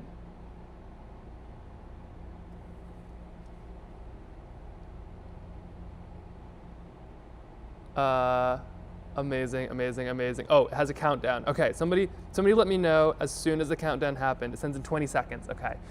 Whew, then it's time to pack up and head on home. Look at all this. Unbelievable, unbelievable. Okay, and it takes 45 seconds. Oh, there's a send button. Oh, there we go. Oh, here we are. Let's do it. All right. Bye, everyone.